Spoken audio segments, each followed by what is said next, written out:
Beyond the Highland Mist, by Karen Marie Moaning, Chat Chapter Mort, Scotland, Mot April Mot Namui Ba, Sidich James Lyon Douglas, 3rd Earl of Dalkeith, stalked across the floor. Droplets of water trickled from his wet hair down his broad chest and gathered into a single rivulet between the double ridges of muscle in his abdomen. Moonlight shimmered through the open window, casting a silvery glow to his bronze skin, creating the illusion that he was sculpted of molten steel. The tub behind him had grown cold and been forgotten. The woman on the bed was also cold and forgotten. She knew it. And she didn't like it one bit. Too beautiful for me, Esmeralda thought, but by the saints, the man was a poison draught, another long, cool swallow of his body, the only cure for the toxin. She thought about the things she had done to win him, to share his bed, and God forgive her the things she would do to stay there. She almost hated him for it. She knew she hated herself for it. He should be mine, she thought. She watched him stalk across the spacious room to the window which opened between fluted granite columns that met in a high arch 20 feet above her head. Esmeralda sneered at him behind his back. Foolish such large unprotected openings in a keeper arrogant. So what if one could lie in the massive goose-down bed and gaze through the rosy arch at a velvety sky pierced by glittering stars? She'd caught him gazing that way tonight as he'd slammed into her, exciting that bottomless hunger in her blood with the rock-hard kind of maleness only he possessed. She'd whimpered beneath him in the greatest ecstasy she'd ever experienced, and he'd been looking out the window as if no one else was there with him. Had he been counting the stars, silently reciting bawdy ditties to prevent himself from toppling over and falling asleep? She'd had lost him. No, Esmeralda vowed, she would never lose him. Hawk? She smoothed the lavender silk sheet through her trembling fingers. Come back to bed, Hawk. Mort met restless tonight. Sweet he toyed with the stem of a large pale blue blossom. A half-hour earlier he'd swept the dewy petals along her silken skin. Esmeralda flinched at his open admission that he still had energy to spare, sleepily sated. She could see that his body still thrummed from head to toe with restless vigor.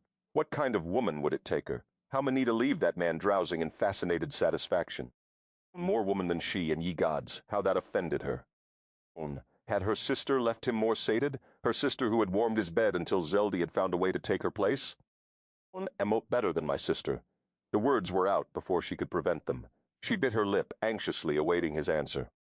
Her words dragged his smoky gaze from the starry night across the wide expanse of the bedchamber to rest on the sultry, raven-haired gypsy. Esmeralda, he chided gently.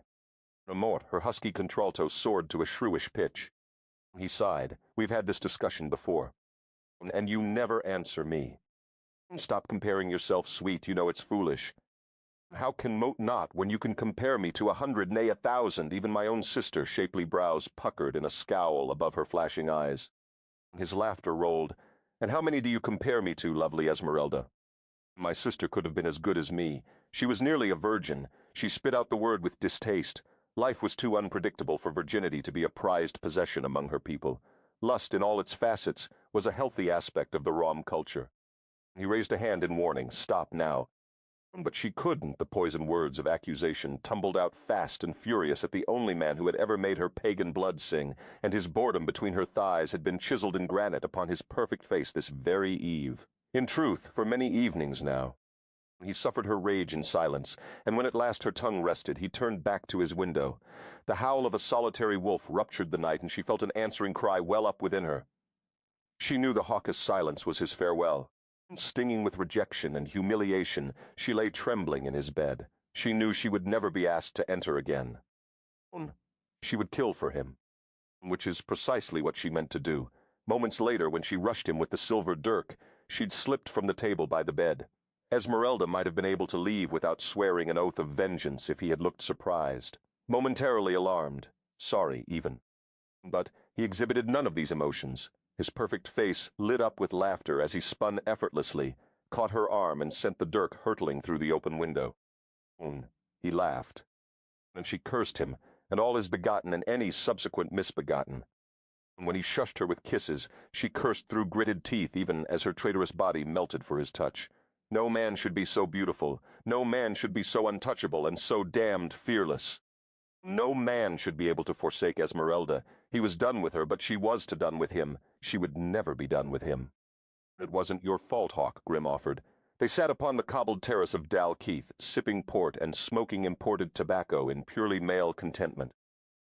Sid Heach James Lyon Douglas rubbed his perfect jaw with a perfect hand, irritated by the perfect chateau of stubble that always appeared just a few hours after shaving.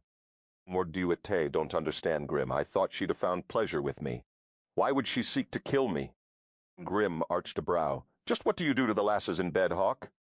Mort, give them what they want, fantasy. My willing flesh and blood to serve their every whim. And how do you know what a woman's fantasies are? Grim wondered aloud. The Earl of Dalkeith laughed softly, a heady, confident rumble of a purr that he knew drove women wild. Ah, Grim, you just have to listen with your whole body. In her eyes she tells you, whether she knows it or not.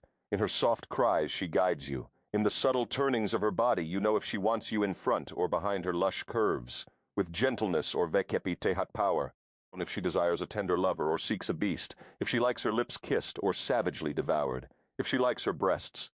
Won't get the picture, Grim interrupted, swallowing hard. He shifted in his chair and uncrossed his legs, recrossed them and tugged at his kilt, uncrossed them again and sighed. And Esmeralda, did you understand her fantasies? Only too well. One of them included being Lady Hawk. She had to know it couldn't be Hawk. Everyone knows you've been as good as wed, since King James decreed your betrothal. As good as dead, and Mort didn't want to talk about it. When the time draws near, Hawk, you're not only going to have to talk about it, you're going to have to do something about it, like go collect your bride, time is running out. Or don't you care? Hawk slanted a savage look Grim's way. I'm just making sure, that's all. There's scarce a fortnight left, remember? Hawk stared out into the crystalline night, heavy with glowing stars. How could Mort forget? You really think James would carry out his threats if you'd done with the common lass? Absolutely, Hawk said flatly. Mordieu don't understand why he hates you so much. A sardonic smile flitted across the Hawk's face. He knew why James hated him. 30 years ago, Hawk's parents had humiliated James to the seat of his vain soul. Since the Hawk's father had died before James could avenge himself, the king had turned on Hawk in his father's stead. For 15 long years, James had controlled every minute of the Hawk's life. Days before his pledge of service was to expire, James contrived a plan to affect every future moment of it. By the king's decree, the Hawk was being forced to wed a lass he didn't know and didn't want. A reclusive spinster who was rumored to be quite hideous and unquestionably mad. It was King James's twisted idea of a lifetime sentence. Who fathoms the minds of kings, my friend? Hawk evaded pointedly putting an end to the topic. The two men passed a time in silence, both brooding for different reasons as they stared into the velvety sky. An owl hooted softly from the gardens.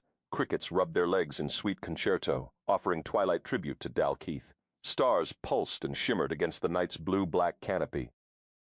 Look, one falls. There, Hawk. What do you make of it? Grim pointed at a white speck plummeting from the heavens, leaving a milky tail glowing in its wake. Esmeralda says if you make a wish upon such a falling star, 'twill be granted. Did you wish just now? Tinker talk, Hawk scoffed. Foolish romantic nonsense for dreamy-eyed lasses.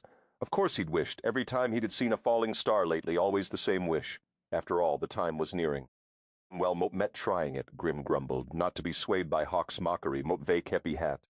Yield, Grim. What's your wish? Hawk asked curiously.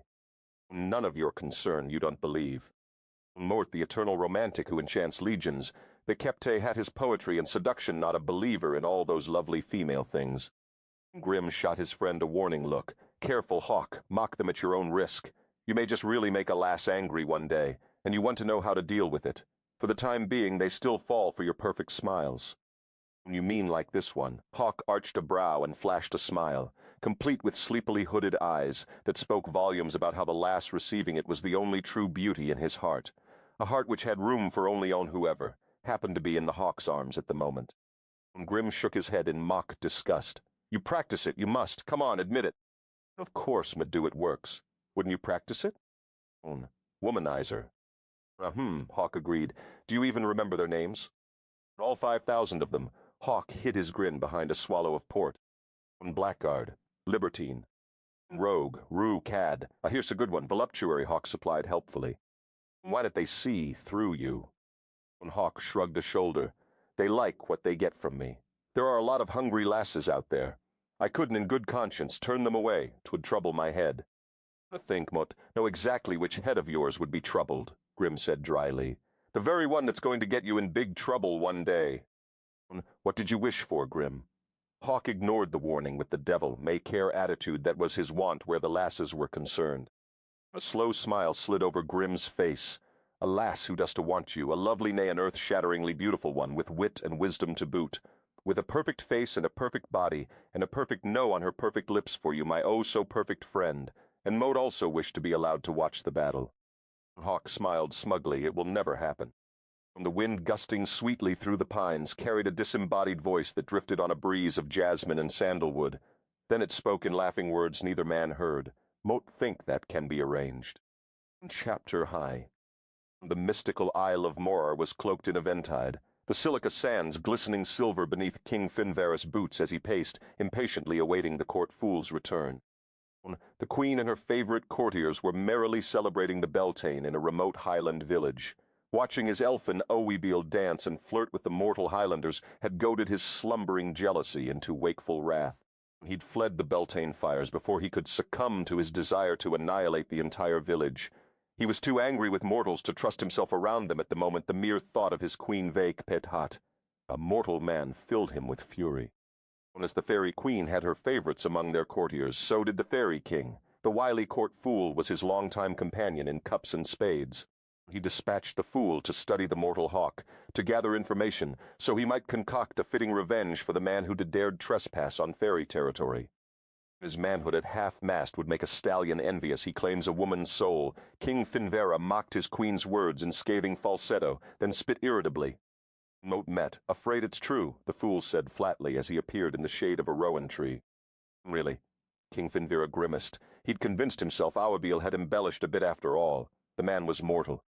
The fool scowled. Spent 3 days in Edinburgh. The man's a living legend. The women clamor over him. They speak his name as if it's some mystic incantation guaranteed to bestow eternal ecstasy. Did you see him, with your own eyes? Is he beautiful? The king asked quickly. The fool nodded and his mouth twisted bitterly. He's flawless. He's taller than me. You re well over 6 feet in that glamour, the king objected. He stands almost a hand taller. He has raven hair worn in a sleek tail, smoldering black eyes, the chiseled perfection of a young god in the body of Viking warrior. It's revolting. Maimut maimim, my liege? Disfigure his perfect countenance? King Finvera pondered this information. He felt sick in the pit of his stomach at the thought of this dark mortal touching his queen's fair limbs, bringing her incomparable pleasure, claiming her soul. Mote will kill him for you, the fool offered hopefully. King Finvera gestured impatiently. Fool, and break the compact between our races? No, there must be another way. The fool shrugged. Perhaps we should sit back and do nothing. The hawk is about to come to harm at his own race's hand. Tell me more, Finvera ordered, his interest piqued. Mote discovered that the hawk is to be wed in a few days. He is affianced by his mortal king's decree. Destruction is about to befall him. You see, my liege, King James has ordered the hawk to wed a woman named Janet Comyn. The king has made it clear that if the hawk does wed this woman, he will destroy both the Douglas and Common clans. So, what's your point? Finvera asked impatiently. Janet Comyn is dead. She died today. Finvera tensed instantly. Did you harm her, fool? No, my liege. The fool gave him a wounded look. She died by her father's hand. No more put the idea in his head than a key to her tower in his sporran. Does that mean you did or you didn't put the idea in his head? The king asked suspiciously. Come now, my liege, the fool pouted. Think you would resort to such trickery and jeopardize us all? Finvera templed his fingers and studied the fool. Unpredictable, cunning, and careless, the jester had not yet been foolish enough to risk their race. Go on. The fool cocked his head, and his smile gleamed in the half-light. It's simple. The wedding cannot take place now. King James is going to destroy the Douglas. Oh, the Common, too, he added irreverently. Ah, Finvera debated a pensive moment. He didn't have to lift a finger, and the hawk would soon die. But it wasn't enough. He seethed Finvera wanted his Ove kept in a hand in the hawk's destruction. He had suffered personal insult, and he wanted an intimately personal revenge. No mortal man cuckolded the king of the fairy without divine retribution, and how divine it would feel to destroy the hawk. The glimmer of an idea began to take shape in his mind. As he considered it, King Finvera felt more vital than he had in centuries. The fool didn't miss the smug smile that teased the king's lips. You rethinking something wicked? What are you planning, my liege? The fool asked. Silence, King Finvera commanded. He rubbed his jaw thoughtfully as he sifted through his options, carefully refining his scheme. And if time passed while Finvera plotted, neither fairy noticed. Time meant little to the race of beings who could move about in it at will. The first flames of dawn painted the sky above the sea when the king spoke again. "Has the hawk ever loved?" "Loved," the fool echoed blankly. "You know that emotion for which mortals compose sonnets, fight wars, erect monuments," the king said dryly. The fool reflected a moment. "I would say no, my king. The hawk has never wooed a woman he didn't win, nor does it appear he ever desired any special woman over another." "A woman has never denied him?" King Finvera asked with a trace of incredulity. Not that Moat could find Moat. To think the woman lives and breathes in the 16th century who could deny him. Moat met telling you, the man's a legend. Women swoon over him. The king smiled avariciously. "Moat have another errand for you, fool." "Anything, my liege. Let me kill him." "No, there will be no blood spilled by our hand. Listen to me carefully. Go now through the centuries. Go forward, women are more independent and self-possessed there. Find me a woman who is irresistible, exquisite, intelligent, strong, one who knows her own mind. Bid you well. She must be a woman who won to lose her wits, being tossed through time. She must be adaptable to strange events. It wouldn't do to bring her to him, and have her brain addled. She must believe in a bit of magic." And the fool nodded. "Too true. Remember that tax accountant we took back to the 12th century? She turned into a raving lunatic." "Exactly. The woman you find must be somewhat inured to the unusual so she can accept time travel without coming undone." Finvera mulled this over a moment. "Moat have it. Look in Salem, where they still believe in witches, or perhaps New Orleans, where the ancient magic sizzles in the air." "Perfect places," the fool enthused. "But most important, fool, you must find me a woman who harbors a special hatred for beautiful womanizing men. A woman guaranteed to make that mortal's life a living hell." The fool smiled fiendishly. "May Moat embellish on your plan." "You a crucial part of it," the king said with sinister promise. Adrienne de Simone shivered, although it was an unusually warm May evening in Seattle. She pulled a sweater over her head and tugged the French doors closed. She stared out through the glass and watched night descend over the gardens that tumbled in wild disarray beyond the walk.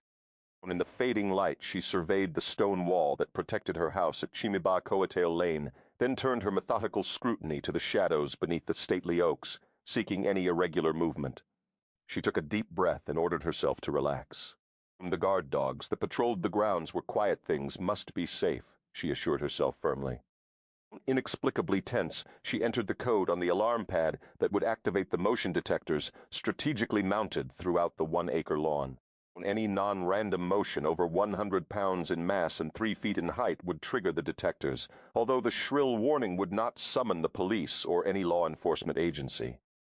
Adrienne would run for her gun before she'd run for a phone. She'd summon the devil himself before she'd dream of calling the police. Although 6 months had passed, Adrienne still felt as if she couldn't get far enough from New Orleans, not even if she moved across an ocean or two, which she could to do anyway. The percentage of fugitives apprehended while trying to leave the country was shockingly high. Was that what she really was? She marveled. It never failed to astonish her, even after all these months. How could she, Adrienne de Simone, be a fugitive? She'd always been an honest, law-abiding citizen. All she'd ever asked of life was a home and a place to belong, someone to love and someone who loved her, children someday, children she would never abandon to an orphanage. She'd have found all of that in Eberhard Darrow Garrett, the toast of New Orleans society, or so she'd thought. Adrienne snorted as she surveyed the lawn a final time, then dropped the drapes across the doors. A few years ago, the world had seemed like such a different place. A wonderful place full of promise, excitement, and endless possibility. Armed only with her irrepressible spirit and $300 cash, Adrienne Doe had invented a last name for herself and fled the orphanage on the day she'd turned 18. She'd have been thrilled to discover student loans, for which practically anyone could qualify, even an unsecured risk like an orphan. She'd taken a job as a waitress, enrolled in college, and embarked on her quest to make something of herself. Just what, she wasn't sure. But she'd always had a feeling that something special was waiting around the next corner for her. She'd been 20, a sophomore at the university, when that special thing had happened. Working at the Blind Lemon, an elegant restaurant and bar, Adrienne had caught the eye, the heart, and the engagement ring of the darkly handsome, wealthy Eberhard Darrow Garrett, the bachelor of the decade. It had been the perfect fairy tale. She'd walked around for months on clouds of happiness.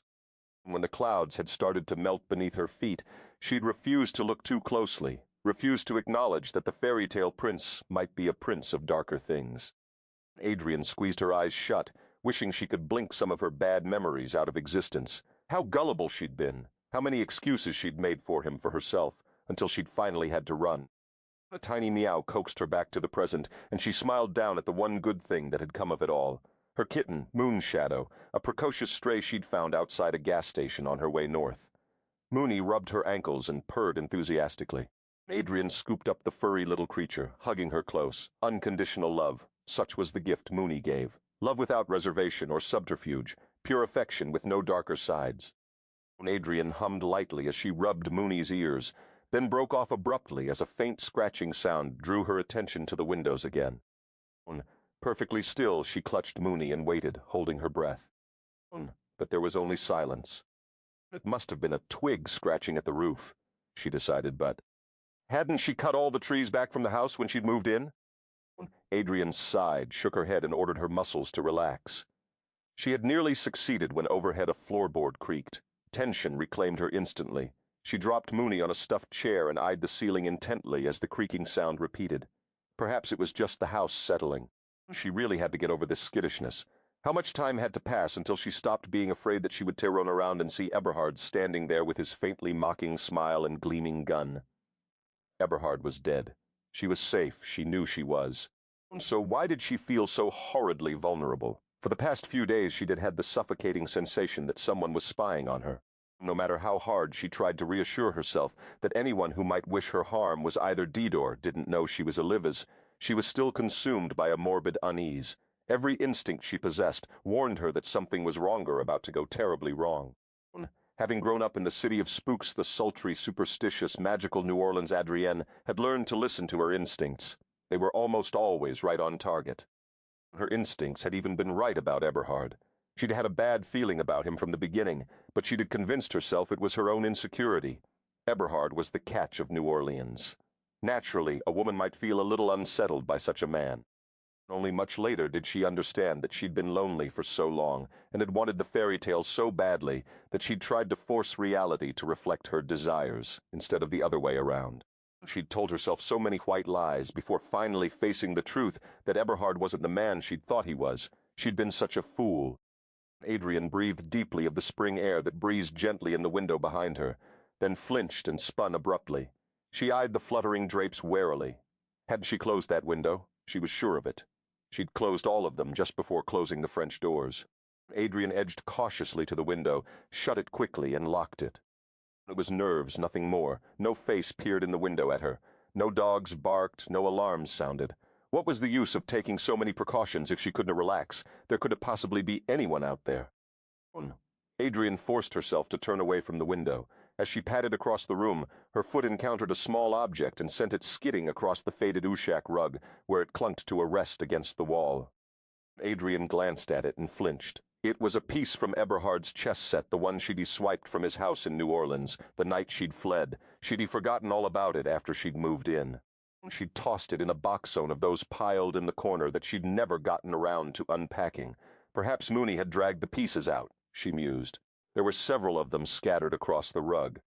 She retrieved the piece she'd kicked and rolled it gingerly between her fingers. Waves of emotion flooded her, a sea of shame and anger and humiliation, capped with a relentless fear that she still was safe.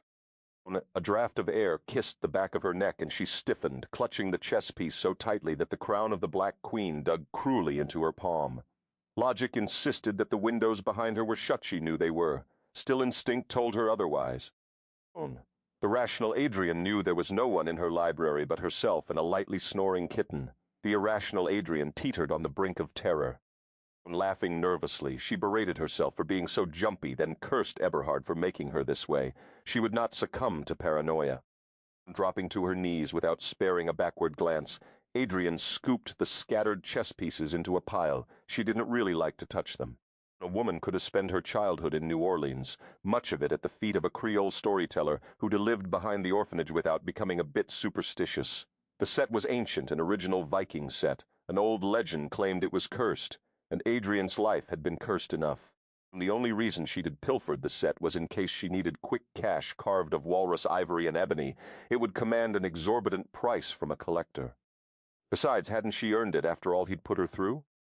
Adrian muttered, a colorful invective about beautiful men. It wasn't morally acceptable that someone as evil as Eberhard had been so nice to look at.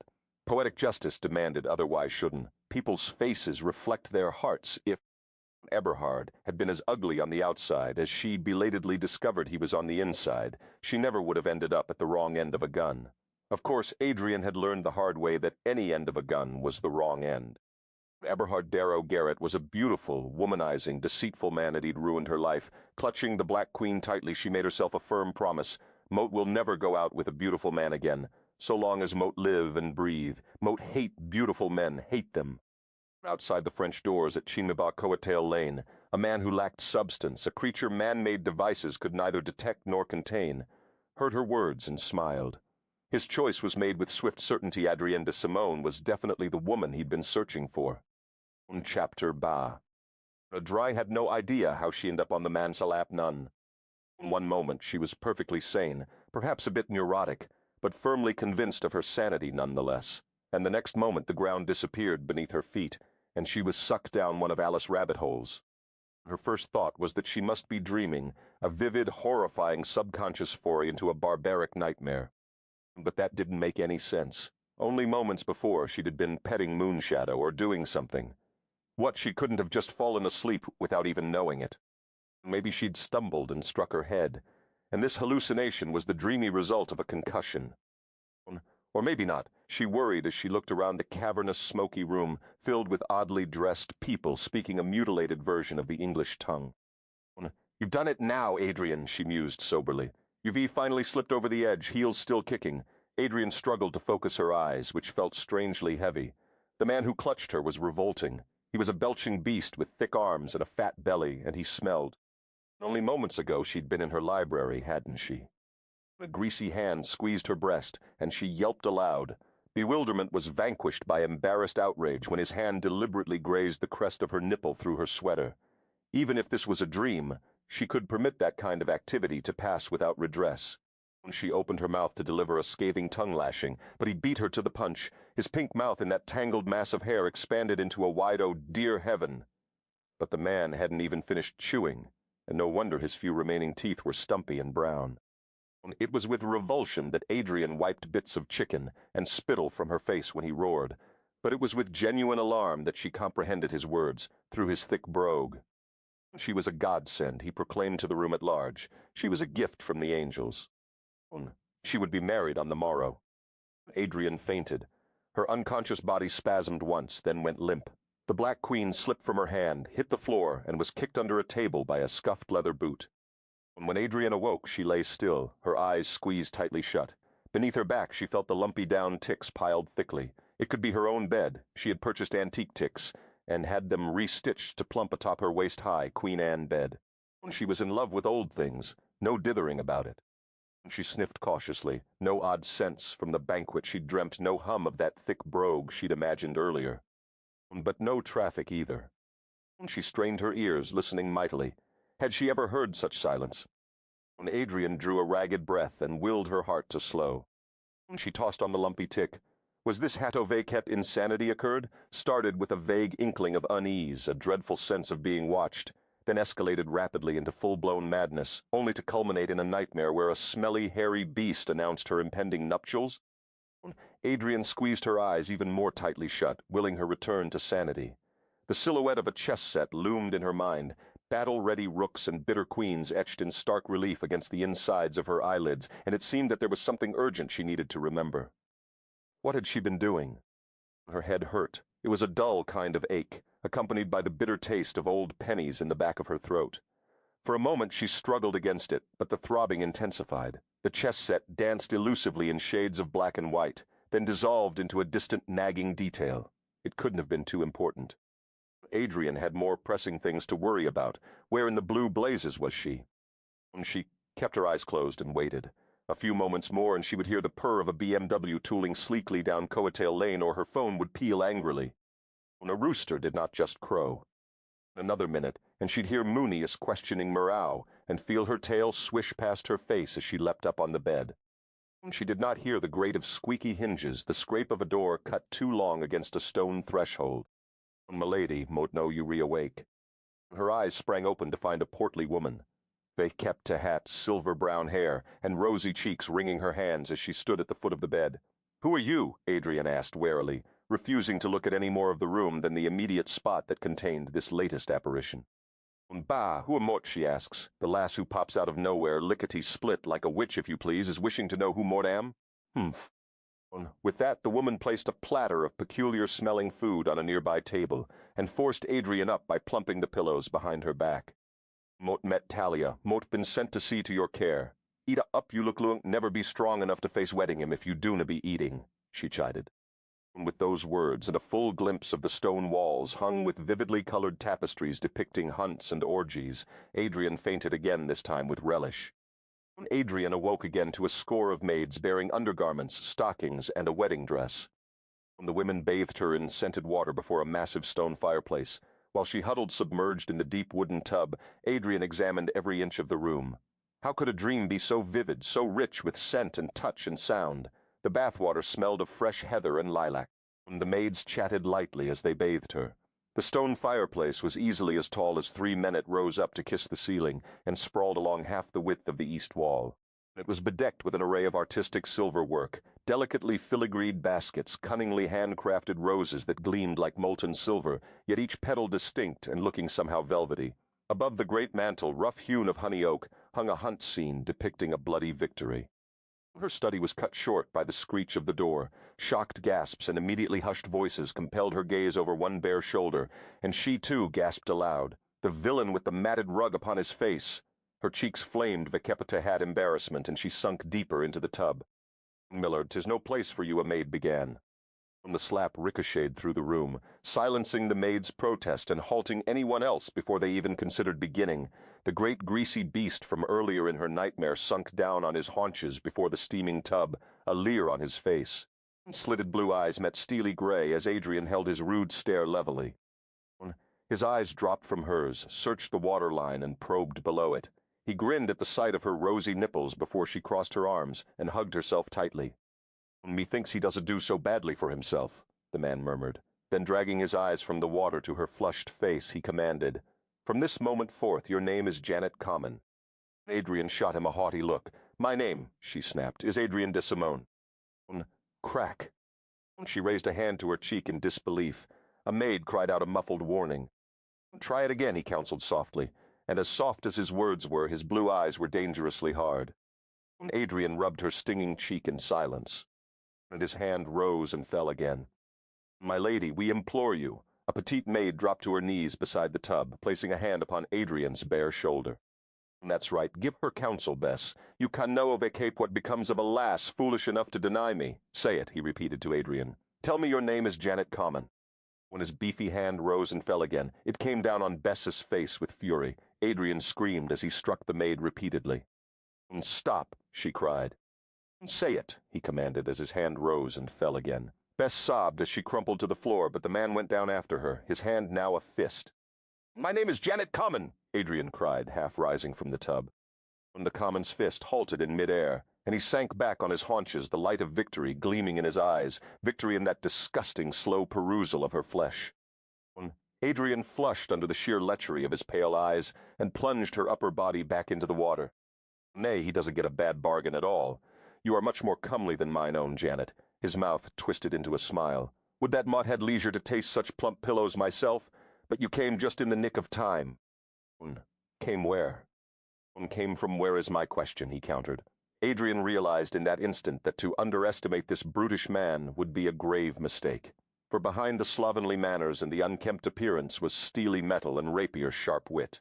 The flabby arm that had felled, the blow's couched muscle, the pale, slitted eyes that wandered restlessly didn't miss a beat. He hadn't punished Bess in rage. He'd beat her in a cold, calculated act to get what he wanted from Adrian. She shook her head, her eyes wide with confusion. Really Mutt haven't the faintest idea how Mutt got here. You don't know where you came from." Bess was sobbing softly, and Adrian's eyes darkened as she watched the maid curl into a ball and surreptitiously try to inch away from the Common. His hand shot out and fastened on the maid's ankle. Bess whimpered hopelessly. "Oh, nay, my pretty mote may need you yet." His eyes swept her shuddering form with a possessive leer. Adrian gasped when he ripped Bess's gown and proceeded to shred it from her body. Adrian's stomach churned in agony when she saw the great welts rising from the maid's pale flanks and thighs, cruel biting welts from a belt or a whip. The other maids fled the room, leaving her alone with the weeping Bess and the madman. "This is my world, Adrian de Simone," he intoned, and Adrian had a premonition that the words he was about to utter would be carved deeply into her mind for a long time to come. He stroked Bess's quivering thigh lightly. "My rules, my people, my will to command life or death. Yours and hers, 'tis a simple thing but want of you if you don't cooperate. She dies, then another and still another. Moat will find the very core of that foolish compassion you wear like a shroud. It makes you so easy to use. But women are that way, weak." Adrian sat hunched in silence, her labored breathing an accompaniment to Bess's weary sobs. "Quiet, lass." He slapped the maid's face, and she curled into a tighter ball, weeping into her hands to smother the sound. "One day Moat will kill him with my bare hands," Adrian vowed silently. "Don't know how you came to be here or who you are, and frankly, don't care. Mort have a problem and you going to fix it. If you ever forget what Mort I'm about to tell you, if you ever slip, if you ever betray me, Mort will kill you after Mort destroyed everything you care about." "Where am Mort?" she asked, tonelessly, reluctantly voicing one of the questions that had been bothering her. She was afraid that once she started asking questions, she might discover this really wasn't a dream after all. "Don't care if you mad," he chuckled appreciatively. "Fact is, rather relish the thought that you might have bats flapping in your belfry. God knows my Janet did. 'Tis no more or less than he deserves." "Where am Mort?" she insisted. Janet had a difficult time remembering that, too. And so, where am Moat? The common studied her, then shrugged. "Scotland. Come and keep me keep." Her heart stopped beating within her breast. It was not possible. Had she truly gone mad? Adrian steeled her will to ask the next question, the obvious question, the terrifying question she'd been studiously avoiding since she'd first awoken. She'd learned that sometimes it was safer not to ask too many questions. The answers could be downright unnerving. Obtaining the answer to this question could tamper with her fragile grasp on reason. Adrian had a suspicion that where she was to quite the only problem she had. Drawing a deep breath, she asked carefully, "What year is it?" The common guffawed. "You really are a wee bit daft, aren't you, lass?" Adrian glared at him in silence. He shrugged again. "'Tis 1513. "No," Adrian said faintly. Oh, my God," she wailed in the confines of her reeling mind. She took a deep, slow breath and told herself to start at the beginning of this mystery. Perhaps it could be unraveled. "And who exactly are you?" "For all intents and purposes, Moat am your father, lass, that as the first of many things you must never forget."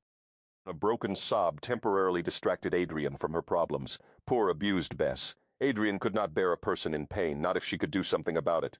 This man wanted something from her. Maybe she could bargain for something in exchange. "Let Bess go," she said. "Do you pledge your fealty to me in this matter?" He had the flat eyes of a snake, Adrian realized, like the python in the Seattle Zoo. "Let her go from this keep. Give her her freedom," she clarified. "Nay, milady," Bess shrieked, and the beast chuckled warmly. His eyes were thoughtful as he stroked Bess' leg. "Methinks, Janet Common, you don't understand much of this world. Free her from me, and you condemn her to death, by starvation, rape, or worse. Free her from my loving attentions, and the next man may not be so loving. Your own husband may not be so loving." Adrian shivered violently as she struggled to tear her gaze from the plump white hand, stroking rhythmically. The source of Bess' pain was the same hand that fed her, protected her. Bile rose in Adrian's throat, almost choking her. "Unfortunately, he already thinks you re-mad, so you may talk as you will after this day. But for this day from dawn till dusk, you will swear that you are Janet Common, only blood daughter of the mighty Red Common, sworn bride of Sidheach Douglas. You will see this day through as Moat tell you." But what of the real Janet? She couldn't help but ask. At Loape, how had the man managed to hit her before she could so much as blink? As he stood quivering with rage above her, he said, "The next blows want to be to your face, bitch, for the gown want to cover there. But there are ways to hit that hurt the most, and leave no mark. Don't to push me." Adrian was silent and obedient through all the things he told her then. His message was plain. If she was silent and obedient, she would stay alive. Dream or no dream, the blows hurt here, and she had a feeling that dying might just hurt here too. He told her things then, hundreds of details he expected her to commit to memory. She did so with determination. It temporarily prevented her from contemplating the full extent of her apparent insanity. She repeated each detail, each name, each memory that was not hers. From careful observation of her father, she was able to guess at many of the memories that had belonged to the woman whose identity she was now to assume. And all the while a soft mantra hummed through the back of her mind. This cannot be happening. This is not possible. This cannot be happening. And yet in the forefront of her mind, realist that she was, she understood that the words "can and impossible" had no bearing when the impossible was indeed happening. Unless she woke up soon from a nightmarish and vivid dream, she was in Scotland. There was Year Motnam, and she was indeed getting married.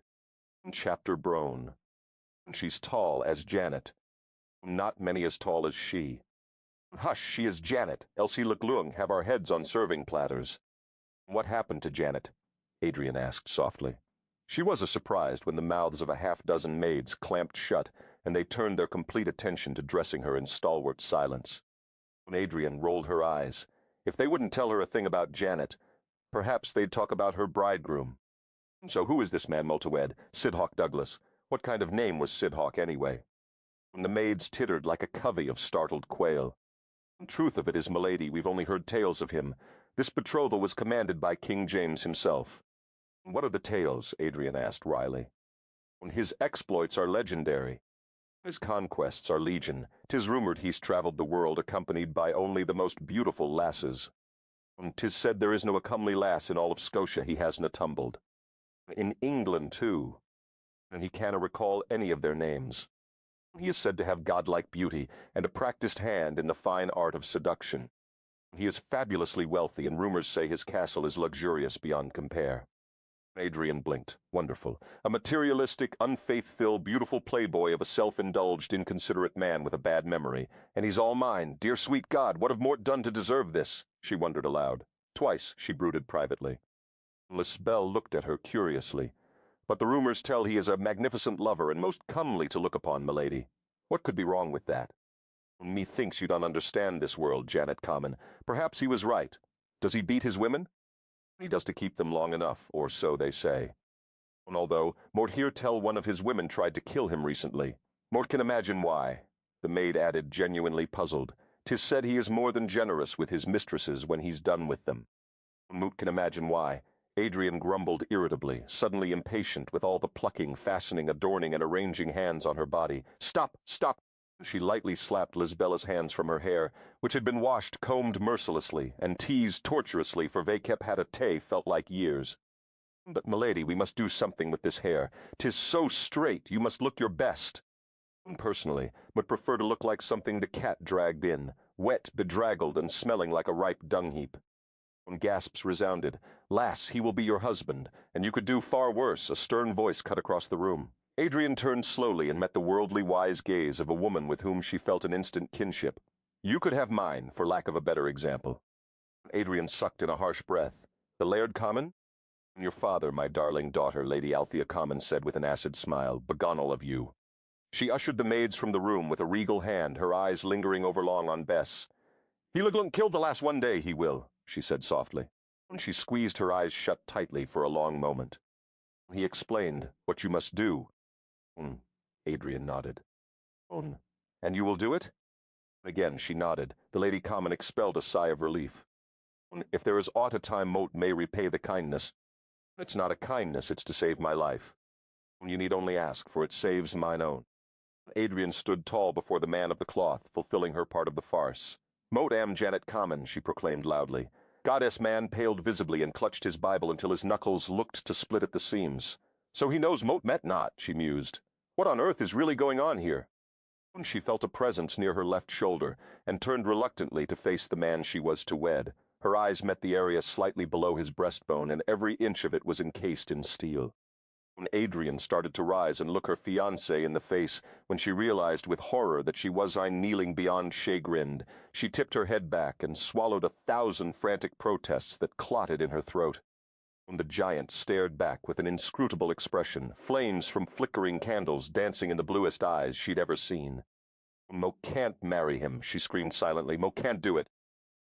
Her eyes fled his countenance and chafed lightly across the audience in search of someone to save her from this debacle. Bess sat in the rear pew, eyes closed in supplication. Adrian flinched and closed her eyes in kind. Please God, if Mort've gone mad, please make me sane again, and if Mort haven't gone mad, and somehow this is really happening, I met sorry Mort wasn't grateful for the 20th century. Mort met sorry Mort did what Mort did to Eberhard. Moat met sorry for everything, and moat promise moat look be a better person if you just get me out of here. When she opened her eyes again, she could have sworn the man of the cloth had a knowing and rather amused gleam in his eye. "Help me," she mouthed silently. Quickly, he lowered his eyes to the floor. He didn't raise them again. In spite of herself, Adrian dragged her reluctant gaze to the midsection of her bridegroom, then upward even farther to his darkly handsome face. He arched a brow at her as the flutists piped away, the rhythm increasing in gaiety and tempo. She was rescued from the stress of his regard when a ruckus erupted, and she heard the furious voice of her father carrying to the rafters. "What say you he couldn't have come himself?" Red Common shouted at the soldier. "'Twas a bit of a problem in North Ulster. The hawk had to ride out in haste, but he hasna forsaken his pledge. He does no dishonor to the clans." The soldier delivered his rehearsed message. "He dishonors the troth by not being here," Lord Common roared. Then he turned to the man at Adrian's side. "And who are you to come in his stead?" "Grim Roderick, Hawk's captain of the guard, mote come to wed your daughter as his proxy." "A pox on proxy! How dare he not come to claim my daughter himself?" "It's perfectly legal. The Kai Noga will recognize it, and the troth is thus fulfilled." Adrian couldn't prevent the joy that leapt into her face at his words. This man wasn't her husband. "And what's so offensive then, lass?" he asked, smiling mockingly, not missing 1 ounce of her relief. "About as offensive as a platter of strawberries dipped in dark chocolate and topped with whipped cream," she thought wryly. "Well, to sooner marry a toad," Adrian said. His laughter teased a miserly smile from her lips. "Then you definitely out of luck, m'lady, for the hawk is no toad for certain. Moat lass standing next to the hawk am truly a toad, nigh a troll, worse still, a horned and warty lizard. Mort get the picture. Dear heaven, deliver me from perfection. Where is he then, my unwilling husband?" Managing the aftermath of a serious problem. And that might be? A grave and terrible uprising. In North Ulster? Close, the man's lips twitched. Adrian was seized by a fit of urgency. No matter how she dragged her feet, this deed would be done.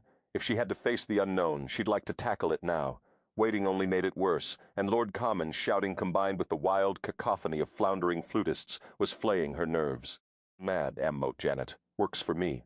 Straightening to her full 5½ feet, she sought the still bellowing form of her father and shouted into the melee. "Oh, do shut up, father, and let's be on with it. A wedding to be about, and you're only delaying it." "So what if he didn't come? Can I say that ma blame him?" The chapel went deathly still. Adrian could have sworn she felt the man beside her tremble with suppressed laughter, although she dared not meet his gaze again.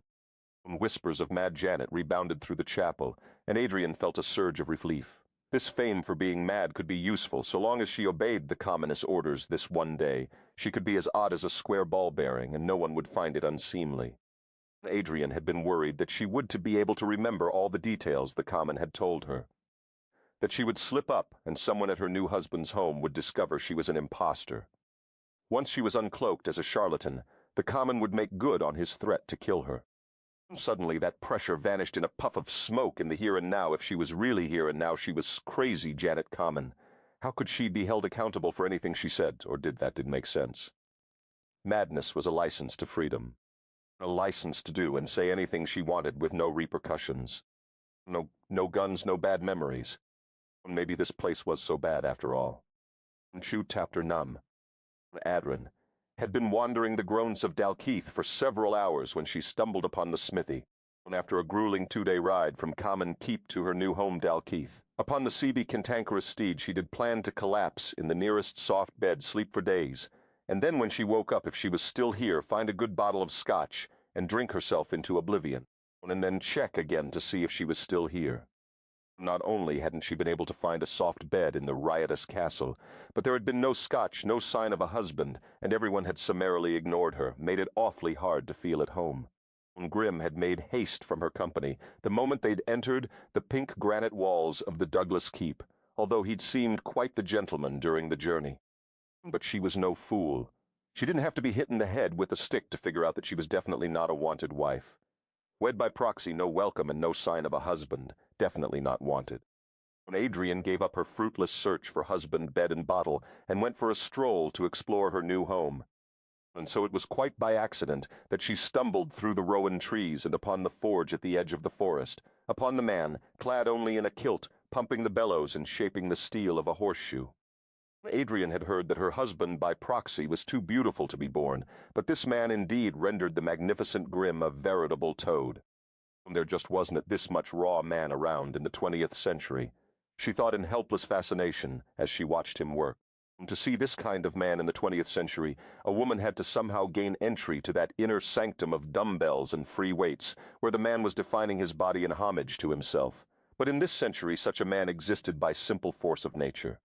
His world demanded that he be strong to survive, to command, to endure. When the smithy twisted and swooped to switch hammers, she saw a rivulet of sweat which had beaded at his brow run down his cheek, drop with a splatter to his chest, and trickle oh so slowly along the thick ridges of muscle in his abdomen, to his navel, to the top of his kilt, and lower still. She eyed his legs with fascination, waiting to see the drops of sweat reappear on those powerful calves, and wondering deliriously about every inch in between.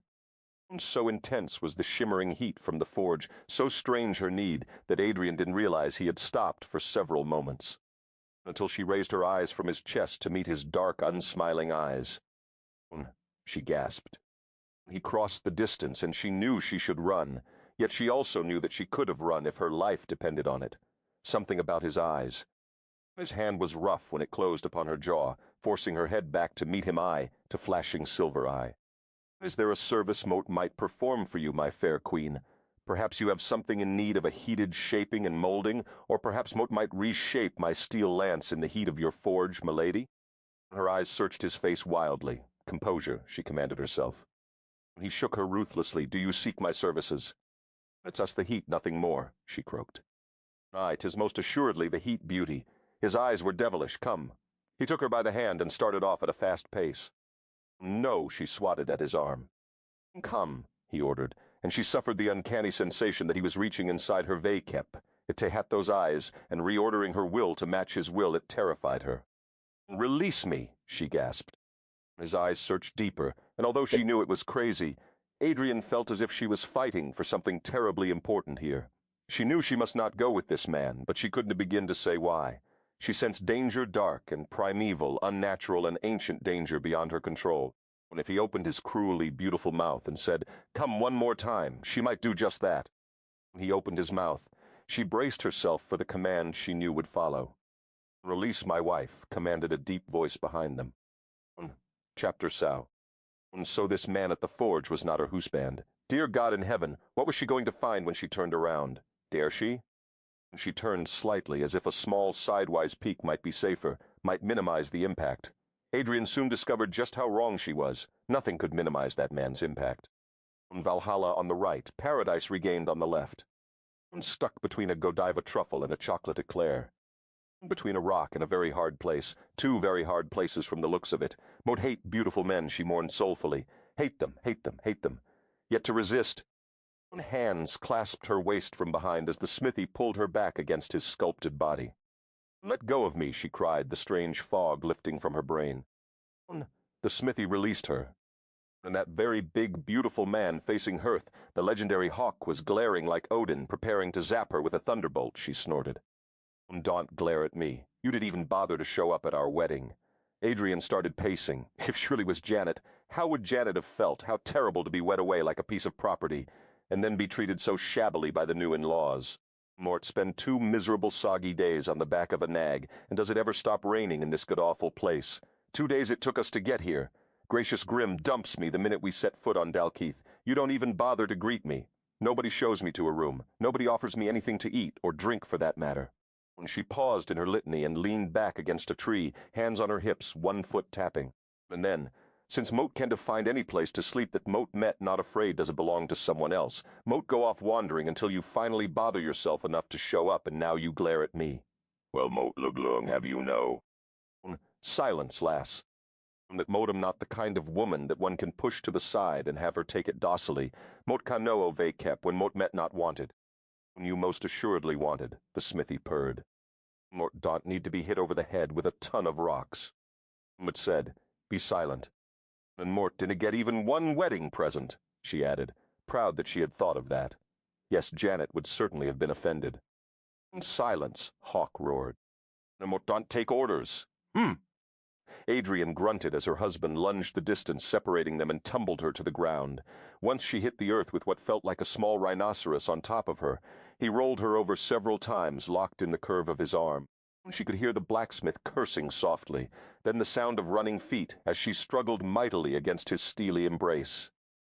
"Be still," Hawk growled, his breath warm against her ear. It took her a few moments to realize that he was holding her almost protectively, as if shielding her verkepte. Hot, his body, Adrian raised her head to see his dark eyes scanning the forest edge intently.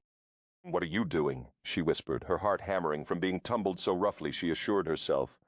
Not from being cradled in this man's powerful arms, she squirmed. "Be still," Mort said.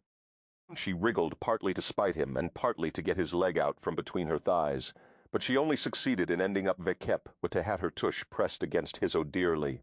He didn't walk around like that all the time. She jerked sharply at the contact and heard a muffled thud, the sound of bone hitting bone when her head struck his jaw with a thwack. He cursed softly, then the rumble of his husky baritone laughter vibrated as his arms tightened around her. "A wee hellcat, aren't you?" he said in her ear. She struggled violently. "Let me go." But he didn't. He only eased his tight grip enough to turn her around so that she was sprawled atop him, facing him. Big mistake, she thought mournfully.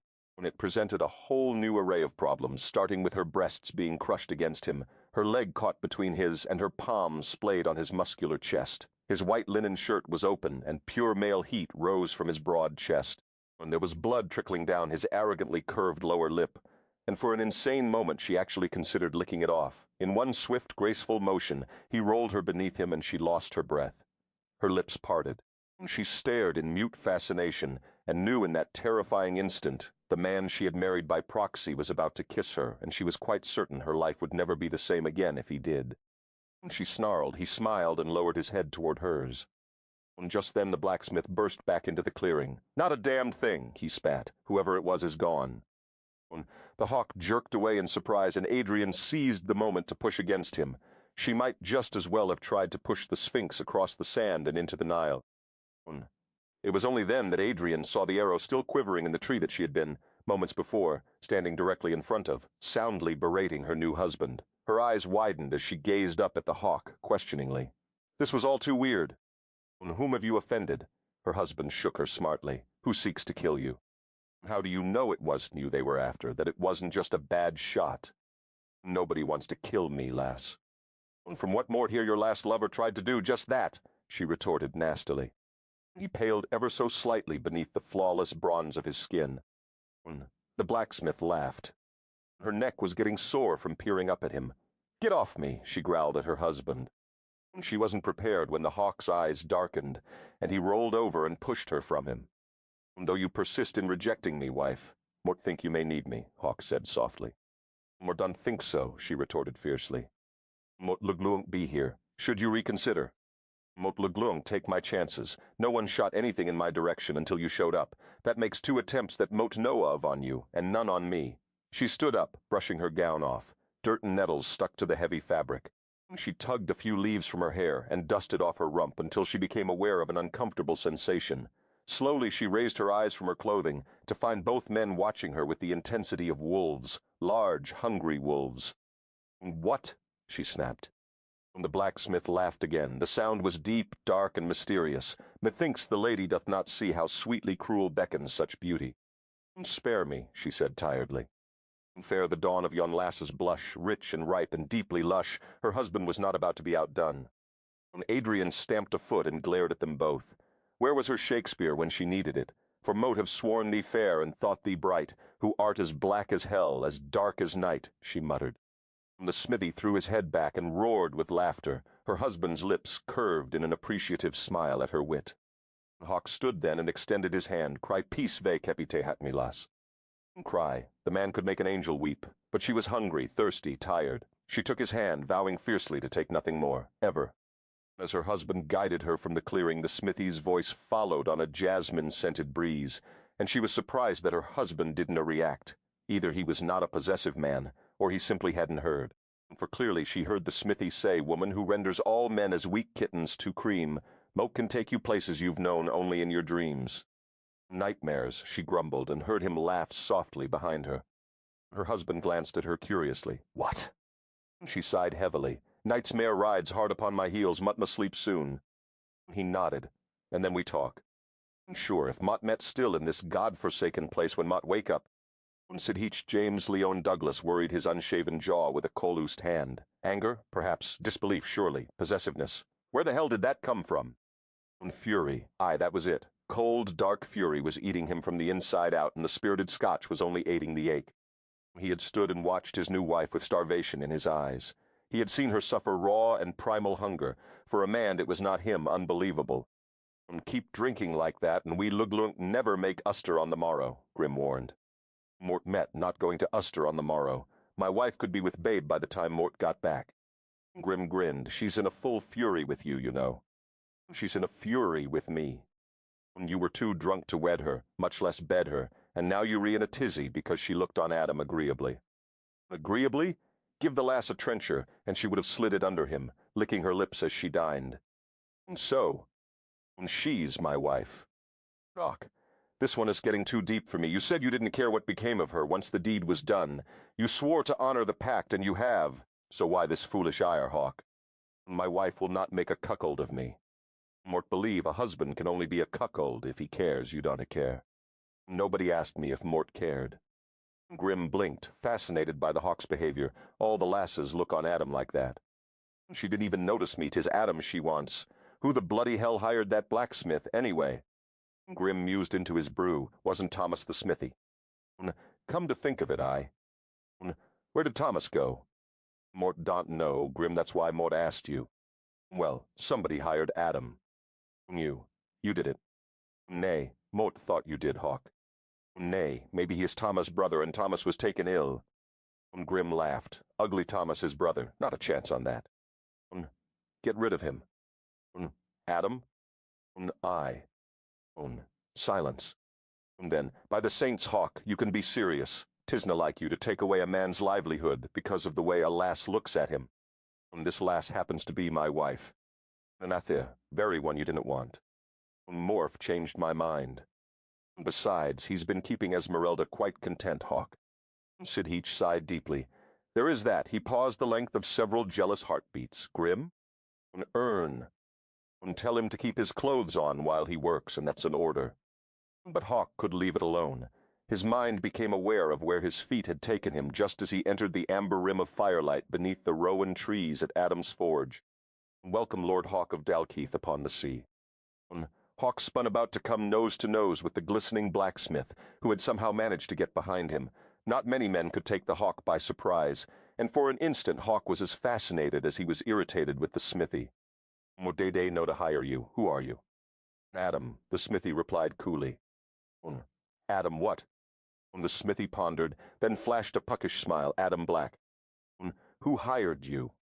Mort heard you were in need of a man to tend a forge. Stay away from my wife. Hawk was startled to hear the words leave his lips. By the saints, he sounded like a jealous husband. He had intended to push the question of who had hired the smithy, but apparently he was no more in control of his words than he had been of his feet. At least not where his new wife was concerned. Adam laughed wickedly. I won't do a thing the lady doesn't want me to do. You want to do a thing Mota wants you to do. Mort heard the lady didn't want you. She will. And if she doesn't, all the lasses want me. Funny, Mot have just the same problem. You uncanny rude for a smithy. Who was your laird before? Mort have known no man worthy to call master. Funny smithy. Mort have just the same problem. When the men stood nose to nose, steel to steel. Mort can order you from my land, Hawk said tightly. Ah, but then you'd never know if she would choose you or me, would you? And what suspect there is this deep kernel of decency in you, a thing that cries out for old-fashioned mores like fairness and chivalry, honor and justice, foolish Hawk. All the knights will soon be dead, as dust of dreams passing on time's fickle fancy. You re-insolent, and as of this moment you re-unemployed. You re-afraid, the smithy marveled. Afraid, the Hawk echoed incredulously. This fool smithy dared stand on his land and tell him that he, the legendary Hawk, was afraid, but fear nothing. Certainly not you. Yes, you do. You saw Hadove Kep. Your wife looked at me. You're afraid you want to be able to keep her hands off me. A bitter, mocking smile curved Hawk's lip. He was not a man given to self-deception. He was afraid he wouldn't be able to keep his wife away from the smithy, It galled him, incensed him, and yet the smithy was also right about his underlying decency. Decency that demanded, as Grim had suspected, that he not deprive a man of his livelihood because of his own insecurity about his wife. The hawk suffered the rare handicap of being noble, straight to the core. "Who are you, really?" "A simple smithy." Hawk studied him in the moonlight that dappled through the rowans. Nothing simple here. Something tugged at his mind, drifting on a scent of memory, but he couldn't pin it down. "Mort know you. Don't Mort." "You do now, and soon she will know me as well." "Why do you provoke me?" "You provoked me first when you pleased my queen." The words were spat as the smithy turned away sharply. Hawk searched his memory for a queen he had pleased. No names came to mind, but they usually didn't. Still, the man had made his game clear. Somewhere, sometime, Hawk had turned a woman's head from this man, and the man was now to play the same game with him with his wife. A part of him tried not to care, but from the moment he had laid eyes on Mad Janet this day, he'd known he was in trouble for the first time in his life, deep over his head, for had her flashing silver eyes coaxed him into quicksand, he would willingly have gone. "And what do you say to a man whose woman you've taken?" There was nothing to say to the smithy. Moat had no intention to give offense. Hawk offered at last. Adam spun around, and his smile gleamed much too brightly. "Offense to defense, all's fair in lust. Do you still seek to send me hence?" Hawk met his gaze for long moments. The smithy was right. Something in him cried out for justice, fair battles fought on equal footing. If he couldn't hold a lass, if he lost her to another man, his pride blazed hot. If his wife left him, whether he had wanted her to begin with or not, and for a smithy at that, well, the legend of the hawk would be sung to a vastly different rune. But worse even than that, if he dismissed the smithy tonight, he would never know for certain if his wife would have chosen him over Adam Black. And it mattered. The doubt would torment him eternally. The image of her as she stood today, leaning against a tree, staring at the smithy, that would give him nightmares even in Adam's absence. He would allow the smithy to stay, and tonight the hawk would seduce his wife. When he was completely convinced where her affections rested, well, maybe then he might dismiss the bastard. Hawk waved a hand dispassionately. "As you will, Moat will not command your absence." "As Moat will, Moat like that," Adam Black replied smugly. Hawk walked through the courtyard slowly, rubbing his head that still ached from a bout of drunkenness 3 nights past. The troth King James had commanded was satisfied. Hawk had wed the Common's daughter, and thus fulfilled James' final decree. Dalkeith was safe once again. The hawk had had hopes that out of sight was truly out of mind, and that King James would forget about Dalkeith upon the sea. In all those years he'd done James' twisted bidding to the letter, only to have the king demand more of him, until by royal decree James had taken from the hawk his last claim to freedom. Why had it surprised him? For 15 years the king had delighted in taking his choices away, whittling them down to the single choice of obeying his king or dying, along with his entire clan. When he recalled the day James had summoned him, only 3 days before his service was to end. Hawk had presented himself, his curiosity piqued by the air of tense anticipation that pervaded the spacious throne room, attributing it to yet another of James's schemes, hoping it had naught to do with him, or Dalkeith Hawk approached the dais and knelt. "We have arranged a marriage for you," James had announced when the room quieted. Hawk stiffened. He could feel the eyes of the courtiers resting on him heavily. Vejkepte hat amusement with mockery and a touch of pity. "We have selected a most suitable." James paused and laughed spitefully. "Wife to grace the rest of your days at Dalkeith." "Who?" Hawk allowed himself only the one word. To say more would have betrayed the angry denial simmering in his veins. He couldn't trust himself to speak when every ounce of him screamed defiance. James smiled and motioned Red Common to approach the throne, and Hawk nearly roared with rage. Surely not the notorious Mad Janet! James wouldn't force him to wed the mad spinster Red Common kept in his far tower. From the corner of James' lip twisted upward in a crooked smile. "We have chosen Janet Common to be your bride, Hawk Douglas." Soft laughter ripped through the court. James rubbed his hands together gleefully. "No," the word escaped Hawk in a burst of air. Too late, he tried to suck it back in. "No," James echoed, his smile chilled instantly. "Did we just hear you refuse our command?" Hawk trained his eyes on the floor. He took a deep breath. "Nay, my king, Moat fear." Moat did not express myself clearly. Hawk paused and swallowed hard. What Moat meant was no, "You've been too good to me already." The lie burned his lips and left the taste of charred pride on his tongue, but it kept Dalkeith safe. James chuckled, grandly amused by the hawk's quick capitulation, as he enjoyed anything that showcased the extent of his kingly powers. The hawk reflected bitterly that once again James held all the cards. When James spoke again, his voice dripped venom.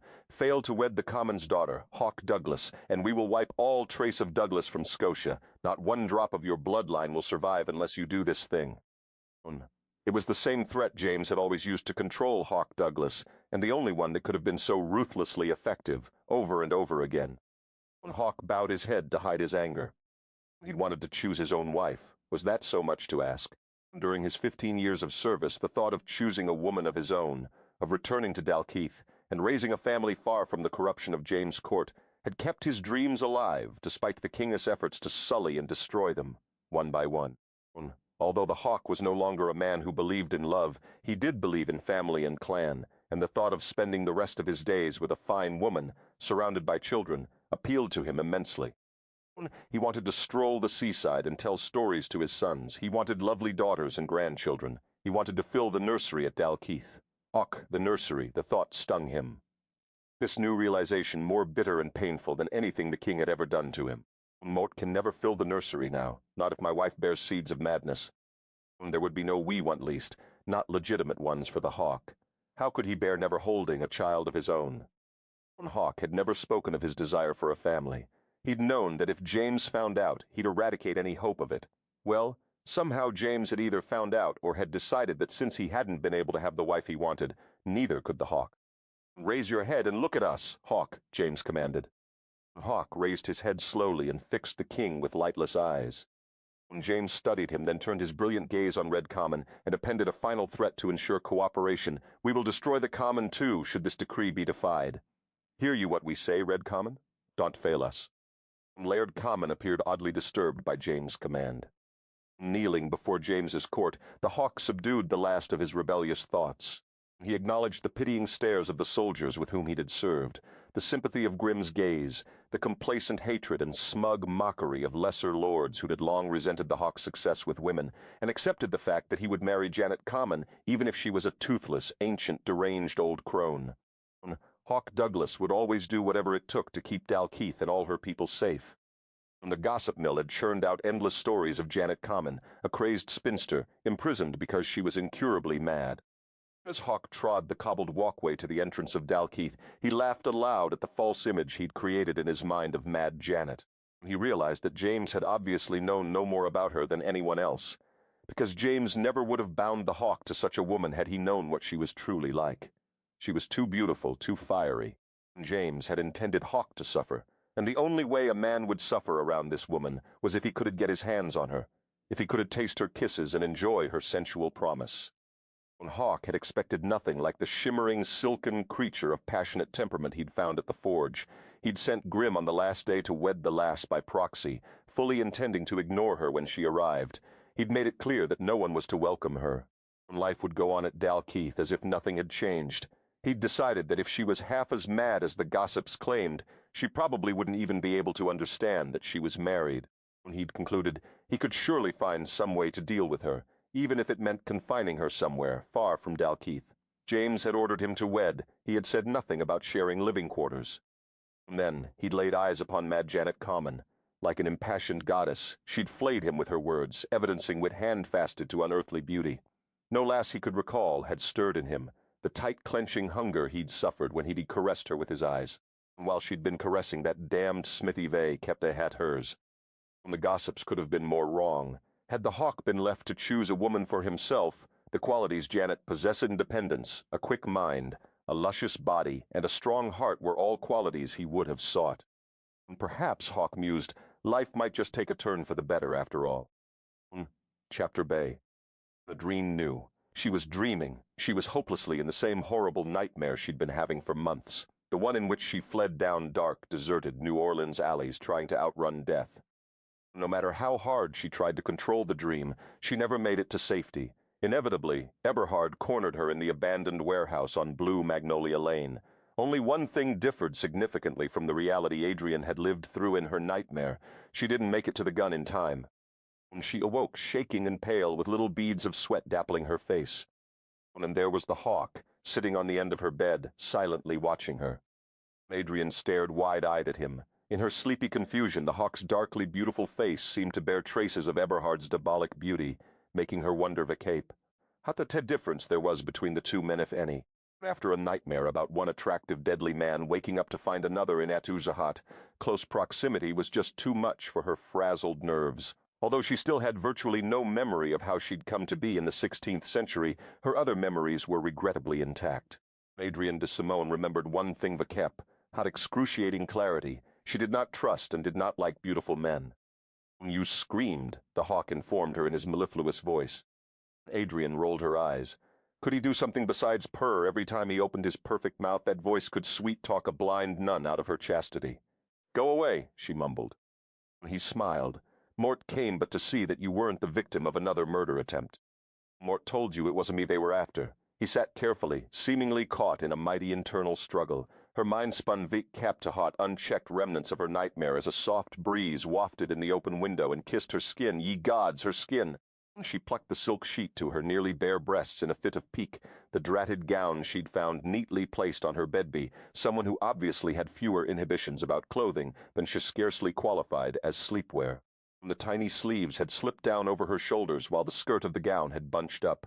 Yards of transparent fabric pooled in a filmy froth around her waist, barely covering her hips, and that only if she didn't move at all. Adrienne tugged firmly at the gown, trying to rearrange it without relinquishing her grip on the sheet. Hawk groaned, and the husky sound made her every nerve dance on end. She forced herself to meet his heated gaze levelly. "Janet Mort, no, we didn't exactly start this marriage under the best of circumstances."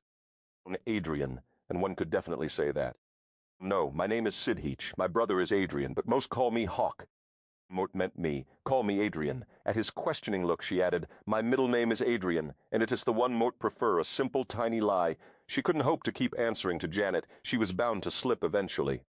"Adrian," he purred, putting the inflection on it as Adriana's. Mort was saying. He slid along the bed with such grace that she only realized he'd moved when he was much too close.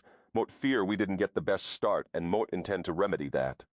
"You can remedy it by removing yourself from my sight this instant now. Shoo." She clutched the sheet in a careful fist and waved her other hand dismissively. He watched it with fascination. When he didn't move, she tried to dismiss him again, but he snared her hand mid-wave. "Beautiful hands," he murmured, turning it palm up and planting a lingering kiss in the sensitive center. Mort feared Mad Janet was a most uncomely shrew. Now Mort know why the common kept you hidden in his tower all those years. You are the true silver and gold in the common treasure trove. His wealth has been depleted in full measure by the loss of you. "Oh, get off it," she snapped, and he blinked in surprise.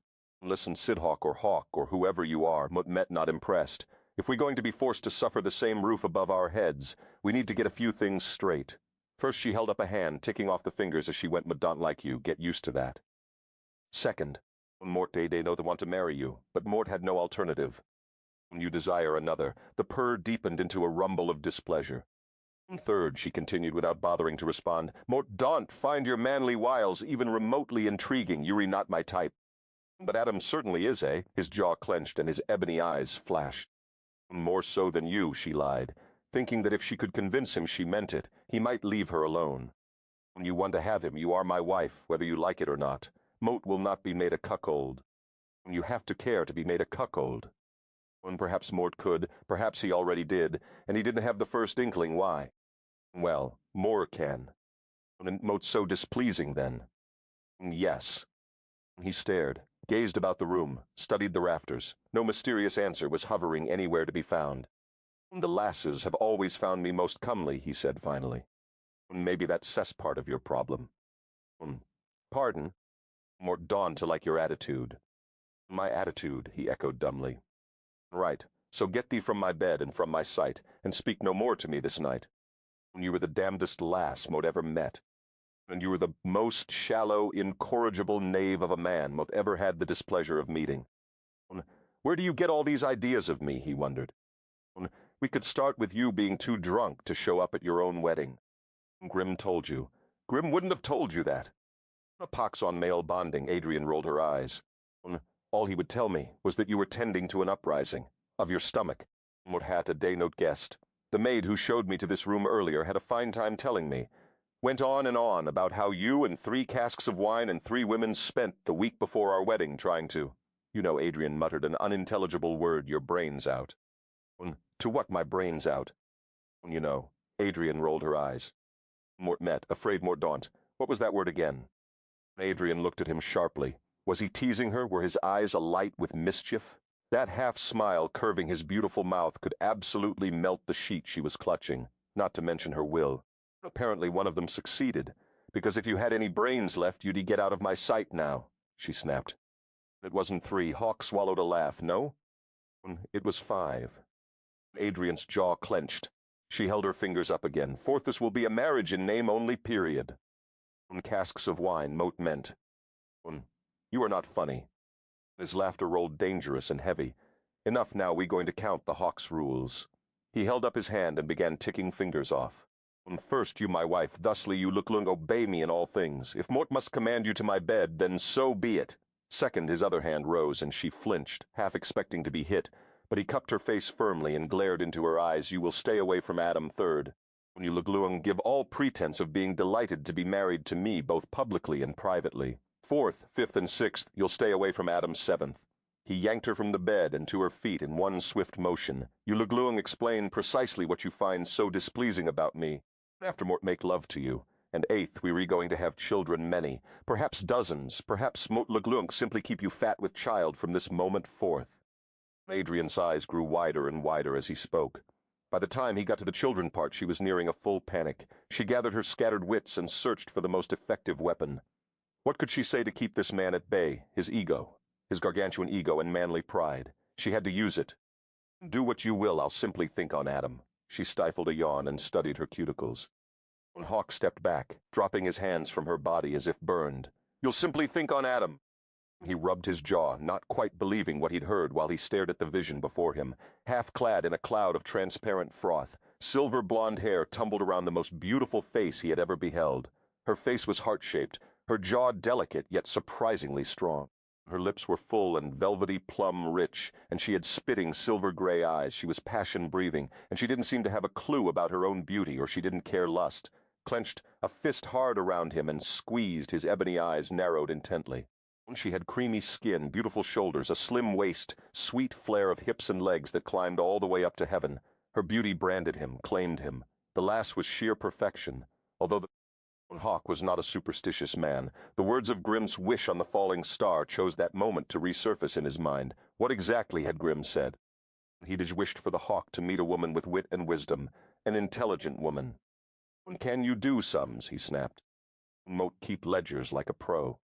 Do you read and write? He pushed. 3 languages fluently, 2 reasonably well. It was the primary reason she could fake their brogues so well and convince them she was Mad Janet Copeman.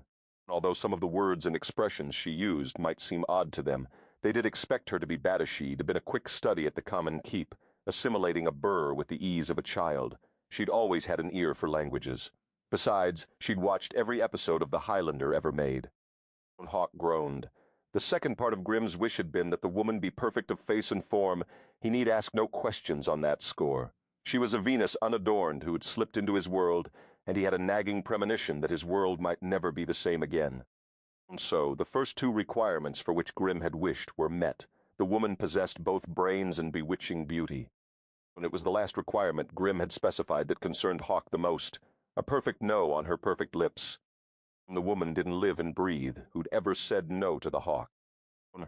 Lass Moot, want you, he said in a raw, husky voice. Moat will make the most incredible love to you look long ever experienced this side of Valhalla. Moat can take you beyond paradise, make you wish to never set your feet upon this ground again. Will you let me take you there? Do you want me? He waited, but he was already certain of what was to come. Her lips pursed in a luscious pucker as she said no. You laid a geese upon me with your bloody wish, Grimm.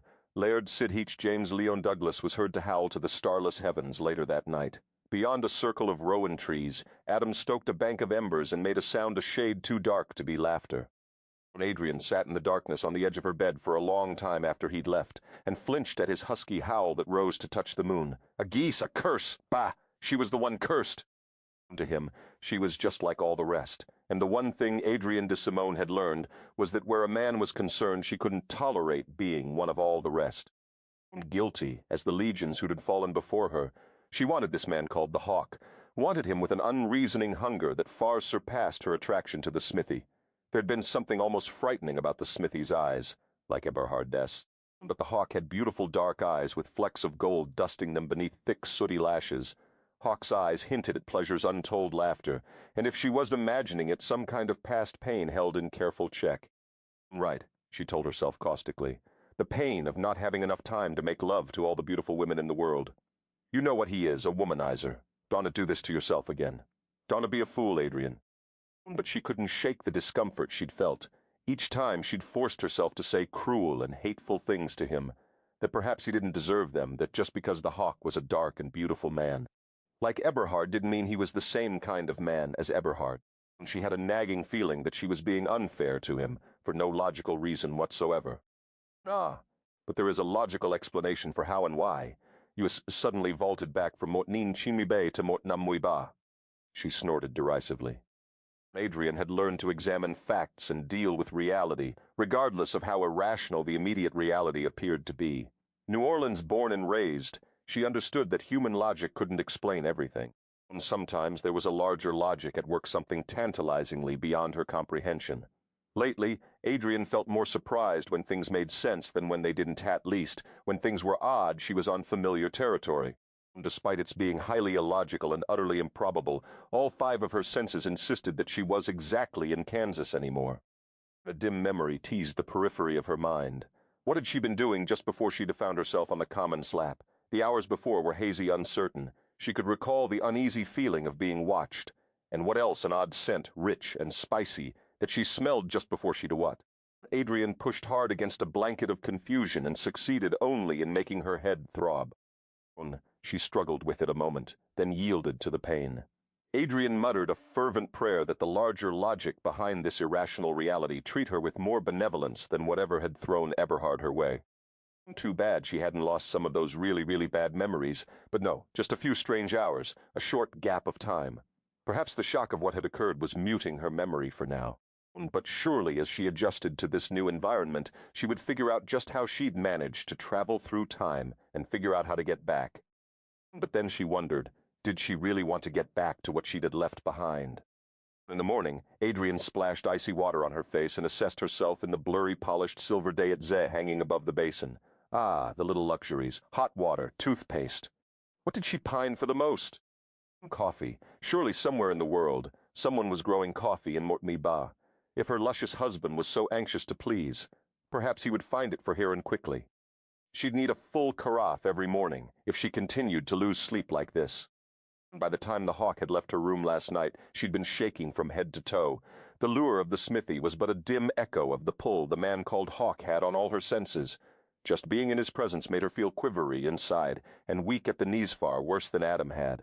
She snorted as she recalled the Hawk's rules. 4 of them had been to stay away from the smithy. Well, that was one sure way to irritate him if she felt like it, after she got her coffee. Adrian rummaged through Janet's trousseau, seeking something reasonably simple to wear. Donning a lemon-yellow gown. How did they make these brilliant fabrics in this age? She accented it with a gold girdle at the waist and several gold arm cuffs she found. Soft leather slippers for her feet and a shake of her silvery mane and coffee assumed the priority of breathing. Coffee, she croaked, when she did finally manage to wind her way through the sprawling castle and find several people enjoying a leisurely breakfast. There were a dozen or so seated at the table, but the only ones Adrian recognized were Grim and him, so she issued the word in their general direction hopefully. Everyone at the table stared at her. Adrian stared back unblinkingly. She could be rude, too.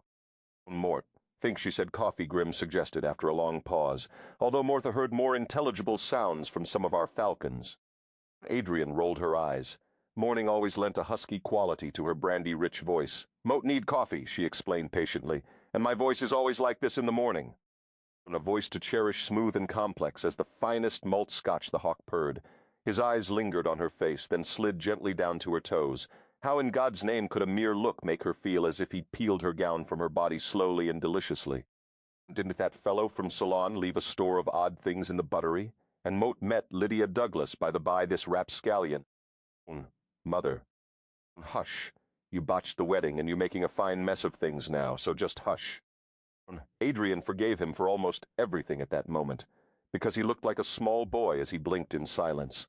My lady, she said, attempting a curtsy, and hoping she'd addressed Hawk's mother correctly, because she liked the woman instinctively, even if she had given birth to that overbearing womanizer.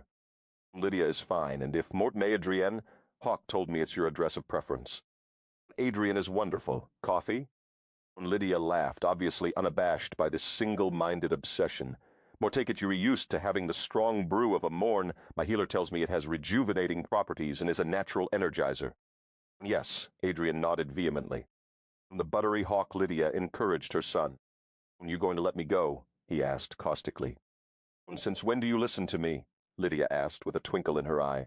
Take your new wife to find her coffee. And Adrian, if you need aught else, even a commiserating ear, do find me. Won't spend much of the day in my gardens. Anyone can point you the way. Thank you. Adrian meant it from the bottom of her heart. How nice it was to have someone extend a friendly welcome. Someone not male and beautiful beyond endurance. Come. The hawk extended a hand to her, refusing to touch him, she said sweetly. After you. Nay, lass, after you. He motioned. He'd follow the sweet curve of her hips past the horned minions of hell. Moat must insist, Adrian demurred. As must Moat, he countered. Go, she snapped. He folded his powerful arms across his chest and resolutely met her gaze. Oh, for God's sake, do we have to fight about this, too? Not if you obey me, lass. Behind them, Lydia half laughed, half groaned. Why don't the two of you just walk side by side? She said encouragingly. Fine, Adrian snapped. Fine, the hawk snarled. Lydia laughed until tears twinkled in her merry green eyes. Finally, a lass worthy of her son. Chapter Tam. Side by side, she didn't have to look at him. Thank God for small favors. And here we have the buttery, the hawk said as he unlocked the door and pushed it open. Adrian's spirits rose, her nose twitched delicately. She could smell coffee beans, spices, teas, all manner of wonderful things. She practically vaulted into the room, the hawk at her heels. As she was about to plunge a hand deep into the woven brown sack from which issued the most delicious aroma of sinfully dark coffee, the hawk somehow managed to insinuate himself between Adrian and her prize.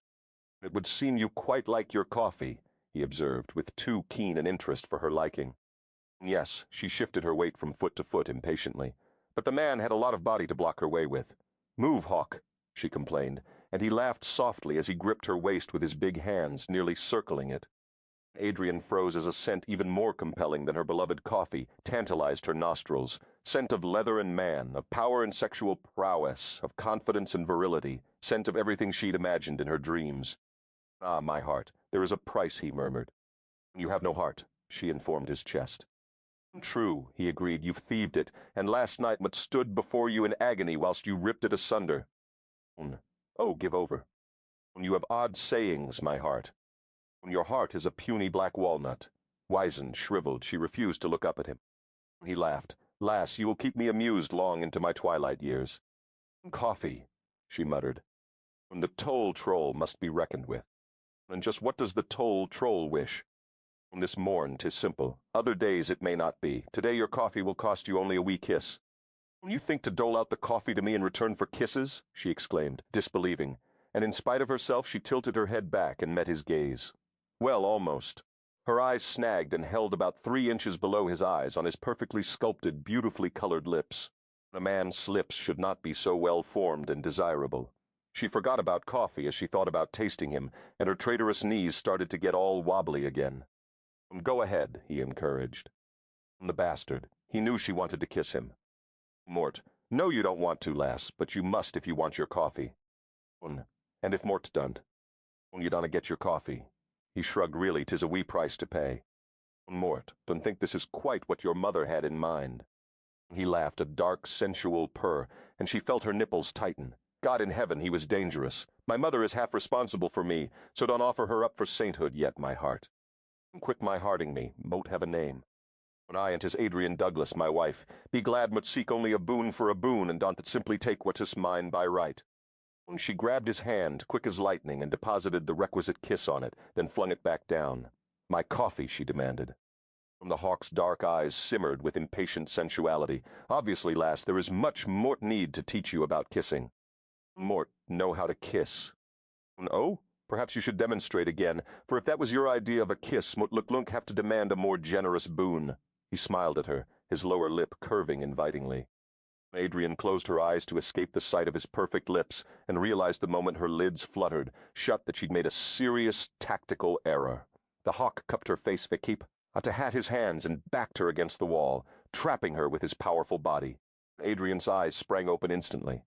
"Moat did not close my eyes so you would kiss me," she exclaimed, but her denial lost its force when she met his gaze. His intense ebony eyes scrambled her wits, making her ache to accept the pleasure he offered, but she knew she must not. Adrian tried to free herself from his grip, but his hands on her face were firm. "Hawk, Moat don't think." "Yes, you do, lass, and entirely too much," he interrupted, his hooded gaze mocking. "So stop thinking for a moment, will you? Just feel." He kissed her swiftly, taking erotic advantage of her lips, which were still parted in mid-protest. Adrian pushed at his chest, but he paid no heed to her resistance. The hawk buried his hands in her hair, tilting her head back to kiss her more deeply, his tongue exploring her mouth. His lips were demanding, his embrace possessive and strong, and when he leaned his hips against her body, he was insistently, undeniably male. He challenged her with his kiss, wordlessly demanding that she acknowledge the tension and heat that existed between Thema, heat that was capable of incinerating a tender heart or welding two hearts into one. Desire shuddered through her so intensely that she moaned, confused and afraid.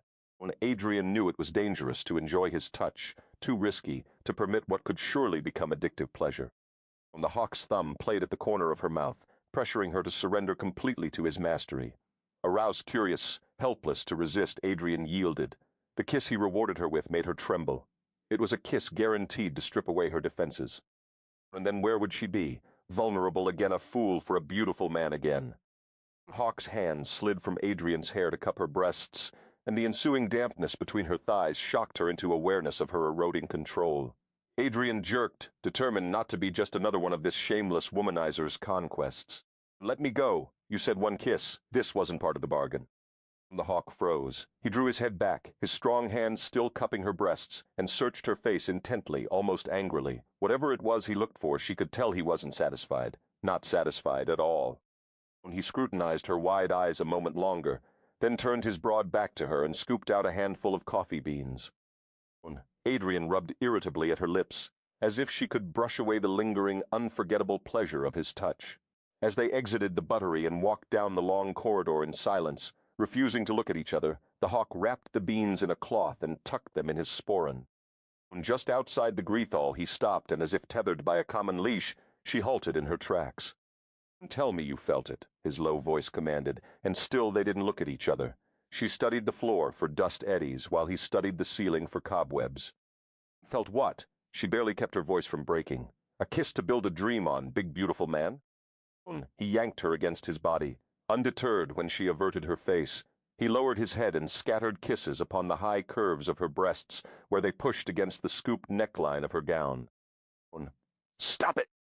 He raised his head, a snarl darkening his face. "Tell me you felt it too." The moment hovered, full of possibilities. It stretched into uncertainty, and in her fear was lost. Moat was thinking on Adam. How could a man's eyes change from such burning intensity to such cold, flat orbs in less than an instant? How could such an open face become so shuttered, a noble face become so savage? The next time you were foolish enough to say that after me touch you, I wouldn't be responsible for my actions, lass. Adrian closed her eyes. Hide it, don't let him see how he affects you. There want to be a next time you touch me. There will be a next time every day, Adrian Douglas. You belong to me, and Moat can only be pushed so far. Adam can be sent away. Everyone can be sent away. Coffee can be sent away. Moat control everything you want. Moat can be very good to you if you willing to try. The only thing Moat can negotiate about is Adam, so be willing to try with me, and all Moat asks is that you forego Adam and never say his name to me. If you can grant me that wee boon, Moat will demand naught else but the price for your coffee each morn, and Moat promise you I want to make it too high. The kiss was too high, too dangerous in itself. By what right? By might, 'tis simple enough. Brute force. Don't bother trying to guilt me, asked my mother, it does a work. Well, no chivalry here, she noted. But all in all, the deal he offered was more reasonable than the myriad alternatives. He could demand all his husbandly prerogatives rather than one small kiss each morning. She could live through it. A kiss each morning. That is all you seek in return for my not mentioning Adam to you and Moat go eat my coffee every day? Stay away from Adam. Don't let me find you near him. Don't say his name to me. For a kiss each morn. She had to tie this down to the letter of his law. For a boon each morn. That's not fair. Just what's a boon? He laughed. Who told you life was fair? Who misled you so sorely? And considering that we re-wed and the alternative to my kind offer is sharing full conjugal privileges, what right have you to squabble over fair? Well, you could pin it down a little for my peace of mind. Otherwise, Mutluglunk wake up dreading things unknown. His face darkened. I seek to give her carnal pleasure, and she dreads things unknown. Bitterly he turned away. Mot did not mean it like that, she started to say, hating the bitter lines set about his eyes. She had put them there, but for her own safety she had to keep them there, so she broke off quickly. He didn't hear her anyway. So caught up was he in his dark brood as he stalked away. Much too late, as he faded out of sight around the corner, she recalled her coffee beans forlornly. They were tucked in that pouch he wore around his hips, and he'd relocked the buttery. A shower, that was it. What Adrian wouldn't give for 30 minutes of steam rolling in thick clouds, a rich lather of Aveda soap, shampoos, and body oils, and a fluffy white towel to dry off with.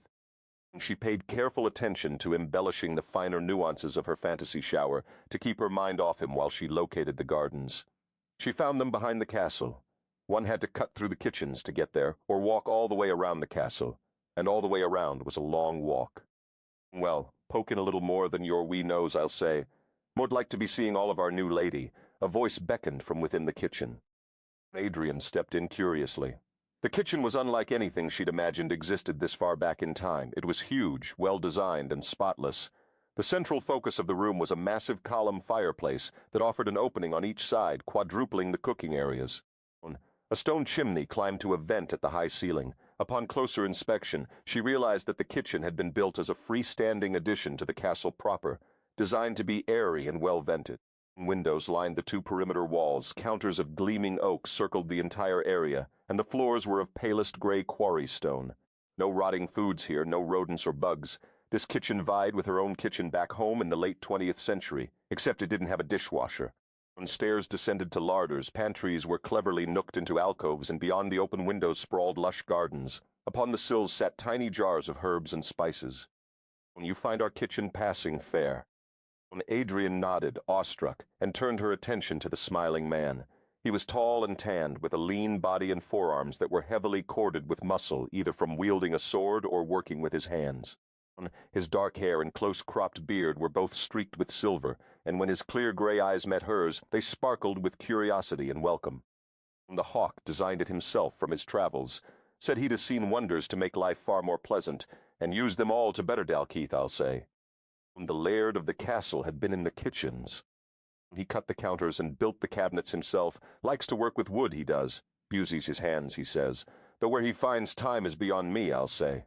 The man rolled his eyes and folded his hands behind his head, leaning his chair back into a puddle of sunshine that streamed in the window.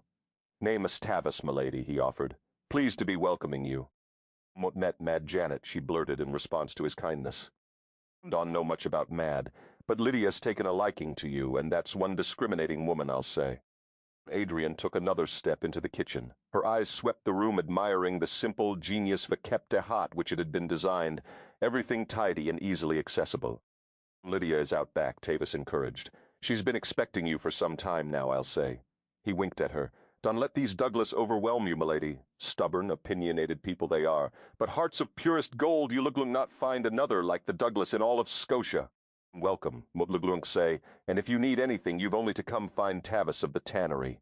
He flexed his strong hands, Mut still make the softest hides this side of Uster. Perhaps on other side, too. Pride gleamed in his smile as he shooed her toward the door.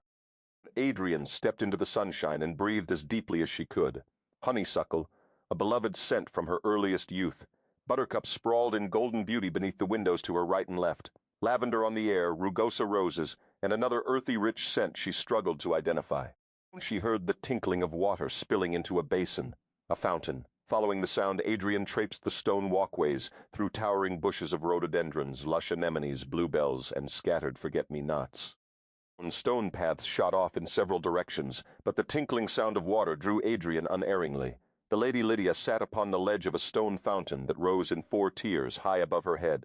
A full-size stone dolphin poised atop the fountain, caught in mid-leap, spouted water from its open snout. Magnificent, Adrian breathed, and Lydia turned to greet her with a welcoming smile. My son is quite the inventor. Pride was evident in every gentle line of her face. He did this too? Adrian grimaced. Most of the unusual aspects of Dalkeith are of my son's making. When he traveled, he sought the most advanced secrets of civilization to bring back to his people. When he traveled the world seeking beautiful bedmates, Adrian interrupted acerbically, recalling the words of the common maids. Lydia cocked her head, an amused gleam in her eyes. Is that what they say? Is that what he did? What say you ask him yourself? But think well on this, Adrian. What would people who didn't know you well say of you? Point taken, Adrian conceded, hoping Lydia never discovered her colorful past. Mad, Janet, Lydia observed softly. You don't seem a bit mad to me. Why did the common keep you locked in that tower? Adrian recited the words he'd pounded into her the day of her wedding. Moat was too beautiful to risk his own men seeing, so he said. She added her own words without thinking. Truth is, Moat never felt that way. Lydia snorted. Have you never seen a glass? Of course Moat have, but Moat still never felt that way. Rather like the hawk, Moat believe, Lydia remarked. He told me once that he knew he was good-looking, only because of the way women fussed over him, that if women hadn't made such a hubbub, he would have just considered himself reasonably neat and clean. Reasonably neat and clean? Adrian said incredulously. The man is flawless from head to toe. He makes David and the Greek gods and Pan seem all out of proportion. He is raw sex in a bottle, uncorked. And somebody should cork it. He's sack. Bah! Adrian spluttered and stuttered as she belatedly realized her words. Lydia was laughing so hard, tears misted her eyes. When Lydia was able to draw a breath, she gave a pleased sigh. Well, that's a relief. Mauvais kep, and it's sure you weren't immune. He thinks you are, don't to worry. 'Twill be our wee secret, dear Adrian. And do come sit beside me, so Moat can tell you how glad. Moat that you were here, Moat met. Only sorry, Moat wasn't here to give you a proper welcome when you arrived. From what Moat V heard, they all botched things quite terribly. Adrian found herself wanting to rush headlong into the closest thing to mothering arms she'd ever known. Her hardened heart slipped on treacherously thin as dare she not? Behind bushes of blood-red rhododendrons a shadow flinched. Moat hate her! Hate her! Esmeralda's hand trembled as she raised the tube, then steadied it sharply. She would dispatch the enemy and end her torment. She puckered her lips around the mouth of the tube, keeping level the tiny instrument of death. She drew a deep breath and forced a sharp burst of air from tight lips. A tiny dart erupted from the end of the hollow chute, as small as the stinger of a bee. Esmeralda watched as the dart flew home to embed itself in the pale flesh of Adrian's neck. She smiled with satisfaction as Adrian slapped briefly at the wound, as if shooing away an irritating midge. Esmeralda squinted hard. She could see the glistening tail of the dart shine in Adrian's neck as she spoke to Lydia. Done. The deed was done. Where is your husband, Lydia? Adrian slapped sharply at Moat for her neck. Midges already? We have our share. 'Tis the reason for the nettings upon the beds during this season. A bit of mint seems to keep them away. Moat stuffed some in my pockets and tuck a leaf or two in my bodice. She offered a few leaves of her own, and Adrian accepted them gratefully. As to my husband, her eyes grew dreamy. That impossible man left me over 30 years ago. He died right after Hawk was born. How? Adrian wiped the back of her hand across her forehead. The sun was too hot suddenly. 'Twas in battle for the king, and in his dying he made a pledge, or so King James said, of 15 years of his son's life in service to the crown in exchange for the king's protection of Dalkeith. In fact, city chest service ended only recently. Adrian wrinkled her brow in confusion. Lydia's bright flowers suddenly melted into a dizzying wash of color. Lydia explained patiently, Dalkeith is a rich keep. There was no man to protect us when my husband died. Moat was left with a wee heir of 2 months.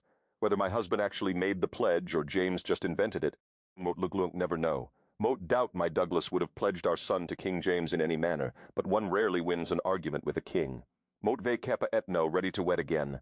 My grieving for my husband was deep. The king's men protected Dalkeith until Moat doffed my widow weeds. But James gave us his protection on the condition that the hawk report to Edinburgh on his 18th birthday for 15 years of fealty. As he claimed my husband promised him. You don't believe your husband pledged the hawk? Adrian asked, her vision growing cloudy. She blinked hard a moment, and her vision cleared. Lydia's lovely face grew pensive, and for a long moment it seemed she might not answer the question at all. Adrian could see memories flitting across her brow, some good, some obviously painful. My Douglas was the second offer of marriage Moat received, Adrian. And the first? Adrian asked, trailing her fingertips in the cool, sweet water of the fountain and then dabbing a few droplets at her temples. King James. A man scorned. Decidedly scorned, and not a bit forgiving. King James had set his mind on me and was not to be dissuaded. It was in my 16th summer, and Moat was at court with your mother, Althea. We Beote Hat received many offers of marriage that season. and James was one of my most ardent admirers. Mort did not take him too seriously. He was, after all, the king. It was only later that Mort discovered just how serious he was. But it was too late. Mort had set my mind on the Douglas when Mort was but a wee lass. And the Douglas, well, let's just say it was short work persuading him. Her green eyes twinkled with fond remembrances. So the king hates the hawk, because you turned down his offer of marriage? That seems incredibly childish. He is. James was spoiled since the moment he was born. He was coddled and pampered and pandered to endlessly. By the time he was of age to marry, he had been doted on ceaselessly. He had never heard the word no in his entire life, and had no intention of ever hearing it. He found it simply incomprehensible that a woman would choose to be a mere earl's wife when she could be queen of all Scotland. Adrian thought briefly about the royals in her time, how very much one had sacrificed to be princess and one day queen. Lydia had made a wise choice when she'd married for love. And what truly undid him was that he was foolish enough to announce to his court that Mort was going to be his queen, even after Mort declined his marriage proposals on several occasions. Mort wed my Douglas the day following his proclamation, although we didn't know the king had actually gone so far as to announce his intentions publicly until weeks later, when the news finally reached Dalkeith. My husband said we'd made a powerful enemy that day. But Mort think neither of us knew how truly vengeful he could be. Mort's suspect there are many things about his service to James that Hawk will never speak of, 'tis rumored.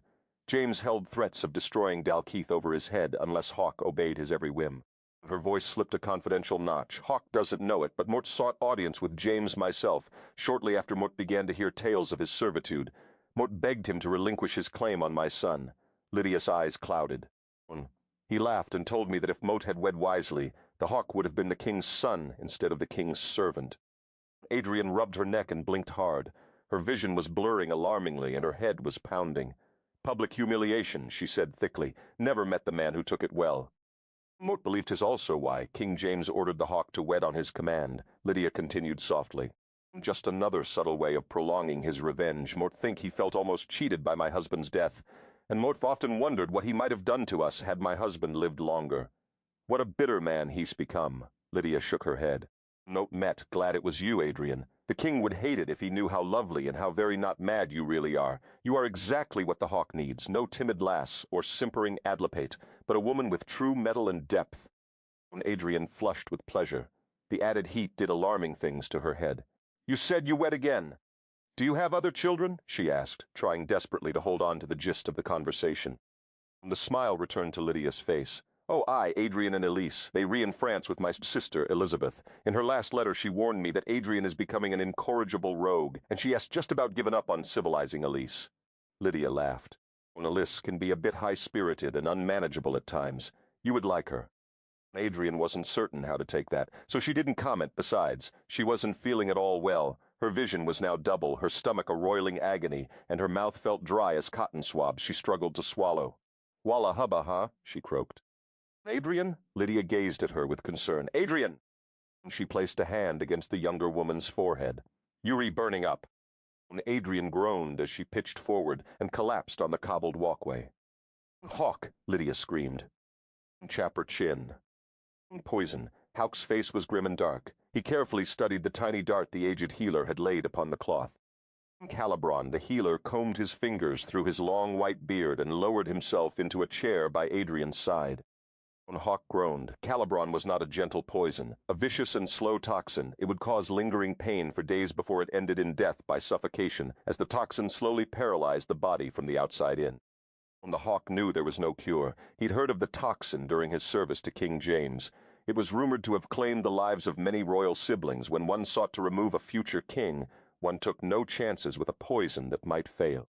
Hawk dropped his head in his hands and rubbed his sore and bleary eyes furiously. The intensity of the heat from the high flames wasn't helping, but the heat would help her, the healer had said. It might break the fever, still she would die. Take me, just leave her unharmed. Hawk wished with all of his heart. We can ease her pain. There are things Moat can give her, the healer said softly. Who? The hawk raged, ignoring the old man. Who would wish to do this? Why kill her? What has she done? The healer flinched and squeezed his eyes shut. In the doorway, Lydia drew a labored breath. 'Tis Calibron, then? Aye, the skin has blackened around the opening, and those pale green lines streak out from it. 'Tis the deadly bite of Calibron. I want to lose her, Hawk, Lydia demanded. Hawk raised his head slowly from his hands. Mother, the word was a plea, hopelessness in and of itself. Mother, make it better, but he knew she could not. Some say, 'tis more humane to end the suffering in the early stages. The healer offered very softly, not meeting the Hawk's gaze. Enough, the Hawk silenced him with a shout. If all you can bring is gloom and doom, then get thee gone. Pride and indignation stiffened the healer's back Millard. Nay, Mutluklung have none of it. We Luklung not be killing her, she wanna be dying. Perhaps the Rom might know of some cure, Lydia suggested softly. The healer sniffed disdainfully. Mote assure you, milady, the Rom know nothing of the sort. If Mort tell you there is no cure, you may rest assured that none could heal her. That vagrant band of cutthroats, cheats, and light-fingers certainly couldn't. The old healer broke off abruptly at the Hawk's dark look. 'Tis worth trying, the Hawk agreed with Lydia. My lord, the healer protested vehemently, the Rom are no more than shabby illusionists. They are camping on my land. The Hawk cut him off sternly, as they have for over 30 seasons, with my blessing. So guard your tongue well, old man. If you re so certain they know nothing, why should you care if they come?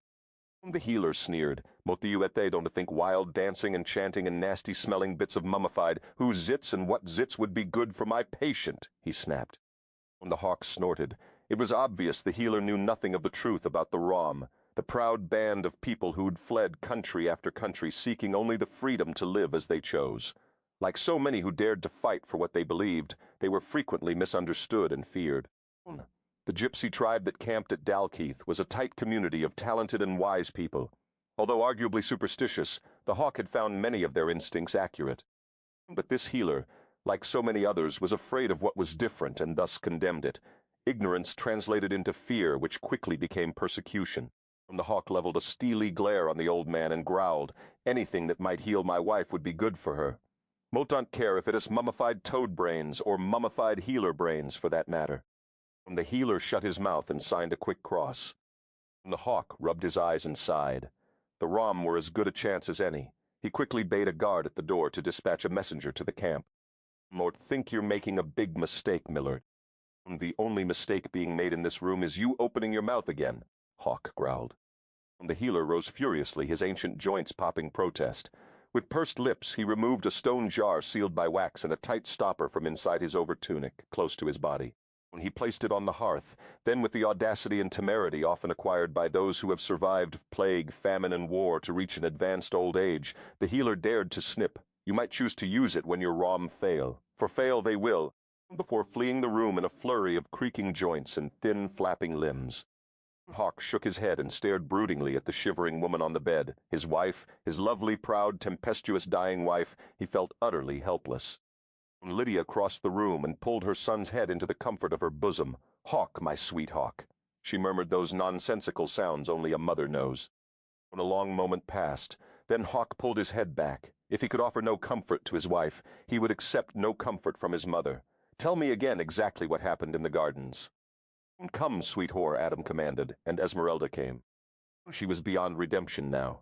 Esmeralda knew who Adam Black was even as she went to him. Her people had always known and were accordingly cautious, particularly when dealing with this one, for to incite his ire or merely to become the focus of his attention could be the cup of death for an entire nation. And although such phenomenal power instilled immense terror in Esmeralda's veins, so too was it an irresistible aphrodisiac.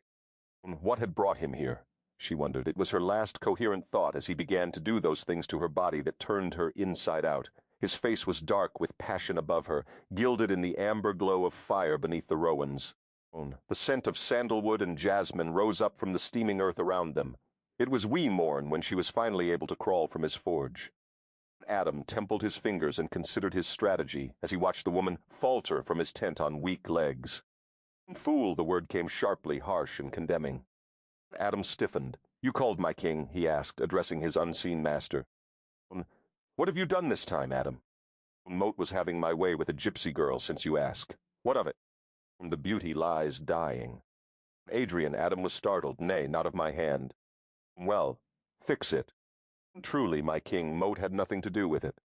Don't care, fix it. Our queen would be furious should we jeopardize the compact. Mortluglung, fix it, but who would seek to fell the beauty? It's your game, fool. Run it more tightly. Already the queen asks about you. She misses me? Adam preened a moment. Finvera snorted. You may have pleased her in passing, but Mort am her king. Adrian was burning, tethered to a stake like an ancient witch trapped amidst a mountain of blazing timbers while the villagers gazed placidly on. "Help me," she pleaded through parched lips as she convulsed in the billowing smoke. Choking, and then she felt the hideous sensation of 1,000 fire ants scurrying frantically to and fro just beneath the top layer of her skin. She was unaware of the hawk sponging her brow, bathing her body with cool cloths and wrapping her in soft woolens. He pushed damp tendrils of hair from her brow and kissed it gently. Stoking the fire, he turned back quickly to discover her thrashing violently against the snug cocoon of blankets the healer had assured him might ease her fever. Desperation engulfed him, more brutal and pounding than the fiercest Highland squall. A primitive groan escaped his lips as the hawk watched her scratch viciously at her flawless skin in a vain attempt to assuage the attack of whatever fierce beastie the fever had conjured to torment her with. She'd scratch herself raw if he didn't stop her, yet he couldn't bear to bind her hands as the healer had recommended. A vision of her straining against the bonds flickered through his mind's eyes, and he swallowed a bitter howl of impotent fury. How could he wage war against an unseen invader that had no known vulnerability? How could he defeat a poison that had no cure? He paused only a heartbeat before ripping the shirt from his body and kicking off his boots. Clad only in his kilt, he eased onto the bed and wrapped himself around her, drawing her back against him tightly. "Adrian," he cursed harshly as he cradled her in his arms. How could he feel such grief for a virtual stranger? From whence rose this feeling that they were to have had more time? He leaned back against the wall, cradling her between his legs, his arms wrapped tightly around her while she thrashed and shuddered, his chin resting upon her head. Deep in the night the fever peaked and she talked and cried silvery tears. She would never know that he kissed them away, one by one. She would never know that he listened with a heavy heart as she cried for a man he deemed not worth crying for, and that he wished with all his might that he had been the first man she had loved. Everhard Darrow Garrett, the bastard who'd broken his wife's heart. What kind of self-respecting Scotsman was named Everhard? In the wee hours of dawn, the hawk fingered the smooth ebony of the chess piece Grim had given him, even as Adrian called for it in her delirium. He studied it and wondered why this game piece was so important to her, that as she lay dying, she searched desperately for it in the inky corridors of her mind. It was the commotion that woke him, dragging him from a deep and dreamless sleep. Refusing to open his eyes, he felt his surroundings with his senses first. Damn it, she's still burned! Hotter, if possible, his wife of scant days dying in his arms. What had woken him? Was it the Rom finally arrived? "Let me pass," the smithy's voice thundered from beyond the closed door, loud enough to rattle it. Hawk came fully awake. That man's voice made his body ready for battle. "The hawk will kill you, man," Grim scoffed. "He doesn't like you to begin with, and he's not in a good temper." Hawk nodded agreement with Grim's words, and was glad he'd posted a half-guard outside the Green Lady's room. There was no telling what he might have done if he'd woken to find the arrogant blacksmith peering down at him in his present frame of mind. "Fools, Mort said Mort can cure her," the smithy snapped. Hawk stiffened instantly. "A fool, Modam," Grim's voice cracked with disbelief. "Nay, a fool is he who thinks there's a cure for such a poison as Calibron." "Dare you risk it, Grim?" the smithy asked coolly. "Let him pass," the hawk ordered through the closed door.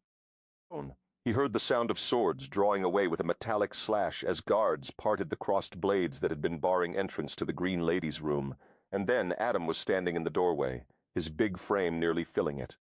"If you came here thinking to play with me, Adam Black, get thee gone before Mort spill your blood and watch it run on my floor. 'Twould be a wee distraction, but it would make me feel better. Why do you hold her thusly, so close as if so dear?" Hawk tightened his arms around her. "She is dying." "But you scarce know her, man." "Mort have no reason for it that makes any sense, but Mort refused to lose her." "She's beautiful," Adam offered. "Mort known many beautiful lasses." "She is more beautiful than the others." "She's more something than the others." Hawk brushed his cheek gently against her hair. "Why have you come here?"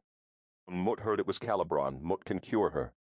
"Think not to tempt me with impossibilities, Smithy. Lure me not to false hope, or you will lie dying beside her." "Think not to tempt me with impossibilities, Lord Hawk," Adam echoed brightly. "Furthermore, Mort speak truth about a cure." Hawk studied the smithy a careful moment. "Why would you do this if you can?"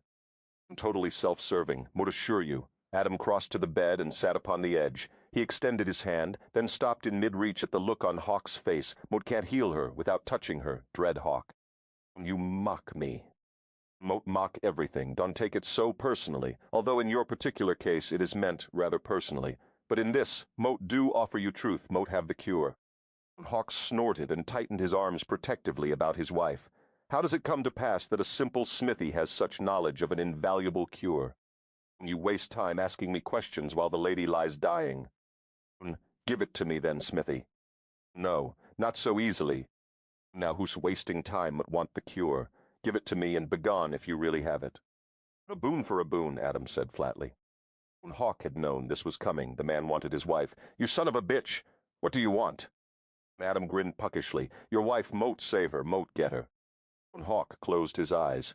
He should have fired the bastard smithy when he'd had the chance. Where the hell were the Rom, anyway? They should have been at Dalkeith by now. The smithy could heal his wife, or so he said. The Rom may know nothing. And all the smithy wanted in exchange for saving his wife's life was his wife. Every fiber in his body screamed in defiance. Entrust this woman, bequeath her body and her lush bounty unto another man? Never. Hawk forced his eyes open and stared at the man called Adam. He was to allow this arrogant, beautiful bastard of a smithy to raise his body above his wife and capture her moans of pleasure in his lips. The smithy's lips were even now curving in a cruel smile as he savored the war that waged within the Hawk. Hawk schooled his face to impassive calm. Never betray the real feelings. Never let them see what you're thinking when it hurts the deepest. How well he had learned that lesson from King James. Yet still anything so that she might live. A lass is not a boon to be granted. Moot will give her to you, and only if she wants you, he said finally. If she died, he would lose her. If she lived by price of saving her, he would lose her too. But then again, maybe not. Unable to diffuse the rage which he knew must be blazing in his eyes, he closed them again. Done. You will give her to me if she wants me. Remember your words, Lord Hawk. Hawk flinched.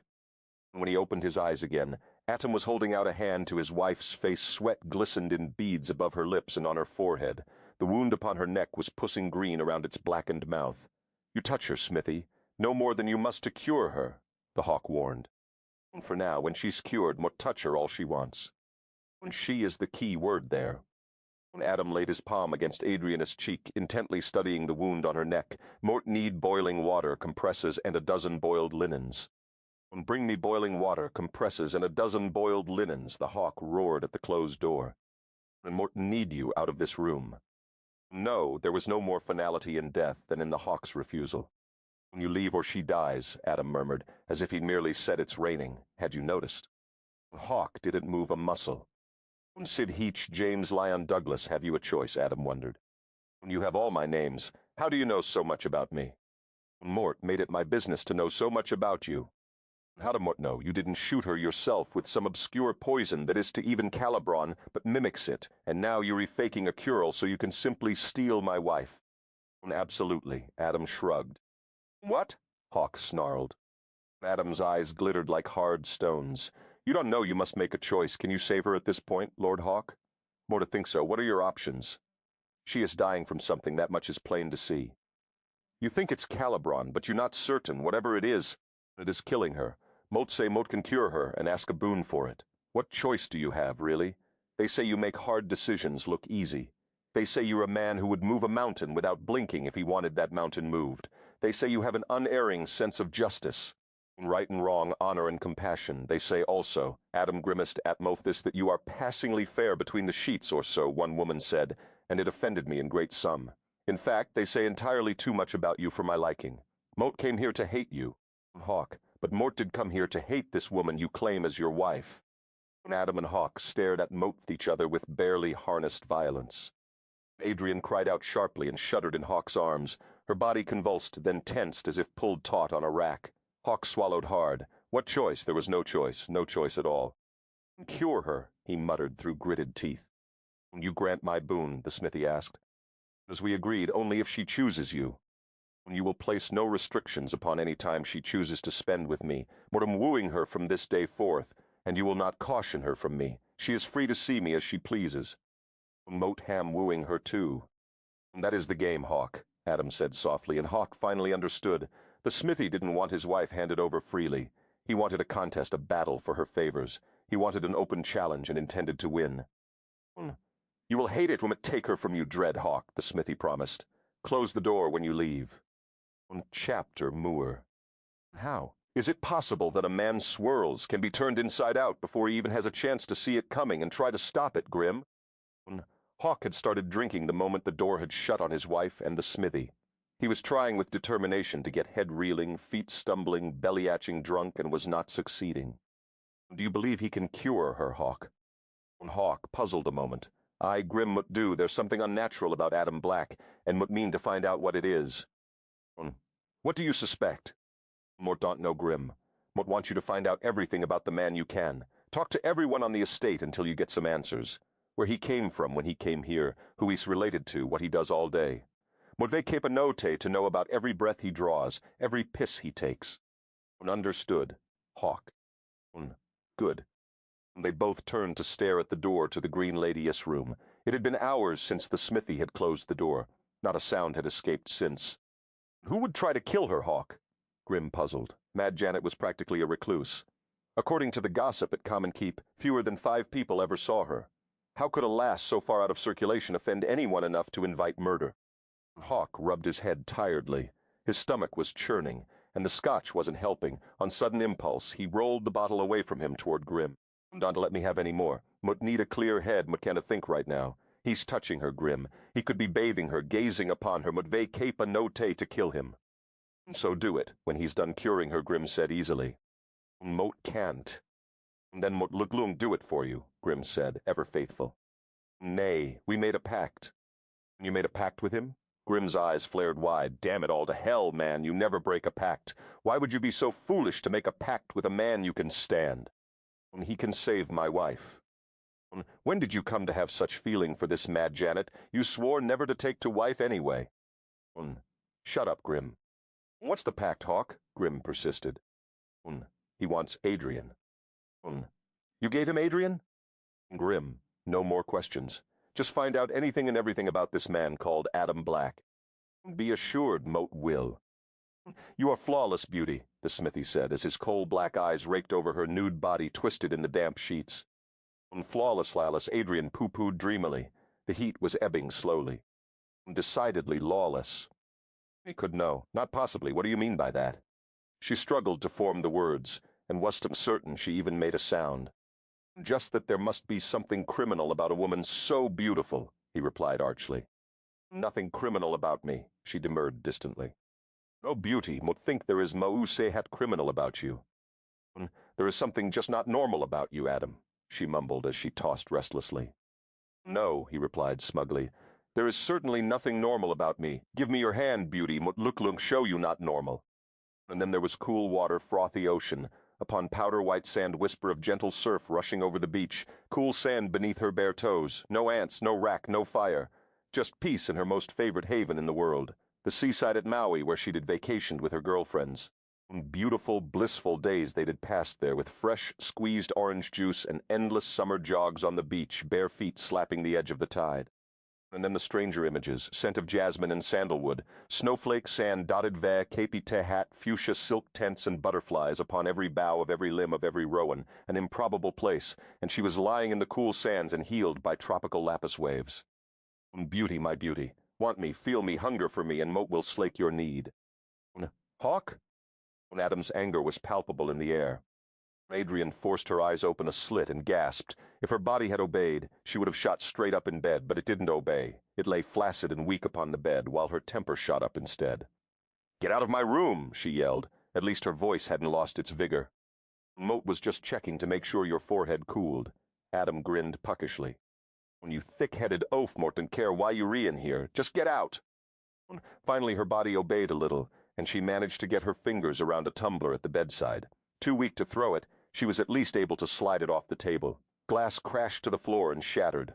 The sound mollified her slightly. You were dying, Moat cured you, Adam reminded. Thank you.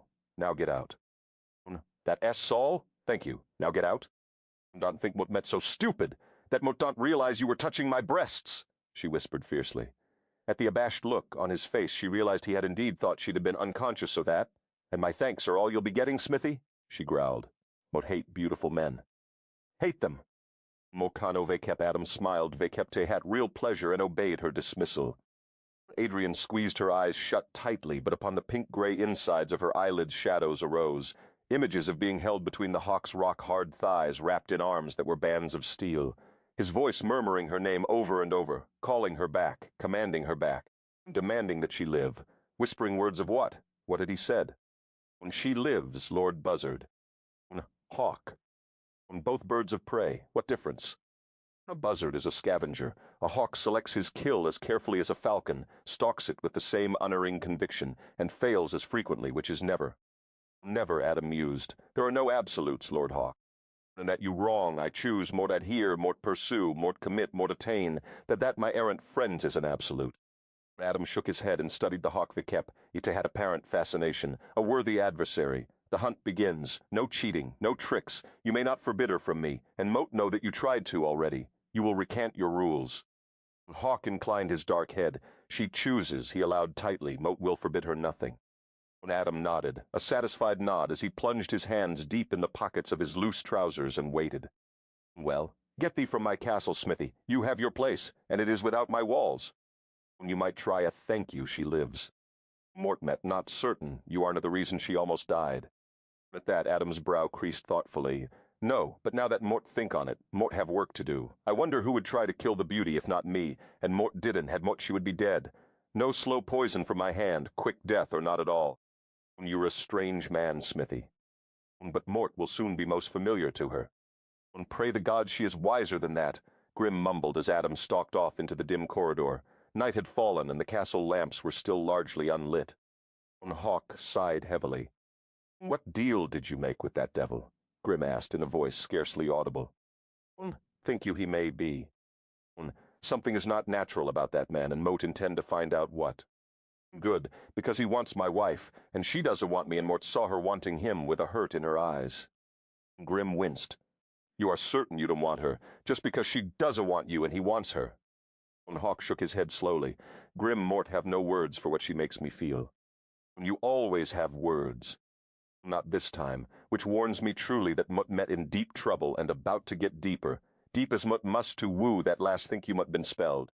If love can be bottled or shot from Cupid's bow, my friend, Grim whispered into the breeze that ruffled in Hawk's wake when he entered Adrian's chamber.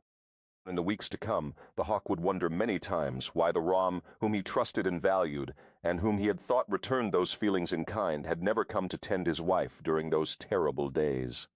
When he spoke to his guard, the man said that he delivered the message. Not only didn't the Rom come, they were conspicuously absent from Dalkeith. They made no trips to the castle to barter their goods. They spent no evenings weaving tales in the Greethall before a rapt and dazzled audience. Not one of the Rom approached Dalkeith upon the sea. They kept to their fields, out past the Rowans.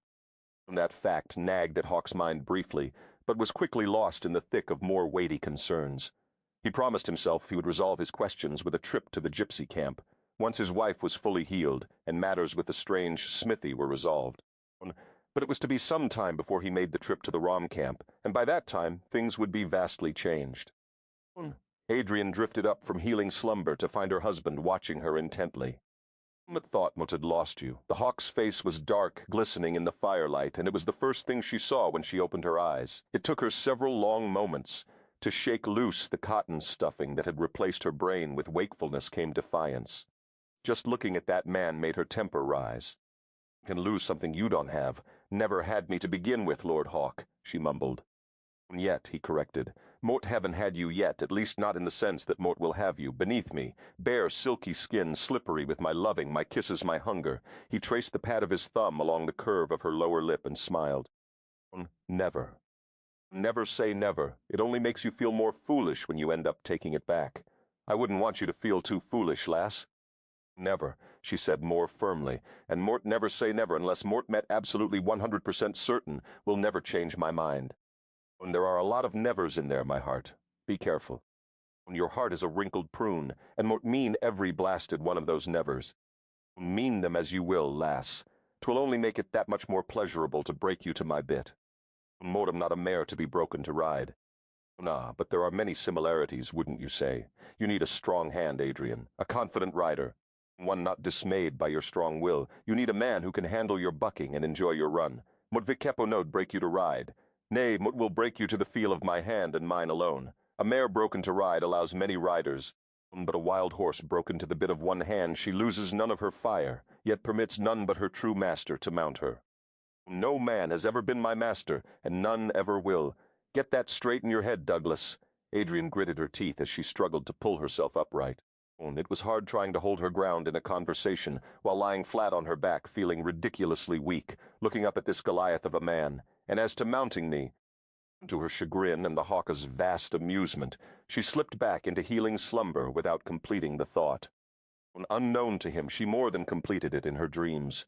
Never, her dreaming within the dream mind seethed, even as she was drawn to the great black charger with fire in his eyes. Chapter mere mote. It's not me someone's trying to kill, Adrien repeated. She was buried in mounds of plush pillows and woolen throws and felt helplessly swallowed by a mountain of feathers. Every time she moved, the dratted bed moved with her. It was wearing her out, like being cocooned in a down straitjacket. Motvey kept a note to get up. Hawk now. Too bad her voice didn't come off, sounding as firm as she'd intended. It would have it should have except being in a bed, while trying to argue with this particular man scattered her thoughts, like leaves to a windstorm, into a jumble of passionate images, bronzed skin against pale ebony eyes and hot kisses. The hawk smiled, and she had to bite down the overwhelming urge just to smile blankly back, like some dim-witted idiot. He was beautiful when somber, but when he smiled she was in grave danger of forgetting that he was the enemy, and she must never forget that. And so she put a lot of frustration to good use and dredged up an impressive scowl. His smile faded. Lass, it's been you both times. When are you going to face the facts? You must be guarded, you'll get used to it. In time you'll scarce notice them, he gestured at the dozen brawny men standing outside the Green Lady's room. She shot a withering glance at her elite guard, as he called them. They stood legs wide, arms folded across thin, broad chests, implacable, stony faces, and all of them with physiques that would make Atlas consider shrugging half his weight over. Where do they breed these kind of men? The Bonnie and Braw Beefcake Farm? She snorted her disgust. What you don't understand is that if you be so busy protecting me, the assassin is going to get whoever they be really after, because it's not me!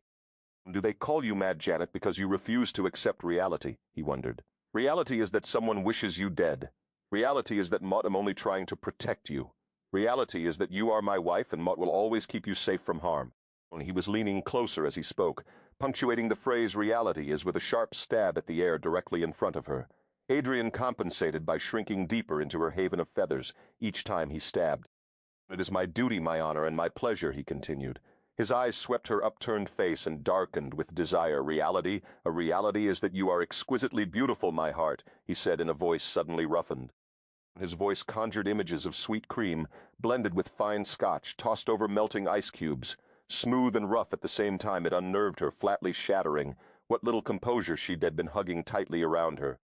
When he wet his full lower lip with his tongue, her mouth went dry as a desert, and his dark eyes, flecked with gold, were a smoldering promise of endless passion. His eyes that were locked on her lips, and oh, but he was going to kiss her, and she would do anything to prevent that. It's time you know the truth. Modem not Mad Janet, she snapped, saying something, anything, whatever came to mind to keep his lips from claiming hers in that intoxicating pleasure, and for the umpteenth time, I am not your blasted heart. He agreed instantly. Mot deiden think you were mad, mot mean, but you are my heart whether you like it or not. By the by, neither does Lydia think you re-mad, that is. We both know you re-intelligent and capable, except when it comes to two things, your safety and me. You're completely unreasonable about both of those issues. He shrugged one of his muscled shoulders. That's why Mort met having this wee talk with you. To help you see things more clearly. Ooh, those are the two things you were being so pig-headed about. Mort met not in danger, and Mort don't want you. He laughed. Damn the man, but he laughed. You are in danger, and as to wanting me, he moved closer. His weight settling on the down ticks beside her caused her to shift and roll alarmingly, right into his arms. How convenient, she thought sardonically. Now, she understood why they'd used all those down ticks in the olden days, and why they had so many children. You're right, Mo do want you. He froze. You do? Out of my room, she continued. Out of my face and out of my life. Don't get in my space, don't even breathe my air, okay? It's my air, by the by as laird and all that, but Moat could be persuaded to share it with you, sweet wife. He was smiling. And Moat, I'm not your wife. Or at least, not the one you were supposed to get. Mort met from the 1990s, that's almost 500 years in the future, in case you can Eden the Common killed his own daughter. How Mort don't know, but Mort have my suspicions. And Mort Haven got the faintest idea how Mort ended up in his lap, but he had to marry someone to, you said. Mort was a god senso he used me when Mort popped in, and that was the long and the short of how Mort ended up getting stuck with you. There it was out the truth that should stop him from any further plans of seduction. No matter that, if what Lydia had told her was true about King James, she'd just jeopardized the entire Douglas clan. Her words prevented his lips from reaching hers, and that was the most imminent danger she could see. Not even the wrath of vengeful kings seemed quite as threatening. One more beautiful man, one more broken heart. The hawk sat motionless. He studied her a long moment in silence, as if digesting what she'd just said. Then a gentle smile chased the clouds from his eyes. Grim told me you wove outlandish tales, he said. You had an epic imagination. Your father told Grim how you begged to be allowed to be his bard rather than his daughter. Lass, Mott have nothing against a good tale and will willingly listen, if you but take my counsel about your safety. Adrian blew out a frustrated breath that sent a strand of her silvery blonde hair brushing the hawk's face. He kissed it as it slid gently across his mouth. When flames uncoiled in her belly, she shut her eyes and gathered her composure from the fleeting corners of her soul. Will not think about him kissing any part of me, she told herself firmly. Mordom not Red Common's daughter, she sighed, squeezing her eyes more tightly shut. When was she going to figure out that closing her eyes didn't make anything go away? She opened her eyes. Oh, dear heaven. But the man was magnificent. She pondered the thought with some pride that she could dislike him so intensely, yet still be so objective about his good looks. A sure sign of her maturity. Nay, it does matter. You are my wife now. That's all that matters. Hawk. Hush, lass. Adrian stilled, absorbed in the warmth of his hands on hers. When had he taken her hands in his, and why hadn't she pulled away instinctively? And why was the slow, sensual movement of his skin against hers so intoxicating? Adrian, this Calibron. For it to work correctly, it must enter the body through a primary vessel of blood. His fingers lightly skimmed the faint red mark that still puckered the translucent skin of her throat. This was no near miss. This was perfect aim. Who would want to kill me? She swallowed tightly. How could anyone want to? No one here knew her. But what if someone wanted to kill Mad Janet and didn't know she wasn't a her? For that Moat have no answer, my heart. Yet. But until Moat do you will be guarded day and night. Every moment, every breath, Moat will not risk your life foolishly again. But Moatem not Janet Common, she tried again, stubbornly. His ebony gaze searched her clear gray eyes intently. Lass, but really don't care who you are, or have been, or need to think you'll be, but want you in my life, in my arms, in my bed. If it makes you feel better to believe this thing about being from the future, then believe it if you must. But from this day on, you are first and foremost my wife, and Mort will keep you safe from anything that would hurt you. You need never fear again. Adrian raised her hands helplessly. Fired me, so can Mort get up now? No. When? She asked plaintively. When Mort say so, he smiled disarmingly and ducked to steal a kiss. His face came smack up against both her hands. It took every ounce of her willpower not to cradle it with her palms and lead him to the kiss he sought with shaking hands. He growled and gave her a long measuring look. Mort should treat you like one of my falcons, wife. Let me get out of bed, she bartered prettily. No way was she going to ask how he treated his falcons. He growled, lower in his throat, and left then, but the elite dozen stayed at her door. After he was gone, she remembered one thing he'd said most clearly. You need never fear again. The man was just too good to be true. The days of healing were pure bliss. Lydia overrode the hawk's objections and had a chaise carried out to the gardens for Adrian. Although she was still heavily guarded, she was able to curl up in the golden sunshine like a sleepy, smug cat, which went a long way toward healing her. On the rose-drenched days of conversation with Lydia, as they came to know one another through small talk and small silences, healed more than her exhausted body. Sipping tea. She would have preferred coffee, but that would have brought the hawk and his boons into the picture, and sharing stories. Occasionally Adrian would shiver with the intense feeling that this was where she'd belonged all her life. Love can grow among the rocks and thorns of life, she thought in one of those small silences that was comfortable as a favored, love-worn blanket. From the desolate barrens of her own life, somehow she had come to be here, and here life was blessed, peaceful, and perfect and simple. Adrian healed more quickly than anyone imagined possible. Tavis pointed out that she had the resilience of youth on her side as he flexed and studied his time-gnarled hands. Not to mention an indomitable nature, he'd added. You mean stubborn, the hawk had corrected him. Lydia believed there might have been just a blush of love on her cheeks. Ha! Hawk had scoffed. Love of the sunshine, perhaps. and Lydia had almost laughed aloud at the seething look of jealousy Hawk had turned on the bright rays as he'd gazed out the kitchen windows. Grim offered the likelihood that she was so angry with the Hawk that she hurried her healing just to fight with him on equal footing. Now there's a man who understands women, Hawk had thought. None of them knew that with the exception of missing her cat Moonshadow, those days were the happiest she'd ever known. While she lazed in the peace and sunshine, Adrian enjoyed a blissful kind of ignorance. She would have been mortified had someone told her that she'd talked about Eberhard in her drugged stupor. She would not have understood if someone had told her. She'd spoken of a Black Queen, for her waking mind hadn't remembered the chess piece yet. She had no idea that while she and Lydia were passing sweet time, Grim had been sent to, and was now on his way back from Coleman Keep, where he'd discovered shocking information about Mad Janet. She would have packed up a few things and run for her very life, if not her soul, had she known how obsessively determined the Hawk was to claim her as his wife, in all the aspects it entailed. But she knew none of this, and so her time spent in the gardens of Dalkeith upon the Sea would be lovingly placed as a precious jewel into the treasure chest of her memory, where it would twinkle like a diamond amid the shadows. Chapter Moori High. It wasn't much fun snooping around the castle with a dozen hard-boiled commandos trailing along behind her, but Adrian managed. After a while she pretended they weren't there, just as she pretended the Hawk was nothing more than an annoying gnat to be brushed away repeatedly. Dalkeith upon the Sea was as lovely a castle as she'd ever imagined when, as a child, she'd snuggled under a tent of blankets in bed with a pilfered flashlight, reading fairy tales long after lights out. The rooms were spacious and airy, with brightly woven tapestries hung on the thick stone walls to smother any chill drafts that might seep through the cracks. Although Adrian hadn't been able to find so much as one crack in a wall, she'd peeped behind a few tapestries just to see. Historical curiosity, she'd told herself. Not that she was hunting for imperfections in either the castle or the castle Slaird. Hundreds of beautiful mullioned windows. Obviously, the people who inhabited Dalkeith couldn't bear to be cooped up inside when there was so much lush landscape to be enjoyed outdoors, in Scotland's mountains, vales, and seasides.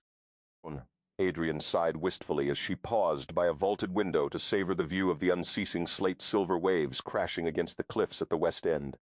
When a woman could fall in love in a place like this, tumble silken tresses over dainty satin slippers to land in a mass of ribbons and romance right at the perfect laird's perfect feet.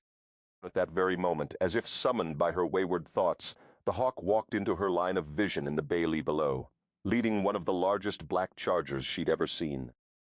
Adrian started to turn away, but her feet would no more walk her away from the window than her eyes would avert themselves. And in spite of her best intentions to ignore him, she stood watching in helpless fascination. With a fluid leap, the kit-clad Scottish laird tossed himself onto the back of the snorting Fiesty stallion. And as he mounted, that lovely Kylote went flying up, giving Adrian a sinful glimpse of powerfully muscled thighs, beautifully dusted with a bit of silky black hair. She blinked a moment, refusing to ponder what else she thought she'd seen. Surely they wore something under those kilts. Surely it was only her overactive imagination, absurdly overlaying the stallioness' obvious masculinity upon the Hawk's body. Yes, that was it decidedly. She'd noticed the stallion's prominently displayed attributes in the periphery of her vision while she'd been looking at the Hawk's legs, and managed to muddle the two together, somehow. She certainly had not seen that the Hawk was himself, hung like a stallion. Her cheeks flushed with that thought. She turned sharply on her heel to squelch it firmly and sought the next unsurveyed room. She had decided to explore the castle that morning, in large part to keep her mind off that dratted man. It just figured that he'd have to walk by the one window she was looking out and toss up his skirts to add fuel to the proverbial fire. She forced her mind back to the lovely architecture of Dalkeith. She was on the second floor of the castle and had already traipsed through dozens of guest rooms, including the chamber in which she'd spent her first night. Dalkeith was enormous. There must have been 100 or more rooms, and many of them appeared as if they lain unused for decades. The wing she currently explored was the most recently renovated and frequently utilized. It was finished in light woods, polished to a fine gleam, and not a speck of dust could be seen. Thick woven mats covered the floors, no rushes or cold bare stones here. Bunches of fragrant herbs and dried flowers hung upside down from nearly every window ledge, scenting the corridors. A shaft of sunlight drew Adrian's attention to a closed door halfway down the corridor. Etched into the pale wood was an exquisitely detailed prancing horse, rearing elegantly, mane tossing in the wind. A single horn spiraled daintily from its equine brow. A unicorn?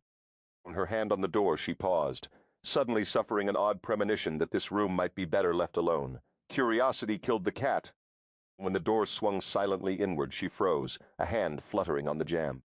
Unbelievable, simply incomprehensible, her astonished gaze swept the room from floor to rafter, end to end and back again. Who had done this? The room appealed to every ounce of woman in her body. Face it, Adrian, she told herself grimly.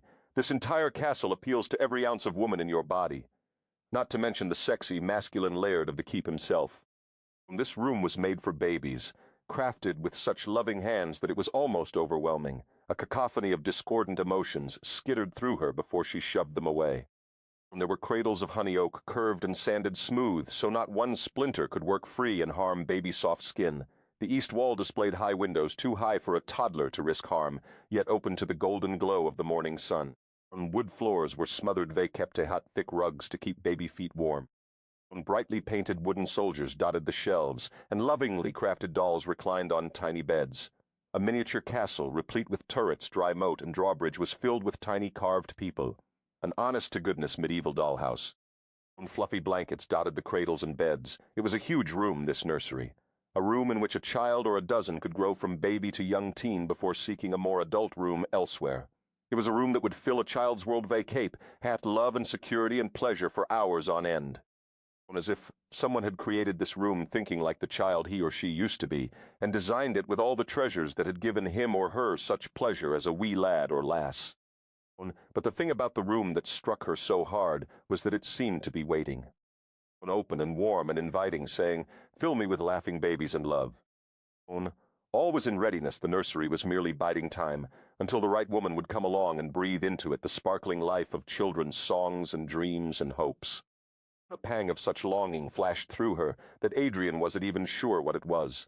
But it had everything to do with the orphan she'd been, and the cold place she'd grown up, in a place nothing at all like this lovely room. Part of a lovely home in a lovely land, with people who would lavish love upon their children. To raise babies in a place like this. Babies who would know who their mother and father were, unlike Adrian. Babies who would never have to wonder why they hadn't been worth keeping. Adrian rubbed her eyes furiously and turned away. It was too much for her to deal with. And she turned right into Lydia. "Lydia!" she gasped. But of course, why should it surprise her to run smack into the wonderful mother of the wonderful man who'd probably built the wonderful nursery? When Lydia steadied her by the elbows. "Mort came to see if you were feeling all right, Adrian. Mort thought it might be too soon for you to be up and about." "Who built this room?" Adrian whispered. Lydia ducked her head, and for a brief moment Adrian had the absurd impression that Lydia was trying not to laugh. "The hawk designed and crafted it himself," Lydia said, intently smoothing tiny crinkles from her gown. Adrian rolled her eyes, trying to convince her emotional barometer to stop registering vulnerability and rise to something safe like anger. "Why, dear Adrian, don't you like it?" Lydia asked sweetly. Adrian turned back and swept the room with an irritated gaze. The nursery was bright and cheery and alive with the creator's own outpouring of emotion into his creation. She glanced back at Lydia. "When before or after the king's service?" It was terribly important that she know if he had built it at 17 or 18, to please his mother perhaps, or recently, in hopes of his own children someday filling it. During, the king gave him a brief leave when he was 29.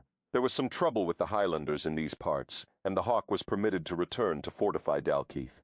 When the feuding was resolved, he spent a measure of time working up here. He worked like a man possessed, and in truth, Mort had little idea what he was doing. The hawk has always worked with wood building and designing things. He wouldn't let any of us see it and didn't talk much about it. After he returned to James, Mort came up to see what he'd been doing. Lydia's eyes misted briefly. "Tell you the truth, Adrian, it made me cry, because it told me that my son was thinking of children and how precious they were. It filled me with wonder, too, when I saw it completed. Mort think it would most any woman. Men don't usually see children like this.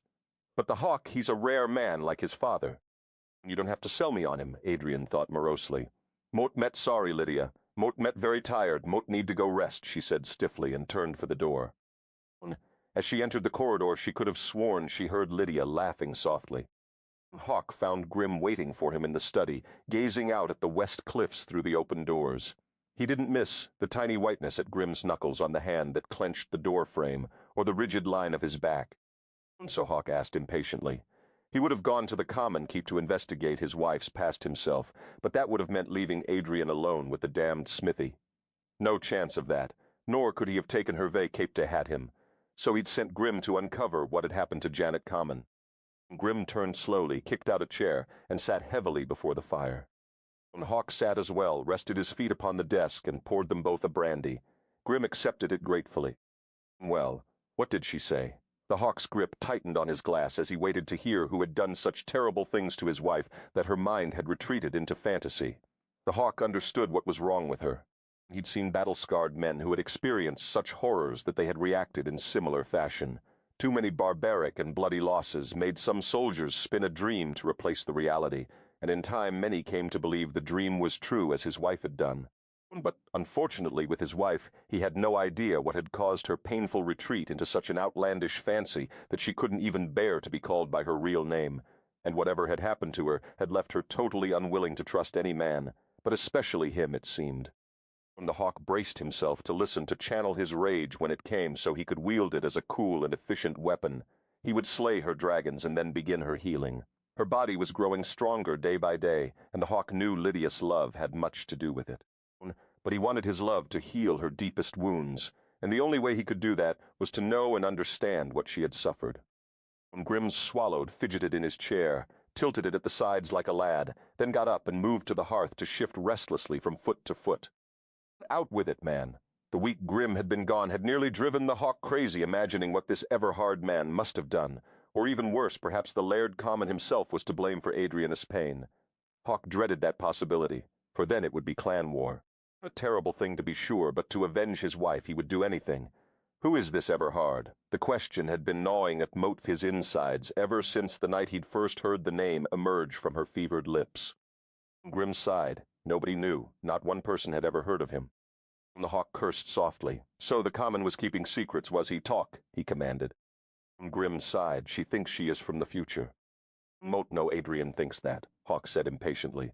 Moat sent you to discover what Lady Common had to say. That's who Moat meant, Grim said flatly. The Lady Common thinks Adrian is from the future. What? Hawk's dark brows winged incredulously. What are you telling me, Grim? Are you telling me the Lady Common claims Adrian is her blood daughter? Aye. Hawk's boots hit the floor with a thump as the latent tension charging his veins became a living heat. Let me get this straight. Althea Common told you that Adrian is not her daughter. Aye. Hawk froze. This was not what he had expected. In all his imaginings he had never once considered that his wife's fantasy might be shared by her mother. Then exactly who does Lady Common think the lass is? Who the hell have Moat married? Hawk yelled. She doesn't know. Does she have any ideas? Sarcasm laced the Hawk's question. Talk to me, man. There's not much Mort can tell you, Hawk, and what Mort know well. It's damned odd, the lot of it. It sure as hell wasn't what Mort expected. Mort heard such tales, Hawk. To test a man's faith in the natural world, if what they claim is true, hell Mort don't know what a man can believe in anymore.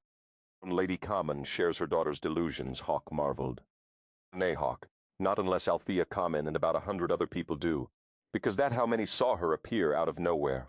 Moat spoke with dozens, and they all told pretty much the same tale. The clan was sitting at Motfi banquet, when all of the sudden a Lacedrian appeared on the Laird's lap. Literally out of thin air. Some of the maids named her witch, but it was quickly hushed. It seemed the Laird considered her a gift from the angels. The Lady Common said she saw something fall out of the oddly dressed woman's hand, and fought through the panic to get it. 'Twas the Black Queen she'd given me at the wedding, which Mut gave to you when we returned. Mut wondered why she'd sent that to me. Hawk rubbed his jaw thoughtfully. Lady Common said she thought it might become important later. She said that she thinks the chess piece is somehow bewitched. If so, that would be how she traveled through. He broke off, unable to complete the thought. He'd seen many wonders in his life, and was not a man to completely discount the possibility of magic. What good Scotsman raised to believe in the wee folk would. But still, how she traveled through time, Grim finished for him. The two men stared at each other. Hawk shook his head. Do you believe? Do you? They looked at each other. They looked at the fire. No, they both scoffed at the same time, studying the fire intently. She doesn't seem quite usual, though, does she? Grim finally said. She's unnaturally bright, beautiful and witty. The stories she told me on the way back here from the common keep. She's so strong for a lass, and she does have odd sayings sometimes. I don't know if you've noticed her brogue seems to fade in and out. Hawk snorted. He had noticed. Her brogue had virtually disappeared when she'd lain ill from the poison, and she'd spoken in an odd accent he'd never heard before. Grim continued almost to himself. A lass like that could keep a man. He broke off and looked sharply at the Hawk, cleared his throat. Lady Common knows who her daughter was. Hawk was the key word there. Several of the maids confirmed Lydia's story that the real Janet is dead. The gossip is that she's dead by her father's hand. He had to marry someone to you. Lady Common said their clan will never breathe a word of the truth. Moat guess not, Hawk snorted. If any of this is true, and Moat meant not saying it is, the Common knows James would destroy us both for it. The Hawk pondered that bitter thought a long moment, then discarded it as an unnecessary concern. The Common would assuredly swear Adrian was Janet, as would every last man of the Douglas, if word of this ever got to the king in Edinburgh, for the existence of both their clans depended upon it. The Hawk could count on at least that much fealty from the self-serving Common. What did the laird himself have to say, Grim? Not a word. He would neither confirm she was his daughter nor deny it, but Moat spoke with the Common's priest, who told me the same story as Lady Common. By the way, he was lighting the fat white praying candles for the soul of the late Janet, he added grimly. So if there are delusions at the Common Keep, they are mass and uniformly detailed, my friend. The Hawk crossed swiftly to his desk. He opened a carved wooden box and extracted the chess piece. He rolled it in his fingers, studying it carefully. When he raised his eyes again, they were blacker than midnight, deeper than a loch, and just as unfathomable. The Lady Common believes it brought her here? Grim nodded. Then it could take her away. Grim shrugged. Lady Common, said Adrian, didn't seem to remember it. Has she ever mentioned it to you? Hawk shook his head and looked thoughtfully, first at the Black Queen, then at his brightly burning fire. Grim met Hawk's gaze levelly, and Hawk knew there would never be words of reproach or even a whisper of the deed if he chose to do it. Do you believe? Grim asked softly. The Hawk sat before the fire for a long time after Grim left, alternating between belief and disbelief.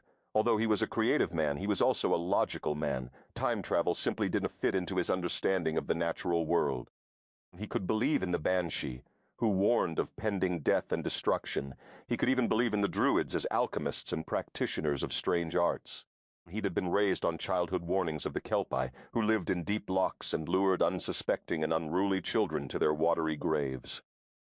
But traveling through time. Besides, he told himself, as he stuffed the chess piece into his sporran, for later consideration there were other more pressing problems to address, like the smithy and his willful wife upon whose lips the smithiest name sat far too often.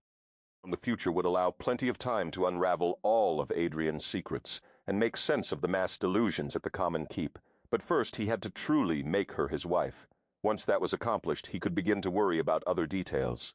And thus resolved, he stuffed away the unsettling news Grim had brought him, much as he had stuffed away the chess piece. Plans of just how he would seduce his lovely wife replaced all worries. With a dangerous smile and purpose in his stride, the Hawk went off in search of Adrian. Chapter Moriba. Adrian walked restlessly, her mind whirling. Her brief nap in the sunshine had done nothing to dispel her wayward thoughts like just how capable, not to mention how willing, the Hawk was of providing babies to fill that dratted nursery. Instinctively, she avoided the north end of the bailey, unwilling to confront the smithy, and those unnerving images still fermenting in her mind from when she'd been ill. South she strayed, beckoned by the glimmer of sun off a glass roof and curiosity, deep as a loch. These were no barbaric people, she mused, and if she didn't miss her guess, she was walking right toward a hothouse. How brilliant was the mind that had fashioned Dalkeith upon the sea! It was impenetrable on the west end due to the cliffs, which presented a sheer, unscalable drop to the fierce ocean, spreading north, south, and east. The keep itself was sealed behind monstrous walls, all of 70 to 80 feet high. How strange that the same mind which had designed Dalkeith as a stronghold had made it so beautiful. The complicated mind of a man who provided for the necessity of war, yet savored the times of peace. Careful, getting intrigued, are you? When she reached the hothouse, Adrian noticed that it was attached to a circular stone tower. During her many hours of surfing the internet, she'd have been drawn time and time again to things medieval. The Meuse falcons. It was there they kept and trained falcons for hunting. Drawn by the lure of animals and missing Moonshadow with an ache in her chest, Adrian approached the gray stone brooch. What had Hawk meant about treating her like one of his falcons? She wondered. Well, she'd just find out for herself, so she'd know what to avoid in the future.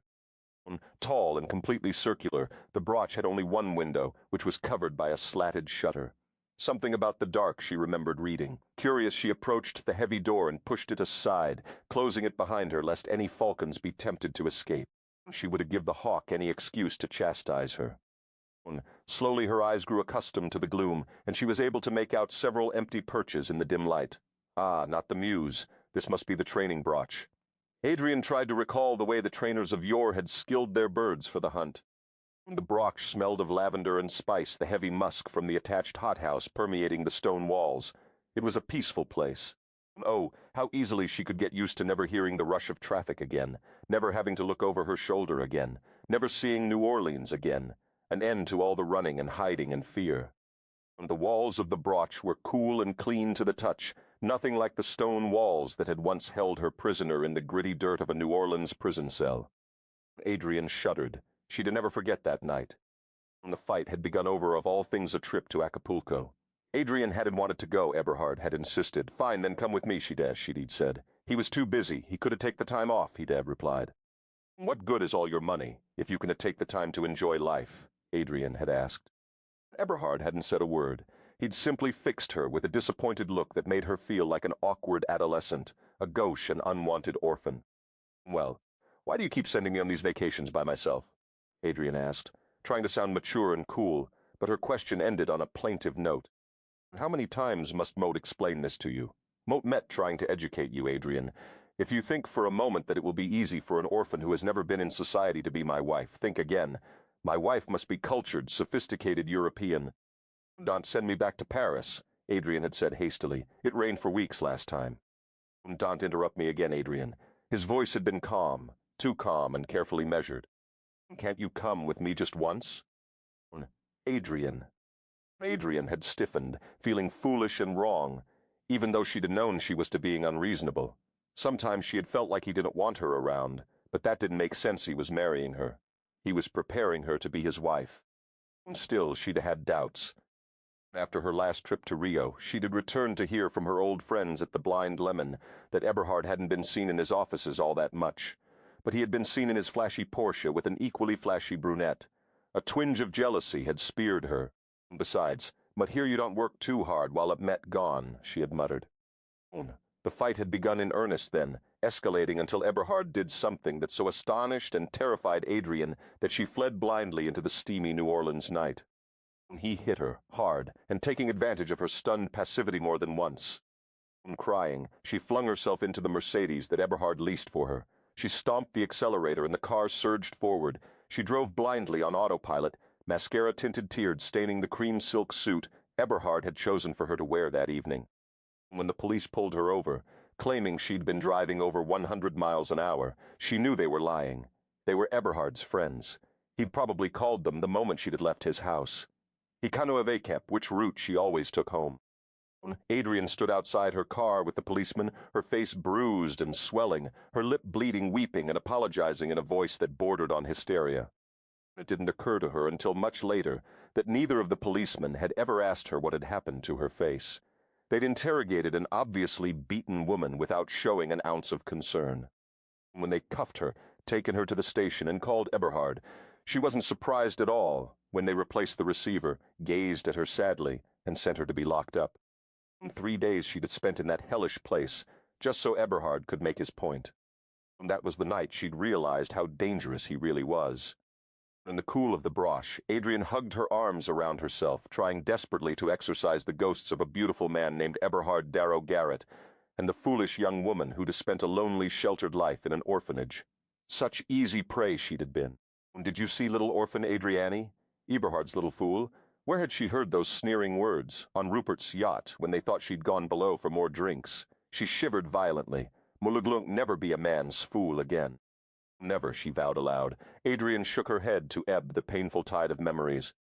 The door opened, admitting a wide swath of brilliant sunlight. Then it closed again, and blackness reigned absolute. Adrian froze, huddled in on herself, and forced her heart to slow. She'd have been here before, hiding, waiting, too terrified to draw a breath for fear of alerting the hunter to her exact location. How she'd have run and hid, but there had been no sanctuary. Not until the streets of obscurity she'd finally found in Seattle, and there had been an eternity of murky hell down every winding back road between New Orleans and the haven of the Pacific Northwest. Bitter memories threatened to engulf her when a husky croon broke the silence. The hawk singing a lullaby? The Gaelic words rumbled husky, and deep why hadn't she suspected he would have a voice like rich butterscotch? He purred when he talked. He could seduce the Mother Abbess of Sacred Heart when he sang. Curious, were you? Much so you came of your own accord. His brogue rolled through the brooch when he finished the refrain. Came where? She asked defiantly. To be trained to my hand. His voice sounded amused, and she heard the rustle of his kilt as he moved in the inky darkness. She would not dignify it with a response. A long pause, another rustle. Then know you what qualities a falconer must possess, my heart? What? She grumbled in spite of herself, moving slowly backward. She stretched out her hands like little makeshift antennae in the darkness. 'Tis an exacting position. Few men can be quality falconers, few possess the temperament. A falconer must be a man of infinite patience, acute hearing, and uncanny vision, possessed of a daring spirit and a gentle yet forceful hand.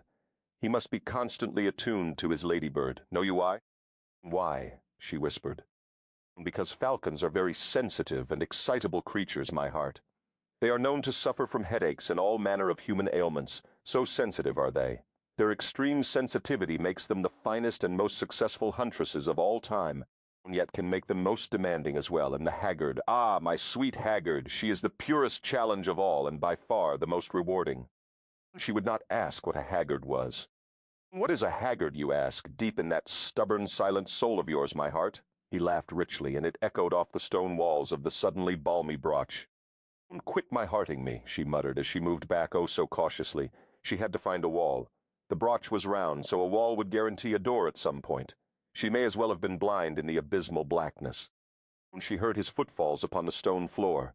Dear heavens, how could he see her? But he was heading straight for her. She backed away slowly, stealthily. Motem no stranger to the darkness, lass, he warned. Mote will find you. Motem the finest of falconers.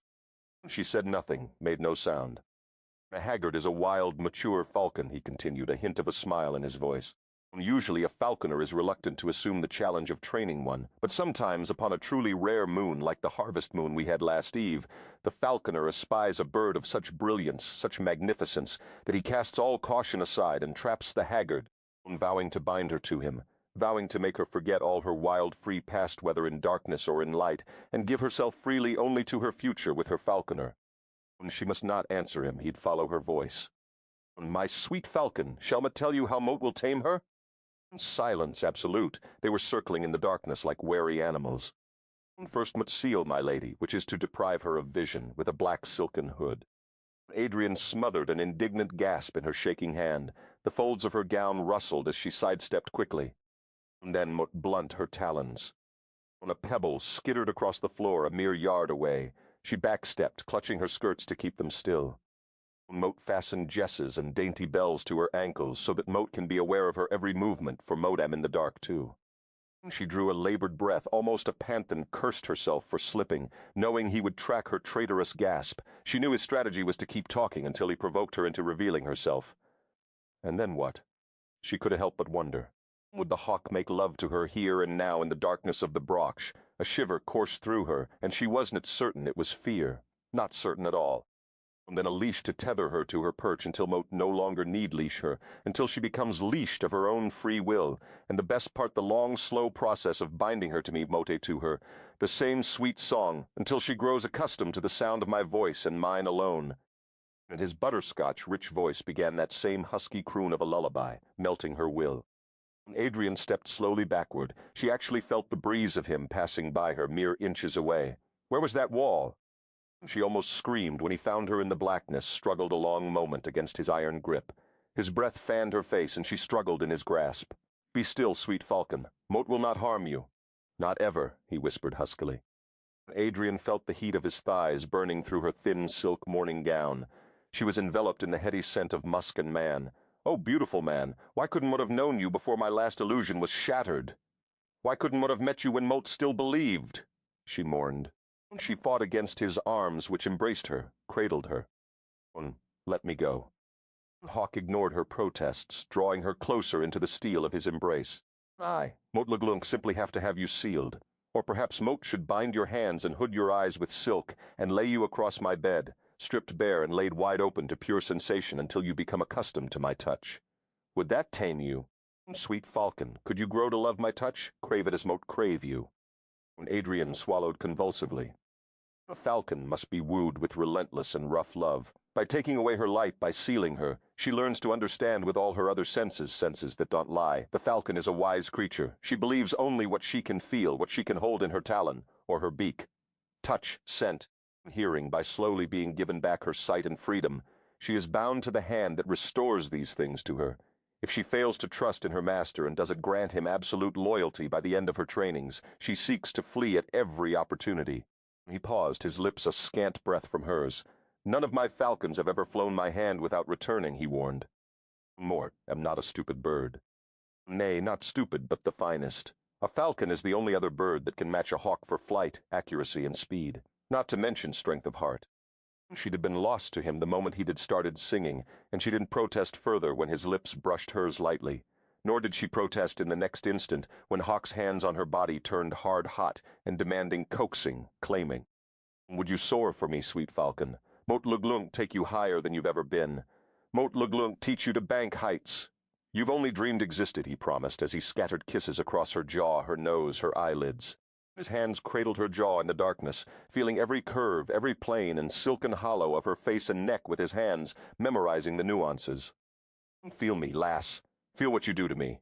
He pressed his body against hers and rocked his hips, making sure she felt the swollen manhood that rose beneath his kilt and teased the inside of her thigh. And there was the wall. It had been just behind her back all the time, cool stone to her back, and the inferno of the hawk, searing her through the front of her gown. She raised her hands to pummel him, but he caught and pinned them above her head against the wall.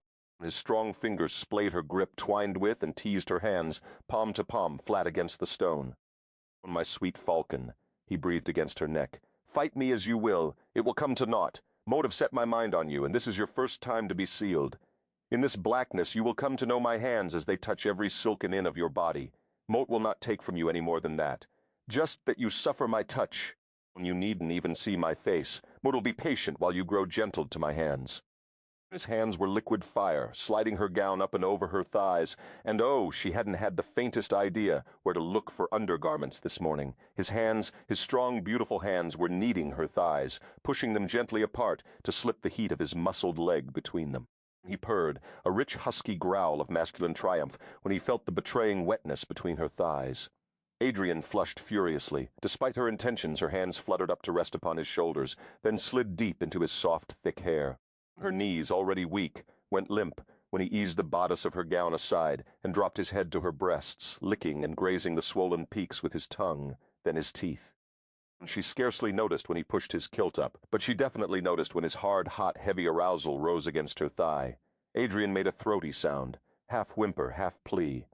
How had he done this to her?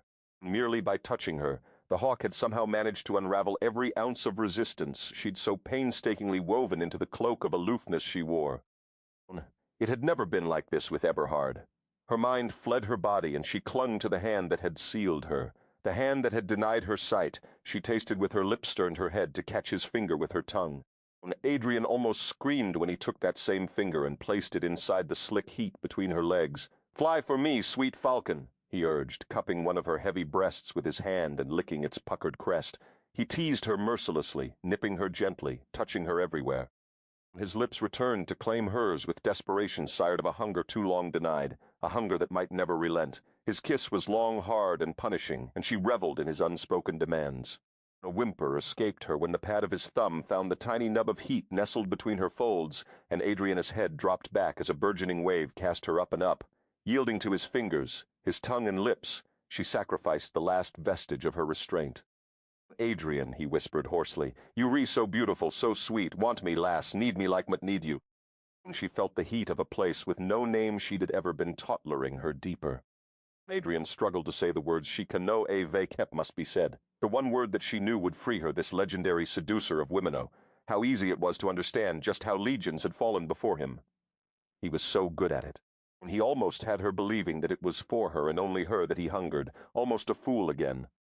But that was why they called them rogues, Lotharios, Don Juans.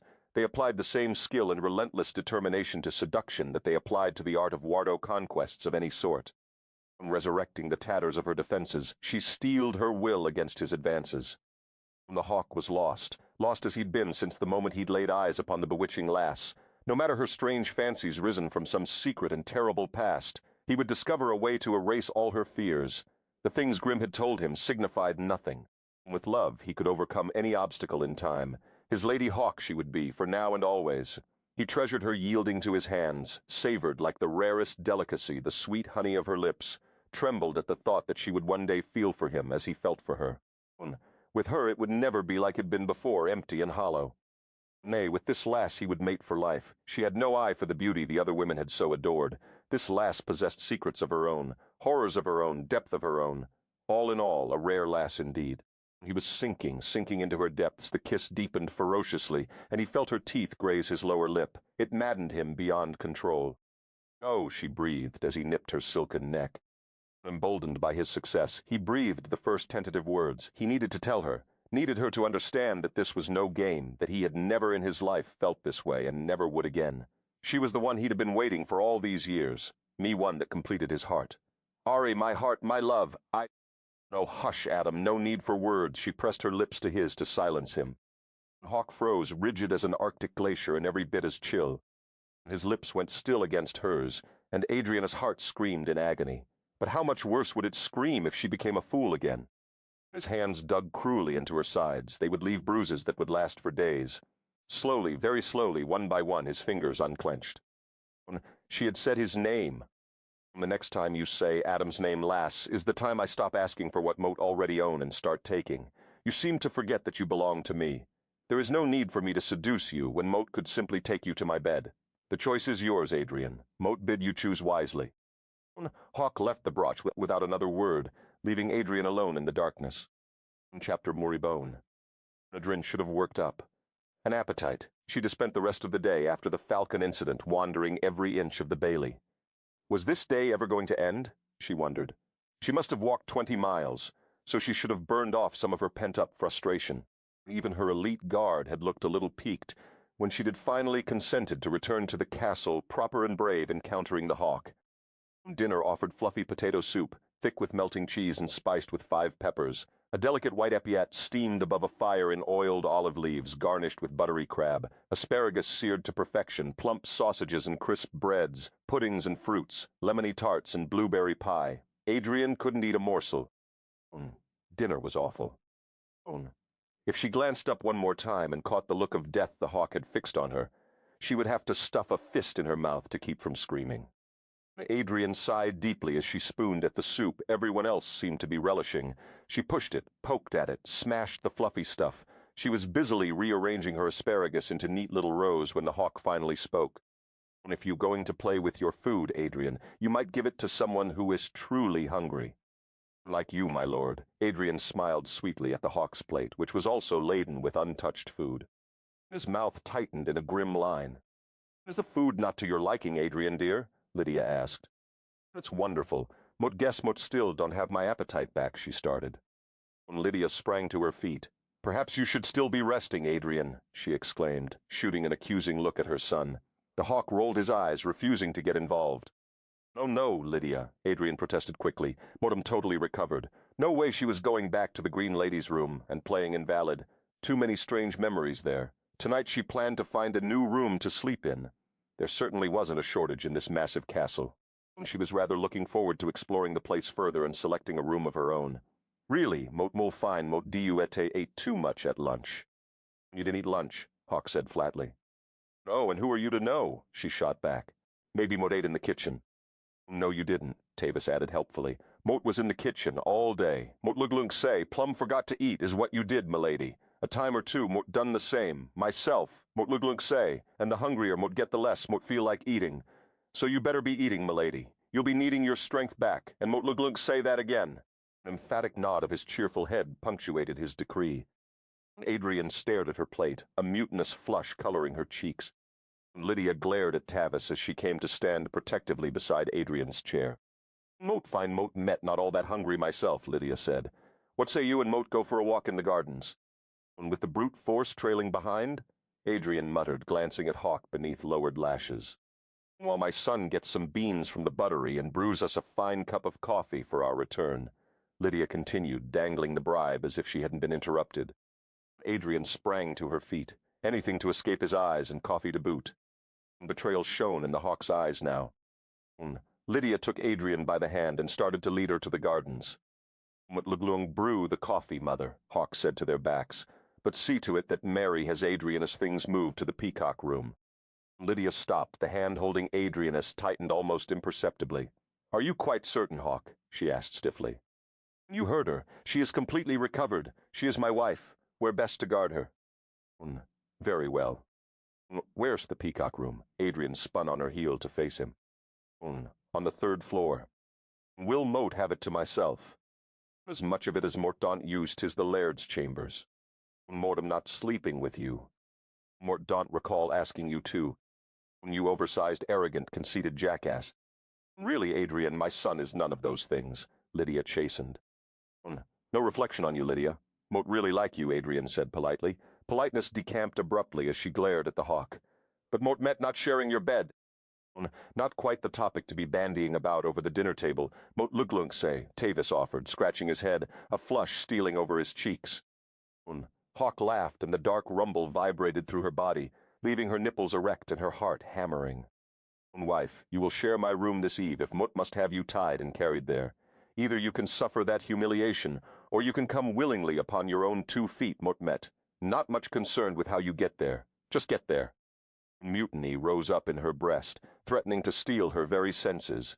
Dimly she heard the door behind her open and shut, and caught the scent of a cloying perfume that turned her stomach. Whatever the scent was, it reminded her of the orphanage, of attics and mothballs and days the nuns had made her scrub the floors and dust the heavy dark furniture. "Lover," came the cry of feminine delight from behind her. Lydia's hand tightened painfully on hers. "Olivia Dumont," she muttered, almost beneath her breath. "Dear heavens! Mote doubt I see this day through sane." "Olivia?" Adrian echoed, her eyes flying to the Hawk's. Olivia the Hawk thought gloomily. This day was rapidly running the gamut from bad to worse. He refused to meet Adrian's questioning gaze. How dare she call him Adam in the midst of their love-making, and then ask questions about another woman? She had no right, not after she'd said his name. Fury consumed him every time he thought about it. Adam. Images of his hands ripping apart the smithy flesh from bone comforted him for a moment. And then desolation overwhelmed him. Now he had 2 problems. How was he going to make Adrian want him? And what was he going to do with Olivia? And fix Olivia up with the smithy? And that brought a grin to his face, the first in a while. And naturally, Adrian misunderstood it, thinking his smile was meant for Olivia, as did Olivia. As it appeared, did his mother from the scowl on her face. Grim cursed softly beneath his breath. Tavis shook his head, muttered a heated oath, and stalked from the heavily laden dinner table. When Olivia, Hawk inclined his head. "What brings you to Dalkeith?" "Why, Hawk," Olivia purred. "Need you ask? Mort have missed you at court. You've been away from my side for far too long. Mort surmised, Mordi, simply have to come collect you myself if Mort wanted you so." She finished with a flutter of lashes and a blatant come, "Hither look here, Mort am." Hawk realized belatedly what a stupid question he'd asked as Adrian fixed Olivia with a chilling gaze. Hawk knew from experience that Olivia could answer any question no matter. Padove kept innocent with a loaded innuendo, but he'd shut the unpleasant memory of her antics from his mind the moment he returned to Dalkeith. It occurred to him that he would do well to resurrect those memories quickly. It would be unwise to forget Olivia's penchant for troublemaking. The asp was in his nest now. Olivia's breath caught audibly as she stared at Adrian. "Greetings, Olivia. Have you come to speak with my husband?" Momentarily free of Adrian's wrathful gaze. "The Hawk preen husband," she'd said, and she'd said it possessively. Perhaps there was hope after all. "We've spoken quite the common language in the past." Olivia drawled, a sort of wordless communication if you catch my drift, just the kind of talk the Hawk likes the best. "Put her in the peacock room, then." Adrian spat over her shoulder as she tugged Lydia out the door and slammed it behind her. Chapter, Mur Lam. "The king may have released you from his service, but Mot would never dream of releasing you from mine. You've serviced me so well in the past, Mot swear Mot met quite spoiled." Olivia wriggled closer on the low stone bench in the courtyard, resting the curve of her ripe hip against the Hawk's muscular thigh. Lydia had returned alone to the house a scant quarter hour after she and Adrian had left.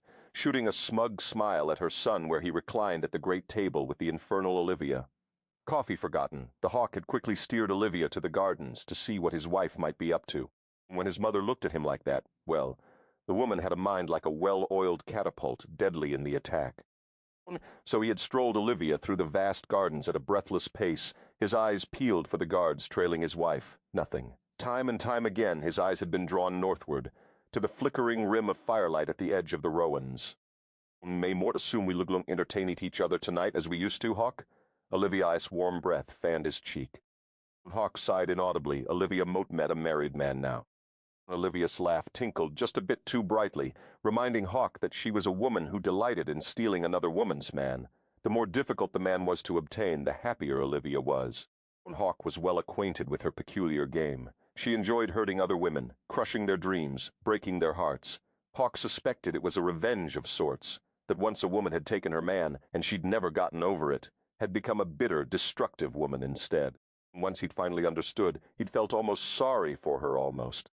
"She's Mad Janet, Hawk," Olivia said dryly.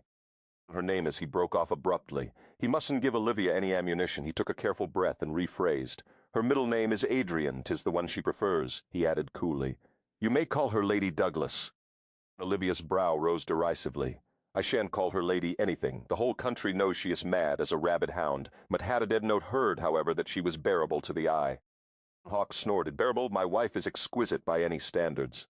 Olivia laughed shakily, then her voice firmed sarcastically. "Well, and la-da-da, could it be that the legendary Hawk thinks he's in love, the rue of endless women thinks he might stop with this one? Oh, do give it up. Sherry, it's nauseating what Canova kept, what kind of man you are. There's no point in affecting elevated sensibilities we both know you to possess." Hawk's voice was icy when he spoke. "Contrary to your expectations, Mortem not the man. Mort was at James' court. You don't know anything about me other than the illusions you've chosen to believe in." He paused a heavy moment to lend emphasis to his next words. "Olivia, there is no king here to order me to accommodate you, and Motmet never going back to James's court. It's over. It's all over. The moment the words were said, Hawk's heart soared. He was free." "And that's all it was? You accommodated me?" Olivia demanded. "You knew that." Hawk snorted derisively. "Mott turned you away a dozen times before you went to James. Did you convince yourself that Mahdi had a change of heart? You know exactly what happened. It was you who petitioned the king to make me." Hawk broke off abruptly, catching the glint of a silvery blonde mane in the moonlight a few yards from where they sat. Adrian approached, her arm tucked in the crook of Adam's elbow, a splendid crimson cape thrown over her shoulders, the silk billowing sensually in the gentle evening breeze. Adrian inclined her head.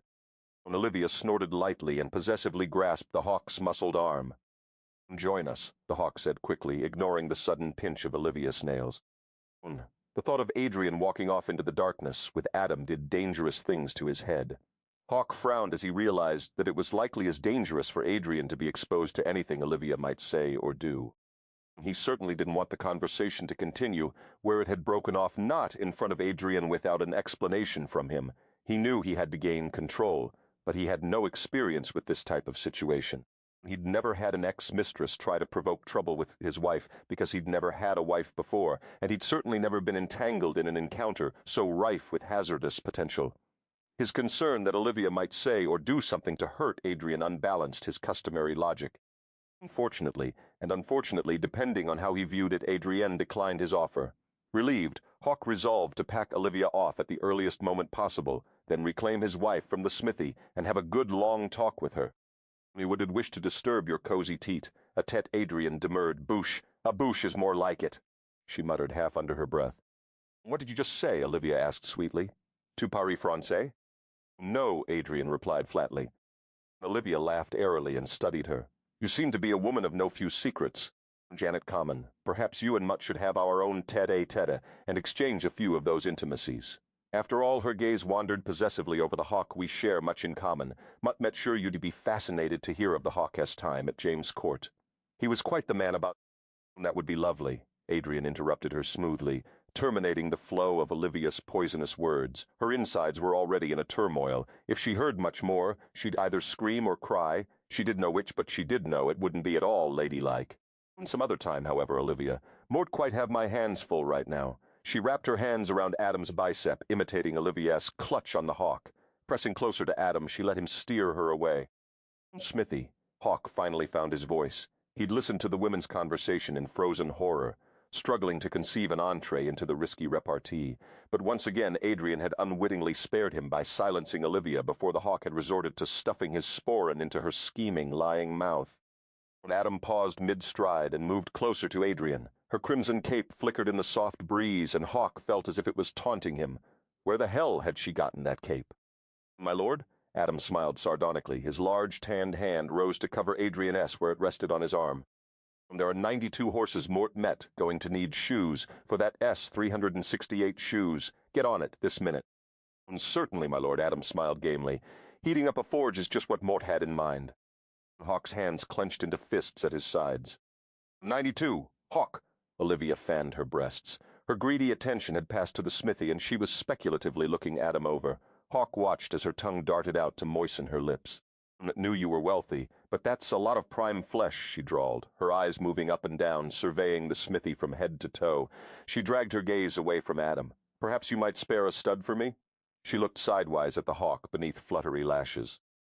Definitely, Hawk sighed as he watched his wife's retreating form. "What do you think of our smithy, Olivia?" he asked cautiously. What was she doing? Had she lost her mind? When Lydia had proposed that she seek out Adam and stroll the gardens with him, it had seemed like a good idea, although now Adrian hadn't the faintest idea why.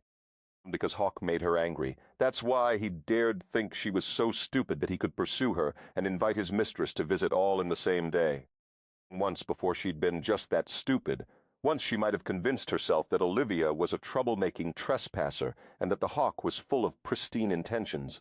Yes, once she would have believed that Eberhard really was going to the bathroom, leaving her in the main room of the party, while in fact he was stealing a quickie in the pool house with a voluptuous socialite.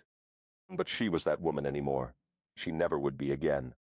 Hawk, the legendary seducer of women, had spent the afternoon trying to convince her that she was the only one he desired. But by dinner a new woman had appeared, an old flame, and he smiled at her. He strolled in the gardens with her. He forgot Adrian's coffee for her. He was just one of those men who paid attention to whichever woman was in his face and willing. Olivia was certainly willing. "And just why do you care, Adrian?" "Mo don't care. Modi Ate don't like being treated like a fool." "The hawk makes a fool of you," Adam said softly. Adrian smothered a gasp. The man seemed to read her very mind. Or it was so true that anyone could see it, even the smithy. "You deserve far better, beauty. Moat would gift you with anything you desired. Silks for your perfect body, all the coffee beans on Jamaica's Blue Mountain, yet he gifts you with nothing." "It doesn't matter, means nothing to me." Adrian shivered slightly within the cape Adam had draped about her shoulders. "It should. You are the most exquisite woman Mort've encountered, winsome beauty. Mort would give you everything, anything. Name it, command me. Mort will make it yours." "Fidelity?" Adrian shot back at the blacksmith. Somehow they had reached the forge, although Adrian had no memory of having walked that far. Her feet felt oddly light and her head swam. "Forever," the smithy purred, and beyond. "Truly?" Adrian asked, then kicked herself. Why ask? Men lie. Words proved nothing. Eberhard Darrow Garrett had given her all the right words. "Some men lie, but then some men are incapable of it. Do you lie, sweet beauty? If Mott asked you for fidelity and pledged mine in return, would you give it? Could Mott trust your words?" Of course, she thought. She had no problem with fidelity. "Mott suspected as much," Adam said. "You're one of a kind, beauty." Was she answering him? She hadn't thought she was. Adrian felt lightheaded. "Where are the guards?" she murmured. "You are in my realm. Modem all the protection you will ever need." "Who are you?" Adrian asked. Adam laughed at her question. "Come into my world, beauty. Let me show you marvels to exceed your wildest dreams." Adrian turned a dreamy eye toward Dalkeith, but all she saw was a strange shimmer at the forest edgino lights of the castle. The sound of surf filled her ears, but that couldn't be. The ocean was at the west end of the bailey, and she was at the north. Why couldn't she see the castle? Where is the castle, Adam? Why can Mort see Dalkeith anymore? Her vision blurred, and she was assailed by the uncanny sensation that somehow she was no longer even in Scotland. Wherever she was, it didn't feel like a good place to be. "The veil grows thin," Adam purred. "More awaits you, lovely one." She was lying beside him in cool sand with no understanding of how she'd managed to get there. Her mind was impossibly muddled. A sense of danger inimical and ancient gripped the pit of her stomach. Something about this man was to quite right. Who are you really, Adam Black? She insisted. Merely forming the words was a challenge. Her tongue felt thick, her muscles rubbery. Adam grinned. You reach closer than you think, beauty. Who? She insisted, fighting to retain control of her senses. The rich, dark scent of jasmine and sandalwood befuddled her mind. Modem the sin Sarich do beauty, modem the one for you. Are you from the 20th century too? She asked dizzily. What's wrong with me? Why do it feel so strange? Hush, Adrian. Let me love you as you deserve. You are the only one for me. Too late, he realized his error. The only one. The only one. Hawk had tried to make her believe the same thing. How was the smithy different? Judging from the feel of his hard arousal pressed against her thigh, not very. Just like Eberhard. Just like the Hawk. Not again, Adrian fought to steady her voice, to clear her head. Release me, Adam. Never. Adam's powerful hands gripped her body. She could feel them unfasten her cape and slide over her breasts. Guiding her down to the silky sand, he rose above her, his face gilded amber by the fire. Sweat beaded at his brow and glistened just above his cruel and beautiful lips. Adrian puzzled at the illogic of sand beneath her body. She could see the red-gold glow of the fire. Where was she, on a beach or at the forge? She concluded foggily that it didn't matter if he would only let her go. Release me. Her cry took all the strength she possessed. Release her if she asks, fool, a shadow of a voice commanded. And suddenly the night was still. The sound of surf faded into the chirping of crickets. Adam's grip tightened painfully on Adrian's shoulders. Release her, Adam. She chooses was the bargain struck Zonar, the pact. But King Finvera, he dishonors us. Fool, if you have not honor, you shall not roam freely in the future. A bitter gust of breeze carried a furious sigh from Adam, and then she was standing nose to nose with the Hawk. His face was dark with fury. The silken cape upon Adrian's shoulders fluttered wildly, a flame of brilliant crimson. Where have you been? Hawk demanded. Adam and Adrian began, then looked around. Adam was nowhere to be seen. Her mind was sharp and clear again. That dreamy fog was an unsavory and incomplete memory. She stood by the fire at the forge, but the flames had deteriorated to cold embers, and the night was growing blacker by the minute. Mort was just walking, she amended hastily, and ducked her head to avoid his penetrating gaze. Adrian. Hawk groaned, gazing down at the pale cascade of hair that shielded her face from him. Look at me. He reached for her chin, but she turned away. Stop it. Look at me, he repeated relentlessly. Don't, she pleaded, but he didn't listen. He gripped her waist and pulled her against the hard male length of him. Adrian looked up, despite her best intentions, into eyes of midnight and the chiseled face of a warrior. His bronzed, hard Viking's body promised cataclysmic passion.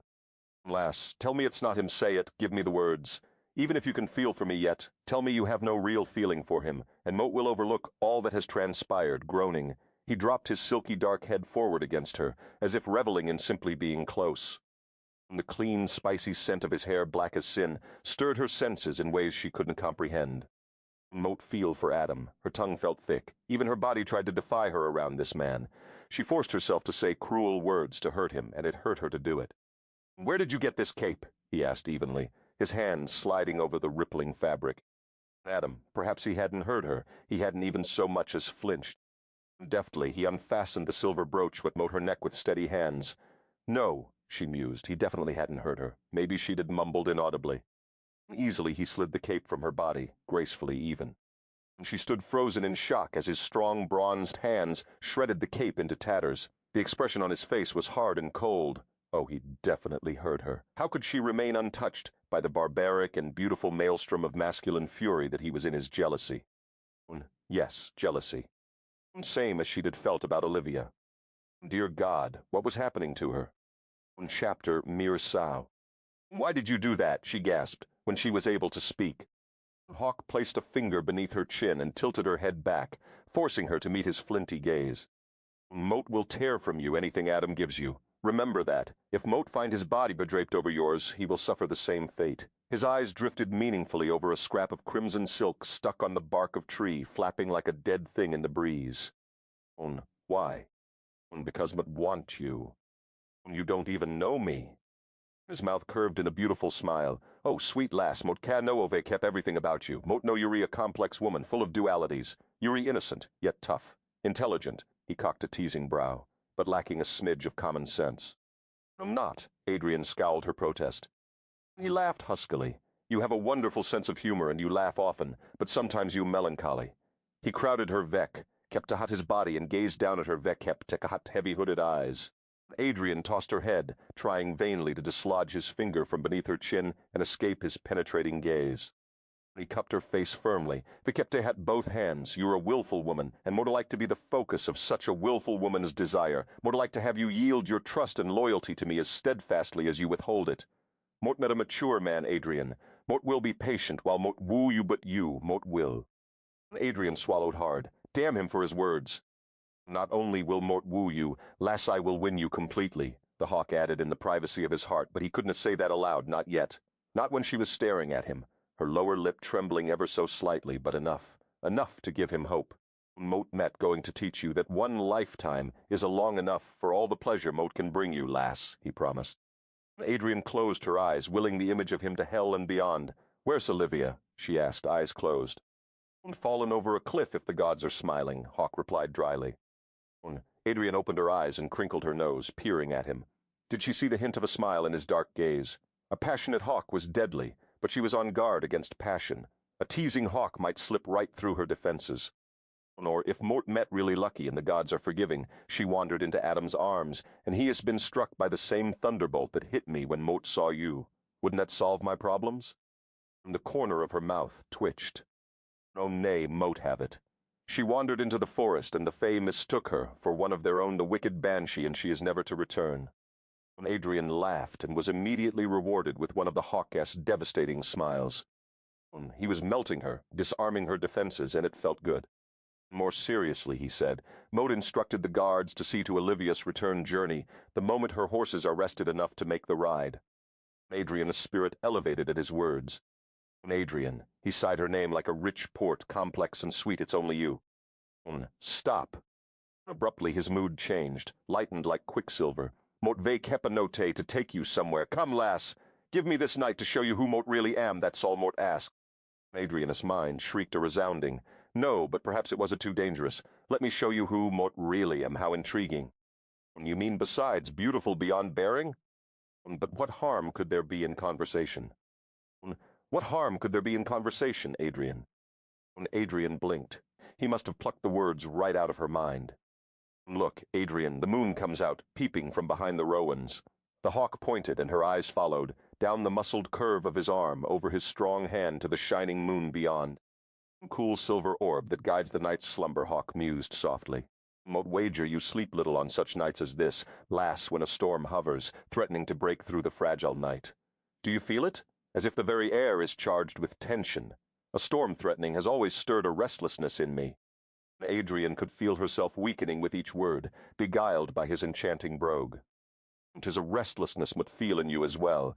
Walk vengeful hat me, Adrian. You look never sleep if you return to the castle now. The hawk stood, hand outstretched, gazing down at her with promises in his eyes, not touching her, just waiting for her to choose, to commit if only to walking with him. His breath was shallow and expectant.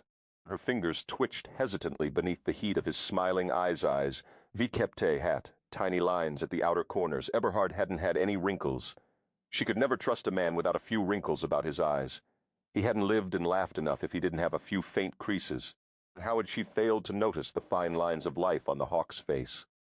Give yourself this moment, lass, he breathed huskily. Try. Adrian's hand slipped like a whisper into his, and she felt him jerk at their contact. His ebony eyes flared, and she felt the exquisite sensation of his strong fingers closing over hers.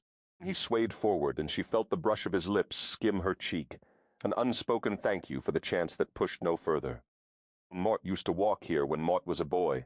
He took her hand and steered her westward, away from the circle of rowans and the forest's edge.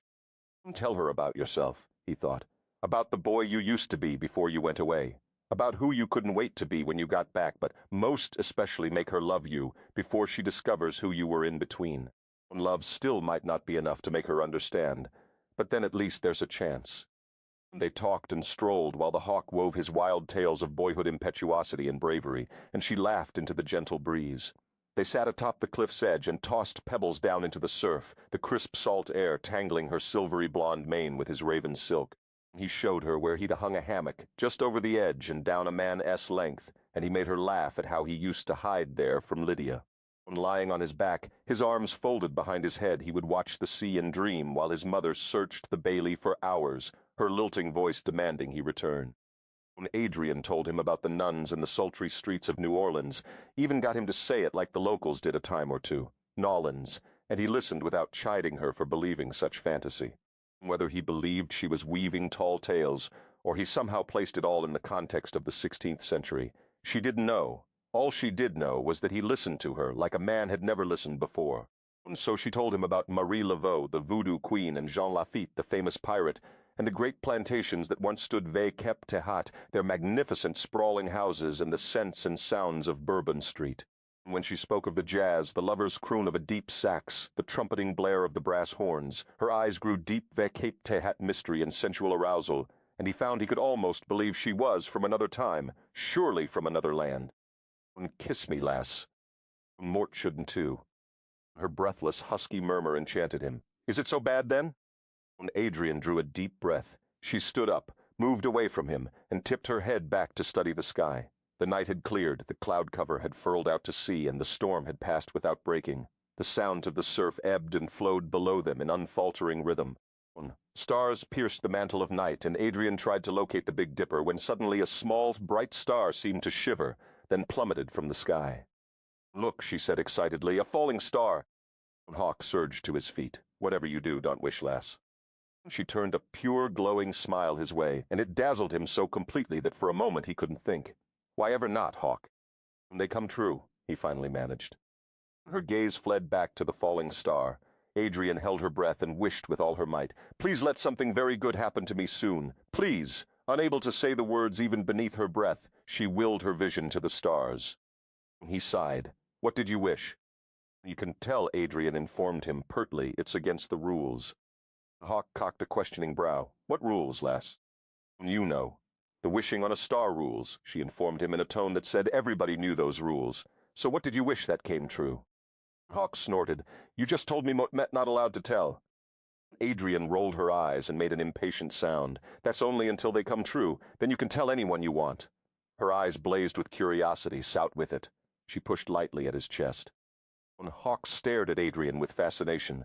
Over the space of this wishing on a star conversation, his wife seemed to have slid backward over the years. In her unfettered gaze, Hawk could clearly discern the trusting child she had once been. "It's not what I wished, rather what a friend of mine wished upon me," Hawk said softly. "And that was?" Adrian urged. Hawk almost laughed aloud. He half thought she might box his ears if he didn't answer her quickly enough for her liking. "Kiss me, Adrian," he said huskily. "Prove to me it's not true, that a friend can curse you with a wish upon a falling star." "Come on, Hawk, tell me what his wish was." Laughter lilted on her lush, pouty lips, and he wanted to kiss her until she made all his private wishes come true. "Will you kiss me, then?" he bartered. "No, everything's a deal, isn't it?" Hawk shrugged. "Tit for tat, lass, 'tis the way of this world. If a villain has beans and no meat, he finds someone with meat and no beans. Mot merely offering you a mutually satisfying trade." "Do mot go ete coffee too?" she asked shrewdly. "Tomorrow morning? For the kiss tonight? Toll troll paid in advance?" "Rock, oui, lassie. Who taught you to drive such a hard bargain? But if he had his way, he'd coax enough sweet kisses from her tonight that he need only roll over in the morning to kiss her again in his bed." "Was that a yes, Hawk?" "Cease and desist. Lass! Shoot me another one of those beguiling looks and mot Leglung be giving you my buttery with the coffee, and perhaps toss in a few horses." "Moat, have your word, then." "You have my word and my pledge." "Deal." Adrian sealed their bargain hastily. Answers, coffee, and the excuse for a kiss. How could she ask for more? My answer first, she demanded. Hawk's great dark head fell forward, his mouth to her ear, shivers slid up her back when his breath fanned her neck. "What? I can hear you," she said as he mumbled something indistinct. "It's really too foolish to bear repeating." "A deal's a deal, Hawk," she complained, shivering violently as his lips grazed her neck again and again. Hawk groaned. He wished for me, the perfect wife, that my wife would be all that whatever dared dream of all whatever hoped for, and then he wished that she would refuse to love me, refuse to touch me, refuse to share my bed. "Why would a friend wish such a thing?" she asked indignantly. "Why would a wife do such a thing?" he countered smoothly against the tender lobe of her ear. She felt the tip of his tongue against her skin, and wondered why herself. Why would a wife say no to this impossibly beautiful, intriguing man? Her pulse quickened. She turned her head and stared straight into burnished ebony eyes of unfathomable depths. Bewildered by the flush and quiver of emotion, She touched a finger to his perfectly sculpted lips. Her mind cried out to identify this new feeling, to control it, but her body demanded that she know him in a sense that had nothing to do with reason or logic. "Let me love you, lass. I want to take anything you'd on a wish to give." His eyes lingered on her face, a seductive visual caress that heated her blood, and she wondered what might have been if she'd only met him, when she'd still believed in happily ever after. What would it feel like to let him run his beautiful strong hands all over her shaking body, to be kissed and teased and finally completed with the raw, pulsing steel of his hunger? Her senses were overwhelmed by the hawk, the spicy male scent of him, the silky feel of his hair, the rock-hard press of his body against hers. Moat le Glunk stop him in just a moment, she promised herself as he scattered kisses along her jaw. One kiss on his lips was the deal, she reminded herself. When her conscience momentarily assuaged, she permitted the glorious rasp of his caulloosed palms against her skin, the whisper of his shadow beard against her neck. And suddenly she was doing more than permitting. Her arms crept up to circle his neck. She buried her fingers in his silky dark hair, then slid them down his neck to his powerful shoulders, tracing the contours of each sculpted muscle. Adrian drew a shaky, bewildered breath. She couldn't get enough oxygen in her lungs, but that ceased to matter as Hawk replaced her need for air with a need for his lips, a need for his tongue, a need for his need of her. "Moat am the one, lass," he warned her softly. "It all stops here, with me, the best and last. Oh, definitely your last." "My last," she reluctantly acknowledged, for she doubted that any other man could match this one. In that breathless moment the past blurred into utter insignificance. It was as if Eberhard had never touched her, as if the 20th century had never existed, as if all her life she had been heading toward this moment. This man, this magic. Hawk traced kisses across her jaw, over every inch of her face, her nose, her eyelids as they fluttered closed, her brows, and then he stopped, his sensual lips hovering a flicker of a tongue away from hers. Would she? Dare she? Adrian's tongue flickered out, and she tasted the man she'd wanted, since the moment she'd laid fascinated eyes on him. "Oh my," she whispered. She wanted him, wanted this, more than she'd ever wanted anything in her life. A husky sound rumbled deep in his throat. He splayed his hand at the base of her neck and arched her head back to receive his kisses. The pink tip of his tongue circled her lips, tasted every corner, every fullness, teased her senseless, until it was too much for her, and her lips relaxed beneath his, molded to his, opened for him as her whole body seemed to be opening and crying for him. She was the bud of a rose unfurling to the golden heat of the sun. "Magnificent," she whispered, unaware that she'd spoken her thoughts aloud. But the hawk wasn't unaware we heard her one word, and desire slammed through him so savagely that he shuddered hot and hard, ruthlessly. The hawk moved his mouth over hers. He slanted across her lips with a relentless hunger that caused stars to shimmer behind her shut eyes.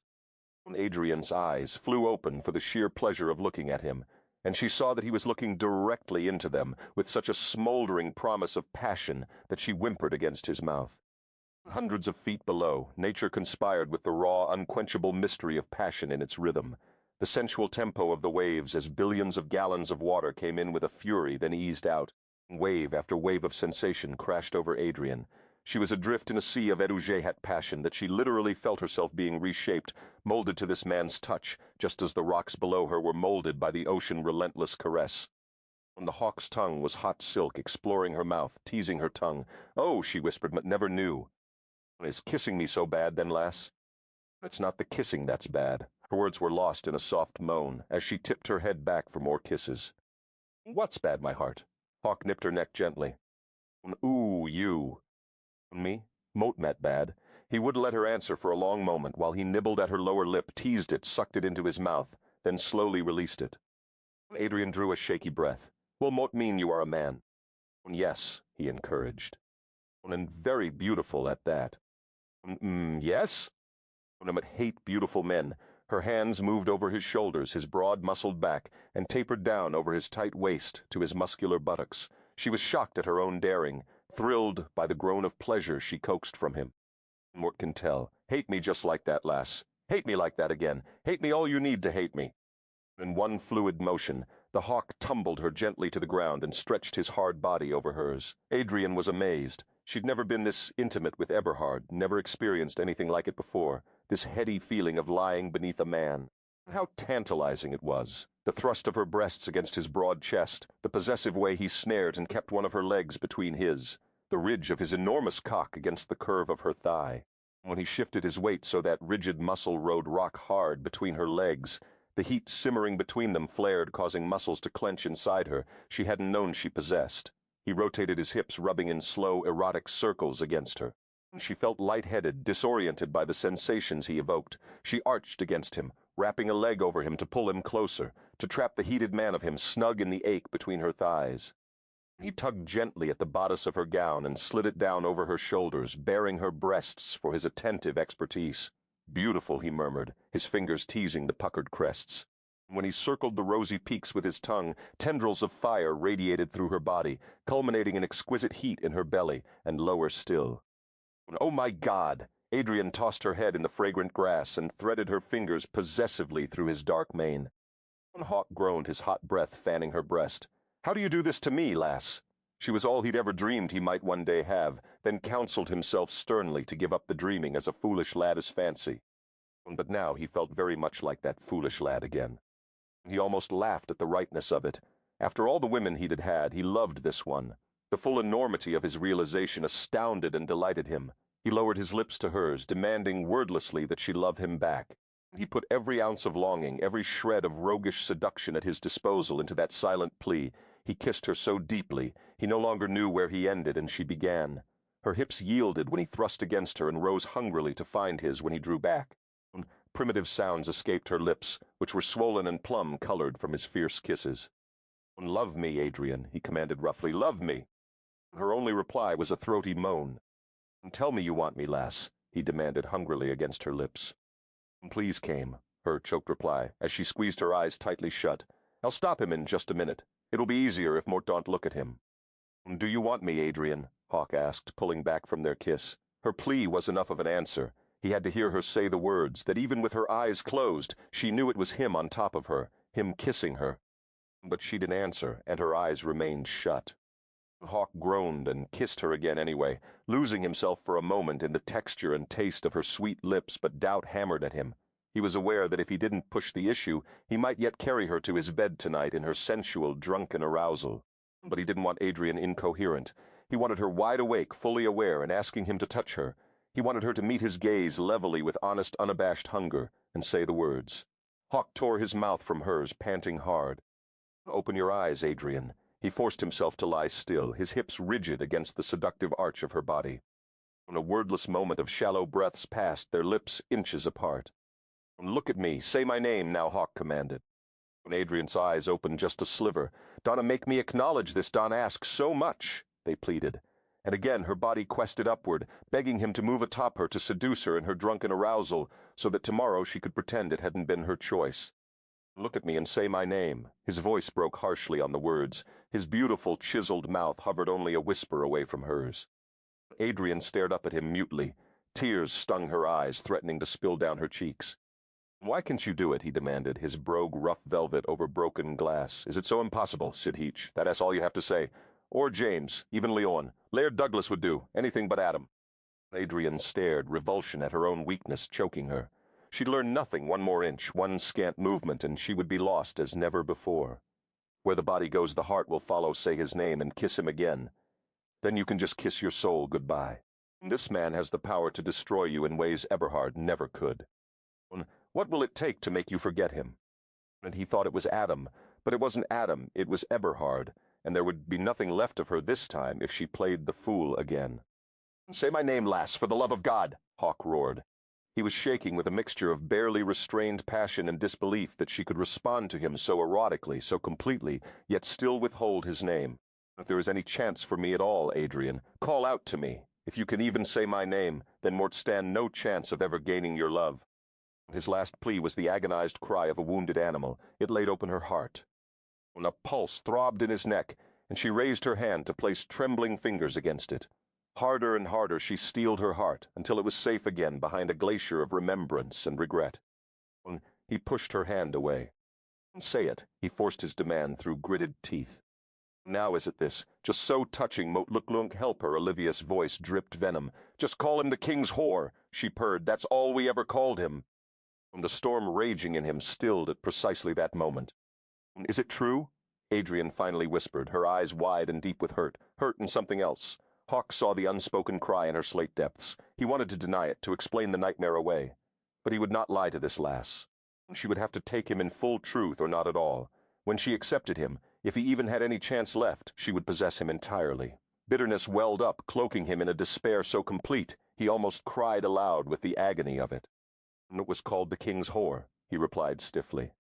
Shadows leapt and flickered in her opalescent silver eyes. Darkness he had vowed to ease, he had fed with his own hands. He rolled from her and rose slowly, then walked away into the night as silent as a wolf, leaving her on the edge of a precipice with his vengeful ex-mistress. He hoped she'd simply push the spiteful Olivia over the edge, but he knew it was not going to be that easy. For if he judged rightly, his wife would be in Adam's bed in no time now. And she was lost to him. Better that he had never met this lass, so that he might never have known the sweet rush of emotion, the absolving passion, the freeing wings of what love might have been. He wandered that night, lost in memories of that time when he had been commanded by his king, all for Dalkeith and his mother, for Elise and Adrian, aye, and fair Scotia from time to time when his king had been wildly foolish. Nay, there had never really been any choice. Hawk's eyes searched the night sky for yet another falling star. He intended to wish upon everyone for the rest of his life, if necessary. Surely 10,000 wishes could undo one. But the cloud cover had returned, and there wasn't one flicker of a star to be seen in the absolute darkness that surrounded him. Not chapter. Moorbay. "Oh, my dear, mo thought you knew," Olivia gushed. "Go to hell," Adrian said softly as she forced herself to her feet. "Mut met, trying to help you." "No, you're not. The only person you trying to help is yourself to a heaping helping of my husband." "Ah, yes, your precious husband. Have you no curiosity about his time at court?" Olivia purred invitingly. "Do you really think Met's stupid enough to believe you would tell me any truth about him?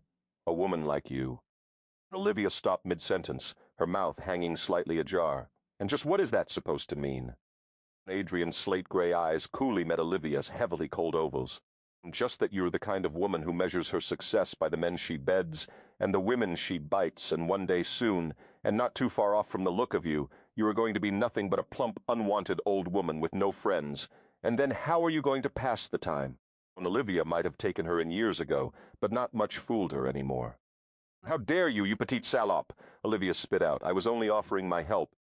By following us, spying on us, and then bringing up his past." "His past is gone, Olivia." Adrian wasn't aware she was defending him until she heard herself doing it.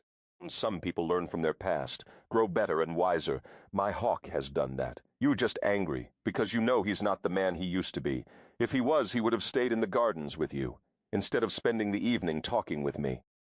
"Talking," he and Moat used to talk like that too. "He is just temporarily inflamed with a new body. He'll get over it, and when he does, he'll come back to my bed."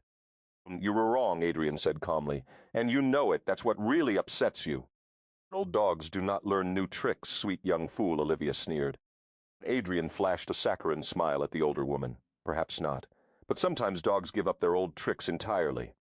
"You speak like a woman in love, yet you would say his name," Olivia declared, arching a penciled brow. Adrian's smile faded. "Mutt speak for both myself and my husband when Mutt suggest you leave Dalkeith at first light, whether the horses are rested or not. You are no longer welcome here. Don't ever come back." "Mutt sure can pick 'em. Can Mutt?" she brooded as she picked her way through the garden. Just as with Eberhard, the boat-deck tanned playboy elite who'd manipulated her so flawlessly, she'd have been a fool for a beautiful illusion. The real beauty had to come from inside a man called the King's Whore. What kind of beauty was there in that? Worse yet was the thought of what she'd been about to do, would have willingly done with the Hawk if Olivia hadn't come along. His pleas had virtually undone her defenses, and she knew full well that had Olivia not interrupted them, she would even now be lying beneath his magnificent body, just another one of the King's Horse conquests. "Maybe it's not like that, Adrian. Maybe you don't know the whole story," a small voice in her heart pointed out. "Maybe Mo don't want to know the whole story," she seethed. She clenched her hands until she felt the painful tear of nails in the soft flesh of her palms.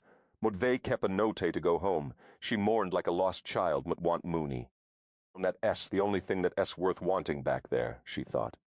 She blew out a frustrated breath. "Adrian." His voice came out of the shadows of the lower bailey, so softly that she thought at first she must have imagined it. She whirled to meet his gaze. Moonlight fell in wide shafts through the trees, casting a silver bar across his chiseled face. "Leave me alone, Hawk. What did Olivia tell you?" The words sounded as though they were ripped from him against his will. Why don't you go ask her? It seems the two of you communicated quite well in the past, a sort of wordless communication, if I recall. Lass, Daunt, he groaned. Why not? Does the truth hurt? Adrian, it was like that, it wasn't. His voice trailed off and he sighed. It was a what, she said icily. Adrian waited. Would he explain? The word whore could have a variety of meanings, none of them savory. She knew he'd been with beautiful women, and a lot of them from what the common maids had told her. But just how many? 1,000? 10,000? When the hawk didn't reply, Adrian pushed, Are you Olivia's lover? No, lass. Were you? Adrian forced herself to ask. Hawk sighed. It's true, but it was a long time ago, and you don't know the circumstances. Adrian glared. But don't want to know the circumstances under which you would be with a woman like her. If you had any discrimination at all, you would never. You men are all the same. Hawk's brogue thickened measurably. Give me a chance, Adrian. Hear me out. 'Tisn't fair to be hating me for things other men may have done to you. One more chance at all met asking of you, lass. I've given you too many chances. Leave me alone, Hawk Douglas. Just leave me alone. Adrian spun around and raced for the castle before she could humiliate herself by bursting into tears. She dreamed of the hawk and the promise she had glimpsed in his eyes, the hope. If he knew her past, would he still want her? Adrian's slumbering psyche struggled mightily with the lot of it. Dare she let herself love him? Dare she not? Her heart was still too bruised. Her mind recoiled from any possibility of further shame and regret, but the temptation to fall grew harder to resist every day. If only she were home in her cocoon of solitude, safe again but so lonely. Dreaming within a dream, she finally remembered how she'd come to be there and understood how she might get back home, the way to escape the hawk and all his infinite promises of passion and pain. She was awakened by the impact of the memory. Disentangling herself from the silken sheets, she crossed the room and peered out into the inky night. Eberhard's chess set. She could finally recall vengeful, to have perfect clarity what she'd been doing moments before she'd been catapulted through time to land on the common slab. She'd have been in her library, picking up the pieces of Eberhard's chess set. That dratted chess set really was cursed. When she'd swiped it from Eberhard's house, she'd been careful not to touch the pieces. Eberhard had often joked about the curse, but Adrian preferred to give legends, curses, and myths a wide berth. After she'd pilfered the set, she had left it packed, intending to unpack it only if she needed to sell it. She knew she'd had the Black Queen in her hand when she'd appeared on Red Common Slap, but where had it gone from there? She certainly didn't have it now. Had one of the maids taken it? Would she have to confront the despicable Red Common to get it back? She shook her head dejectedly. It had to be somewhere at the Common Keep, and wherever it was she had to make an effort to find it. It could take her home. Could she find her way back to the Common Keep? Of course, she assured herself.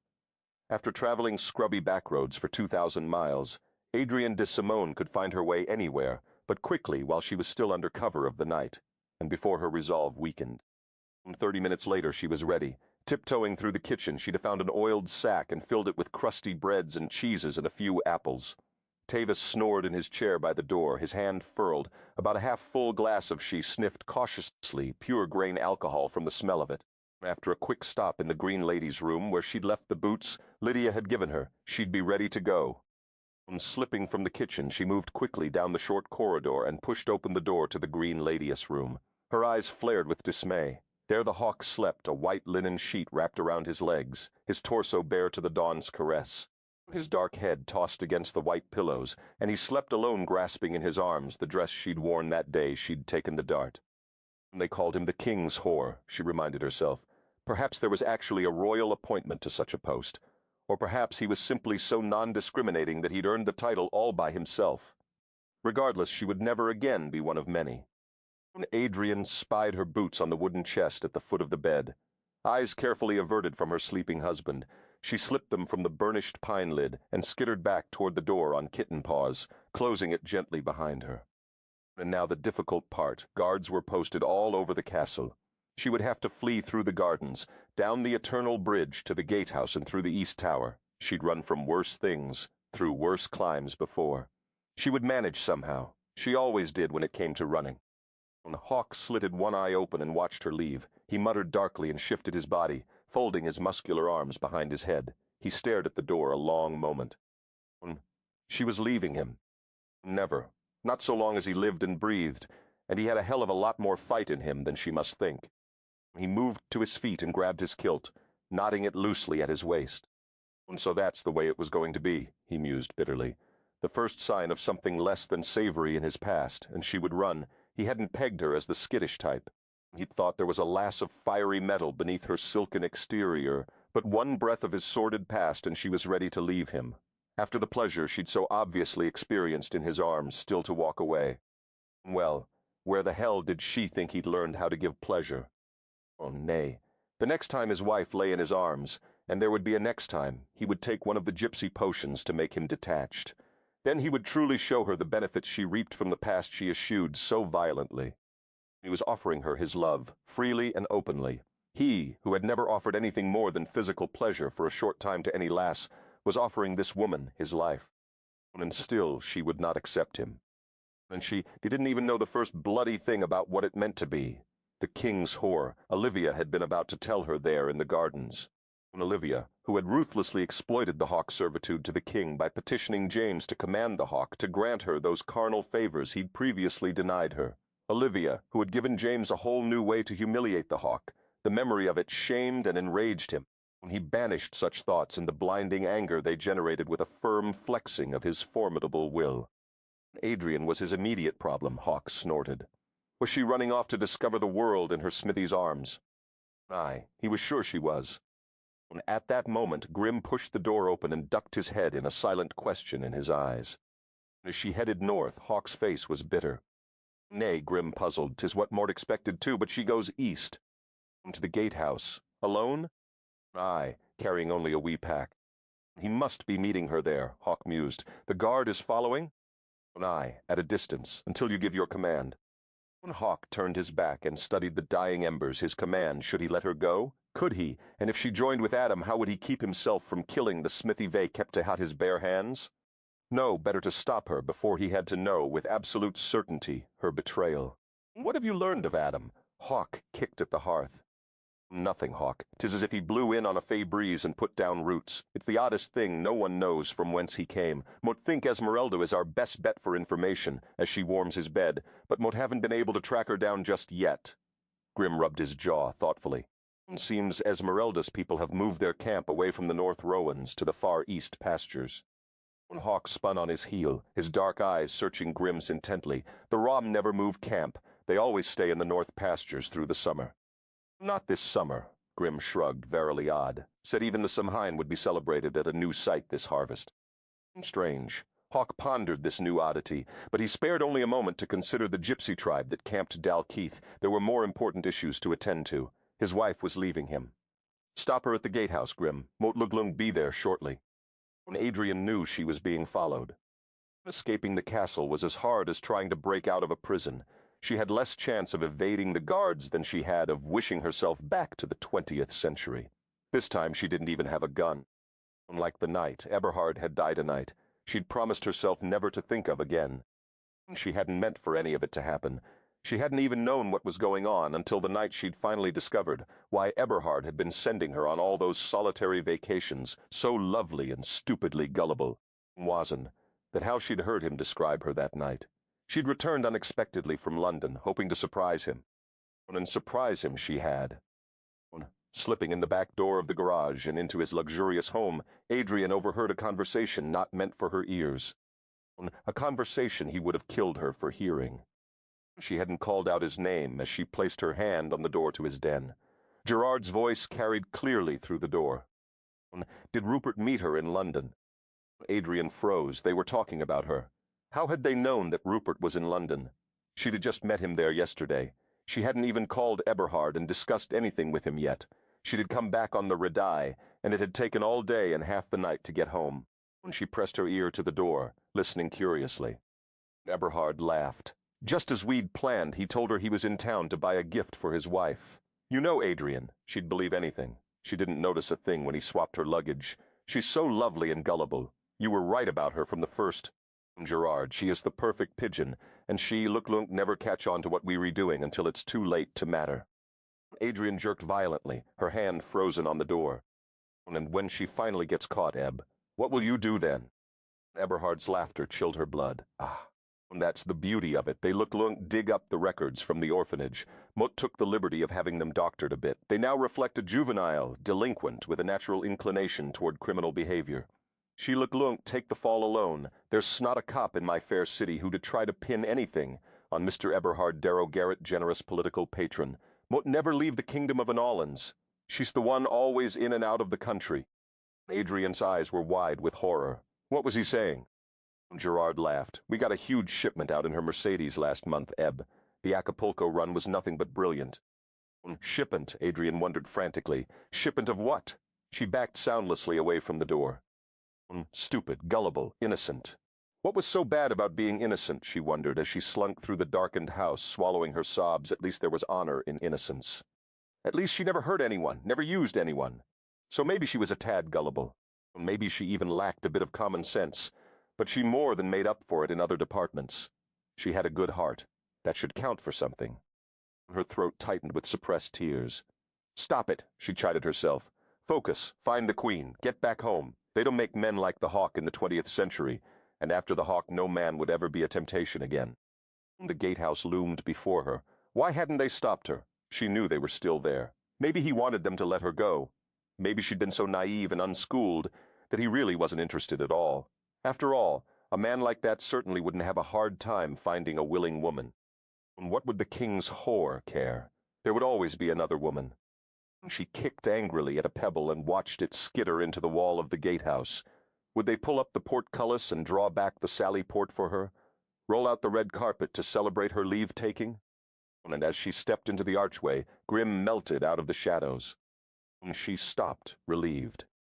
Try that again, she told herself. Write that scene one more time, Adrian de Simone. It reads, she stopped, furious at being denied escape. No, definitely relieved. She sighed, her shoulders drooping. Grim, let me pass, it's my life, move. He shook his head. Sorry, milady. Grim Mort must go back to the common keep. Why? She studied him a moment in the breaking light. He looked truly confused, and his eyes kept scanning the northern bailey, as if he was expecting someone. Because Mott met homesick, she lied. Well, perhaps not exactly a lie she did, Miss Mooney terribly. Ah, understanding dawned in his handsome features. He stood before her, his legs apart, muscular arms folded across his chest. Are you looking for something? What? He couldn't know, could he, Grim?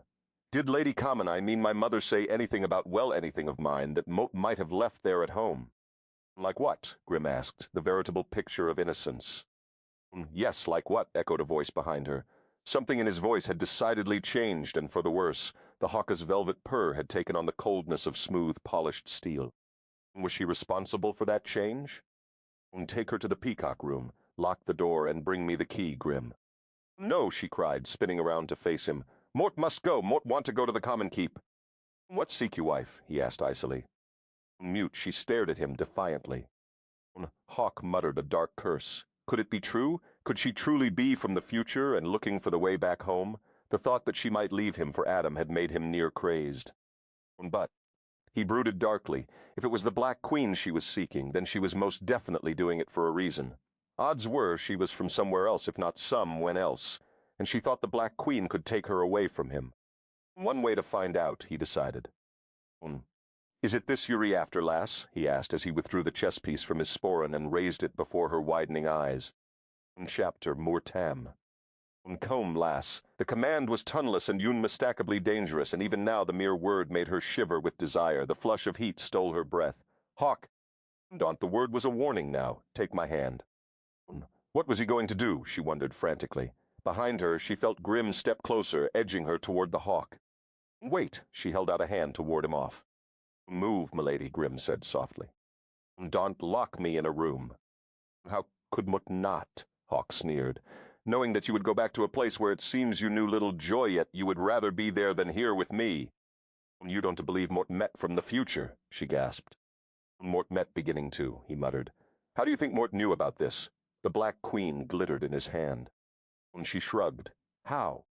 You, my sweet wife, talked about it when you were poisoned, worried and fretted and tried to find it. But Mutt only just remembered. Your sleeping mind remembered sooner. But how did you get it? It was Grim who told her. The Lady Common saw it fall from your hand the night she claims you arrived. But how? Lady Common entrusted it to me after the wedding. Mutt gave it to the hawk. She admitted that you not her blood daughter. Mort can see no reason why she would lie on that score. Unless Common Keep is suffering some strange, contagious madness, he thought grimly. Will it truly take you back to wherever you came from? The hawk asked carefully. I think so. As far as Mort can tell, it's what brought me here, she said, her gaze cast upon the cobbled walkway.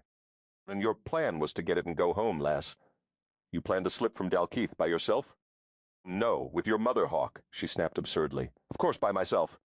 So you were going to go to Common Keep to get this chess piece and try to go back to wherever you came from? That was your plan this evening? She missed the warning in his careful tone. Yes, Hawk, Moat admitted all right. Moat was going to try, Moat met not certain it will work, but it's the last thing Moat had in my hand before Moat ended up here, and legend says the chess set is cursed. It's the only thing Moat can think of that might have done it. If it brought me here, it might just take me back. The hawk smiled coolly. He turned the queen in his hand, studying it carefully. Viking, he mused. Beautiful piece, well worked and well preserved. Do you believe me now, Hawk? She needed to know. That Moat really am from the future? Suffice it to say, I'd believe in taking any chances. He still didn't quite believe, but infinitely better safe than sorry. He turned sharply on his heel and stalked off toward the gardens. Bring her, Grim, he called over his shoulder, almost as an afterthought. But Grim didn't have to take her anywhere. 1,000 warning bells clanged in her head, and she raced off behind him to catch up his careful tone, his steely demeanor, his questions. He'd been neatly tying things down to the absolute letter. The hawk was not a man lacking intellect and purpose. She only hoped she misunderstood his purpose now. Hawk, she cried. Hawk's shoulders tightened. He was beyond anger at this moment. He had slipped into the realm of icy resolve. He knew what he had to do as he broke into a run through the gardens, across the bailey, in the blushing Scottish morn. Until it was done, he couldn't afford to let her touch him, to put her sweet hands on his shoulders and beg, "Mot Luklung, take no chances where my wife is concerned." Wait! Adrian broke into a run, fear gripping her heart as she realized he was making a beeline for the northern edge of the bailey, where the forge was burning brightly. No, Hawk, she screamed as he melted into the gardens. Her feet flew as she plunged through the lush greenery, racing over the beds of anemones and purple iris. She leapt the low stone walls and pushed thorny rose branches from her face, tearing the soft palms of her hands until she erupted from the gardens, only to see him a dozen lengths ahead of her. Gasping for breath, she called on every ounce of fleet-footed strength she had. If she made it at all, it would be closet-too close. From a window hot above, Lydia watched the scene unfold. Pushing against the pain of her unwilling muscles, Adrian desperately tried to catch up to Hawk, but it was too late. He already stood next to Adam near the brightly glowing embers. Gasping, she lunged forward just as Grim's hand closed upon her cape. He yanked hard on the fabric, pulling her backward. The cape ripped and she fell, crying out as she tumbled to the ground. "Hawk, don't!" "Destroy this, Hawk," commanded Adam. "No," Adrian screamed. Adam cast a momentary eye upon the felled beauty. It would seem the lady feels otherwise. Mot day not ask you to think Adam black, and Mot don't to give a bloody damn what the lady thinks. Adam smiled impishly. Mort take it you have failed to jest the falcon, Lord Hawk. Burn it, Smithy, lest Mort satisfy myself by incinerating you rather than the queen. Adam, no, Adrian pleaded. Adam seemed to ponder the situation a moment. Then with an oddly triumphant look, he shrugged and tossed the piece into the forge. To Adrian, lying flat on the ground, everything seemed to happen in slow motion. She watched in horror as the Black Queen soared through the air and sank into the glowing coals. Adrian swallowed a sob as the flames licked greedily at the chess piece. Her only way out had been destroyed. Hawk sighed his relief. Adrian collapsed against the earth, staring blankly at the soil. The Black Queen was gone, the dense African wood no match for the blaze hot enough to forge steel. No Mooney, no way home. She was here in Mort Namur ba ve kepte hat him forever. Adam made a sound a shade too dark to be laughter as he leaned closer to the hawk, close enough that only the hawk heard his low, mocking words. "She will warm my bed in no time at all now, fool Hawk." Hawk flinched. The smithy was right. His wife would hate him for what he'd done. "What the hell are you doing at the forge in the middle of the night anyway?" Hawk snapped. Adam grinned impishly. Motem ever a merry wanderer of the night. Besides, one never knows what prime opportunity might present itself for the plucking. Hawk snarled at the smithy. Behind him he heard Adrian stagger to her unsteady feet. Her breathing was labored from her run, perhaps from shocks as well. Bleakly the hawk studied the forge in rigid silence. Adrianus' voice trembled with fury. "Know one thing, Lord Douglas, and it's all you Luklung ever need to know. Remember it, should you someday think Mort may have changed my mind. I want Mort despise you. You took from me what you had no right to take, and there's nothing you can ever do to earn my forgiveness. Mort hate you.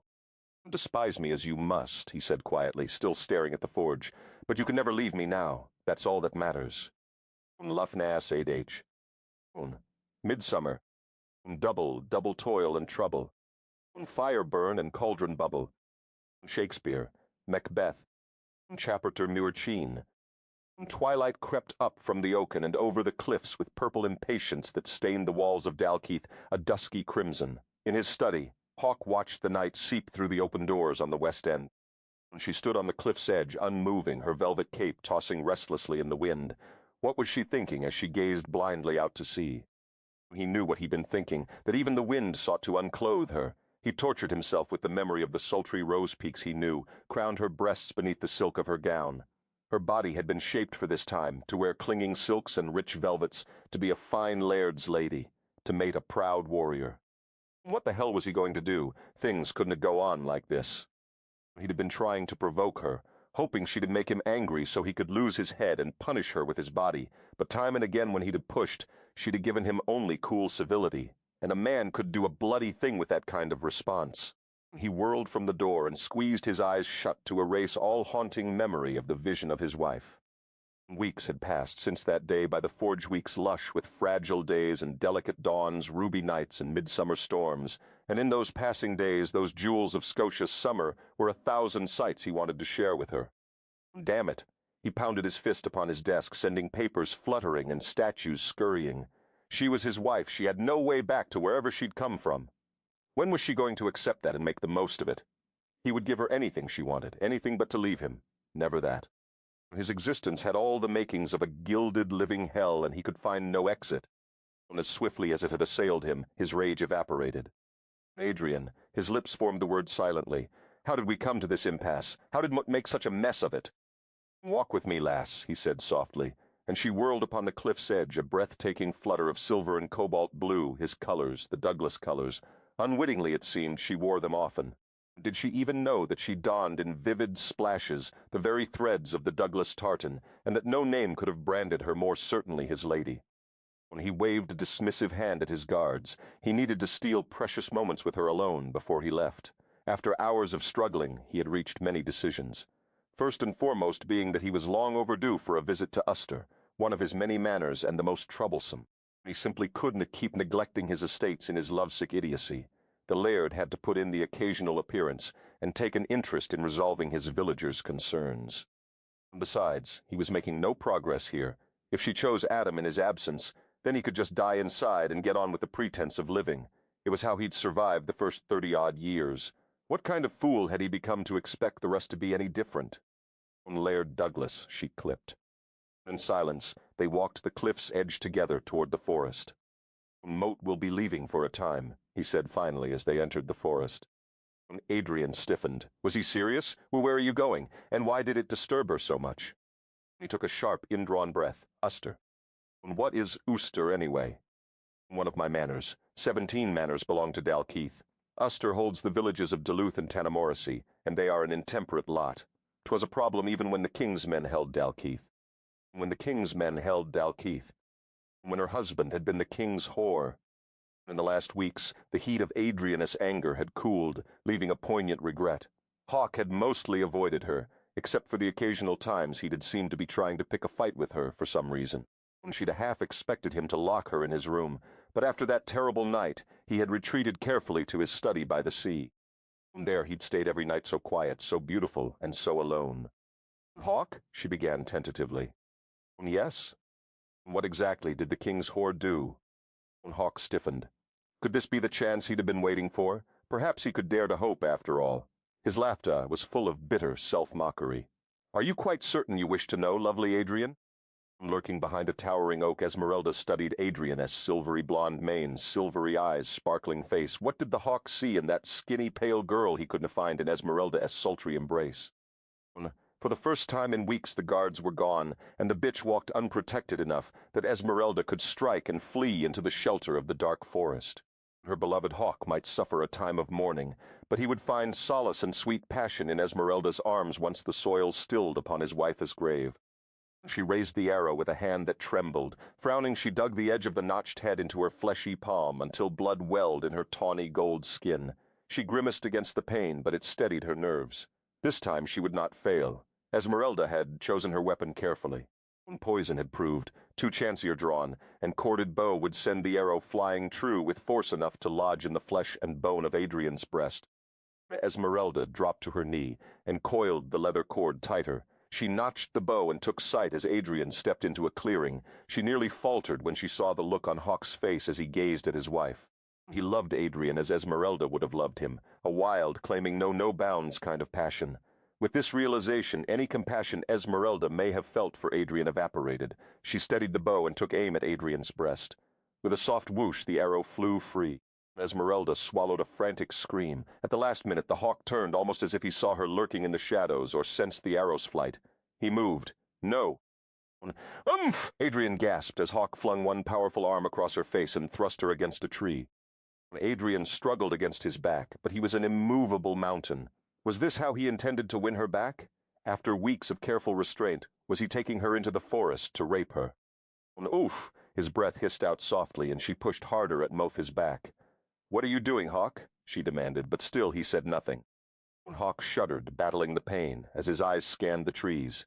He felt his strength ebbing, but he couldn't give in to the weakness yet, not until he found and stopped whoever was trying to kill his wife. But the bushes were still. The assailant, for whatever reason, had fled. Hawk felt relief rush through him as blood gushed from his wound.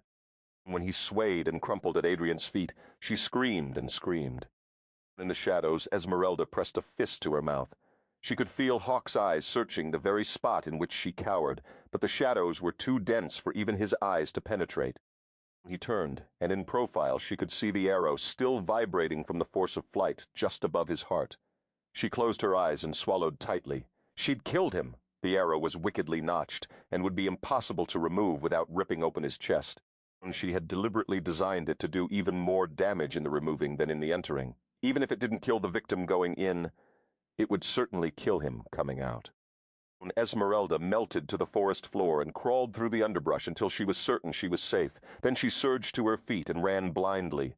Her crossbow forgotten on the damp forest floor. Branches slapped her face. A scream gathered and clotted in her throat. Esmeralda swallowed a bitter sob as she leapt a fallen log. A hand shot out lightning quick, halting her abruptly. Adam pulled her to him with a biting grip on her neck. "Where have you been, lovely whore?" His eyes were preternaturally bright. She panted into his face.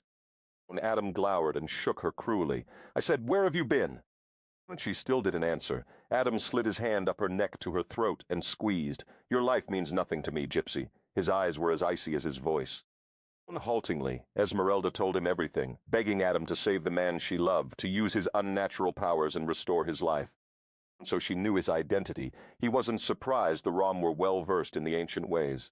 "If you know who mot am gypsy whore, you know mot don't to give a damn about your wishes or anyone else's for that matter, and mot certainly don't to care about your pretty hawk. In fact, the hawk is the son of a bitch.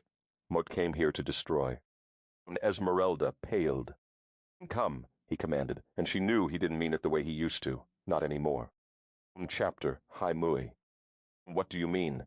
"He doesn't want to see me, mot to want to see him, so let me in," Adrian argued. "Unless, of course, he has given you orders that he specifically does to want me to come in the room," she added coolly. "Hawk would never do that." Grim didn't budge. "He would. You can be serious." She trailed off uncertainly. The hawk wouldn't refuse. Well, he hadn't yet, but... An obdurate Grim, his eyes grave, blocked the door. Adrian peered at him intently. "Are you telling me that Moat have been forbidden to enter my husband's room?" "Mort have my orders, milady." "Moot met his wife." "Well, maybe if you'd bloody acted like his wife before, now he would be in there." Grim's eyes flashed angrily in his chiseled face. "Oh," Adrian stepped back, startled by his fury. "Moat did my friend a grievous wrong. Moat made a horrible wish that Moat would take back now with all my heart if Moat only could, but Moat can tea." "You re the one who wished it," Adrian exclaimed. Grim continued, unwavering, and had Moat known how terrible was the wish I made, how far-reaching and painful the consequences would be, Moat would have taken my own life first. Moat no captain of the guard. He spat his disgust upon the cobbled stone. Moat no honorable friend. Moat the lowest droppings from the foulest beast. Moat wished you upon my best friend, may the gods forgive me, and now he lies wounded by an arrow meant for you. Adrian's eyes widened in her pale face. Moat met not so bad, she whispered. You, milady, are the Iron Maiden without a heart. You have brought him nothing but pain since you came here. In all my years with the hawk, would have never seen such suffering in his eyes, and would one tolerated even one more day. He would climb into the very heavens and pluck down the stars, one by one, to bestow upon your shining brow, and would tell him you are not worth it. You scoff at his romantic feelings, you shun his freely offered love, you scorn the man himself. Do not tell me you re not so bad, Adrian de Simone. You are the worst thing that's ever happened to that man. Adrian bit her lip. Grim had such a slanted view of things. What about all the unfair things the hawk had done to her? She was the innocent one. He burned my queen, he stole my freedom, and he trapped me here. Because he cares for you and refuses to lose you. That's such a terrible thing. He used his own body to save your life. He placed himself like the truest shield before you and took the arrow meant for you. Well, let's say better, he had let it find your breast. 'Twould cease his torment, and he wouldna be bleeding inside or out. What Dede not ask him to save me, she protested. Just the point. You didn't have to ask him. He gave it freely as he would give you everything, but you condemn him though you know nothing of the mighty hawk. Tell me, had you seen the arrow flying for him? Would you have sacrificed your life for his, mot see from your eyes you would not? Mot met sorry, mot wished for you, and upon every star, every night for the rest of my worthless life. Mot look lung be wishing to undo the wrong mud have done. Now get out of my sight, the hawk wanna see you now. Perhaps not ever, and 'tis good for him not to. Perhaps in time away from you, he look lung heal in more ways than one. Adrian raised her head proudly and met his blazing eyes. She refused to show the pain that closed around her heart. Tell him mot thank him for protecting me. Tell him mot look lung be back tomorrow and the next day and the next, until he sees me and allows me to thank him myself. Mort look lung tell him no such thing. Grim said flatly, you re no good for him and mort wanna be stringing him along in your game. Then at least tell him Moat met sorry, she said softly, and she meant it. When you do not have enough human compassion to feel sorrow, lass, heart of ice in a body of flame, you're the worst kind. You bring a man nothing but a brief sip of sweetness, then a keg full of bitter dregs. Adrian said nothing before she fled down the dim corridor. Where is she? Is she all right? Who's guarding her? Hawk tossed restlessly in bed, kicking the coverlet off. She's fine, Hawk. 2 guards are outside the peacock room. She's sleeping. Grim fidgeted with the bottle of whiskey the healer had left on the table, then poured a generous dollop into his glass. He moved abruptly to stand beside the hearth. Hawk watched Grim curiously. His loyal friend seemed unusually tense, probably. Blaming himself for not being there to prevent the attack, Hawk decided. He studied his bandaged hand carefully. She didn't ask about me, Grim? The silence grew until the hawk reluctantly dragged his gaze from his hand to Grim's rigid profile. When Grim finally glanced up from the flames, the hawk flinched at the sadness he read in every line of his best friend's face. She didn't even ask if Mort was going to be all right, where the arrow hit anything. Hawk tried to keep his voice level, but it broke harshly. Mort met sorry. Grim drained his glass and poked at the red-hot embers in the fireplace with the toe of his boot. Bloody hell, the lass is made of ice. Rest. Hawk Grim spoke into the fire. You've lost a lot of blood. You came too close to dying tonight. If you hadn't raised your hand in defense, the arrow would have taken out your heart, rather than just pinning your hand to your chest. Hawk shrugged, a wee scratch on my chest. Hell, a hole the size of a plum through the palm of your hand. The old healer had to pull the arrow through your hand to get it out, and you heard him yourself. Had it gotten lodged in your chest, which it should have but for uncanny luck, there would have been naught he could do to save you. Cruelly notched as it was, you look lung bear scars and pain in that hand for life. Hawk sighed morosely, more scars and more pain. So what? She hadn't even bothered to see if he was alive. She could have at least pretended to be concerned, visited briefly to maintain the pretense of civility. But no, she probably hoped he was dying, for with him out of the way she would be a very wealthy woman. Was she even now lying in the peacock room, counting her gold and her blessings? Not even one question, Grim. Hawk studied the silky hairs around the bandage that covered almost his entire hand. Not even one. Hawk did ask again. Grim, pack my satchel, send half the guard and enough staff to ready the manor house in Uster. Mort, leave at dawn and quit poking at that blasted fire. It's too damned hot in here already. Grim dropped the poker to the stone hearth with a clatter. He turned stiffly from the fire and searched Hawk's face. Are you going alone? Mort just told you to ready half the guard. Mort meant, what about your wife? Hawk's gaze dropped back to his hand.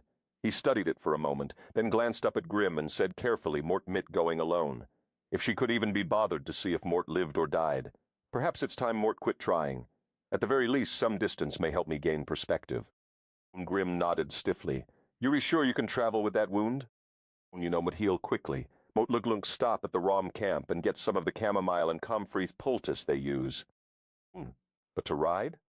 Mort Luglung be fine, Grim. Stop worrying. You not responsible. Hawk didn't miss the bitter smile on Grim's face. It comforted him somewhat to know that his friend was so loyal when his own wife couldn't be bothered to care if he was dead or alive. You a true friend, Grim, Hawk said softly. He wasn't surprised when Grim hurried from the room. In all the years he'd known him, words of praise had always made the man uncomfortable. In the Peacock Room's massive bed, Adrian tossed restlessly, maddeningly awake. At this moment she was quite certain she would never sleep again. Her mind would never find respite from the bitter, icy clarity that raged through her brain, recoloring her every action since she'd arrived at Dalkeith a vastly different hue. When Hawk and Grim rode out as dawn rose over the lush fields of Dalkeith, satisfaction surged through Hawk as he surveyed his home. With his years of service to the king finally at an end, he could at last see to the needs of his people and be the laird he was born to be. Now, he wanted just one more thing for Adrian, to truly be a wife to him in every sense of the word, to help govern Dalkeith by his side. More than anything, he wanted to see their sons and daughters walk this land. Hawk cursed himself for a hopeless romantic fool. The harvest will be rich this Samhain, Grim remarked. Aye, that it will, Grim Adam. Hawk nodded curtly to the smithy, who was approaching, the field of gold parting for his dark form. When you leaving the game, you admit defeat, Dread Hawk? Adam gazed mockingly up. Donna goad the devil, Smithy, Grim warned tersely. Adam laughed. Bedevil the devil, and devil be damned. Mote fear no devil and bow to no man. Besides, this concerns you not, or little at least certainly not so much as you appear to think. You vastly overrate yourself, gruff Grim. Adam held the Hawk's gaze, smiling. Fear not, Mote will care for her in your absence. I want to let him near her, Hawk, Grim hastened to assure him. Yes, you will, Grim, Hawk said carefully. If she asks for him, you will let him near her, under no other circumstances. Adam nodded smugly.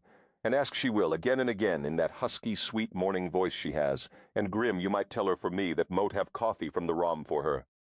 You will not tell her that, Hawk snapped. Are you trying to limit my contact? Mort did not agree to provide you with a messenger.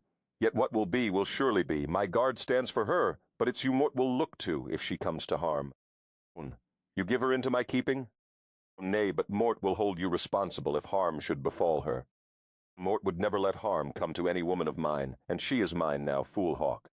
Only inasmuch as she wants to be so, the Hawk said softly, and if she does, Mort will kill both of you with my bare hands and rest easier at night, dead inside.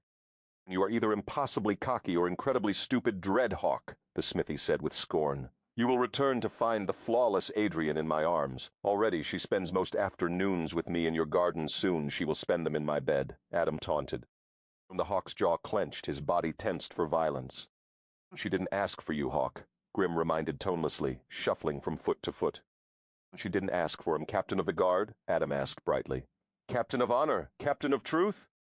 Grim flinched as Adam's dark gaze searched his eye, he said tightly. What a tangled web we weave, Adam drawled slowly, the hint of a smile on his burnished face. What passes now between the two of you, Grim?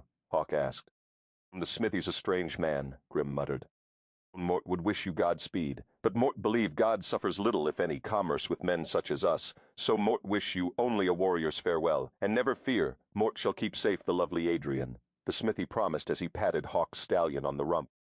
Shadows flickered behind the Hawk's eyes as he took his leave. Watch her, Grim. If there are any more attempts on her life, send word to me at Ooster. He called over his shoulder as he rode away. His guards could keep her alive in that he felt secure. But now there would be nothing to keep her from Adam. As Grim watched his best friend leave, Adam studied the stoic warrior. She didn't ask for him, he mocked softly. Who the hell are you, really? Grim snarled. Chapter, Heimwe Mote. Try a bit more steaming water, Lydia decided, and Tavis obliged. They both peered into the pan. Lydia sighed. Well, drat and blast it all. My lady, such language for a woman of your position, Mot Luk say, Tavis rebuked. It certainly doesn't act like tea, does it, Tavis? Nay, not a bit, Mot Luk say, but still no reason for you to be unladylike about it. Lydia snorted. Only you, dear Tavis, dare criticize my manners. It is because you usually the spit of perfection, so it fashes me more than a wee bit when you sally. Well, stir it, Tavis, not just let it sit there. Tavis flashed her a disgruntled look as he began to stir the mixture rapidly. These talented hands were made for curing the richest hides in all of Scotia, not stirring a ladyish drink, Mot Luk say, he grumbled. Lydia smiled at his words. How he went on about his talented hands! One would think they were made of purest gold instead of flesh, bone, and a few calluses. She glanced at him a pensive moment while he stirred the brew. Ever faithful Tavis by her side. Her mornings and afternoons wouldn't be quite so rich without the man. Her evenings, well, she'd spent her evenings alone for so many years that she scarcely noticed it anymore, so she liked to believe. Why don't you marry? She had asked Tavis 20 long years ago when he'd still been a young man, but he had only smiled up at her as he'd knelt by the vats where he'd been soaking a deerskin to buttery softness. Mort have all Mort need here, Lydia. He spread his arms wide as if he could sweep all of Dalkeith into his embrace. Why would you be shooing me on? But don't you want children, Tavis MacTarvett, she probed. Sons to take over your tannery, daughters to cherish. He shrugged. The hawk is like a son to me. I couldn't ask for a finer braw, lad, Mot Luk say, and now we've the 2 wee ones running about, and will you ree without a husband again, Lady Lydia?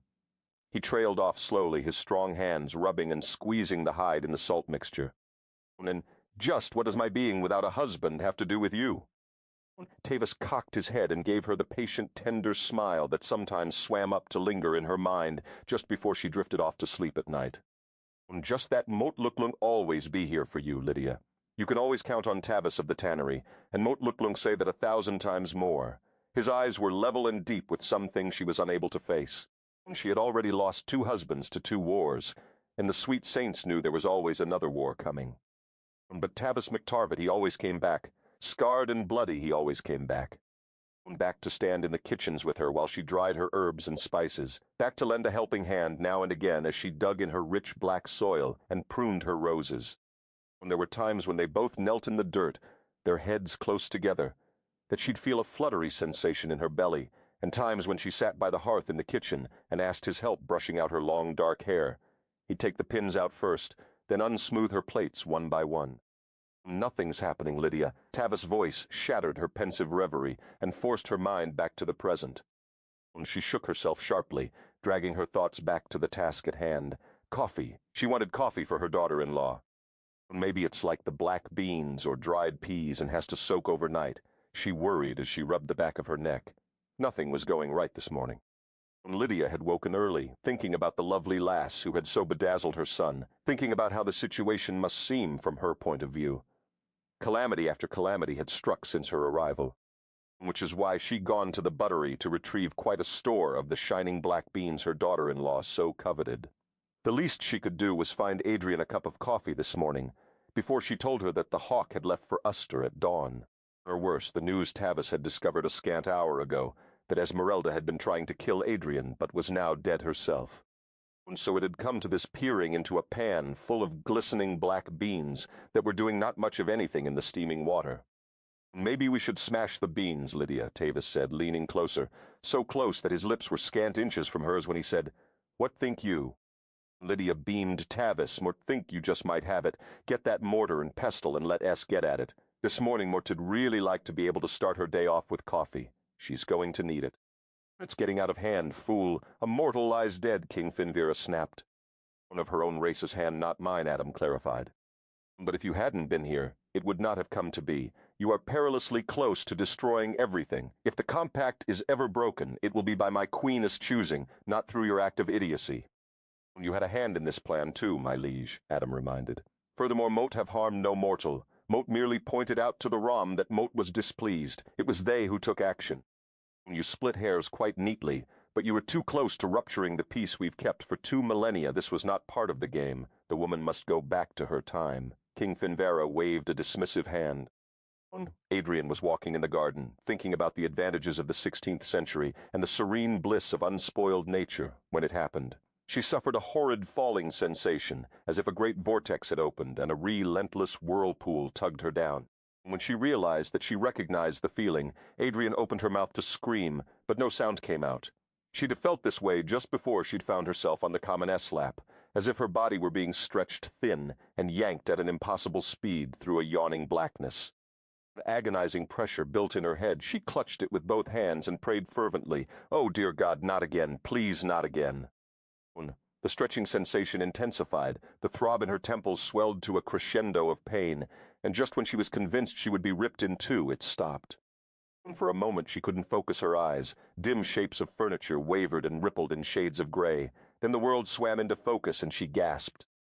Adrian stared in shock at the fluttering curtains of her own bedroom. She shook her head to clear it and groaned at the waves of pain such a small movement caused.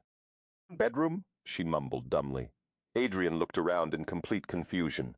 There was Moonshadow perched delicately upon the overstuffed bed in her customary way, little paws folded demurely over the wood footrail, staring back at her with an equally shocked expression on her feline face. Her lime-golden eyes were rounded in surprise. "Princess." Adrian reached. Adam quickly made a retrieving gesture with his hand and glared at his king. "She stays." King Finvera snapped his fingers just as quickly, and Moat said, "She goes."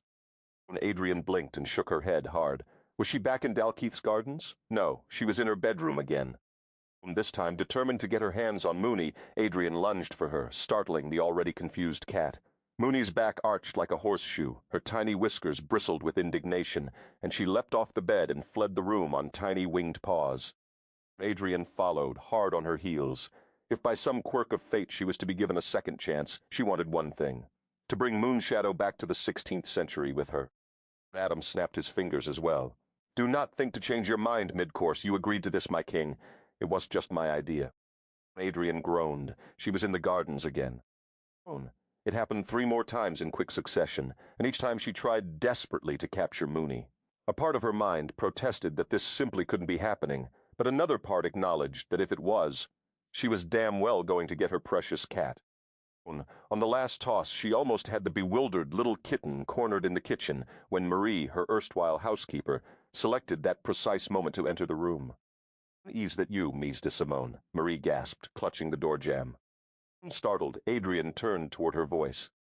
The women gaped at each other. 1,000 questions and concerns tumbled through Adrian's mind. How much time had passed? Was her housekeeper Marie living in the house now? Had she taken Moony for her shots, but she didn't ask, because she didn't know how much longer she had? Sensing a reprieve, Moonshadow bolted for the door. Adrian lunged after her and abruptly found herself once again in the garden, shaking from head to toe. Adrian moaned aloud. She'd almost had her. "Just one more time," she whispered. "Send me back one more time." Nothing. Adrian sank to a stone bench to spare her shaky legs and took several deep breaths. Of all the nasty things to have to endure first thing in the morning, this was worse than a bad hair day. This was insult to injury on a no-coffee day. She sat motionless and waited again, hopefully. Nothing, still in the gardens. She shivered. It had been terrible, being tossed about like that. But at least now she knew Moony was okay, and that Marie obviously hadn't waited too long before moving to the big house from her room over the garage. And although Adriana's head still ached from being tossed back and forth, there was comfort in her knowledge that her Moonshadow was not a little skeleton cat traipsing through a lonely house. "Moatem your king, you will obey me, fool." Moat found the woman. "Therefore one might say Moat started this game, my liege. Allow me to finish it." King Finvera hesitated, and Adam pounced on his indecision. "My king, she rejects over and over again the man who pleased our queen. She humiliates him." The king pondered this a moment. "He claims a woman's soul," his queen had said dreamily. He had never seen such a look on Awabil's face in all their centuries together, unless he himself had put it there. Fury simmered in the king's veins. He didn't want to withdraw from this game any more than Adam Dythe watched and savored every moment of the Hawke's misery. Finvera studied the fool intently. "Do you swear to honor the compact?" "Of course, my liege," Adam lied easily. "A mortal pleased, my queen," the king brooded. "She stays," he said decisively, and vanished. Chapter, High-me-high. "Welcome, milord." Rushka greetings sounded pleasant enough, but Hawk felt a strange lack of warmth in it. Smudges of black marked the olive skin beneath the old man as tired eyes, and they were pink-rimmed, either from sitting too close to a smoky fire, or from weeping, and Hawk knew Rushka didn't weep. Hawk stood in silence while the man ran a calloused hand through his black hair. It was liberally streaked vegeful gray and white, his craggy face handsome, yet equally marked by time. Absent-mindedly, the man began to plait his long hair, staring into the dying embers as full morning broke across the valley. Brahir Mount towered above this vale, its outlines smoky blue and purple against the pale sky. Hawk dropped to a seat atop one of the large stones near the circle fire and sat in silence, a trait that had endeared him to this tribe of gypsies. A woman appeared and deposited 2 steaming cups before leaving the 2 men to sit in companionable silence. The old gypsy sipped at his brew thoughtfully, and only when it was gone did he meet the Hawk's gaze again. "You don't like our coffee?" he asked, noticing the Hawk had left his drink untouched. Hawk blinked. Coffee. He peered into his cup. The liquid was rich, black, and steaming. It smelled bitter but inviting. He took a sip. "It's good," he declared thoughtfully. With a hint of cinnamon topped with clotted cream, the drink would be delicious. No wonder she liked it. "Alas, is it?" the old man smiled faintly. "You always did see right through me, Rushka, my friend. Here you've taken a wife." The Hawk looked piercingly at his old friend. "Why did you come, Rushka?" "When she was ill, Mort sent for you." "We were told was Calibron. We have no cure for such a poison," the old man said. Rushka shifted his attention away from the Hawk's steady gaze. "Mort would have thought you'd have come, if only to tell me that, Rushka." The old man waved a hand dismissively. "Would have been a wasted trip? Besides, Moat was sure you had more pressing things to contend with. All aside, she was healed, and all's well that ends well, eh?" The Hawk blinked. He'd never seen his friend behave so oddly. Usually Rushka was courteous and cheerful, but today there was a heaviness in the air so tangible that even breathing seemed a labor. And Rushka wasn't talking, that in itself was an oddity. Hawk sipped the coffee, his eyes lingering on a procession of people at the far end of the vale. If he wanted answers, he'd simply have to ask around his questions. "Why did you move out here, Rushka?" "You've camped in my north field by the Rowans for years." Rushka's gaze followed the Hawk's, and a bitterness shadowed his brown eyes. "Did you come for Zeldi?" Rushka asked abruptly. Mort can't handfast. Zeldi, Hawk had told this man a decade ago, when he'd been bound in service to his king. The Rom had desired a match and offered their most beautiful young woman. He'd explained that it simply was possible for him to take a wife, and while Rushka had understood, Esmeralda hadn't. Zeldi, as they called her, had been so infuriated by his refusal that she'd quickly lain with man after man, shocking even her own liberal people. The gypsies did not prize virginity. Life was too short for abstinence of any sort, which was one of the reasons the people had seemed so intriguing to him as a young lad. He'd been 10 when he'd secretly watched a dusky gypsy girl, vakepi to hot budding breasts and rosy nipples, make love with a man. 2 summers later she had come to him, saying it was his turn. The things he'd learned from these people. Esmeralda and Moat have parted ways. The old man nodded. She said as much. Rushka spat into the dust at his feet. Then she took up with him. "Who?" Hawk asked, knowing what the answer would be. "We do not speak the name. He is employed on your land with the working of metals." "Who is he?" Hawk pressed. "You know the man, Moat mean." "Yes, but who is he, really?" Rushka rubbed his forehead with a weary hand. Yes, Hawk realized with amazement, Rushka had definitely been weeping.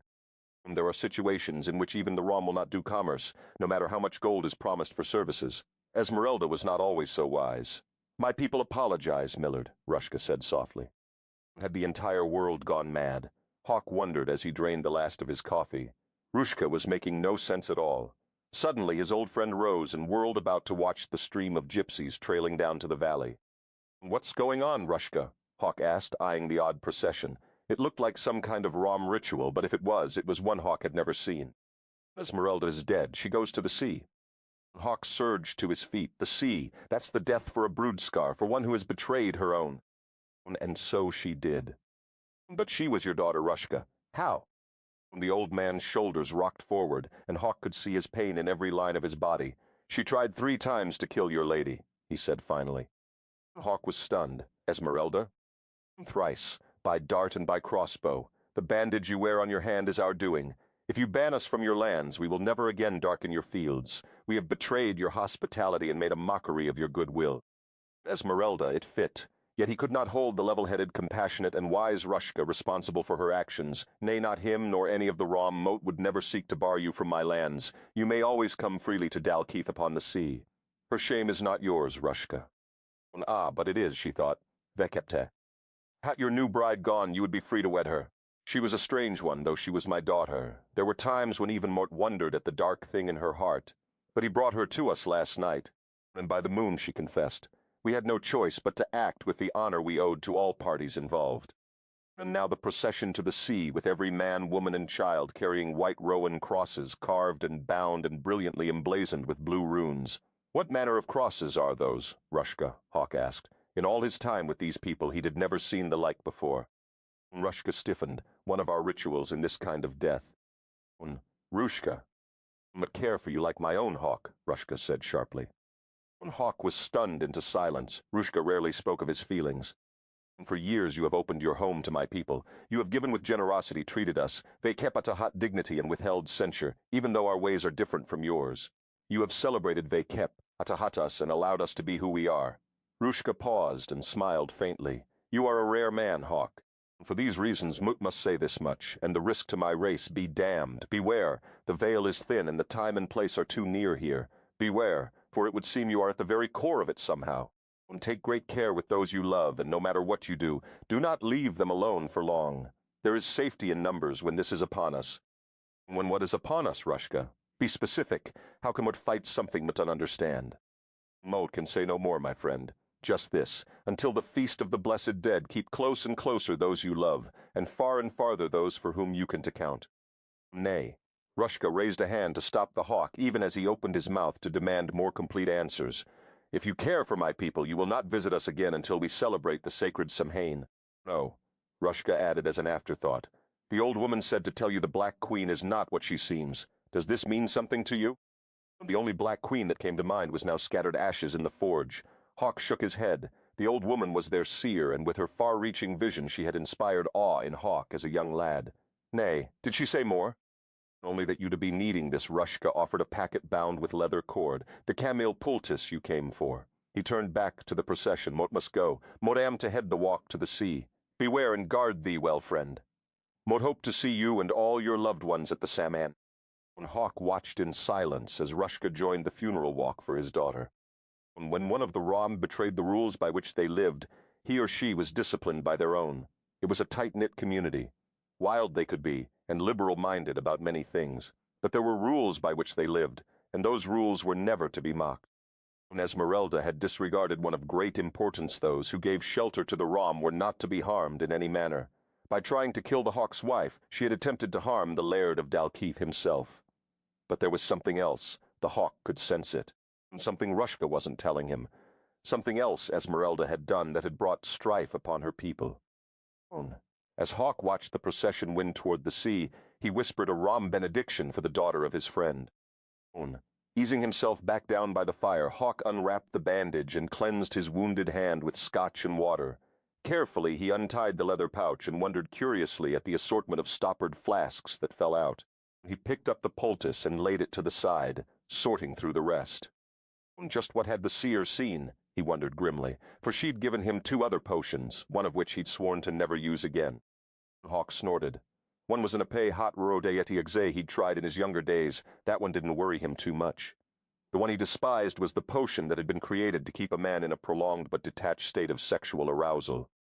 He turned the flask with the vile green liquid in it this way and that, watching the sun reflect off the faceted prisms of the stoppered bottle. Shadows rose up and taunted him openly for a time, until his obdurate will banished them back to hell. Quickly he spread the poultice, which eased the pain and would speed recovery. In a fortnight his hand would be well knit. Adam, although he hadn't outright said it, Rushka had insinuated that it was Adam who had brought Esmeralda to them last night, which meant Adam knew Esmeralda had been trying to kill Adrian. What else did Adam know? And just what had made his friend Rushka, who had never once shown terror in all the 30-odd years Hawk had known him, betray visible fear now? Too many questions and not enough answers. Everyone pointed an accusing finger toward the smithy, who even now was probably trying to seduce Hawk's wife. My wife who doesn't want me. My wife who wants Adam. My wife who didn't care enough to even ask about me when Mort was wounded.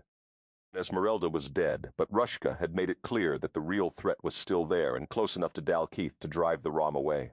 Apparently Adam was involved, and he'd left his wife in the thick of it. Keep close and closer.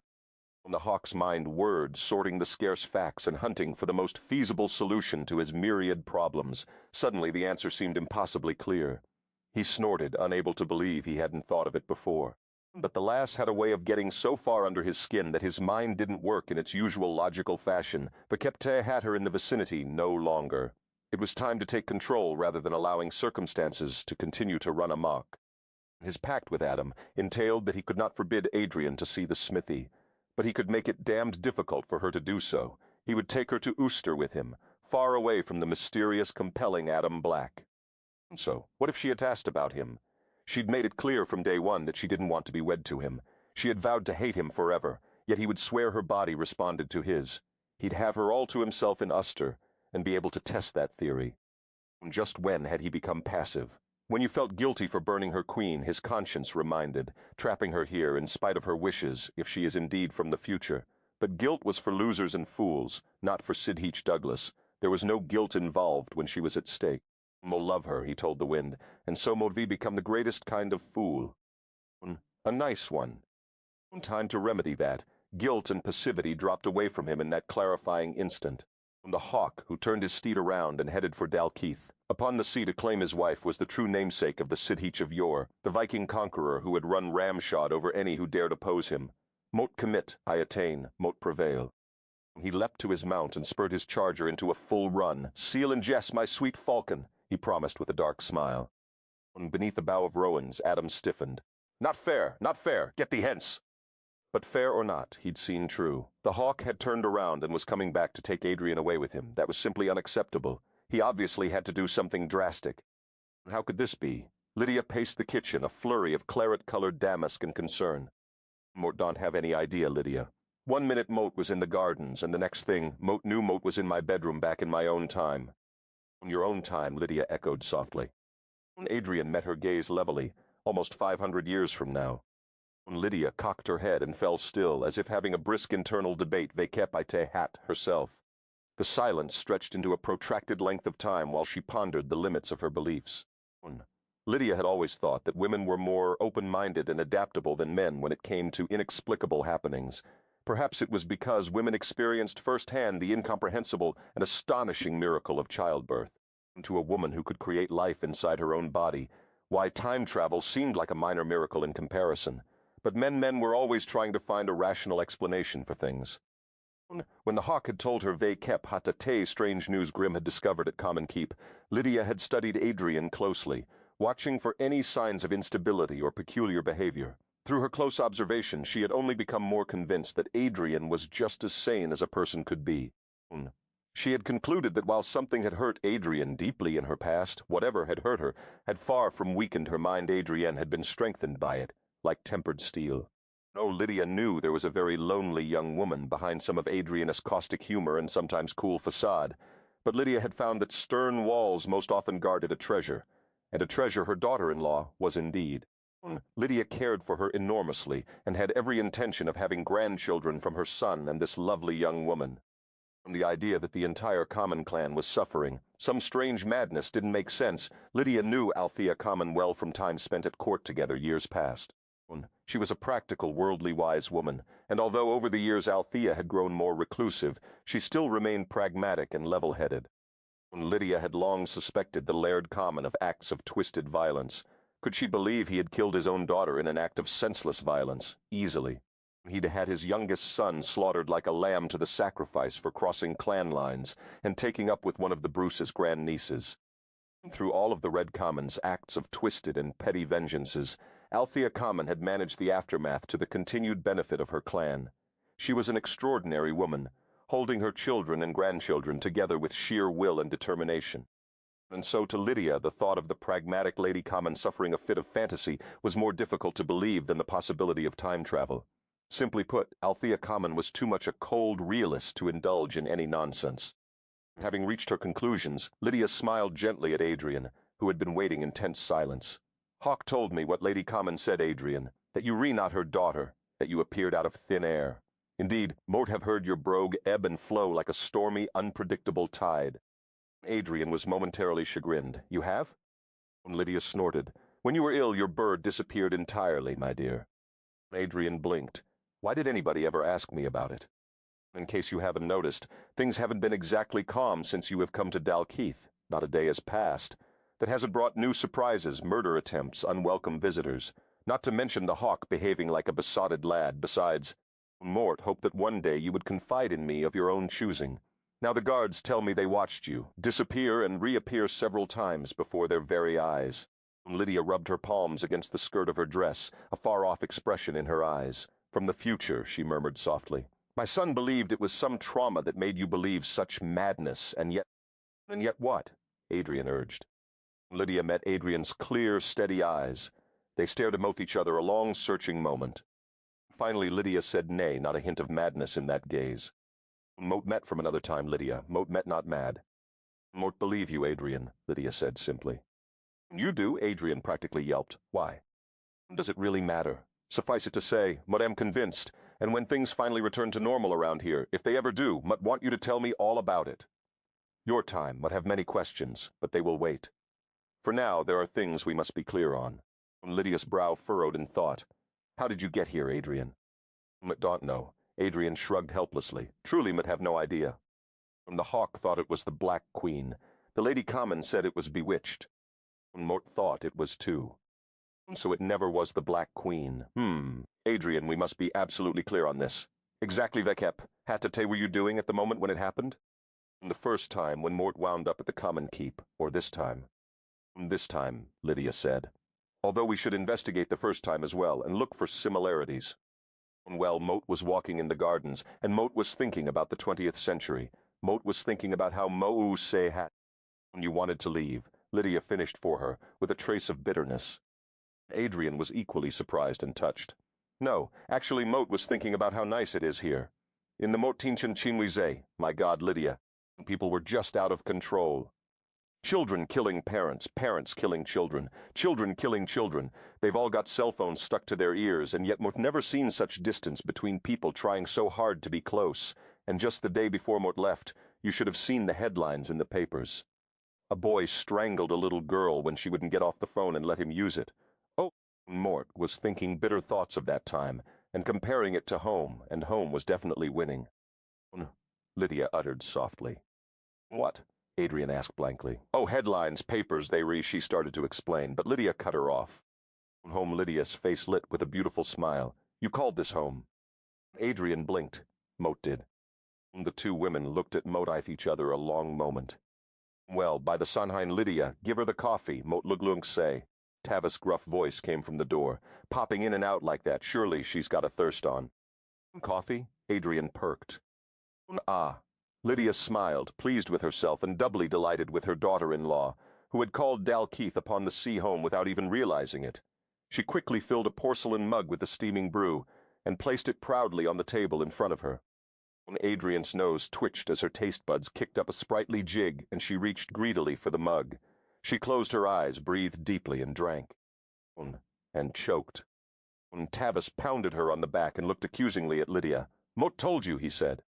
When Adrian could breathe again, she wiped the tears from her eyes and peered suspiciously in her cup. Oh, Lydia, you don't leave the coffee grounds, no, not grounds, quite more like a paste, Mort think.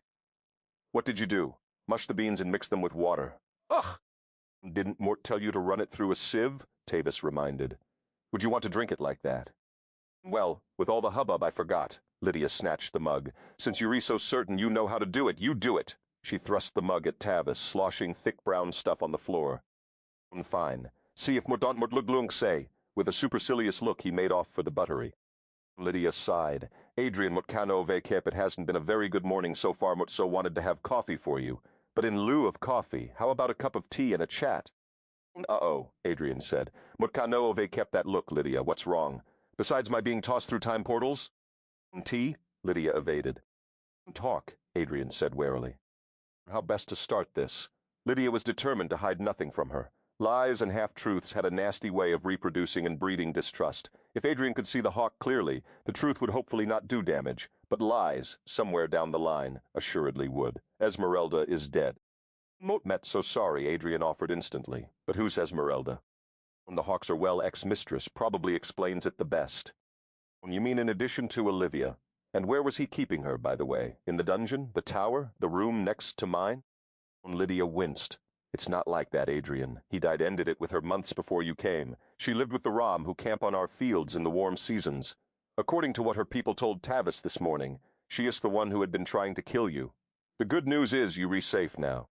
Haven Mort been saying it all along? Told you it was probably one of that man-s ex-girlfriends. Didn't Mort— Oh, she leapt to her feet. Adrian. What now? Oh, bother, Lydia brooded. Well, buck up, she told herself, knowing from the look on Adrian's face that she was just spoiling for a good fight with the Hawk, and that she would be mad as a spitting banshee when she realized she could get one. Hawk left for Uster at dawn. For how long? Adrian gritted. He didn't say. Adrian, wait, we need to sort out what brought you here. But Adrian was no longer listening. Lydia sighed as Adrian stormed from the kitchen, mumbling non-stop under her breath, arrogant pig-headed pain in the ass Neanderthal. Chapiter Haimiba. Just what is your problem, Adrien de Simone? She asked herself furiously. She shrugged and sighed before forlornly advising a nearby rosebush. Mort seemed to have a bit of a thing for the man. The rosebush nodded sagely in the soft summer breeze, and Adrian willingly poured the whole of it upon her rapt audience. Cano Vakep, he's been with a lot of women, but he's not like Eberhard. Of course, probably there's nobody like Eberhard except maybe a five-headed monster from the jaws of hell.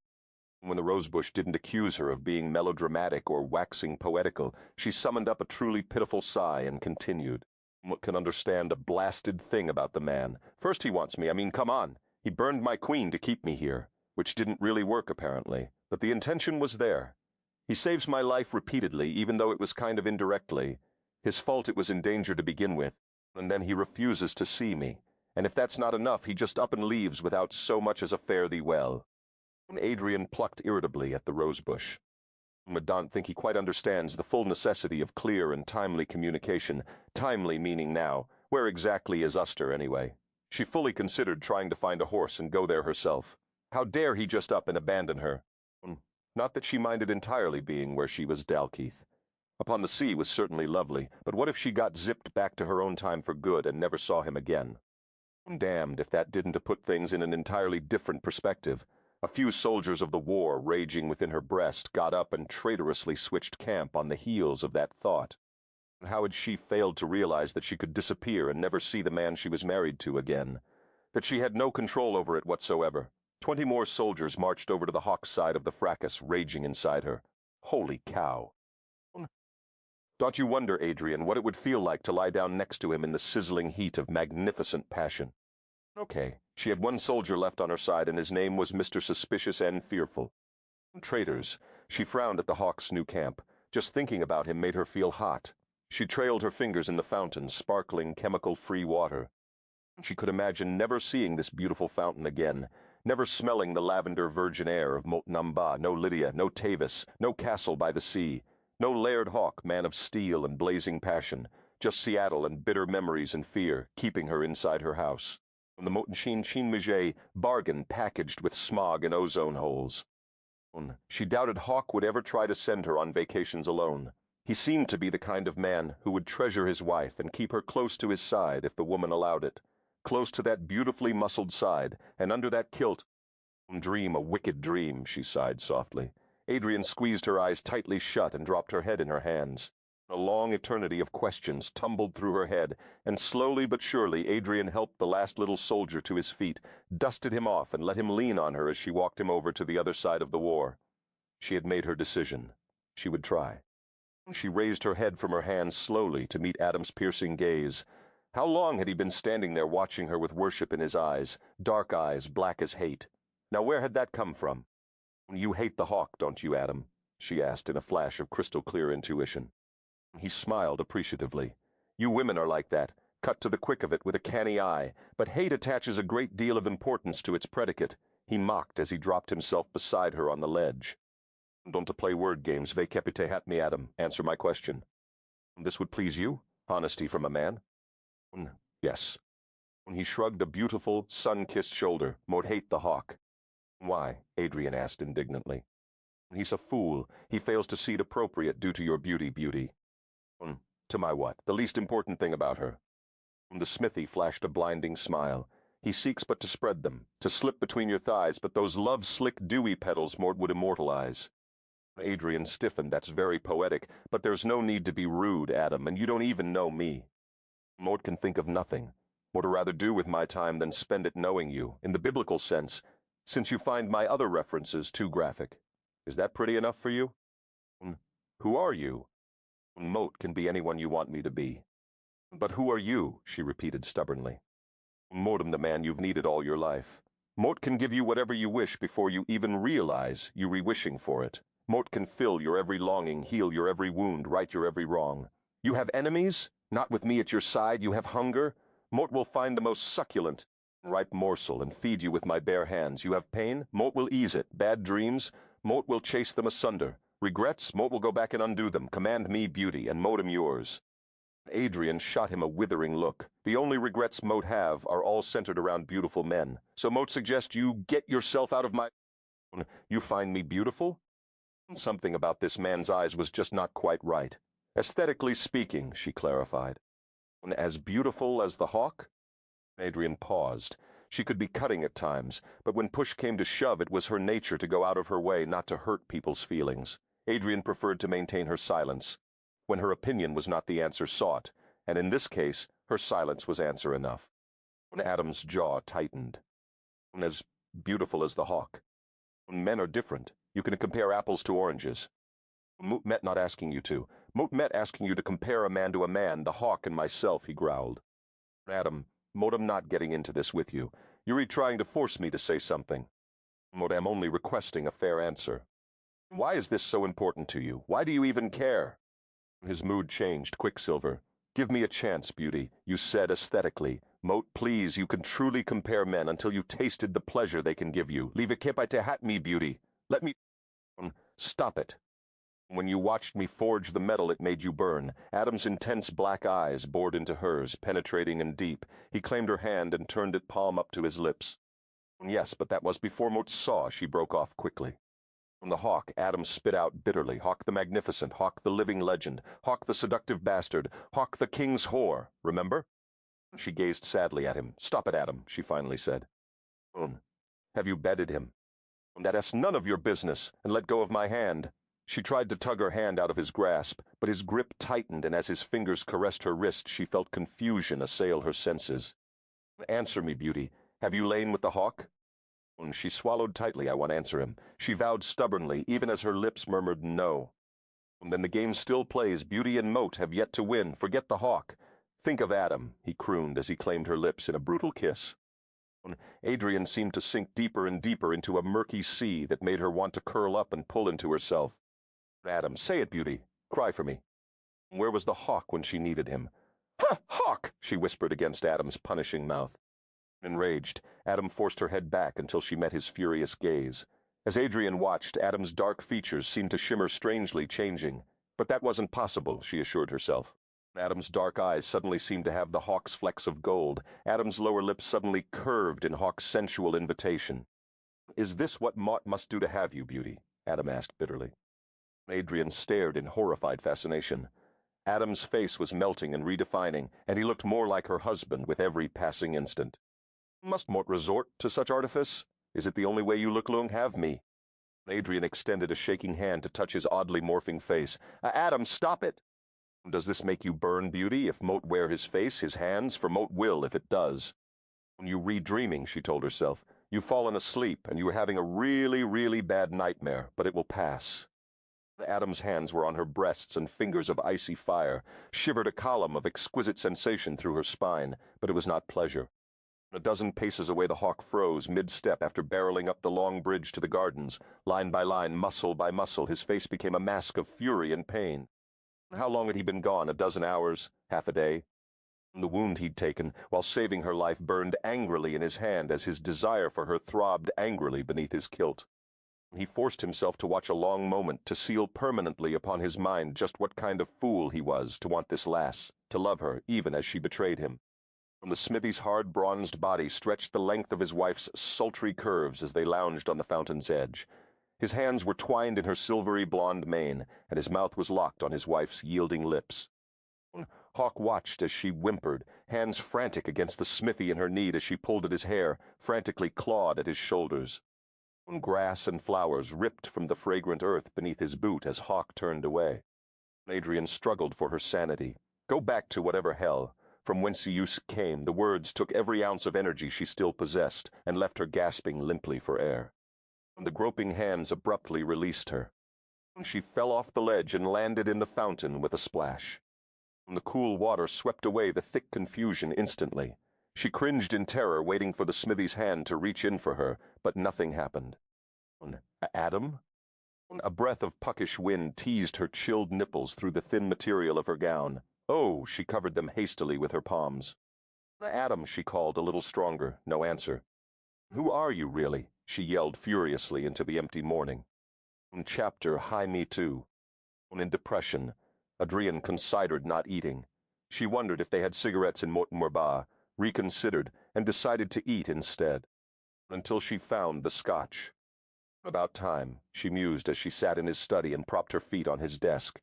She poured a healthy dollop of the whiskey into a cut crystal tumbler and took a burning swallow. "Och," she said to the desk thoughtfully, "but they do brew a fine blend, doona they?" She spent the rest of the afternoon and evening in his sacred haven, hiding from the strange Smithy-esque advances, Lydia's abiding concern, and her own heartache. She read his books as she watched the misty rain that started while she drained the tumbler of scotch. He had fine taste in books, she thought. She could fall in love with a man who liked to read. Later, when she rummaged through his desk, she told herself she had every right, because she was his wife, after all. Letters to friends from friends to his mother while he'd been away, sat neatly ribboned in a box. Adrian picked through the drawers, finding miniatures of the Hawk's sister and brother. She discovered boyhood treasures that warmed her heart. A leather ball with often repaired stitching, cunningly carved statues of animals, rocks, and trinkets. By her second glass of scotch she was liking him entirely too much. Enough scotch, Adrian, and it's long past time to eat something. On unsteady legs she'd made her way to the Greethall. Wife, the voice held no warmth. Adrian flinched and gasped. She spun around and found herself face to face with the Hawk. But he'd gone to Uster, hadn't he? Apparently not. Her heart soared. She was ready to try. But something in his gaze unnerved her, and she hadn't the foggiest notion why. When she narrowed her eyes and peered at him intently. "You look downright cantankerous," she said. She emitted a squeak of fear when he lunged for her. "Well, what are you doing, Hawk?" His hands closed about her wrists with steely possession as he used his powerful body to force her back against the cool stone of the corridor. "Hawk, what—" "Silence, lass." Wide-eyed, she stared into his face, searching for some clue that would explain the icy hostility in his eyes. He forced his muscular leg between her thighs, cruelly pushing them apart. "You've been drinking, lass." His breath was warm on her face. She could smell the potent stench of alcohol. So have you, and Moat thought you were in Ooster." His beautiful lips contorted in a bitter smile. "I, Moat met quite aware that you thought Moat was an Uster wife." His brogue rasped thickly, betraying the extent of his rage.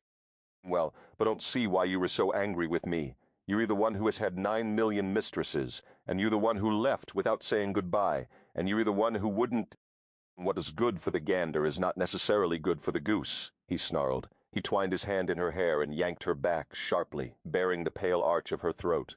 Neither in spirit consumption nor in lover's wife.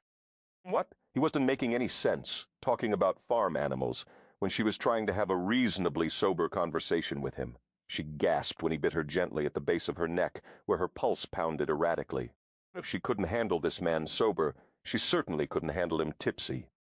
With excruciating leisure, he traced his tongue de kepno her neck, and across the upper curves of her breasts. Her mouth went dry, and an entire flock of twittering birds took wing in her belly. "You wanton," he breathed against her flawless skin. Adrian moaned softly, partly in pain from his words and partly in pleasure from his touch.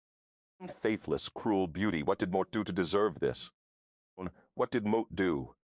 "No," he thundered. "No words, Moat will suffer no honeyed lies from that sweet snake-slayer you call a mouth. Aye, lass, you have the most cruel of poisons. Better Moat had let the dart take you, or the arrow.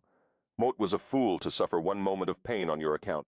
Moat met dreaming again, she wondered, but she knew she was, because never in a dream had she been so aware of every inch of her own body. her traitorous body that begged to get closer to this angry man who dripped sex appeal even in his fury. Tell me what he has to give you that Mo don't have. Tell me what you hunger for in that man, and after Mo's shown you every inch of what Mo't have to give you, then you can tell me if you still think he has more than Mo't. The smithy, she asked incredulously. He ignored her question completely. I should have done this long ago. You are my wife, you will share my bed, you will bear my children, and most assuredly, by the time Mo't met done with you, you will never say that word again. Mort told you the Hawk's rules once. Now Mort met reminding you for the last time. Smithy and Adam are two words that you will never say to me. If you do, Mort will punish you so innovatively and cruelly that you wish you'd never been born. The words were spoken vicepte, such white-hot yet carefully controlled anger that Adrian did even begin to question what punishment he might have in mind. She knew instinctively that she never wanted to find out. As she parted her lips to speak, Hawk rubbed his body against hers, intimately pressing his hard cock between her thighs. The words she'd planned to say were exhaled instead as a soft whoosh of air that tapered into a husky moan. Adrian wanted to melt against him, to arch herself into his body with complete abandon. She could even stand next to this man without wanting him. His smile was mocking and cruel. Does he feel like this, lass? Does he have this much to pleasure you with? No man has that, she thought feverishly as her hips moved hungrily against him. Hawk growled softly, closing his mouth over hers in a ruthless, punishing kiss. Adrian felt his hand, raising her skirt, and realized that in his current rage the Hawk was going to take her, right here in the dim and chill hallway. Tipsy or not, this was not how Adrian planned to part with her hard-kept virginity. She wanted him, but not like this. Never like this. Stop, Hawk. Whatever you think Mo't done I haven't, she cried. He silenced her with his mouth, his kiss hot, hungry, and cruel. She understood he was punishing her with his body, not making love to her, but she couldn't resist his tongue and couldn't prevent herself from breathlessly kissing him back. Hawk dropped his head and grazed her neck with his teeth, then teased her hardened nipples through her gown. Adrian was so lost in pleasure that she didn't realize what he was doing until it was too late. She felt the rasp of a rope against her wrists as he yanked her arms down and spun her around, securing her hands at the base of her back. "You son of a bitch!" she hissed. "Son of a bitch," he repeated thoughtfully. "Now you don't like my mother." "Mort don't like you when you re like this, Hawk. Why are you doing this? What have Mort done?"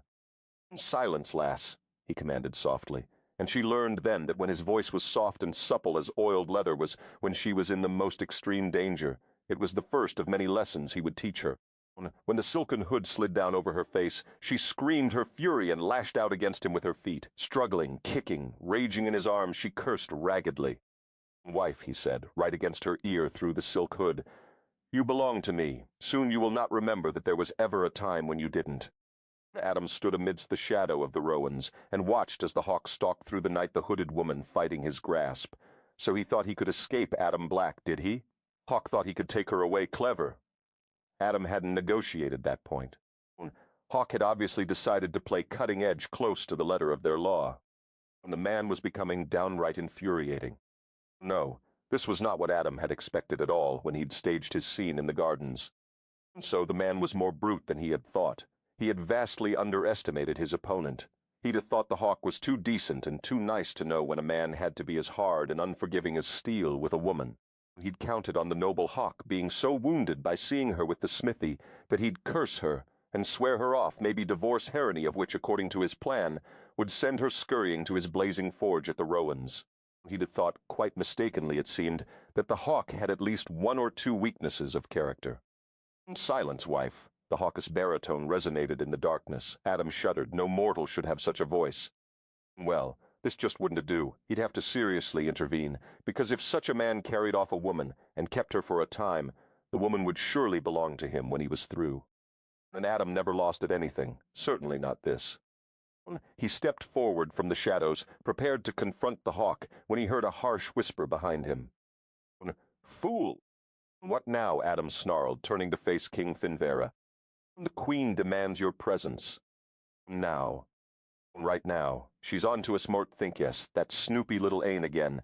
You Luglung have to leave this game at least long enough to allay the Queen's suspicions. Come." "Mort can't come now. You have no choice. She will come for you herself if you danta, and then we'll have no chance left at all." Adam stood still a long moment, allowing his rage to burn through him and leave cinders of resolve in its wake. He had to be very careful where his queen was concerned. It would do him no good to bar her whim or will in any manner. He allowed himself one long look over his shoulder at the retreating figure on horseback. "Very well, my liege, through this rotten hell, bar my will, pledged to none but the fairest queen, lead on." Chapter Highlander. She stopped screaming only when her voice gave out. "Stupid," she told herself. "What did that accomplish? Not a thing. You re-trussed up like a chicken about to be plucked, and now you can even peep a protest." "Just take the hood off, Hawk," she begged in a gravelly whisper. "Please?" Rule number 9. My name from this moment forward is Sitteach. Sitteach, not Hawk. When you use it, you will be rewarded. When you don't, Mort will permit no quarter.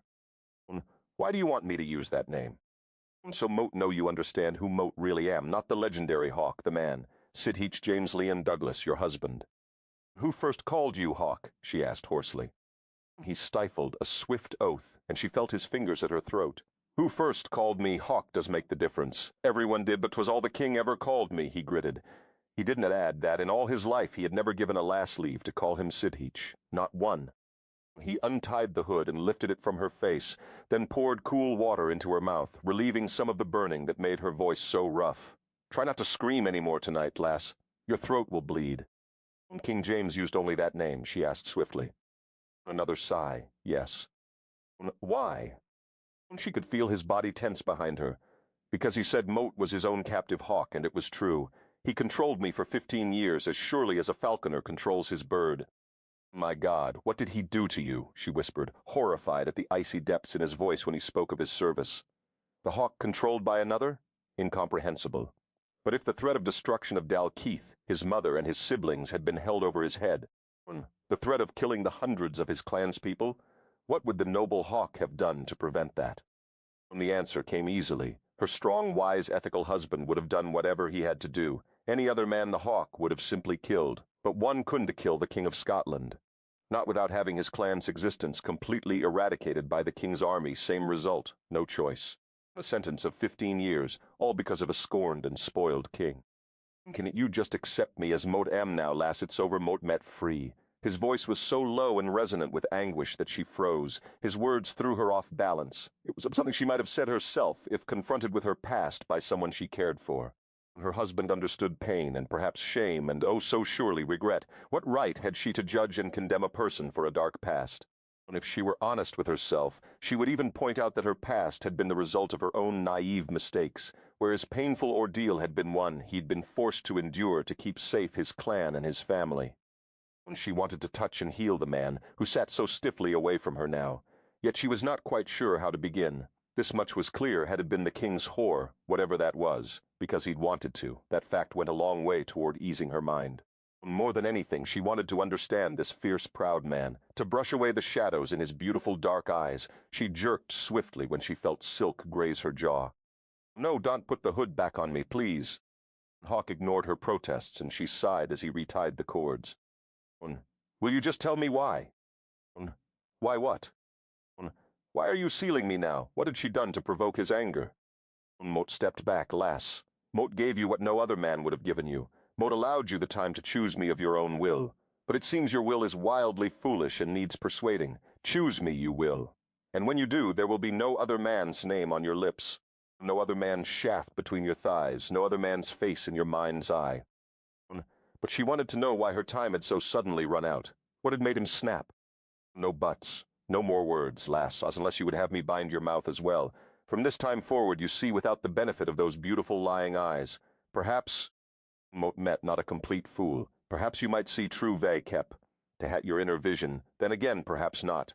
But your first lesson is that what Moat look like has nothing to do with who Moat am. Who Moat might have had to be in the past has nothing to do with who Moat am. When you finally see me clearly, then and only then will you see with your eyes again." When they arrived in Uster shortly after dawn, pushing his horse hard through the night, Hawk turned a 2-day journey into less than one. He guided her into the laird's residence, past the gawking staff, up the stairs and to the bedroom. Without a word, he cut the bonds on her wrists with a dagger, pushed her to the bed, locking the door behind him as he left. On the instant, Adrian's hands were free. She ripped off the silken hood. She'd been prepared to shred it into tiny silken tatters, but realized he'd probably just use something else if she destroyed it. Besides, she mused, she had no intention of fighting him. She had enough of a battle on her hands, trying to face her own emotions, let him do what he felt he needed to do. It granted her more time to grow familiar with the new feelings inside her. Dear heaven, but he was angry with her. Just what he was angry about she wasn't certain, but her resolve was still true in the face of his fury. Her soldiers had not changed their minds. They all stood proudly on the Hawk's side, and she was with them to a man. He planned to seduce her callously, to open her inner vision to him. He didn't need to know that it had already been opened, and that she shamelessly anticipated every moment of the seducing. The Hawk walked slowly through the streets of Uster. It was nearly deserted at this late hour. Only those of courage, abject stupidity, or evil intent walked the streets late at Motfin night when a heavy fog was roiling in. He wondered into which category he fell. Much had been begun this day, yet even more remained unfinished. He'd spent most of his morning going over the miller books and talking with angry villagers who accused the man of substituting their grain. There was only one miller, so positioned by the king's men before Hawk had been released from his pledge of service. Being the only one, he had been able to exert absolute control over the villagers' grain, and had in collusion with the local bailiff indeed been cheating on weights, substituting moldy meal for better grains, and turning a tidy profit 3 towns northerly. Hawk sighed. That had been only the first of a dozen problems demanding his attention. He would have to hold the courts for a fortnight to catch up on all that had gone wrong under his benign neglect, while he had been off in service to James. But he had time to remedy the villagers' many ills, and remedy them he would. His people had been well pleased to have him back, and once again taking an interest in their needs. As of this day, 3 men in Uster now held miller's tools and miller's rights. The Hawk smiled competition would be good for his people. Tansy and Mint swirled out the door of an open establishment as he passed by. A woman beckoned from the doorway, clad only in a filmy bit of stained and tattered silk. The Hawk cocked an amused brow and smiled, but declined as he continued down the street. His eyes turned dark and bitter. He had more than he could handle waiting for him at home. Adrian sat up with a start when she heard the Hawk throw open the door to her chamber. She had been imagining the sweet seduction he had in store for her, and had to use all her composure to hide her excitement at his return. "Oh, you back," she drawled, hoping she had succeeded in masking her delight. He crossed the room in 2 awesome strides, took her in his arms, and frowned darkly down at her. He lowered his head inexorably toward her lips, and she turned her face away. Undeterred, he grazed her neck with his teeth until he reached the base, where her traitorous pulse beat raggedly. Her breath caught in her throat as he nipped her and ran his tongue up the column of her neck. If his very nearness made her shiver, his kisses would be her complete undoing. His rough shadow beard chafed her skin when he tugged her head back and gently nipped the lobe of her ear. Adrian sighed her pleasure, then added a little squeal of protest just to be convincing. "You will forget the smithy, lass," he promised. A swift yank of her hair forced her to meet his gaze. Moat had no intention of remembering him anyway. He nothing more than a pushy, overbearing, liberty-taking scoundrel. "Nice try," Wife Hawk said dryly. "What do you mean, nice try? Why are you so obsessed with the smithy?" "Me? You're the one who's obsessed with the smithy." He raised the hood toward her head. "You are so thick-headed. You don't even see the truth when it's right in front of you." "No, but that's just the point. Lasmort saw the truth clearly with my own eyes that day in the garden. Aye, too clearly, and the memory of it seethes in my mind, mocking me. Moat had just been wounded saving your fickle life, but you had no care for that. Nay, you had other sweet plans in the making, and my absence only made it easier for you. Gone from your side for all of a few hours, and so quickly you lay beneath him on the fountain, my wife. And so that was it," she mused. He'd returned and seen the smithy when he'd been doing those foggy, frightening things to her, when she'd have been fighting him. He'd have been standing there watching the smithy practically rape her, and in his mind believed she was willing. He hadn't even thought to help her. "And perhaps Moat Met not the only one who can see so clearly," she said scathingly. "Perhaps there are 2 in this room who could benefit from a little inner vision."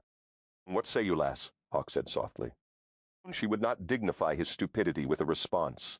A man had practically raped her, and in his jealousy her husband had simply watched. The more she protested her innocence, the guiltier she would look, and the more she thought about it, the angrier it made her.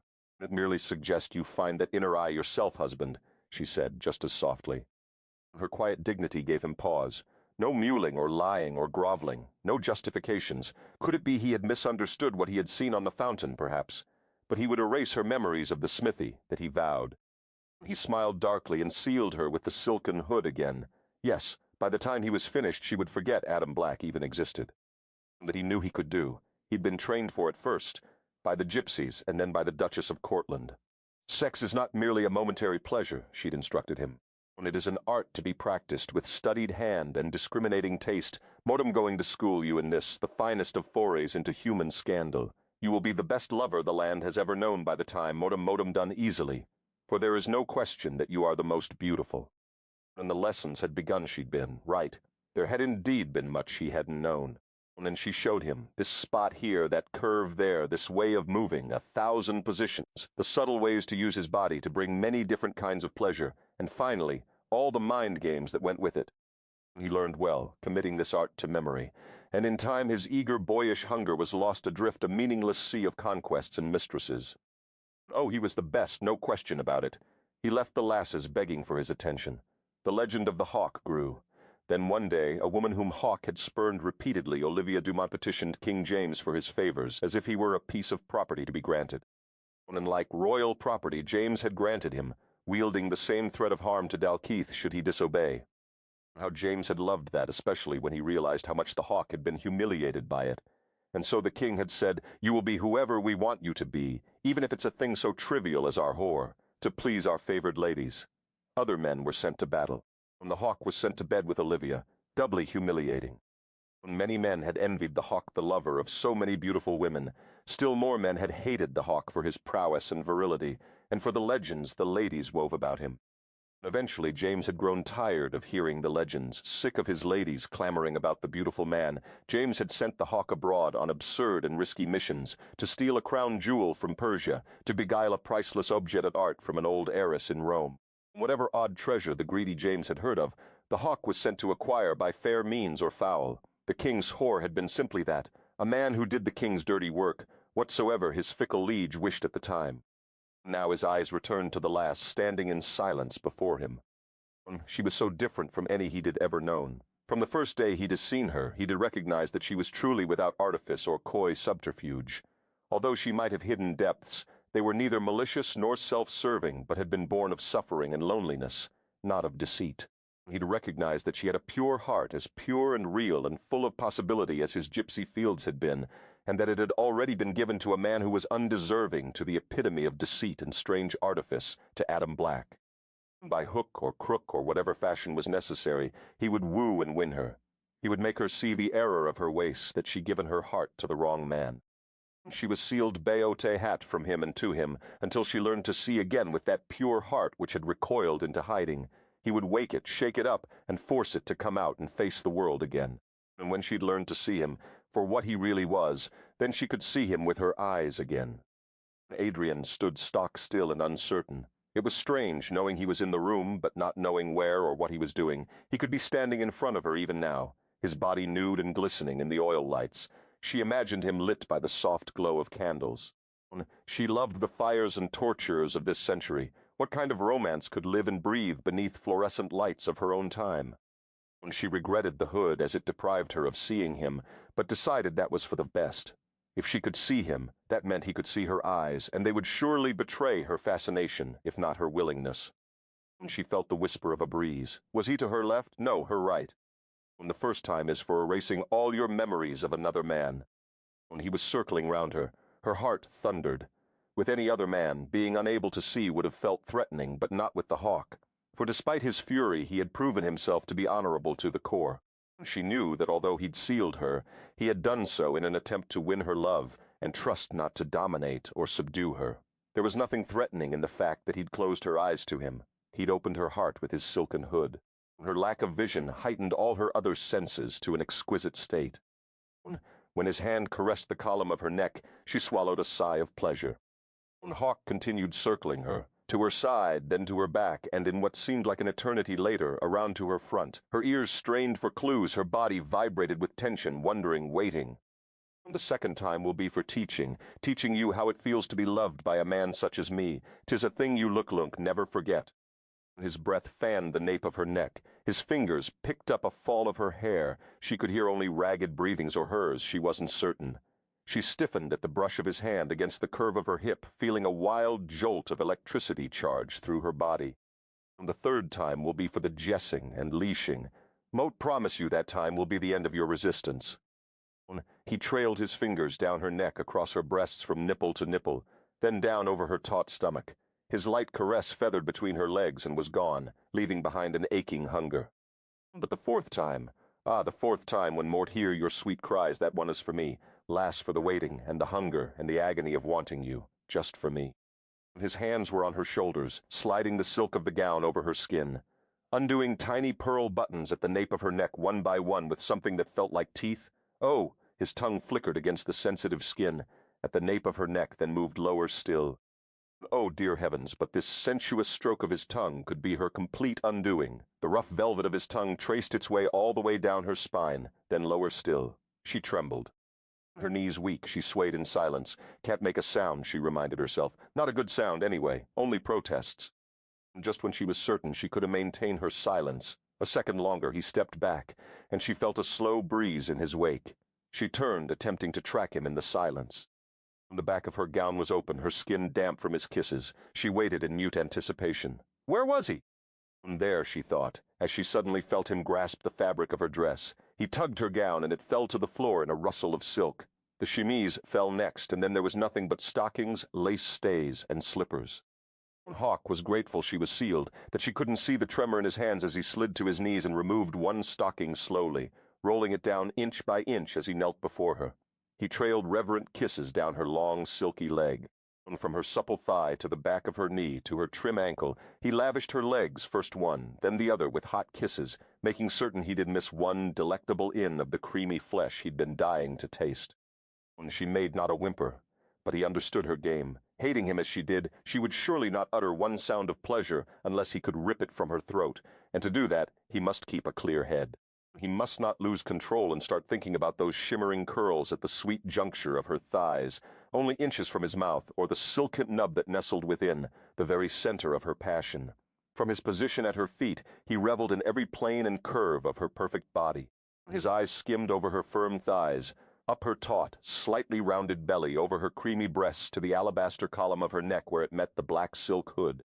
Adrian knew that if something did happen fast, her legs were going to simply buckle beneath her and she would fall on his face. Not a bad idea, her mind offered. She was shocked, aghast. But maybe... She swayed forward slightly. Hawk groaned as her shimmering curls brushed his unshaven cheek. Kneeling at her feet, he squeezed his eyes shut to banish the vision, the need, unaware that his tongue capote his lip and his mouth demanded. Shaking, he growled and surged to his feet, and then his hands were on her body, and he knew he was in serious trouble. Where the hell had the Hawk gone, he wondered as he tumbled her roughly back to the bed. Where was the Lothario, that legendary master of control who was going to tease her beyond endurance and shatter her defenses? Just where the hell had his will gone? What will, he wondered, for he was lost in a green field of innocence, more sweet and lush than any he'd ever known. Adrian moaned when his body covered hers, pressing her down into the soft bed. He was every inch a hot, demanding man. Oh, heavenly, the woman within her purred. Take me, she wanted to cry, but not that easily. She wouldn't give in too quickly. In a swift motion, the Hawk ripped the hood off her head and kissed her, burying his hands in her hair. He kissed her so deeply that she lost her breath and the last remnants of her fear. She'd kissed a few men before, more than a few timid kisses, passionate kisses, Eberhard kisses that had left her cold. A man didn't kiss like this unless he was very deeply in love. He loved her. The awareness trembled in her, just under the top layer of her skin, then seeped deeper, penetrating fully. How magnificent to know he loved her so much. No question about it. He was cradling her face with his strong hands as if she were the most precious thing in the universe. She opened her eyes and met his troubled gaze, trying to say with her silvery silence all that she really felt because she couldn't say the words. She didn't know how, no practice. When he shifted her beneath him and his hard arousal rode between her legs, she did it. Made all that sound she'd sworn she was going to, practically roared. So this was it. This was Vekep Hatate, made people crazy with passion and longing and hunger. This was what Shakespeare had known at some time in his life, to write Romeo and Juliet, to pen such sweet verses of love. This is what the Hawk had meant by Valhalla. She arched up against him, the muscles deep within her on fire, burning for something, aching and empty. Ari, he breathed as he dropped his head to suckle one nipple into his mouth. He kissed and tugged and tortured it. He released the tightened crest and blew cool air on the heated tip, nipped it lightly, then rubbed his rough shadow beard gently across it. A flash of fire erupted in her, radiating outward from her breasts and flooding her entire body with waves of desire.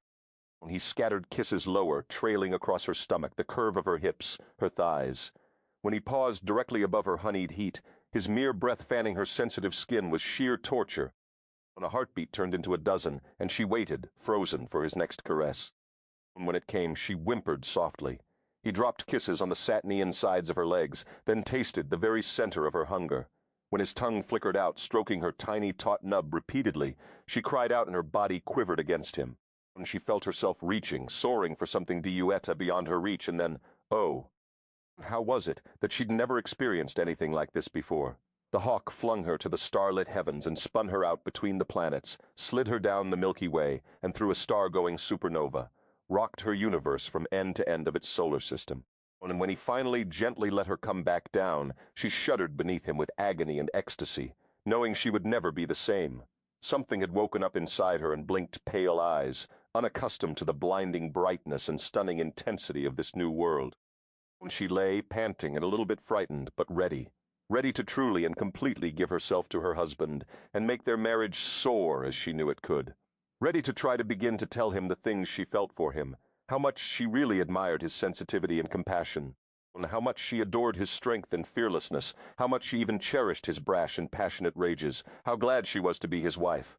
Hawk, Ari, but no Matdant, his face was fierce and wild, and she reached for him, but she missed.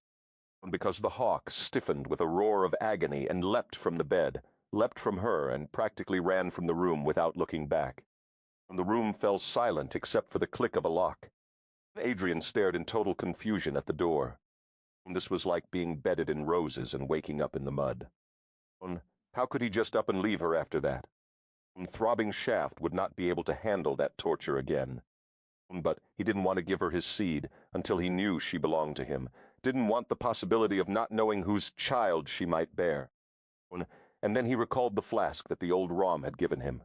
He considered it thoughtfully, wondering if now was the time to use the potion it contained. He may as well, he mused. Although he hated the side effects, the way it would leave him cold and remote in the middle of the greatest passion he'd ever known. The next time he came to her was in silence from beginning to end. A scarce quarter of an hour before, he'd grimaced as he'd pulled out the stopper with his teeth. He had sworn never to take the potion again, but this time it was necessary. He had to make her want him, to bind her to him with desire so he could start working on making her love him. And he needed a clear head to do it. Last night, he'd almost made a fool of himself. He'd certainly lost control, come close to spilling on her with both body and heart, foolish words of love and seed and hope for babies in a lifetime together. And so he tossed his head back and swallowed the bottle's bitter contents and waited. When he could feel its eerie fingers unfurling through his body, only then did he go to her. He stripped her bare and guided her to the floor. She made no move to stop him. She remained mute with an unfathomable expression in her eyes. It was mute fascination, but he didn't know that. Her eyes lovingly wandered over. Chapter Hymisau. Sitich James Leon Douglas does not shack, he reminded himself. Does not lose control, does not almost start mooning about like some lovesick boy just because he gives a lass the orgasm of her life. He hadn't missed that. But it was to the orgasm, not even the way she'd shuddered against him or how beautiful she looked as she'd panted, love slicked beneath his tongue. And it was that he'd been about to do something. He'd never done in all his life-lows his seed outside of a lass, that and more. It was that he loved her, and she still hadn't said his name. Not even in the apex of her passion had she cried his name. Nothing. For all he knew, she could have been thinking of Adam. It was part of why he'd had to pull the damned hood off her. The hood had seemed a good idea at the start, but it just had to go. The next time he loved her, he'd have her eyes open, and seeing him from start to finish and finish it he would, his every inch of his body when he looked anywhere besides her face. She marveled at the sensation of cool floor to her back and hot man to her front, but he seemed somehow different this time as Vekapte had his hands and his mouth. He brought her to that shining place in the sky not once but a half-dozen times, perfectly skilled, almost frighteningly controlled, while she lay aching beneath him. She didn't like it one bit. When he turned away from her, she felt somehow cheated, as if he hadn't really been there with her at all. So what if he pleasured her well? She wanted the same sun glowing in his eyes, the same uncontrollable wild passion that burned white-hot between them. "Hawk," she called to his back. He stiffened and paused a long moment, Muscles bunched in his shoulders and back. He seemed so untouchable. "Oh, never mind," she said softly, her eyes luminous and brimming with hurt. Hours later, the hawk rinsed his mouth for the 5th time and spat into a basin. Well, that had been a disaster of epic proportions. It had hurt him more than it had helped him. The potion had kept up his enormous erection and not allowed him to spill anything. Was there such a thing as a fire that froze? He would never take that potion again, not with his wife. When he'd finally gotten the foul taste of it out of his mouth, he dressed and headed for the village gathering hall to hear more cases, more decisions and more people with needs he must see to. And all the while he knew, he'd be wondering if he who ruled numerous manors, villages, keeps, and men was ever going to be able simply to make his own wife say his name. Sidheach. And that's all he wanted. Adrian paced the room restlessly. What had happened this afternoon? She felt dirty, as if she'd been touched too intimately by a stranger, not been made love to by her husband.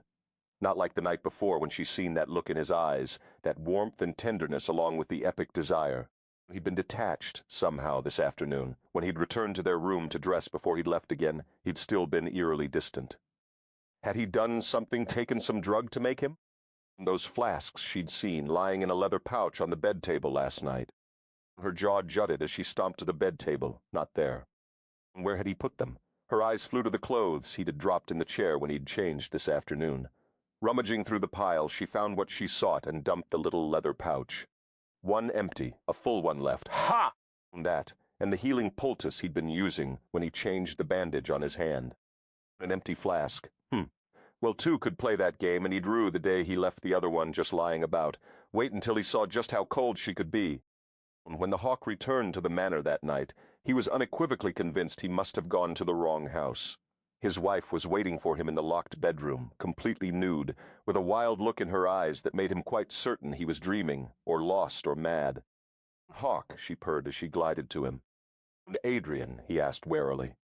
His wife was so damned beautiful, and for an instant he didn't care why she was acting this way. He was sick of the waiting and tired of the wanting, so he swung her up into his arms and kissed her, his hot mouth moving over hers hungrily. And then he saw the flask lying on the floor by the bed, looking as if it had been dropped shortly after consumption. Hawk blew out a breath of frustration and allowed himself one more longing look at his wife's flushed cheeks, her magnificent breasts and curves that went on forever. One glance amote her darkly dilated eyes and her pory mouth, plum ripe and begging to be kissed. "Lass, did you take that potion?" he said wearily. She drawled as she reached for his lips hungrily.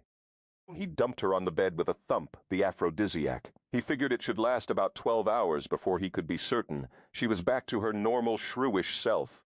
It would serve her right for him to just take her right now. Honor be damned, he thought darkly. Unfortunately, there were no circumstances under which honor could be damned, not even when his throbbing shaft was making him wonder how the hell honor had anything to do with tupping his own wife. Oh, she would surely want to kill him the next time she saw him. He locked the door and stationed 4 guards outside it, telling them he'd kill any one of them who went in that room for any reason during the next 12 hours. And then the legendary hawk sat down on the stairs to wait it out. The next time he came to her, she was indeed furious. What was in that flask, she raged. Hawk could help but smile. He tried to duck his head before she saw it, but failed. "Oh, you think it's funny, do you? Mot Leglung have you know that you left me in here for a whole night thinking, oh my God, you have no idea how much Mot needed." "Not me, lass." His eyes were dark. "It was not me you needed. You took a bit of an aphrodisiac, the rum brew. I had no intention of giving it to you or using it myself. Mot de not even ask them for it, and you snooped. You took a potion to make yourself cold to me," she shouted. "You hurt me." Hawk stared. "Hurt you never, Mot would not hurt you, lass." "Well, you did." Her eyes were wide and luminous, and her lip trembled. He was at her side in an instant. "How did Mot hurt you? Only tell me, and Mot will make it up to you." "When you were cold, you touched me, and it was like you were a stranger." Hawk's heart sang desire, coursed through him in hot waves. She liked his touch. "You like my touch?" he breathed before stealing a kiss from her pouty lips. "Not when you do it like you did yesterday." There was a furrow of consternation between her lovely brows, and he kissed it away. "Besides, being that you wanted to bed me, why didn't you just take advantage of it when Mott was so willing?" she sighed as he traced soft kisses across her eyelids and her lashes fluttered closed. His lips were warm and infinitely tender as he kissed the tip of her nose, then not quite so tender when he claimed her mouth with his. When Moat love you, 'twill not be because some drug has intoxicated you, but because you are intoxicated with me, as surely as Moat am bewitched by you. Oh, she breathed as he unbound her hair and let it tumble free down her shoulders. Why did you bind it? He combed his fingers through her heavy mane. That potion was terrible. Even my own hair rubbing against my skin was too much to bear. 'Tis too much for me to bear this mane of yours, Hawk said, playing it gently through his fingers. His eyes turned hooded, darkly heavy with sensual promise. You have no idea how often Moat imagined the feel of this silvery gold fire spread across my shaft, lass. Desire enveloped Adrian as she pondered the image his words conjured. He backed her slowly toward the bed, encouraged by the haze of desire in her wide eyes. The thought interests you, lass, he purred smugly. She swallowed hard. You have only to tell me, whisper to me what pleases you. Moat will give you it all. She gathered her courage. Then kiss me, husband, kiss me here and here, ooh! He obeyed so quickly. His lips were hot, silky, and demanding, and here she lost her voice completely when he slid her gown from her body and tumbled her to the bed beneath him. Mort, want to pull the drapes around this bed and keep you in here for a year, he mumbled against the smooth skin of her breast. It's all right with me, she mumbled in response. Aren't you supposed to be fighting me, lass? Hawk drew back and studied her intently. Groan. Yes, do go on, he encouraged. He knew his eyes must be dancing with joy. He knew he must have an absolutely absurd expression on his face right now. Was it possible? The taming had begun and was working? Just touch me, she wrinkled her brow. Don't ask me so many questions about it. He rumbled with soft laughter and promise of infinite passion. Oh, Motluglung, touch you, lass. Too deep, Urian, too far. Mortet, know what you mean. Mort, given it thought, fool, we must end this. Queen Awabil is on to us. Even your time by her side has not allayed her suspicions. Mort, for one, do not wish to suffer the consequences of her wrath. The woman is simply going to have to return to her time. King Finvera waved his hand, and the Hawk collapsed onto the bed. Stunned, he looked around the empty room. Adrian fell to the floor of her modern kitchen with a thud. Did you see what Mort saw? King Finvera gasped. Adam was stunned. She was nude. He was panting. She was so shit. And the king nodded emphatically as they both gestured. She stays. And it was one of the golden rules. Some things could never be interrupted. You really are from the future, aren't you? Hawk whispered hoarsely, when Adrian reappeared scant moments later, a few feet away from him on the bed. While Adrian had been drinking in his study, Lydia had told him of the disappearance in the garden. The Hawk had tried to convince himself that Lydia was mistaken, but his guards had confirmed that they'd watched his wife disappear and reappear several times in quick succession. And so she could still return to her own time, even without the chess piece. The Black Queen is not what she seems. The seer had spoken true. Adrian nodded, still dazed by her abrupt transfer through time, and Mort can't control it. Mort don't know when it's going to happen again. Her fingers flexed convulsively on the woolen coverlet, as if a tight grip might prevent her from being taken again. By the saints, he breathed slowly. The future, another time, a time which hasn't happened yet. And they stared at each other, dumbstruck for a prolonged moment. His raven eyes were deep with shadows, the beautiful golden flecks extinguished completely. And suddenly, Adrian realized all too clearly that she never wanted to go back to the 20th century. She didn't want to be without him for the rest of her life. Desperation curled cold fingers around her heart. It was already too late. How she loved him, the abruptness with which she had been reminded that she had no control over how much longer she could stay, the knowledge that she might be shuttled back, never to return, the fact that she had no idea how, or if, she could come again by herself terrified her.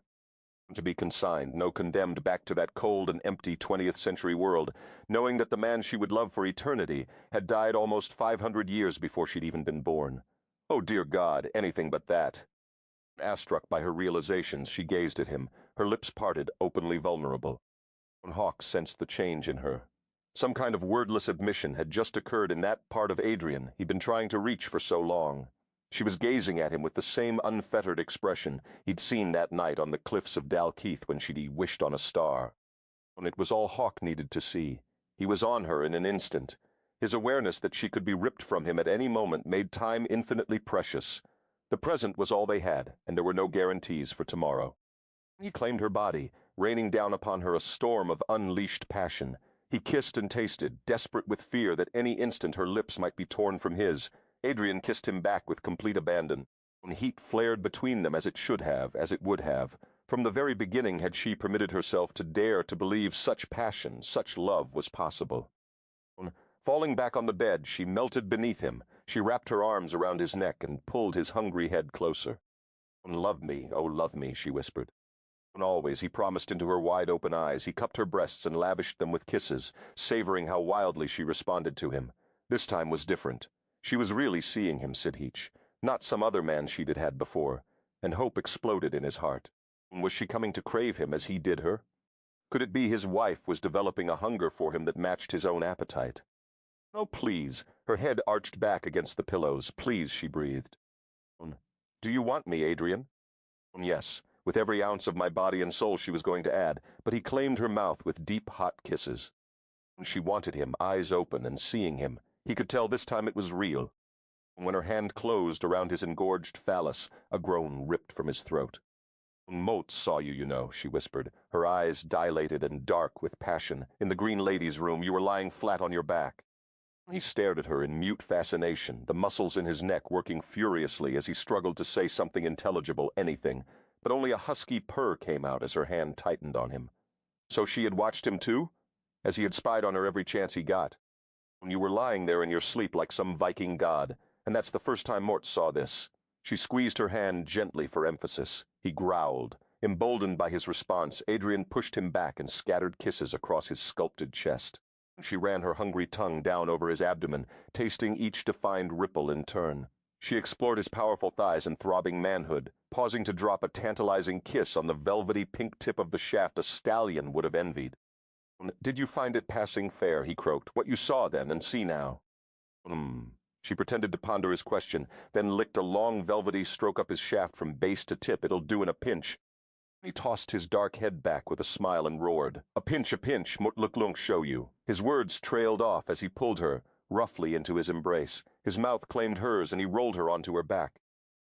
Too late to pull back or worry about seed or children, far beyond rational thought of any kind, and adrift in a musky madness named Adrian, the siren witch who owned him, he slid between her legs and positioned himself above her.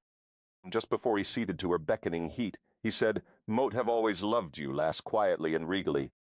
Tears shimmered in her eyes and rolled down her cheeks. He touched a glistening drop he kept te hat his finger and marveled for a moment at how good it felt to have her accept him at last. Then past waiting he plunged into her. More tears misted her eyes at the sudden pain. Above her, barely in her, the hawk clenched his jaw and froze. He stared down at Moth, her a speechless moment, stunned and awed. "Please," she urged, "don't stop now. Please, mut want this." "Adrian," he breathed, his face dark. "Virgin," he muttered dumbly. Ebony eyes held her gaze a breathless moment as his body lay rigid atop hers. And then she felt an involuntary jerk rage through him, and he pushed past the barrier, ripping into her with barbaric intensity. "Mine," he swore roughly, his black eyes flashing. "Only mine, first, best, and last." His beautiful head arched back, and she buried her hands deep in his hair. And again, she felt that involuntary shudder that rocked him from head to toe. There was momentary pain, but waves of heat quickly replaced it, and the stars called her name, beckoning her to come fly. This time it was even more intense, calling from deep inside her, where his hot shaft filled her all the way. And an instinctive voice told her how to move, how to gain her pleasure, and assure his in the same breath. "Don't move," he gritted against her ear, struggling to not spill the moment her sleek tightness encased him. He was beyond aroused, driven nearly insane by passion coupled with the knowledge that the smithy had never been where he was now. Not even the legendary Everhard, whoever he was. He was her first man, her first and only lover. "Moat can't help it, feels too, delicious." Her hands caressed his back, then her nails lightly scored the bronze skin of his shoulders as he rocked her slowly beneath him. "Stop moving, lass." Thought Moat was supposed to move too," she mumbled, very nearly incoherently. "Please, be still. Moat would teach you slow first. Then the next time will be for the wild, rough love." "Wild, rough love now," she demanded quite clearly, and it broke the tether that had been holding him so tautly in check. He raised her legs and drove into her, pushing the worry of her virgin sensitivity from what little of his mind remained. He came into her the way he'd wanted to. From the very first moment he'd seen her, and claiming hard and demanding with possession, hungry and almost brutal, branding her his. Adrian spiraled beneath him, the tips of her fingers trailing against the stars as she fragmented into 1,000 shimmering pinpoints. She felt him stiffen, then pulse heavily inside her. They exploded together in perfect rhythm, perfect harmony. Hawk lay breathing harshly atop her for a long time while she contentedly petted her husband. His silky hair had come free from its thong. She traced the soft skin of his solid, muscled back. Beautiful man, she mused, and the thought no longer carried any taint of fear. She stroked his hair in silence, marveling at her life and how rich it was with him in it. It was in silence that at last he raised himself from her and went to stand by the window, staring out into the night of Uster. "Och, lass, what have Mort done?" he whispered to the glass pane. In silence from behind him, Adrian's eyes moved lovingly over every inch of her man. "Moat judged thee inconstant and shrewish. I judged thee, sweet falcon, to be the worst of faithless vipers, my dark imaginings feathering in my heart with spiky wing, and Moat could not have been more wrong." In still silence, he didn't know that behind him his wife had a tender smile curving her lips. "Lass, from futures distant short you were dumped into a man's lap, wed to me sight unseen, and have lived through hells of your own before ever coming to me. Moat have only given you one more hell to add to it, full of my oak wife. What have Mut done? Oh God, what have Mut done to you?" "You loved me." It wasn't a question, but he answered it readily. "Mort do more than life, my heart. Mort day know to just pick a sweet turn of phrase to name you. But spoke from my soul when Mort named you thus. Without my heart I could live, and Mort could breathe without you. Are you a man who has more than one heart?" "Nay, only this one. But it is bitter and dark now from the pain Mot brought you." He stared out the window into the bottomless night, virgin blood on his shaft, virgin tears on his hands, virgin wife who'd he never lain with Adam, and in all her years with no man, a trembling gift she'd he had to give, and he'd forced it from her with his own dark passion. Sidheach, the word was a steamy caress from her lips. It must have been a figment of his imagination. Hawk thought he would suffer his life long the torture of waiting in vain for a word he knew he would never hear tumble forth from her lips. "Moat have so abused you, my heart. Moat will atone. Moat swear to you. Moat will find a way." Sidheach, he felt her hands on his sides, her arms slipping around him from behind. She couldn't keep the truth from him any longer. She had to tell him, had to have whatever time the fickle gods would allow them to enjoy. She rested her cheek lovingly against his back, and felt a shudder steal through his powerful frame. "Do but dream a twisted dream," he whispered hoarsely. "Moat love you, Sidheach." When he whirled about to face her, his eyes dark and shuttered. "Look at me and say that," he thundered. Adrian cupped his darkly beautiful face in her hands. "Moat love you, Sidheach, flesh and blood husband. 'Tis the only reason Moat was ever able to hate you so well." A shout of joy burst from his lips, but his eyes were still disbelieving. "Mort loved you since that night by the sea, and hated you harder for every minute of it. But the king sore whore. Say no more. Mort met a selfish woman. Adrian's husband is who you are now. No one else, but Mort thanked the good king for so perfecting your skills," she teased saucily. "Some things were better left to heal, unpicked at, and it didn't threaten her any more, because she understood that it was the noble, chivalrous part in him that had forced him to do whatever he'd had to do to protect those he loved. Although neither he nor Lydia had told her much, she'd been able to figure out a few things for herself." He laughed at her audacity, then sobered quickly. "Mort must wed you again, Mort want the vows. Between us, not some proxy was it magic that had tossed her through time. When she'd disappeared right out of his arms, he'd finally accepted it that his wife had come to him from time's distant shores. And what could that be except magic? A magic he could not control. But what if they could make some wee magic of their own? There were legends that wedding vows taken within the circle of the Samhain fires, on that powerful eve before the feast of the blessed dead, were binding beyond human understanding. What if they made their wedding vows, pledged before the mystical Ram on such a sacred night? Could he bind his wife to him across any boundaries of time? He would try anything. Aye, she breathed with delight, make it so. Mort met. Only sorry Mort missed it to begin with, and had Mort known that it was you waiting for me at the common, keep Mort would have come myself, my heart, on the very first day of the troth. But his eyes were still troubled, and she raised a hand to brush the shadows away. He caught it and placed a kiss tenderly in her palm, then closed her fingers over it. "Do you trust me, lass?" he asked softly. Trust, such a fragile, tenuous, exquisitely precious thing. The hawk watched her, the emotions flashing across her expressive face, wonderfully open to him now. He knew she was thinking of those black times of which she'd never spoken.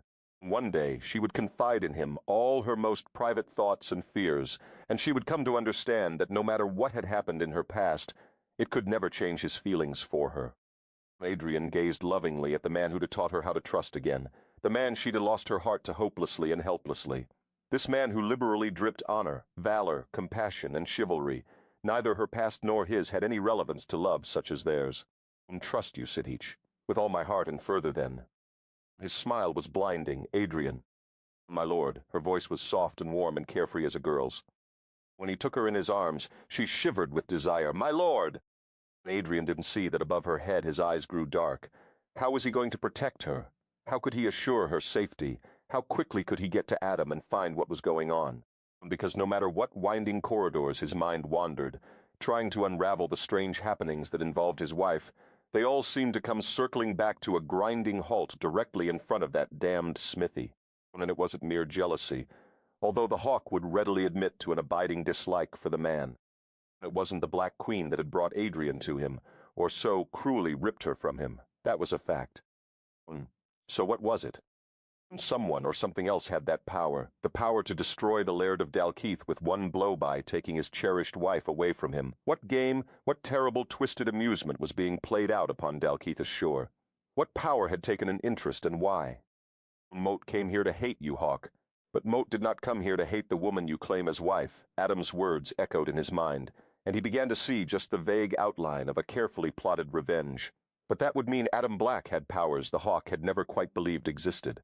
Bits and pieces of Rom's stories he'd heard as a lad resurfaced in his whirring mind, raising questions and doubts, stories about druids and Picts and even the nefarious and mischievous fairy.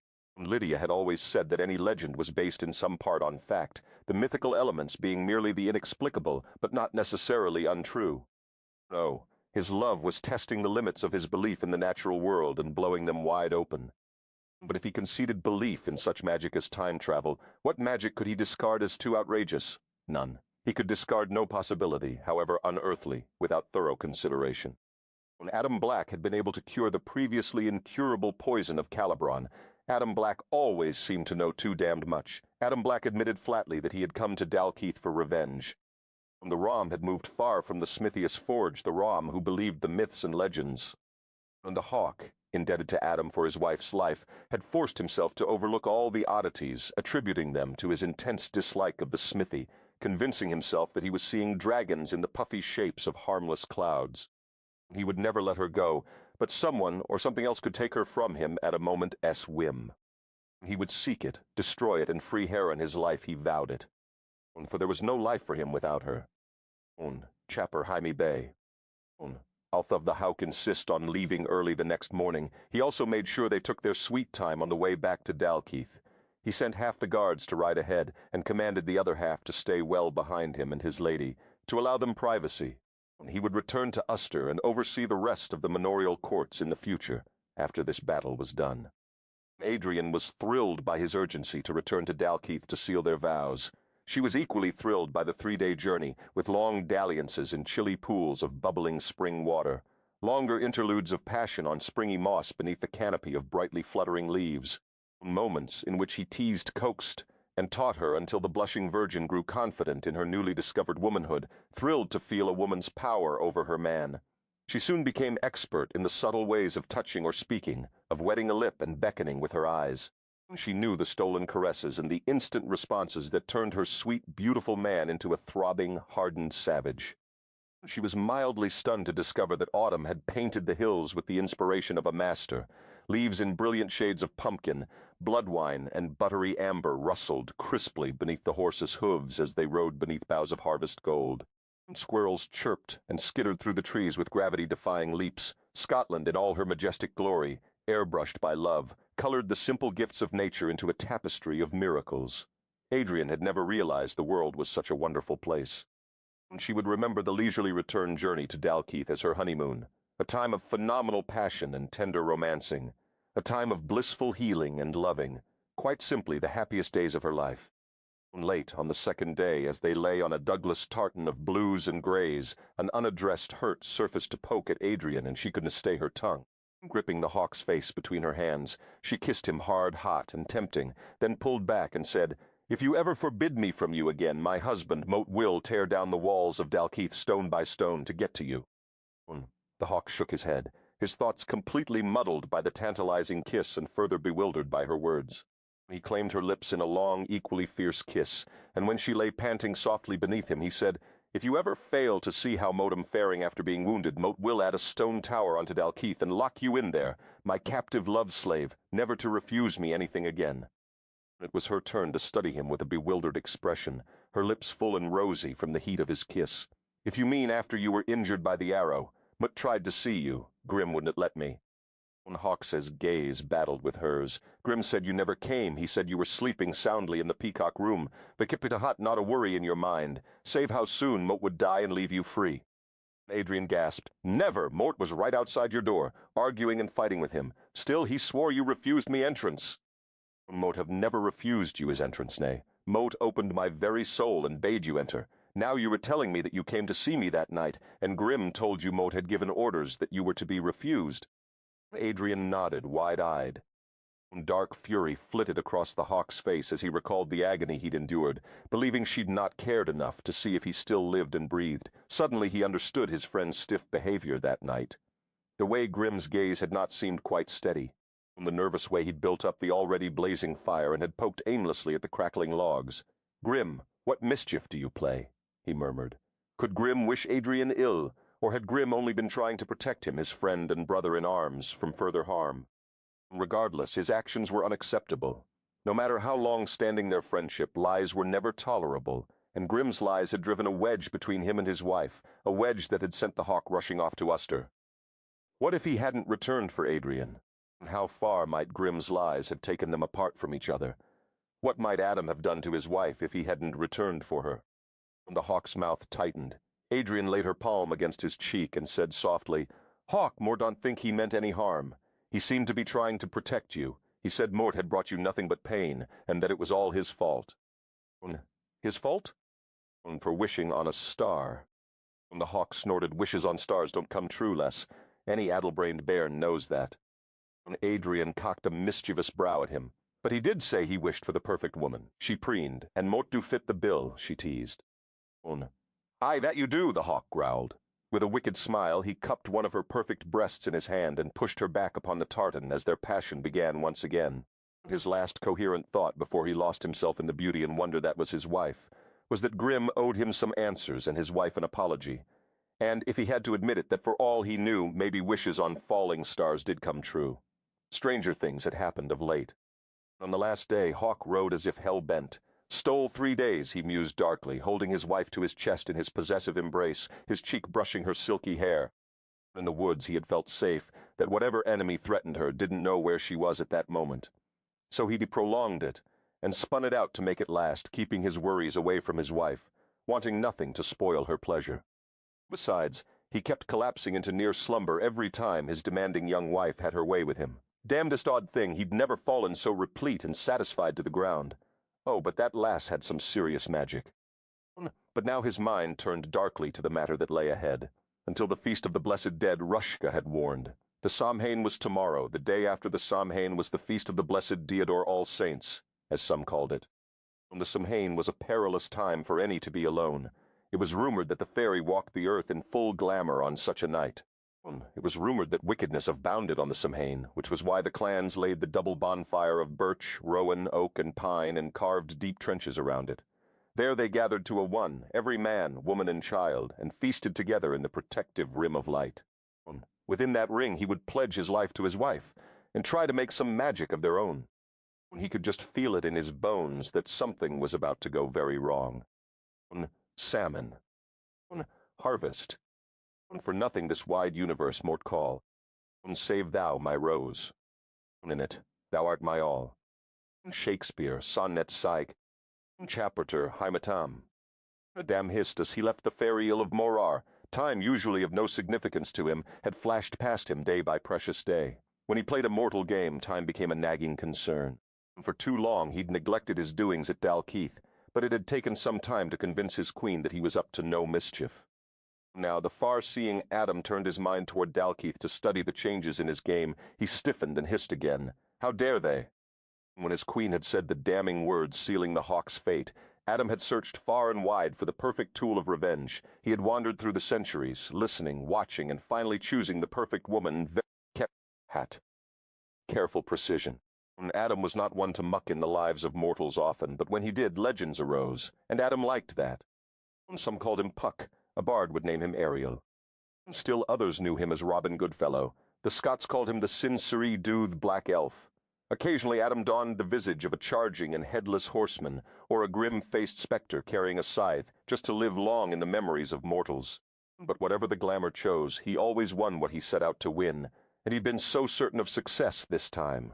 The woman had not only grown up in magical New Orleans, she'd have sworn off men so vehemently that he'd heard her through the centuries.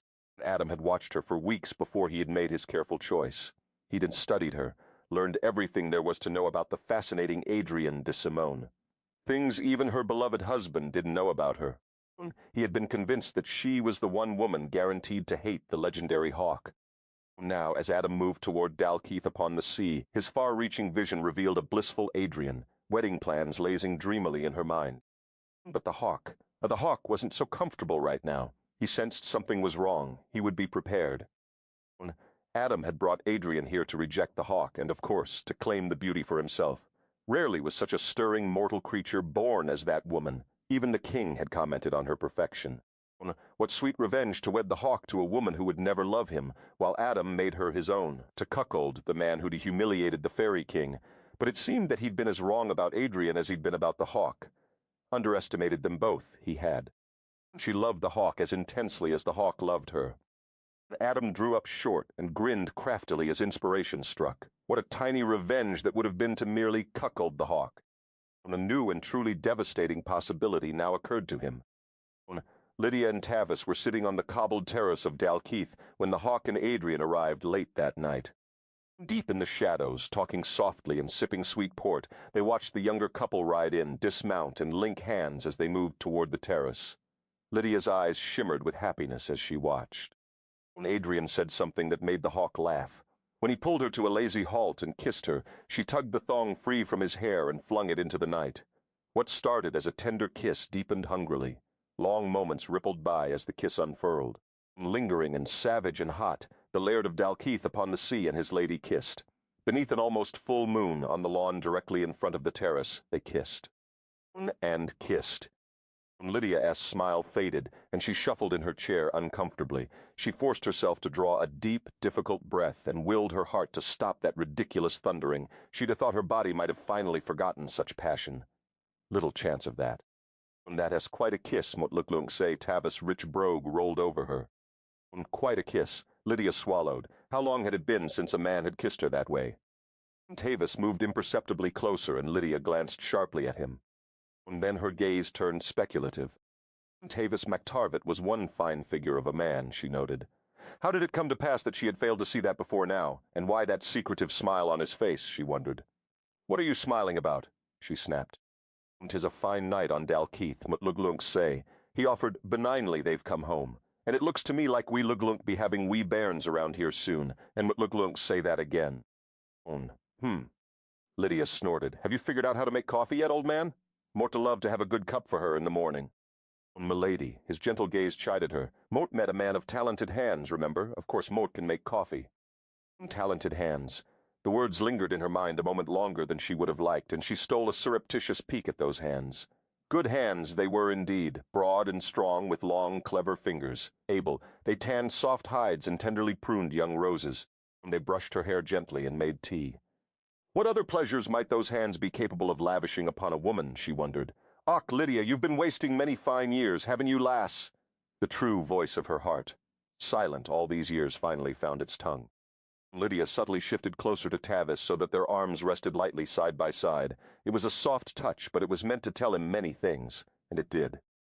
Deeper in the night, when Tavis MacTarvett laid one aging yet still strong and capable hand atop hers, Lydia of Dalkeith pretended not to notice. But she curled her fingers tightly around his, just the same.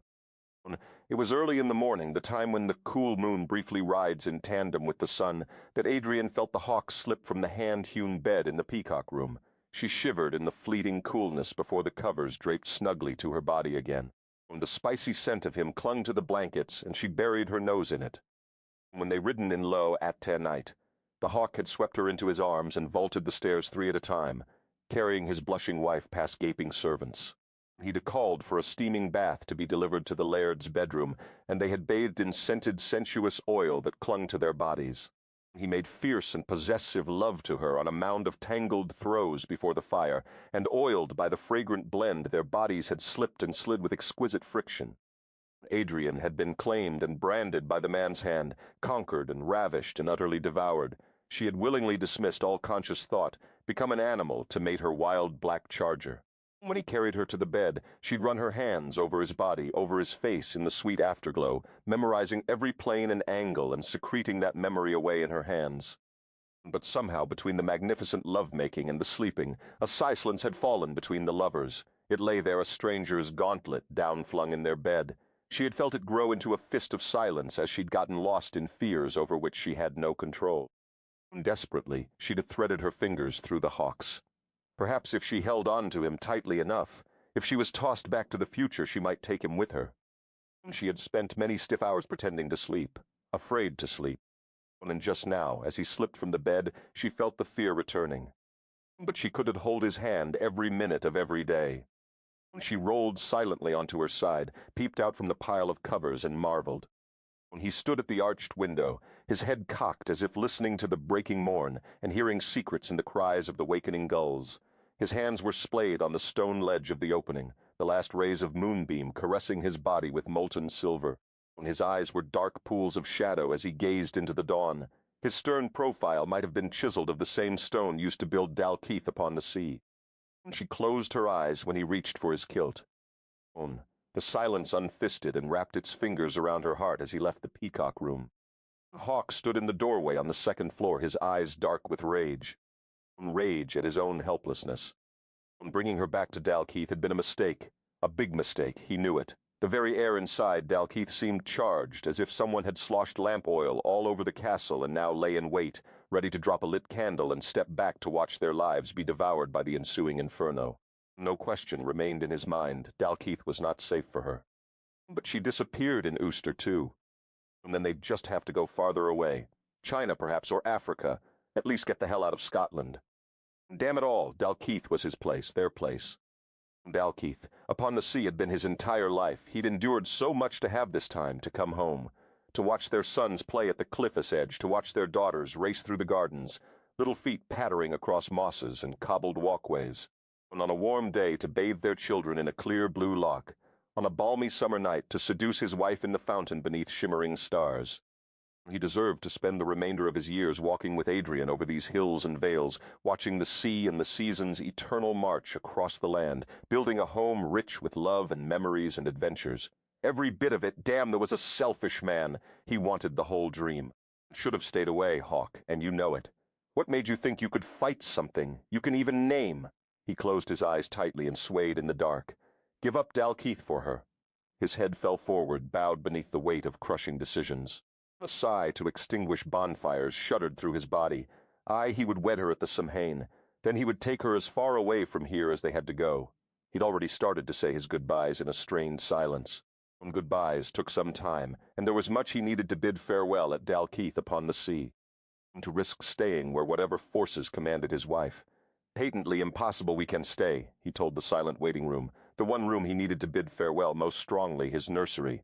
Running is the only intelligent thing to do in this case. 'Tis the only sure way to keep her safe. He rubbed his eyes and leaned an arm against the door jamb, struggling to tame the emotions coursing through him. He was captivated, bound beyond belief to the lass, sleeping innocently in his bed. This night shared with her had been all he'd ever dreamed he might one day know. The incredible intimacy of making love to a woman whose very thoughts he could read. It was to just making love tonight, when their bodies had melded together in passion. He felt such complete kindred that it knocked him off balance. And if nothing else, it shifted and tumbled his priorities into perfect position. She comes first. Hawk's jaw tensed, and he cursed softly. His eyes wandered lovingly over the cradles, the carved toys, the soft woolens, and the high windows opening to a velvet dawn. He could give her a babe hell she might carry his already. And someone or something could rip her and the babe right out of his arms and his life. It would destroy him. Dalkeith would prosper without him. Adrian would make a fine laird. Lydia would summon him home from France. Elise would keep his mother company, and Adrian would wed and bring babies to this nursery. He would suffer no regrets. He could have babies with Adrian in a crofter's hut and be just as happy.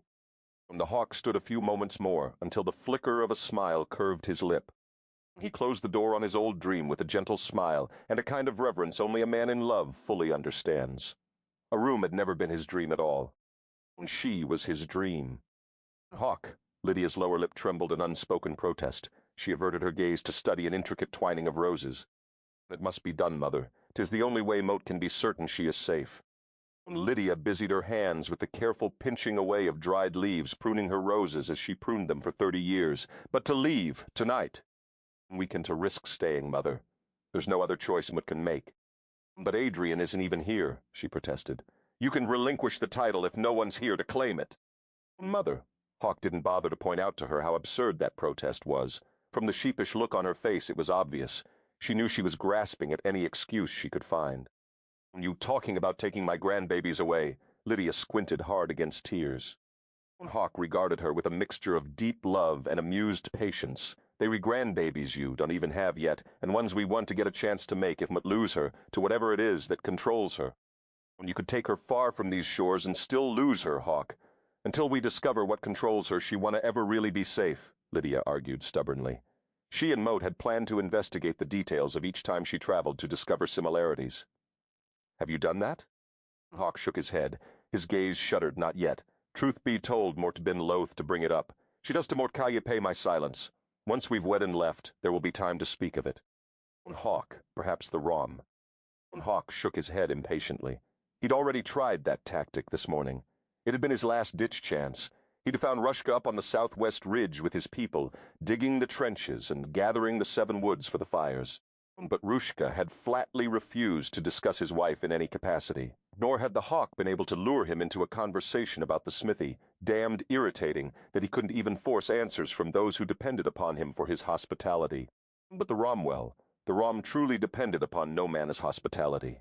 When things became difficult, they moved on to a better place, absolute freedom that. Nor had the hawk, for that matter, been able to find the damned smithy.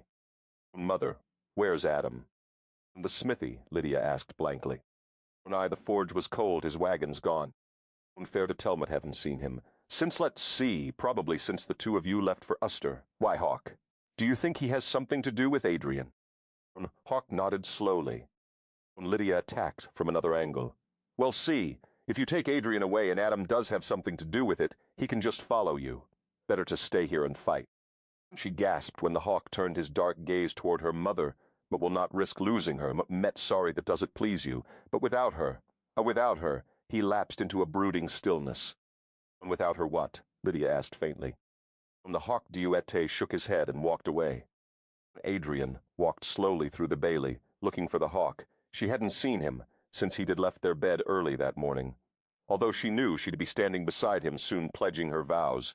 She could shake the feeling that something was about to go wrong. She approached the mossy stones of the broch, looking at Motfe that reminded her of the day. Hawk had given her the first lesson in how a falcon was tamed. How deliriously a falcon was tamed. She opened the door and peered inside, a faint smile curving her lip. How frightened and fascinated she'd been by the hawk that day. How tempted and hopeful, yet unable to trust. Was that the flutter of wings she heard? She squinted into the gloom, then stepped in. A part of her wasn't surprised at all when the door closed swiftly behind her. When as she was plunged into darkness, she had an abrupt flash of understanding. This was the danger she had so feared, whatever or whoever was behind her. Adrian felt as if she'd been balancing on the edge of a razor since last night, waiting for something bad to happen. Now she understood perfectly. What had kept her awake all night had been her instincts again, warning her of impending doom, clamoring that it was just a matter of time before her world fell apart. And whoever was behind her was certainly the harbinger of her destruction. Beauty. Adam's voice. Adriana's body went rigid.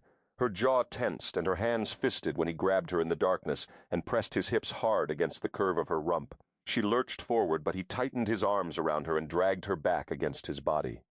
And when his lips grazed her neck, she tried to scream, but not a sound came out. You knew what'd come, he breathed against her ear. Didn't you, lovely one? Adrian wanted to protest, to scream denial, but some part of her had known on a visceral, deeply subconscious level. In that instant, all her strange encounters with Adam Black were suddenly washed crystal clear in her mind. "You made me forget," she hissed as memories flooded her. "The strange things you did when you took the hawk's face at the fountain. You made me forget somehow," she accused. Adam laughed. "Mort made you forget when Mort took you to Morar too, even earlier than that. Do you remember lying in the sand with me now, sweet beauty? Mort met giving them back to you, those stolen times. Remember me touching you? Remember when Mort took you to my world to cure you? Mort touched you then too." Adrian shuddered as the memories unfogged in her mind. "Mort take from you what you don't need to recall, beauty. Mort could take from you memories you'd love to lose. Shall Mort, beauty? Shall Mort free you from Eberhard forever?" Adam pressed his lips to her neck in a lingering kiss. "No, Mort have it. Mort shall erase every memory you have of the hawk, make you hate him. Make him a stranger to you. Would you like that?" "Who are you?" Adrian choked as tears filled her eyes. Adam turned her slowly in his arms until she faced him. His face was icy and definitely not human in the grayish half-light. "The man who is going to destroy your husband and everything at Dalkeith. If you don't do exactly as Moot, say lovely Adrian Moot suggest you listen to me very, very carefully if you love him. Hawk could have found Adam, he could have found Grim, and now he could have found his own wife. What the hell kind of wedding day was this?" The hawk paced through the lower bailey calling her name, his hands clenched into fists. On the ridge, people had already started to gather. Clanspeople were arriving in droves from miles around. Come twilight there would be nearly 700 plaids gathered on Dalkeith's shore. The Douglas was a large clan with many crofters tilling the land. Earlier in the morning, the hawk had sent his guard into the hills and vales, announcing the laird's wedding this eve, thus ensuring the attendance of every last person, young and old. But there wouldn't be any wedding if he couldn't find his wife. "Adrian," he called. "Where the hell had she gone? Not in the castle, not in the gardens, not at Dalkeith." "Nay." "Adrian," he roared, his pace quickening to a run. Calling her name, he sped past the Falkenbrock. "Hawk, Moat met here," he heard her cry echo behind him. "Adrian," he skidded to a halt and turned. "Moat met right here. Sorry," she added, as she closed the door to the brooch and stepped outside. "Don't ever leave me again without telling me where you were going." "Didn't you hear me calling you?" he growled, fear roughening his voice. Moat said Moat met. Sorry, Hawk. Moat must have been wool-gathering. She paused where she stood. Hawk, his heart twisted in his chest, he'd have found her. But why hadn't that erased his fear? Something Nagita thing intangible, yet as real and potentially treacherous as the jagged cliffs of Dalkeith. There was an almost palpable odor of wrongness hovering in the air around the brooch. "Lass, what's wrong?" he asked. Every inch of him tensed as she stepped out of the shadows that darkened the east side of the squat tower. Half her face was deeply shadowed by the sun's descent, the other half was visibly pale in the fading light. Hawk suffered a fleeting moment of impossible duality, as though half her face was smiling while the other was drawn tightly in a grimace of pain. The macabre illusion chased a spear of foreboding through his heart. He extended his hands, and when she didn't move from that strange half-domino of light and darkness, he strode brusquely forward and pulled her into his arms. "What ails you, sweet wife?" he demanded, gazing down at her. But he hadn't pulled her forward far enough. That hated shadow still claimed a full third of her face, concealing her eyes from him. With a rough curse, he backstepped until she was free of darkness. That shadow, that damned shadow from the brooch, had made him feel as if half of her was becoming insubstantial, and she might melt right through his hands and he would be helpless to prevent it. "Adrian!" "Met fine, Hawk," she said softly, sliding her arms around his waist. As the fading light bathed her face, he felt suddenly foolish, wondered how he could have thought, even for a moment, that there was a shadow eclipsing her lovely face. There was no shadow there, naught but her wide silver eyes brimming with love as she gazed up at him. A trembling moment passed, then her lip curved in a sweet smile. She brushed a stray fall of dark hair back from his face and kissed his jaw tenderly. "My beautiful, beautiful Hawk," she murmured. "Talk to me, lass. Tell me what fashes you so," he said roughly. She flashed him a smile so dazzling that it muddled his thoughts. He felt his worries scattering like petals to the wind beneath the soft promises unspoken in that smile. He brushed his lips to hers and felt that jolt of immediate response tingle through his body from head to toe. What shadow? Foolish fears, foolish fancy, he realized wryly. He was letting his imagination run wild at the slightest provocation. A silly shadow fell across her face, and the great hawk suffered visions of doom and desolation. Bah, no lass could smile like that if she was worried about something. He took her lips in a brutal, punishing kiss, punishing for the fear he'd felt, punishing because he needed her. And she melted to him like liquid flames, molding and pressing herself against him with fierce urgency. "Hawk," she whispered against his lips. "My husband, my love, take me again, please." Desire surged through his veins, conquering all traces of his panic. He needed no further encouragement. They had a few hours left to them before the man of God would bind them beneath the Samhain mantle. He pulled her toward the brooch. Adrian stiffened instantly. Nay, not in the brooch. So he took her to the stables to a thick pile of sweet purple clover where they spent the remaining hours of the afternoon of their wedding, like a beggaress' precious last coins on a splendid feast. Chapter, Hymetchin. Adren's sweating dress surpassed all of her childhood dreams. It was made of sapphire silk and elegant lace, with shimmery threads of silver embroidered at the neck, sleeves, and hem in patterns of twining roses. Lydia had produced it proudly from a sealed chest of cedar-lined oak, yet another of the Hawk clever inventions. She aired it out, steamed it in a closed kitchen over vats of boiling water, then lightly scented it with lavender. The gown clung at the bosom and hips and fell to the floor in swirls of rich fabric. It had been stitched by the Rom, Lydia told her as she and a dozen maids fussed over Adrian, for Lydia S.'s wedding to the Hawk's father. Lydia S.'s wedding had also been celebrated at Dalkeith upon the sea at the Beltane festival, before the same kind of double fires laid at the Samhain. But Lydia had gone ahead now, up to the ridge. The maids were gone too, shooed on by Adrian a quarter hour past. It had taken every ounce of Adrian's courage to get through the past few hours. Lydia had been so elated, practically dancing around the room, and Adrian had felt so wooden inside, forcing herself to pretend. She was about to do something that was guaranteed to make Lydia and Hawk despise her, and she had no other choice. How could she bear the looks on their faces when she did it? How would she endure the hate and betrayal she would see in their eyes? Adrian stood alone in Lydia's lovely bedroom, amid slowly cooling round irons and discarded choices for underthings and half-empty cups of tea left undrunk in nervous anticipation. The time was nearing, and her heart was freezing breath by bitter breath. She shivered as a crisp breeze tumbled through the open window of Lydia's bedroom. She crossed the room intending to close it, but froze one hand upon the cool stone ledge. She stared mesmerized into the night. Moat will remember this always. She drank in Dalkeith, committing each precious detail to memory. The full moon held her spellbound as it bathed the ridge in silvery brilliance. It seemed closer to the earth and so much larger than usual. Maybe she could step into the sky to stand right next to it, perhaps give it a firm nudge and watch it roll across the horizon. Adrian marveled at the beauty of it all. This place is magic. She had a perfect view of the feast from the window. The ridge was alive, with hundreds of people spread about the fires on bright tartans, talking, feasting, and dancing. Wine, ale, and scotch flowed freely as the people celebrated the harvest to come. A rich harvest, her husband had seen to that. Children played children's games, running and squealing and circling back to loving parents, and the music drifted up to the open window, blending with the soft roar of the ocean, the powerful hypnotic beat of the drums, the pipes, and wild chanting.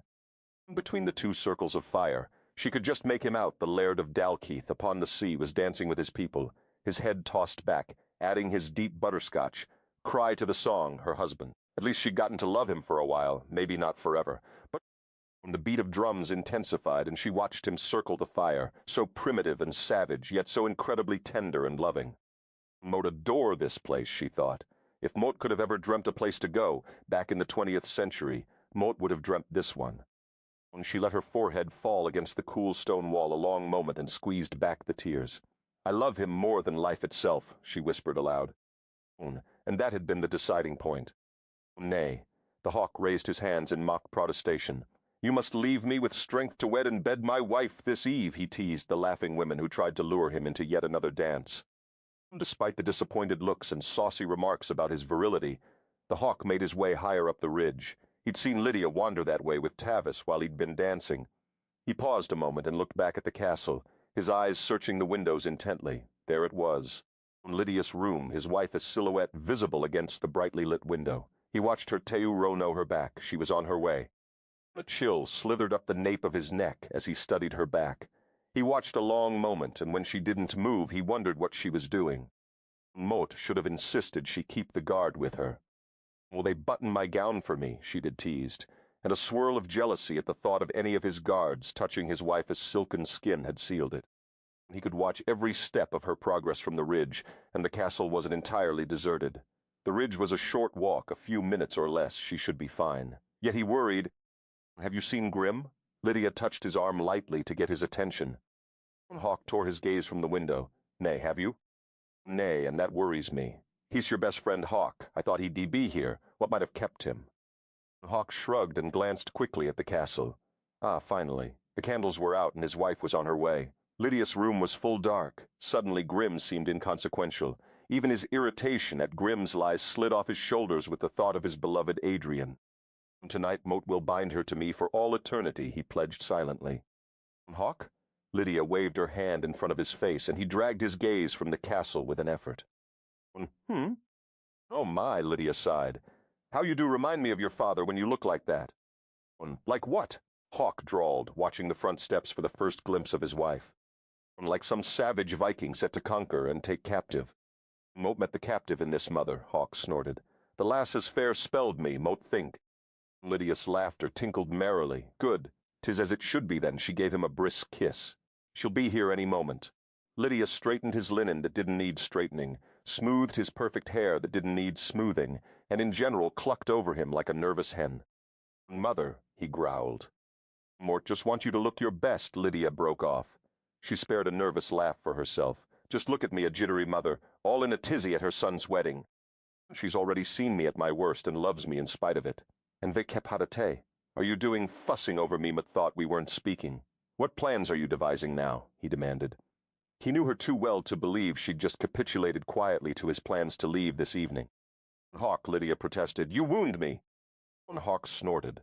"Moat Luklung ask you again, what nefarious plot have you devised to try to keep us here? Did you drug the wine, hire ruthless mercenaries to hold us captive in my own castle? Nay, Moat have it you dispatched a messenger to the MacLeod telling them now might be a good time to lay siege to Dalkeith, right?" He wouldn't be surprised if she'd have done any of those things. Lydia was formidable when she set her mind on something. Nothing was beyond her if it might mean keeping Adrian by her side. "Like mother, like son," he acknowledged ruefully.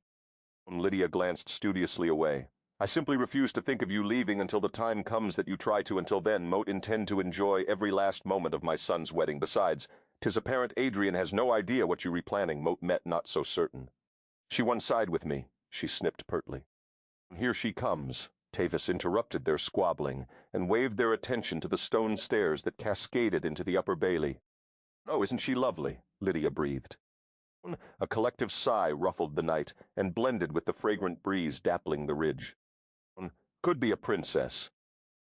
"Nay, a queen." "Prettier than a fairy queen." A wee lass vengeful had blonde ringlets clapped her hands delightedly. "The Lady of Dalkeith upon the sea." A crofter doffed his cap and clasped it over his heart in a gesture of fealty.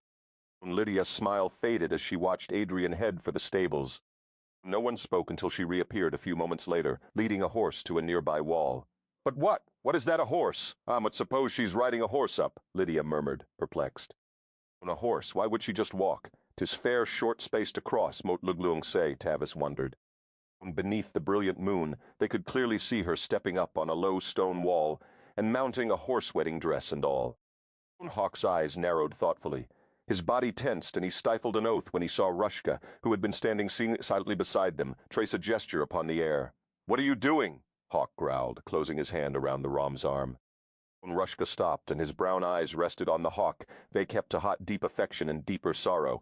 "We had hoped he wouldn't have come, my friend. We took all the precautions the Rowan crosses the runes. I did everything but could to prevent it." "Who wouldn't come? What are you talking about?" "Prevent what?" Hawk gritted. Every inch of his body was suddenly alive. All day something had been gnawing at him, demanding that he take action, and now it exploded to a fever pitch in his blood.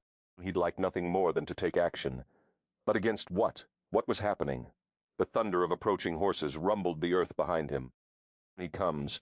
Rushka tried to retrieve his arm from the Hawk's deadly grip, but dislodging a boulder from his chest might have been easier. The clip-clop of horses' hooves canted up the ridge, drawing nearer. "Talk to me," Hawk gritted, glaring down at Rushka now. "Hawk?" Lydia asked, worried. "Hawk," Tavis warned. Hawk, his wife's husky voice cut through the night behind him. The Hawk froze, his gaze locked on the elderly Rom who'd been like a father to him for so many years. A flicker in the man's eyes warned him not to turn, to just pretend nothing was happening. Do not look at your wife, Roshka's eyes were saying. He could see her mirrored deep in the Rom's brown eyes. Not Teorano around, impossible. Hawk tugged his furious gaze from Rushka. He turned on one-booted heel slowly. His wife, and next to her upon the Hawk's own black charger sat Adam. Hawk stood in silence, his hands fisted at his sides. The ridge was eerily still, not one child peeped, not one crofter breathed so much as a whisper or troubled murmur. Lorekeeper, Adam nodded a familiar acknowledgment to Rushka, and Hawk's gaze drifted between the strange smithy and his Rom friend. Rushka was white as new-fallen snow, his brown eyes were huge and deep, his lean body rigid. He did not return the greeting, but cast his eyes to the ground, signing those strange symbols furiously. Adam laughed. One would think you might have realized that it hasn't helped so far, old man. Give it up. Not even your sacrifice helped, although it did mollify me slightly. Lydia gasped. What sacrifice? No one answered her. What sacrifice? She repeated tersely. Does he mean Esmeralda? When no one responded, she shook Rushka by the arm. Does he? Her eyes flew back to Adam. Who are you? She demanded, her eyes narrowing like a mother bearess as she prepared to defend her cubs. Rushka dragged her against him. Be still, milady, he gritted. Do not interfere in that which you don't understand. On to tell me what Lydia began heatedly, then shut her mouth beneath the Hawk's lethal gaze. Hawk turned back to Adrian and calmly raised his hands to help her dismount as though nothing were amiss. Adam laughed again, and it made Hawk's skin crawl. She goes Vikepi to hot me, Lord Buzzard. She stays with me, she is my wife, and is Hawk. Lord Hawk to you. Nay, a vulture, a sad scavenger to pick over the unwanted remains, Lord Buzzard. She chooses, was the deal made, do you recall? What saved your wife for a price? The price is now paid. You've lost. Nay, the Hawk shook his head slowly. She chose already, and 'twas me she chose. It would appear she unchose you, Adam mocked. Get off my horse, Smithy, now. Hawk, Rushka warned, low and worried. Hawk, it was Adriana's voice that stilled him, froze him in mid-step toward the smithy. Until now the Hawk had been focusing his attention and anger on the smithy, and he knew why. It was the same reason he had delayed turning around when he heard the horses approaching. And the reason why he'd looked at Rushka instead. He was afraid to look at his wife, of what he might see in her lovely eyes. Might she truly have unchosen him? Could he have been so completely wrong? He paused, hand on his sword hilt, and forced his eyes to hers. From the insecurity that had seized him the very first day he'd found his wife at the Smithius forge reclaimed him with a vengeance. Her face was smooth and void of emotion. He speaks the truth, motive chosen him. Hawk gaped at her, stunned, not so much as a flicker of emotion in her silver eyes. How is he making you lie, lass? Hawk refused to believe her words, clinging to his faith in her. What is he threatening you with, my heart? Nothing, Adrian said coldly. And stop calling me that. Mort have never been your heart. Mort told you that from the beginning. Mort didn't want you. It was Adam all along.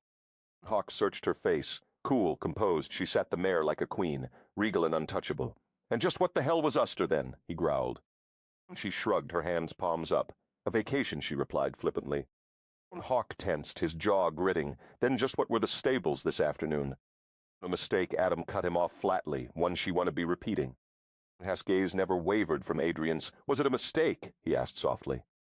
Adrian inclined her head, a pause the length of a heartbeat. Yes. The Hawk saw not so much as a flicker in her face. What game play you, lass? He breathed, danger emanating from every inch of his rigid stance, charging the air around them. When the night hung still and heavy, on the ridge not one person moved, riveted to the terrible scene unfolding. No game, Hawk. It's over between us. Sorry, another nonchalant shrug. Adrian, stop jesting, he growled. "'Tis no jest," she interrupted him with sudden anger. "The only joke here is on you. You didn't really think Mot could stay here, did you? Mot mean, come on!" She waved a hand dismissively at the splendor of the wedding feast. "Mort met from the 20th century, you fool. Mort met used to luxuries. It's the little things that spoil coffee, steaming showers, limousines, and all the glitter and hubbub. This was a lovely diversion, quite a little getaway they kept. I had some of the most fascinating men." She smiled at Adam. "And it took every ounce of the Hawk's will not to leap at the smithy and choke the life from his arrogant body. Instead, he stood like a marble effigy, hands curled at his side. You were a virgin. And so you taught me pleasure, but the smithy gave me more, it's that simple." Adrian fiddled with the reins of her mount. "Nay," Hawk roared, "'tis some game. What have you threatened my wife with, Smithy?" But it was Adrian who answered in that same calm, utterly detached voice, that husky voice that made him think he'd gone mad, for the words tumbling forth must surely be lies. Yet she did look as if she was being forced. There was no sword to her throat, no shimmer of tears in her eyes. And her voice, it was level and calm. He has threatened me only with greater pleasure than you ever gave me. He has true magic at his command. Don't to waste your time hunting for us. You want to find us. He has promised to take me to places Moat never dreamed existed. Adrian nudged her mount closer to the smithy S. Adam flashed a blinding smile at the hawk. Looks like you lost after all, pretty bird. Nay, Hawk roared, lunging for the smithy and drawing his sword in one fluid sweep. The charger bucked at the hawk's bellow and sidestepped wildly. Rushka grabbed the hawk's arm and cleaved his blow down so hard that the sword lodged in the earth at his feet. Adam raised his hand. Nay, Adrian quickly restrained the smithy's hand. You will not hurt him. No bloodshed. You promise messy, she appended. Madont-like blood. It makes me ill. Adam cocked his head and lowered his hand. Your wish is my command, beauty. Is this truly what you wish, lass? Hawk's eyes were black and soulless. Yes, she said softly, carefully. He is not forcing you. Tell me, just say the word, wife, and Moat will kill him with my bare hands. She shook her head and met his gaze levelly. Say it, Hawk gritted. He's not forcing you. He uses no coercion against me. Do you love him? He hated himself, and his voice broke roughly over the words. His throat was so tight he could scarcely breathe. Moat love him the way Moat loved Eberhard, she sighed. She smiled vapidly at Adam, who suddenly narrowed his eyes at her last words. Enough, beauty. Adam captured her hand in his. The universe awaits us, and your pleasure is my command. Hawk's heart wrenched and twisted. The damned Eberhard, her first love, whether he'd ever made love to her or not. He turned away before he could make a bloody massacre of the ridge single-handedly. When he finally returned his gaze to her, it was too late. She was gone. The mass of hundreds on the ridge at Dalkeith upon the sea stood numbly as Beote hat horses and riders simply vanished into the night air. One moment they were there, the next nothing. But a soft voice floated on the breeze. You were right about your falcon, Sidheach, came the strange last words of the woman he'd loved, and who had effectively destroyed the once proud laird of Dalkeith upon the sea. Lydia clutched at his sleeve limply. Rushka cursed harshly in a language no one had ever heard before. Hawk only stared blindly into the night. Cheparter ba mui. Where are Rian? Asked Adam woodenly. He was leading her mount by the reins down a dark path through a strange forest.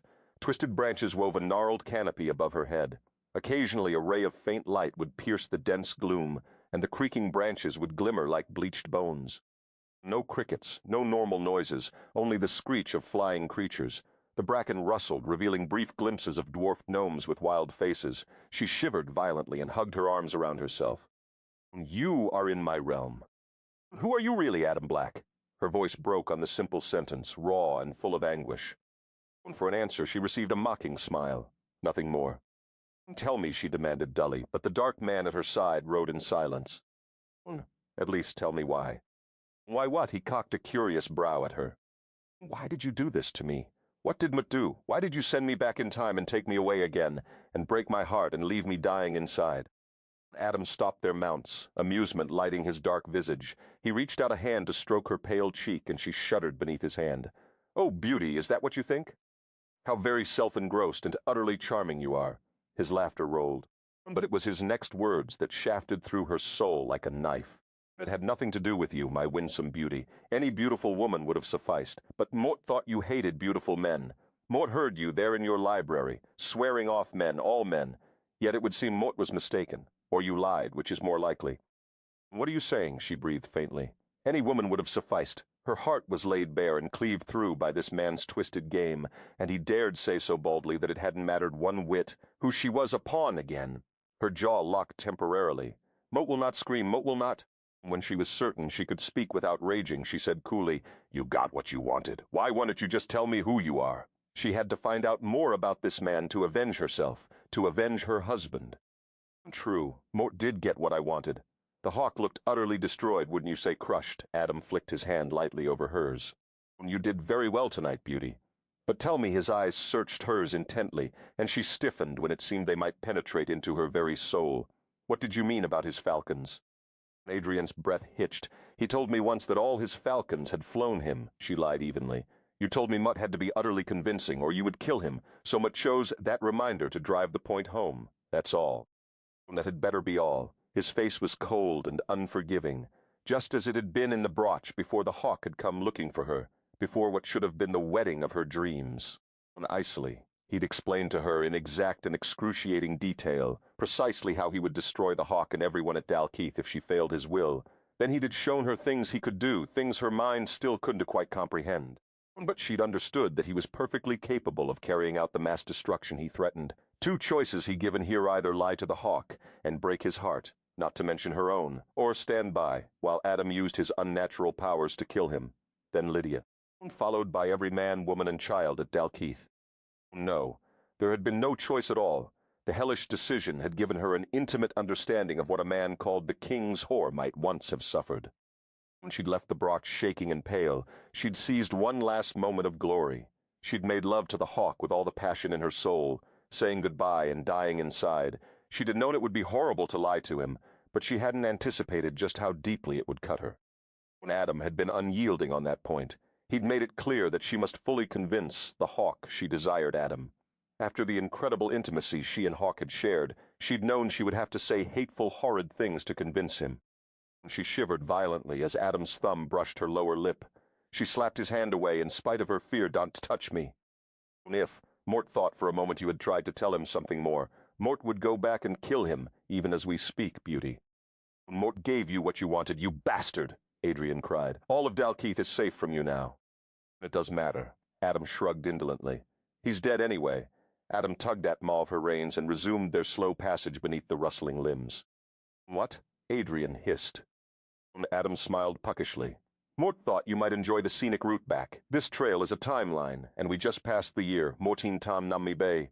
It is that misty bend back there between the trees, for lack of a better word. He has been dead for over 300 years. A silent scream began to build inside her. "Who are you?" "They used to call us gods," he said dispassionately. "You would do well to worship me." "Motluklung see you in hell first," she breathed. "Not possible, Beauty, we'd oughta die." Chapter Bami Mot. Sattel. November Mutnate Chin Chin Mi Bay. Adrian drew arm back and winger the book like a frisbee. It was supposed to fly across the room and crash with a resounding thump against the wall. Instead it dropped limply, landing on the floor at the foot of her bed. She glanced at the volume in disgust and noticed that it had fallen open to a page. She squinted to read it from her perch at the footrail. Dreams about stopped-up commodes can symbolize many things. The dreamer is emotionally repressed.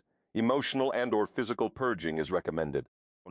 A recurring dream of this nature signifies the dreamer has endured a traumatic experience from which he must find some kind of release, or serious psychological damage may occur. So much for a sign from heaven. Adrian swallowed a choked laugh that turned into a sob. Who writes this stuff? She dangled her bare foot over the bed and poked the book shut with her toe. Mutin, Kamut, Little Dreams, how bizarre! She hadn't even realized she had that book in her library. Even more bizarre that she'd been dreaming about toilets for 10 nights in a row. Nothing else, just backed up, overflowing commodes. Lovely. But she didn't have to be hit over the head with a dream guide. She knew what was wrong with her. 15 days ago she had materialized in her sprawling Victorian house at Chinba Coatail Lane, Seattle, US of A. And she hadn't spoken to a single soul since then. Every scrap of energy she had went toward maintaining her composure, tight skin, tight dry eyes, tight little death going on inside. She understood perfectly well that if she let even one tiny tear sneak out of the dry corner of her eye, she could be held responsible for the flooding that could cause mass evacuations throughout the state. She scratched her tight scalp with a tight little hand as she tightly petted Munia's silky back. She touched Munia's pink nose in a tight economical motion. No stopped-up commodes in a cat's world, Adrian mused as Mooney curled her paws into her hair and began a thrumming little purr.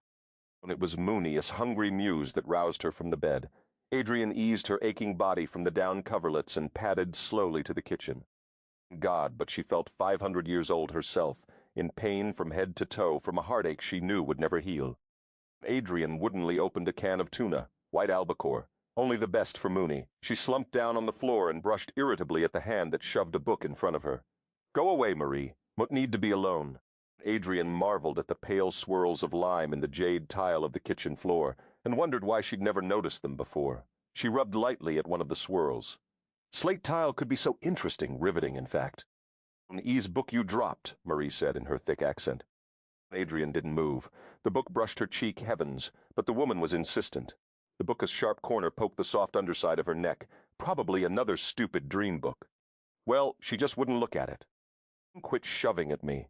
Adrian took the book blindly, her eyes squeezed shut. Go away now, she mumbled. There, that wasn't too bad. She applauded herself for performing a simple function with precision. No tears, not one thought of the thing she wasn't thinking of.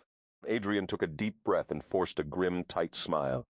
She was going to be fine. Small things, now big things soon. I'll think but make for you some tea, Marie said. Adrian's stomach heaved and rolled no. Mort think then, Mote make dinner for Senorita. Met not hungry. Go away. Okay, I move things to garage, Marie grunted. Move things? Leave the house? No. Adrian controlled her voice with a tremendous effort. I mean, that's not necessary, Marie. God knows this old house is big enough for both of us. He's no good, Mort, no good to you, Mort. Move now back to garage. Marie watched her carefully. Adrian sighed. Marie simply had to stay in the house. She could stand the huge, aching silence, the empty rooms, the hum of the refrigerator might drive her mad.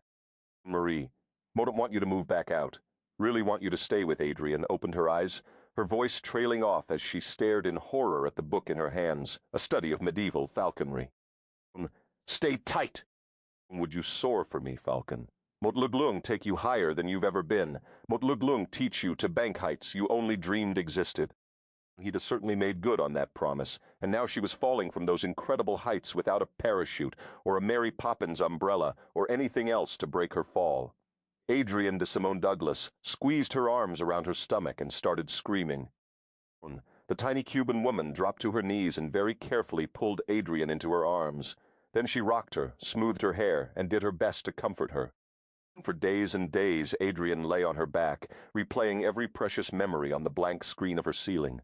She'd pulled the drapes shut and turned all the lights out. She couldn't stand the world to be bright without him. Marie floated in and out, bringing food and drink that remained untouched, and Mooney stayed at her side unceasingly.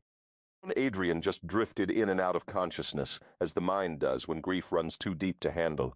Eventually she came back to herself, but she went the long way around. On the glistening silica sands of Morar, Adam Black sauntered hat arrogant grace to his queeness side. Where have you been wandering, minstrel mine? Queen Oaville asked silkily. What new tales and entertainments have you collected for me? Oh, the finest of tales, an epic grand adventure, Adam bragged, drawing the elegant courtiers near. The Fae loved a good tale. The thicker the subterfuge, the more intense the passions, the more aroused the court. They'd long since tired of happy endings. Immune to suffering themselves, they were enamored with mortal struggles and casualties. The Queen herself was most especially partial to a tragicomedy of errors, and this new tale did suit that genre well. Tell us, Jester, sing and play for us, the court of the Tuatha de Danann cried. Adam's smile gleamed brightly. He met his queen's eye and held it long. Once upon a time there was a mortal man, a man so fair even the Fae Queen herself had noticed him. The queen's eyes glittered brightly as she listened, at first in amusement, after a time with obvious agitation, and finally with a sensation that vaguely resembled remorse. Chapatarter Bami High. Lydia, see it as she picked through seeds. The new year had inched past them, as if it traveled on the humped back of a snail. She didn't even want to recall the grim scene. Christmas had been. Winter had descended upon Dalkeith in four sissicles twisted obscenely from the shutters, and the dratted door to the front steps had been frozen shut this morning, effectively sealing her in her own home. Lydia could remember a time when she'd loved the winter, when she'd reveled in each season and the unique pleasures it brought. Christmas had once been her favorite holiday, but now she missed Adrian and Elise. Come home, children. Mote need you, she prayed silently. The sound of splintering wood suddenly rent the air, causing her to jerk her head up in an involuntary gesture that sent her precious seeds flying. Damned inconsiderate of them to split firewood right outside the window. Lydia pushed irritably at her hair and began to reorganize the scattered seeds. She dreamed of the flowers she would plant if spring ever came again. Another resounding crash shuddered through the Greethall. She stifled a very unladylike oath and laid her seeds aside. "Keep it down out there! A body is trying to do a bit of thinking," she yelled. Still the deafening crashes continued. "We aren't all that short of firewood, lads!" Lydia roared at the frozen door. Her words were met with a terrible screeching noise. "That's it! That's it!" She leapt up from her chair and seethed. That last one had seemed to come from upstairs. She cocked her head at an angle. Someone had either decided it was too cold to split firewood outside, or was quite busily turning the furniture into kindling instead.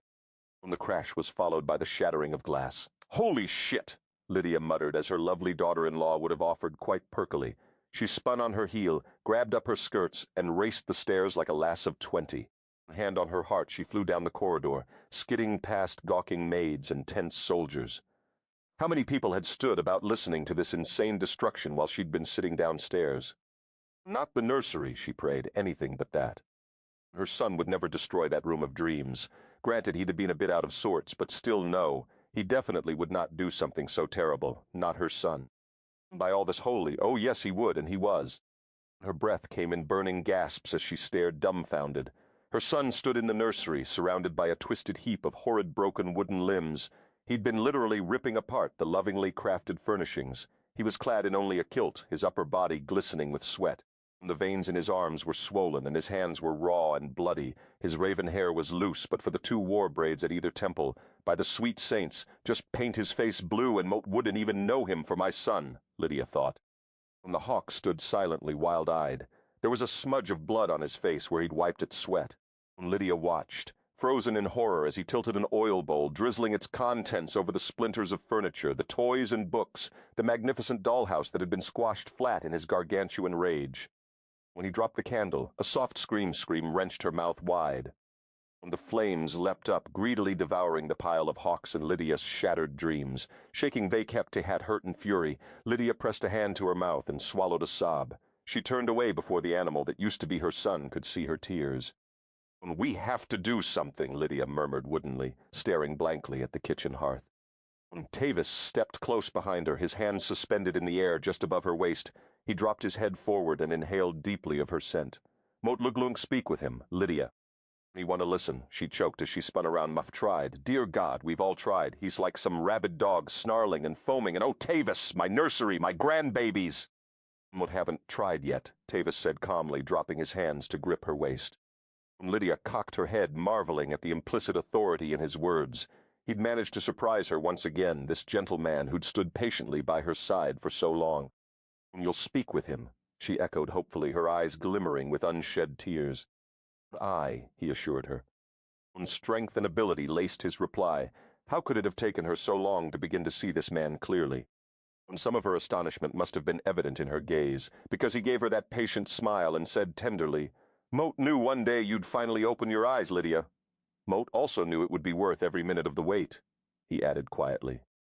Lydia swallowed hard as a fission of heat and hope and heady, tumultuous love spread through her in a wave love. How long had she been in love with this man, she wondered dumbly.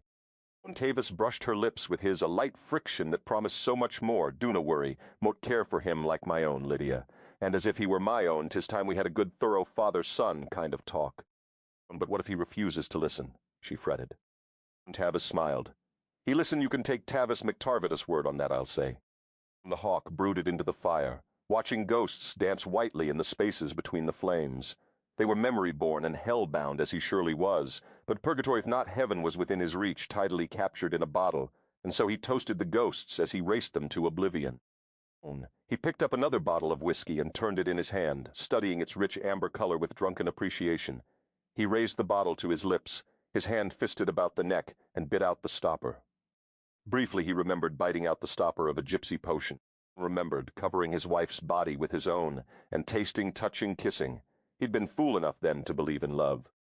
Bah, Adam. It had always been him from the first day he'd seen her. She'd been standing pressed against a tree trunk watching the blasted smithy with hunger in her eyes. He tossed back a swallow of whiskey and considered going back to court, back to King James. A crooked bitter smile curved his lip. Even as he pictured himself prowling the boudoirs of Edinburgh again, another part of his mind recalled the roiling, thick steam rising from a scented bath, the sheen of oil upon her skin as she'd tossed her head back, baring the lovely column of her throat to his teeth, baring everything to him, or so he'd thought. Adrian treacherous, traitorous, lying unfaithful bitch. "Lay me into the dead earth now, and be done with it," he muttered to the fire. He didn't even react when the door to the study was flung open so hard that it hit the wall. "Close the door, man. A bit of a draft chilling my bones, there is." The hawk slurred unsteadily without even bothering to see who had invaded the drunken squalor of his private hell.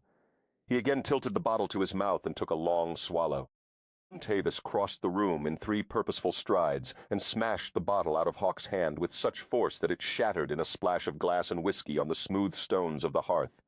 He gazed at Tavis a befuddled moment, then reached undeterred for a second bottle. Tavis stepped between the Hawk and the crated liquor.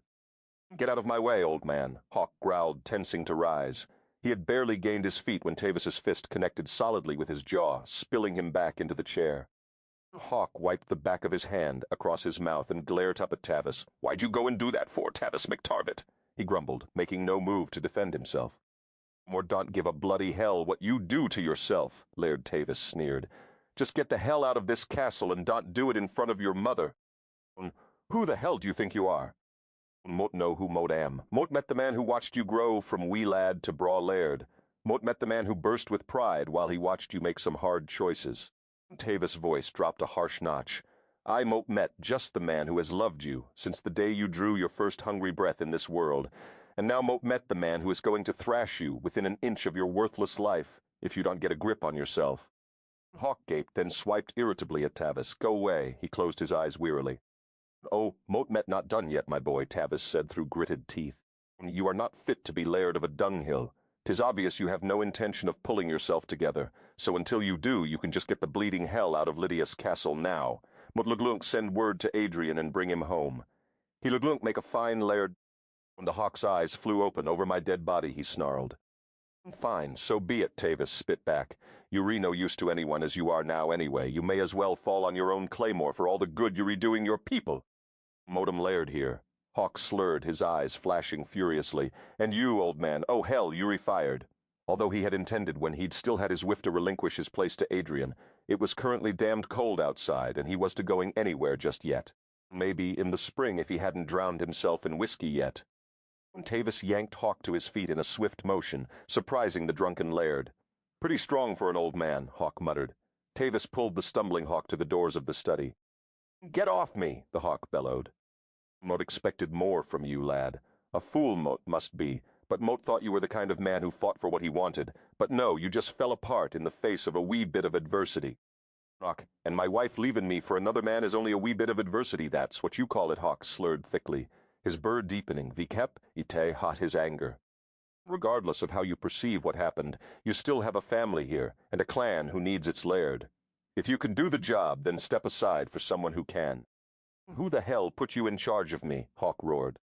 Tavis' own burr thickened as his temper mounted. "Your mother, you bletherin' idiot! And even if she hadna asked me, Moat would have come after you myself. You may be killing yourself, lad, but Moat Luglung no be having you torturing Lydia while you redoing it." "All Moat met doing, old man, is having a wee bit of a drink," Hawk protested. "You've been having a wee bit of a drink for over a month now. Moat, for one, am tired of watching you guzzle yourself to death. If you cannot put down the bottle, then just get the hell out. Go piss the night away in a snowdrift, where the people who love you are no force to watch." Tavis kicked open the doors and tossed the stumbling Hawk face first into the snow. "And Duna be coming back in until you can be nice to your mother. When you're ready to be laird again, and you've given up the bottle, you can return.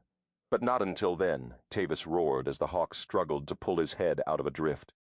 When Hawk finally managed to struggle upright, he snorted disbelievingly when he saw the man he'd thought of as a mild-mannered tanner send the Hawk's own guards to stand wide-legged in front of the door, crossed arms clearly barring him entrance into his own castle. "Just stay out," Tavis bellowed with such volume that Hawk heard him through the castle's heavy wooden doors. Adrian hadn't realized how thoroughly she hated winter. The pale face of the clock above the mantel chimed once, twice, then lapsed into silence. 2 o'clock in the morning, a time when being awake could make a person feel like the only living creature left in the world. And Adrian did feel that way until Marie silently entered the library. Adrian glanced up and opened her mouth to say good night, but instead a deluge of words flooded out despite the dam she'd so painstakingly erected. Marie tucked herself into an armchair and smoothed an Afghan across her lap. Adrian poked at the fire and opened a bottle of sweet port while she told Marie a story she'd never told anyone. The story of the orphan girl who thought she'd fallen in love with a prince, only to discover that Eberhard Darrowgarrett had been a prince of organized crime and that he'd been sending her on vacations to get drugs across the border in her luggage, her car sewn into her clothing. And how, since she had always been packed and unpacked by his attendants, she hadn't known she'd simply enjoyed wearing his incredible 10-carat diamond engagement ring, riding in his limos and thumbing her nose at the Franciscan nuns in the old orphanage on First Street. How she hadn't known that the FBI had been drawing its net around him ever tighter. She'd seen that a wealthy, undeniably attractive man was showering her with love, or so she'd thought at the time. She'd had no idea she was a last-ditch effort to get a series of shipments out of the country. She'd never suspected that she was less than nothing to him, a beautiful, innocent young woman. No one would ever suspect his perfect pigeon. Until the day she'd overheard a terrible conversation she'd never been meant to hear. She told Marie in a hushed voice how she'd turned state's evidence and bought her own freedom, and then how Eberhard, whom the FBI had managed to miss after all, had come after her in earnest. Marie sipped her port and listened. She told Marie how, when she'd finally been trapped by him in an old abandoned warehouse, sick of running and hiding and being afraid, she'd done the only thing she could do when he'd raised his gun. She'd killed him before he could kill her. At that point, Marie waved an impatient hand. "He's not real story. Why you tell me this?" she asked accusingly. Adrian blinked. She'd just told the woman what she'd been afraid to tell anyone, that she'd killed a man. She'd have done it in self-defense, granted, but she'd have killed a man. She told Marie things she'd never trusted to anyone before, and the woman waved it away. Pretty much accused her of wasting her time. "What do you mean, Marie?" "It was real," she said defensively. "It happened. Moot was there." Marie rummaged through her small recule of English to find the right words. Yes, Senorita, maybe he's real, but he's not important. He's over and forgotten, and he's not why you weep like world he's ending. Tell me real story. Who cares where you come from or moat? Today matters. Yesterday he's skin on a snake to be shed many times." Adrian sat very still for a long moment as a chill worked its way Deove Kepno her spine and into her belly. The hall clock chimed the quarter hour, and Adrian gazed at Marie with new appreciation. Drawing a deep breath, Adrian told her of Dalkeith upon the Sea of Lydia, and of Sidheach. Marie's brown eyes lit with a sparkle, and Adrian was treated to a rare sight she'd bet few people had ever seen. When the tiny olive-skinned woman laughed and clapped her small hands to hear of her love and of her time with the hawk. She latched on to details, oohing over the nursery, glaring at her for saying Adam's name too many times, ahing over their time together in Uster, sighing over the wedding that should have been. "Finally, this is real story," Marie nodded. In Mort Nambone, the hawk was trying desperately to sleep. He'd heard a man could freeze to death if he fell asleep in the snow, but either it was too damned cold in that drift, or he wasn't quite drunk enough. He could remedy that shivering. He pulled his tartan closer against the bitter howling wind. Stumbling to his feet, he teetered unevenly up the exterior stairs to the rooftop, knowing the guards often kept a few bottles up there to keep them warm while they stood watch. No such luck, no bottles and no guards. How could he have forgotten? The guards were all inside, where it was warm. He was the only one outside. He kicked aimlessly at the snow on the roof, then stiffened when a shadow shifted, black against the gleaming snow. He squinted and peered through the wet swirling flakes. "What the hell are you doing up here, Grim?" Grim reluctantly abandoned his persistent survey of the falling dusk. He was about to explain when he saw the hawk's face, and kept his silence instead. It said, "What are you doing up here, Grim? They tell me you practically live on my roof now." And suddenly furious, Grim retorted, "Well, they tell me you practically live in a bottle of whiskey now." The hawk stiffened and rubbed his unshaven jaw. "Don't yell at me, you son of a bitch! You're the one who lied to me about my he could say the word. Could it even think it his wife about whom Grim had been right? His wife who had left him for Adam. You are so unbelievably dense you can even see the truth when it's right in front of you, can you?" Grim snapped. The hawk swayed drunkenly.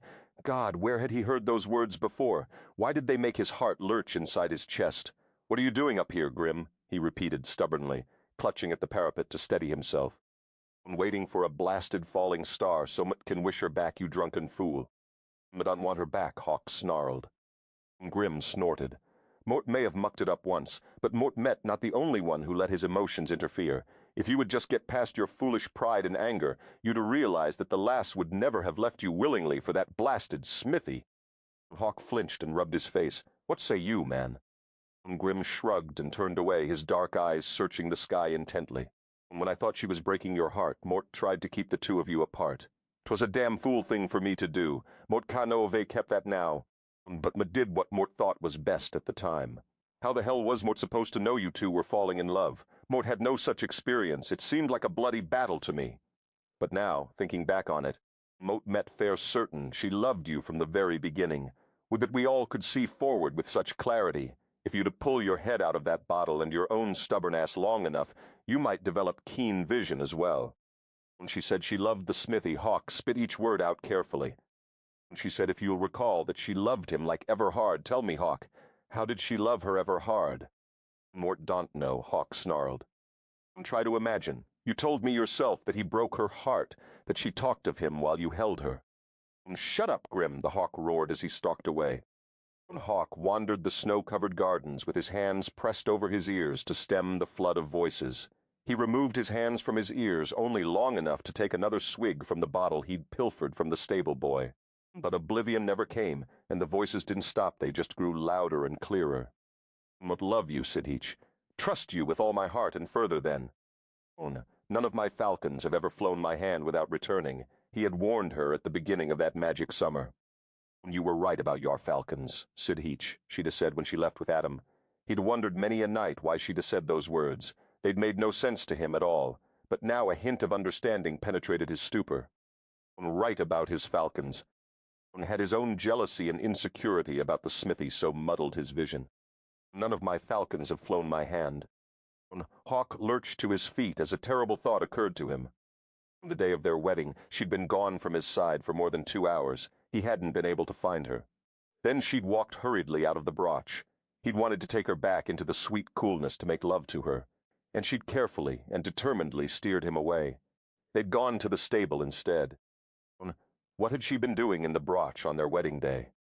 He sped through the frosty garden and leapt the low stone wall, racing through the lower bailey.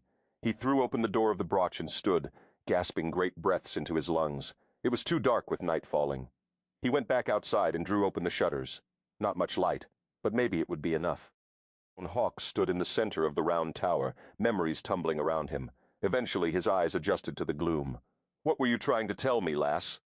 His mind whirled while his eyes searched the floor, the ceiling, the walls. There. He crossed to the wall by the door, and there it was in tiny letters, printed on the dark wall with chalky white limestone. None of your falcons have flown you willingly, my love. Always yours, ADSD. A tiny leak sprang in the dam that had held back his anguish, releasing a trickle of pain that went on and on. She tried to tell him. He uses no coercion against me, she'd said. But coercion the smithy had obviously used against someone, or something that Adrian cared about, more than she'd cared for her own happiness. How could he have not figured it out before? That his cherished wife would have sacrificed everything to keep Dalkeith safe, just as he would. That hers was a love so deep, so unselfish, she would have walked through hell and back again to protect what she loved. Hawk groaned aloud as memories tumbled through his mind. Adrian bathing with him in a cool spring on their return from muster, and the simple reverence in her eyes as she surveyed the untamed landscape that was Scotia. Adrian's eyes glowing every time she gazed up at Dalkeith's stone walls. Adrian's tenderness and gentle heart hidden carefully behind her aloof facade. The bastard smithy must have found her in the brooch, or perhaps he'd been trailing her. Adam had obviously threatened to use his strange powers to destroy Dalkeith, and Adrian had done whatever he'd asked to prevent that. Or was it he, the Hawk Adam had threatened to destroy? And that thought sent him into an even bleaker rage. So his wife had given herself up to protect him and left him a loving message to let him know what she couldn't risk telling him, that she would always love him. Her strange words had been carefully selected to make him wonder why she'd had said them. To make him go to the Falcon brooch and look around, she hadn't been able to risk being any more explicit torfear Adam would catch on. She must have written the words only moments before he'd had found her the day of the wedding. Knowing that she had to leave him to keep him safe, she had wanted one last thing for him to hold fast to his belief in her. But he hadn't, and he'd raged like a wounded animal, quickly believing the worst. He swallowed the bitter bile of shame. She'd never stopped loving him. She'd never left him willingly. Small comfort now. How could he ever have doubted her for even a minute?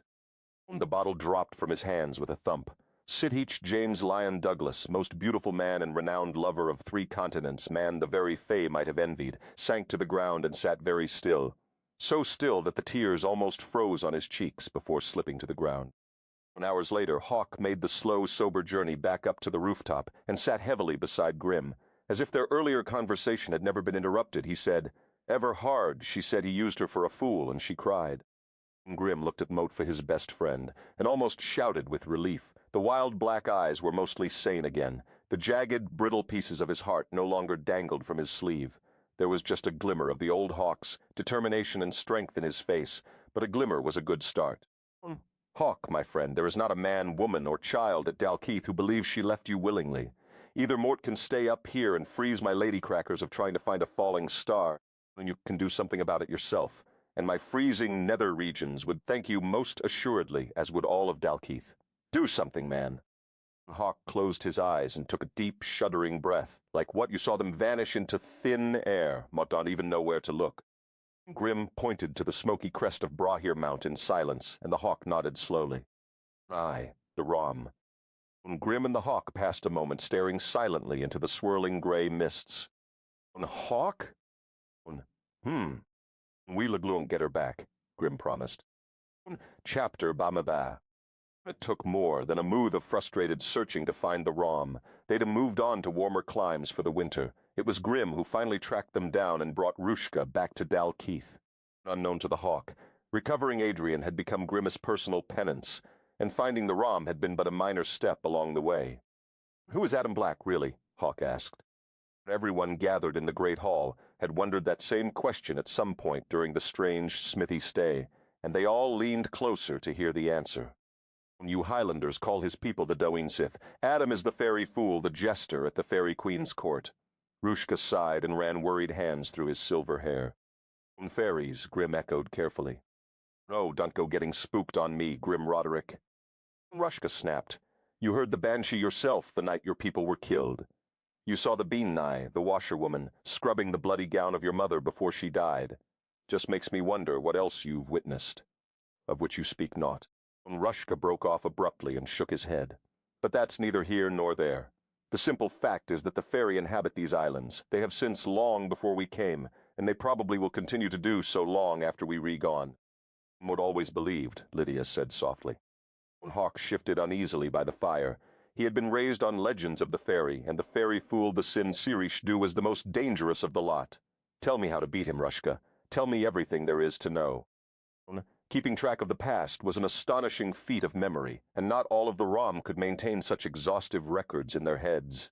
But Rushka was one of the finest lore-keepers, and he was revered for being able to recite the ancient tales word for word his father's words, and those of his father's father before him back 50 generations. It was told to me as follows. Rushka took a deep breath and began.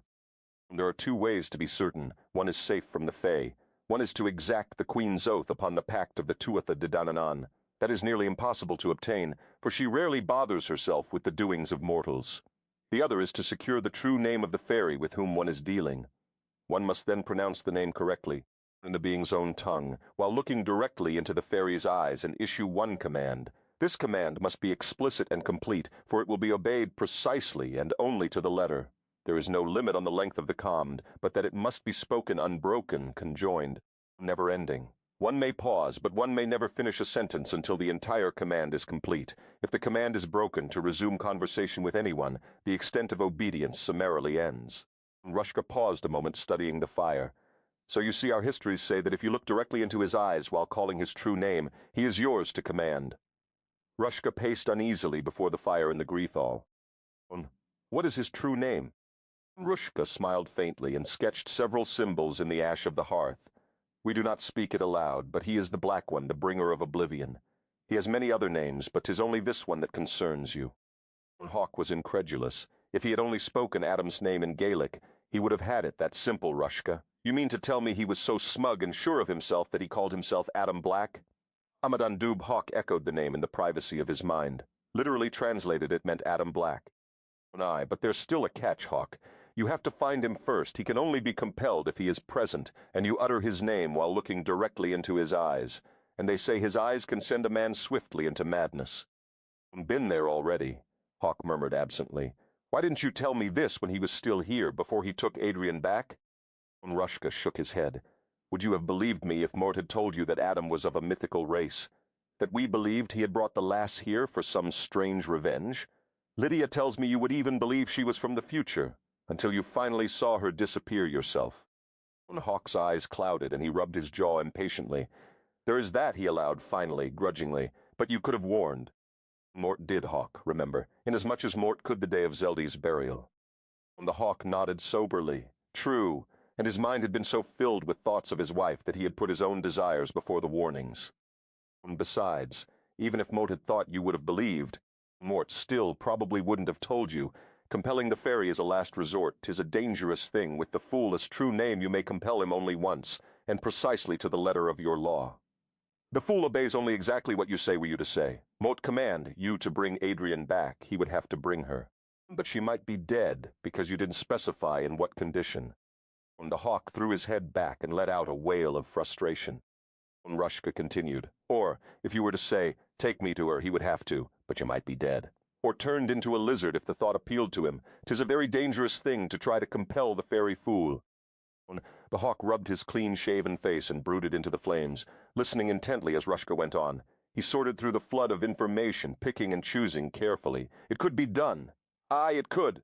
And when Rushka finally fell still, they passed a time in silence unbroken but for the crackle of the hearth fire. If you choose to try it, we still have one small problem, my friend, Rushka warned. What's that? The Hawk asked absently. He's gone. How will you find him, known men, who searched for the legendary fairy their entire lives, yet never saw so much as a stray Kelpie hawk? Hawk considered that a moment, then smiled. Egotistical, you say he is? And I. Vain, obviously. And I, Rushka confirmed. Prone to fits of anger and mischief was how Mote believed you put it. And I. That it would appear he came here, goaded by such a human thing as jealousy of me. 'Tis true. Good. Then Mort met about to really shake up his nasty little world. What do you have in mind, Hawk? Rushka asked, the faint trace of a smile carving his weathered face. The Hawk grinned and rose to his feet. He had work to do. Adrian raced up the steps at Shinmiba Coatail Lane with more energy than she'd had in months.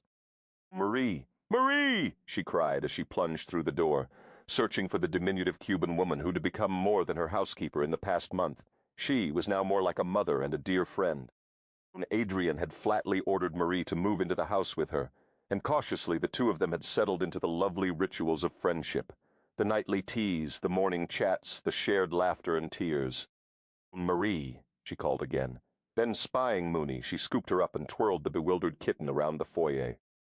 Adrian, she appeared in the doorway, her eyes bright with hope. Marie measured Adrian a careful moment, her shining face, her sparkling eyes. You saw him Doctor? Adrian bobbed her head and hugged Mooney tightly. The cat gave a disgruntled snort and squirmed. Adrian and Marie beamed dumbly at mof each other over the kitten's head. And the doctor, said Marie, encouraged. You were right, Marie. That is why Mote felt so sick. Mote met having Hawk's baby, Marie, Adrian exclaimed, unable to keep the news inside a moment longer. Mote have the Hawk's baby inside me. Marie clapped her hands and laughed delightedly. Adrian would heal in time. Having the baby of the man she loved could graft hope into any woman's heart. The Hawk hired 50 harpers and jesters and taught them new songs. Songs about the puny fairy fool who had been chased away from Dalkeith upon the sea by the legendary Hawk, and being such a legend in his own time, his tales were seeded great truth and staying power, and the players were delighted with the epic grandeur of such a wild tale. When they had rehearsed to perfection the ditties and refrains portraying the defeat of the fool, the Hawk sent them into the counties of Scotland and England. Grimm accompanied the group of players traveling to Edinburgh to help spread the tale himself, while Hawk spent late hours by the candle scribbling, crossing out and perfecting his command for when the fool came. Sometimes, in the wee hours of the morning, he would reach for his set of sharp awls and blades and begin carving toy soldiers and dolls, one by one. On the island of Morar, the Queen smothered a delicate laugh with a tiny hand as strains of the new play drifted across the sea. Adam snarled. The fool had been gloating for months now over his defeat of the Hawk. Smugly he had said to the king, and to anyone else who would listen, he may have been pretty, but he was no match for me. Just a stupid pretty face. The king cocked a mischievous brow, unable to resist taunting the fool. Stupid, is he? Defeated, was he? My fool, 'twould seem we named you thusly in truth. The legend of the fairy fool has just been rewritten. For all eternity mortals shall remember your defeat, not his. The fool loosened a giant howl of rage and disappeared. This time Finvera went directly to his queen's side. When the fool goes to the Hawk, he told her. Adam was in a dreadful temper, and the fool had nearly destroyed their race once before. The compact must not be broken. When the queen rolled onto her side and measured her consort a long moment. Then she offered her lips for his kisses, and Finvera knew he was once again in the good graces of his love. You did well to tell me, my dear. Sometimes, very late at night, Adrian would dream that she walked the green slopes of Dalkeith again. The fresh tang of salt air-scented Vegeful roses would lick through her hair and caress her skin.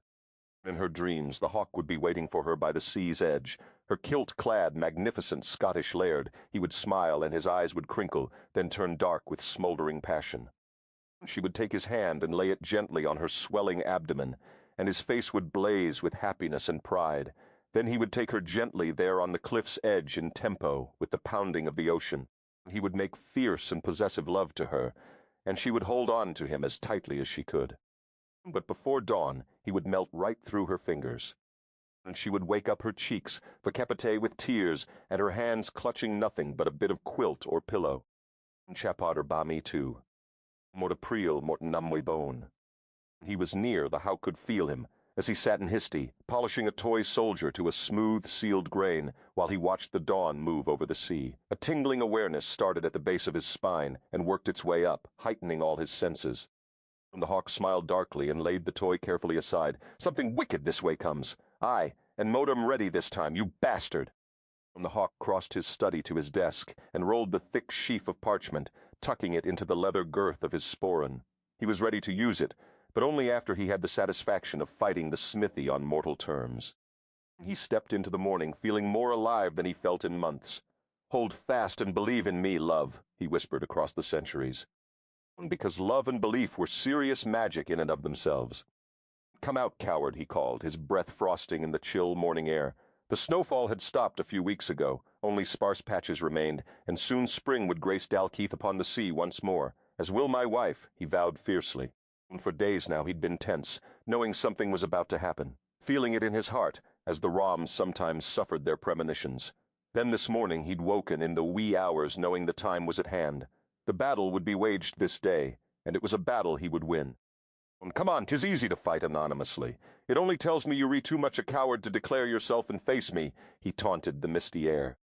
He felt foolish for a moment, then pushed the feeling brusquely aside. Adam Black was near. He knew it clear to the marrow in his bones, goaded by the minstrel plays and a fool's weakness. "Foe, face me, cowardly, puny, sniveling whelp. Mote bet you used to hide behind your mamma's skirts as a wee lad. Didn't you quiver and taunt from behind a lass as you do now?" Hawk scoffed into the silent morning. "You used a lass as your pawn. Anyone could have played such a weak game. Mote challenge you to a true contest, gutless worm." The breeze kicked up, more puckish now, but still no one came. The air swirled thickly in a rush of fast-scuttling clouds Vegeful black underbellies. Hawk laughed aloud, feeling exhilaration and strength course through his veins. "Mortal man knows the truth about you now, Adam. That you couldn't win my wife, that she scorned you for me." Naturally, he omitted the truth that Adam had temporarily convinced him that Adrian had gone willingly. But the hawk had regained his senses, along with his belief and trust in his wife. "Mote cano Vegeful, she rejected you, Smithy. Mote know you forced her to leave me against her will. She chose me over you, and the whole country knows it now." "Cease, mortal," Adam's voice whispered on the breeze. The hawk laughed. "You find this amusing. You think to incite my wrath and live to laugh about it. Are you truly such a madman? For you are not my match." The hawk was still smiling when he said softly, "Mote was more than your match when it came to Adrian." "Face your executioner, pretty bird." Adam stepped menacingly out of the dense Highland mist. The two men regarded each other savagely. Adam stepped closer. So did the hawk. "Fair battle, fickle fay, unless you re too afraid. This is what you called me for, a fist fight. Take a mortal form, Adam. Fight me to the death." "We don't die," Adam sneered. "Then fight me to the draw, fight me fair." They circled each other, warily muscled frames abristle with unleashed hostility. The violence that had simmered, since the moment these two men had met, escalated to a roiling boil. It was a relief to the hawk to have it out, to have it done with, and get his hands on that bastard Smithy at last. Fair battle is all Mort ever done. "You lie, fool, you cheated, at Mof every turn." "Mote never cheated." "Well, don't cheat now," Hawk warned as they faced off barehanded. "Man to man, you are my match in size. Are you in strength, agility, and cunning? Mote think not." Adam shrugged indolently. You will rue the day you were born, pretty bird. Mort already beaten you and taken your wife. But this day Mort will seal your fate. This day Mort will destroy Dalkeith, until nothing but granite crumbs blow over the cliff's edge to meet the hungry sea. Your bones will be among them, Hawk. And Hawk threw his dark head back and laughed. Shrouded in the heavy mist, the court of the Tuatha de Danann watched the fight. The Hawk is winning. Silvery sigh so Moje Hatman. See him move, fast as a panther, deadly as a python. Think not of him, he is safe from all of us now. So mote have commanded, the queen snapped on a frigid gust of air. A long silence. Will the fool play fair, queried Ain, the quit mousy fairy. The queen sighed, has he ever? Adrian clutched Maria's hand and gasped aloud as she felt the soft kick in her womb. Somehow it felt as if the Hawk were near and needed her strength and love. As if something magical hovered, almost tangible enough to grasp with her slender fingers. She squeezed her eyes shut tightly and willed her heart across the chasms of time. Adam snarled. Enough of this mortal idiocy, it's time to end this once and for all. He was bleeding, his lip cut and nose shattered. Adam used his immortal strength to fling the Hawk to the ground at his feet. A sword appeared in Adam's hand, and he laid the blade against the mortal's throat. Compact be damned, Adam muttered, balancing the razor-sharp edge flush to the Hawk's jugular. He cocked a brow and taunted the fallen mortal. You know, for a moment there, Moat was worried you might have managed to learn something about my race, the kind of thing we'd like mortals to know. But it seems Moat was right about you all along, and my worry was for naught. You are truly thick-witted. You really thought you could best me in a fist fight? Adam shook his head and skersed. Hardly, it takes more than that to defeat my kind. Oh, and by the by, prepare to die, mortal. But his threat elicited nary a quiver from the legend at his feet. Instead, the Hawk arrogantly wrapped his hand around the blade and looked deep into Adam's eyes. The intensity of the mortal gaze latched on to Adam's and held with a strength all its own. Adam tensed, and a flicker of uncertainty flashed across his face. Hawk smiled. Amadan Doob mote compel you thusly. Adam froze and his jaw dropped, belying a very human expression of astonishment. The sword melted from his hand as the words of the ancient ritual of binding mired him tightly. You could do this, Adam spit out. But the Hawk could, and did. Adam growled low in his throat. It was not a human sound at all. 20 minutes later, Adam was gaping in disbelief. The Hawk had actually unrolled a parchment scroll from his sporran and was reading a very long, very specific list of demands. And you will never come near Dalkeith upon the sea again. Adam shuddered. Are you almost done, pretty bird? The Hawk continued without interruption, unrolling his scroll farther. Did you write a goddamn book? You can do it like this, Adam said through gritted teeth. You get one command. You can read that whole thing. Hawk almost laughed aloud. The trickery would begin now. Any loophole the fickle fairy could find he would try to use, but the Hawk hadn't left any loopholes. He kept reading. Mort said, give it up, you infantile, mewling mass of mortality at one to work. And you will never, Hawk continued. Adam snarled and raged, his icy face turning whiter. Moat will curse your children, your children's children. Moat will curse Adrian and all her children, Adam dangled evilly. Hawk stiffened and paused, his eyes flew to Adam's. Adam stifled a snicker of glee, certain that the Hawk would slip and break his command. Hawk's lips drew back in a fierce snarl. And you will never seek to lay a curse upon my family, my seed, myself, or the family, seed or self of anyone would command you to forsake, or any Douglas commands you to forsake, including Adrian. With Douglas being expressly defined as any relative by direct blood tie, marriage, or adoption, seed being defined as progeny, children adopted or otherwise obtained, you will not harm any animal belonging to... Adam paced a stunted space of earth, fear now evident in his every step. Obedience being defined as and when you return. Adrian to me, all will be in order at Dalkeith, upon the sea the Hawk, and all his people being protected from any harm, alive and in the best of health with no tricks played, and Adrian will be bringing her cat safely back through time with her, and... Adam's face, once beautiful, was a livid mask of hate. Moat will not lose. Moat will find a way to defeat you, Hawk. And you will forego any thoughts or actions of revenge against the Douglas. Adam waved his hand and Adrian appeared, looking utterly stunned, clutching a clawing cat in her arms. The Hawk shuddered imperceptibly, knowing this was just one more trick by Adam to get him to break his command. 5 months, 5 horrible, heartless months without a glimpse of his beloved face, and now she stood before him, predicingly, heart-wrenchingly lovely. Hawk's gaze rested hungrily on her face, her silvery mane, her lush body, her round belly. His eyes flew to Adrian's wide with astonishment and awe, as a violent possessiveness rocked his frame. His child, his daughter or son, blood of his blood, his and Adrian's. Adrian was pregnant. Hawk was speechless. Adam grinned wickedly, and the hawk saw it. He would not lose Adrian. He had too much to read yet. With iron force of will, Hawk averted his eyes from his beloved wife.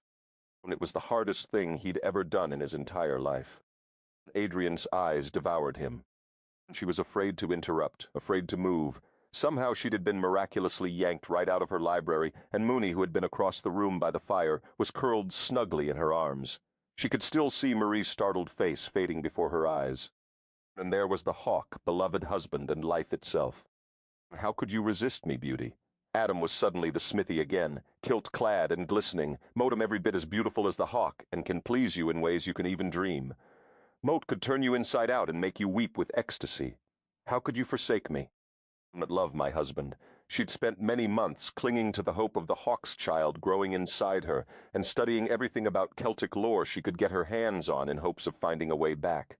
But the hawk, it seemed, had found it for her. Love. What is this love thing you mortals prize so highly? Adam sneered. Enough, fool, came a silvery peal of the fairy queen's sigh. Even Hawk slurred over his words, misintence at that voice. And enough from you too, beautiful man, legendary Hawk. Sweeter than the chiming of bells, her voice was a sensuous stroke of heaven. But Hawk continued without interruption, and as used in this command, the word person shall mean and include, where appropriate, an individual or other entity. The plural shall be substituted for the singular, and the singular for plural when appropriate. And words of any gender shall include any other gender. Adrian watched her husband, her eyes blazing with love and pride. The fool will obey me, Motem his queen. Hawk paused a whisper of a breath, not enough to break continuity, but enough to acknowledge. And besides, you repassed commanding, you repontificating and being positively redundant. Still, well done, mortal. She is safe, you both are, Mut. We'll see to it for now and always.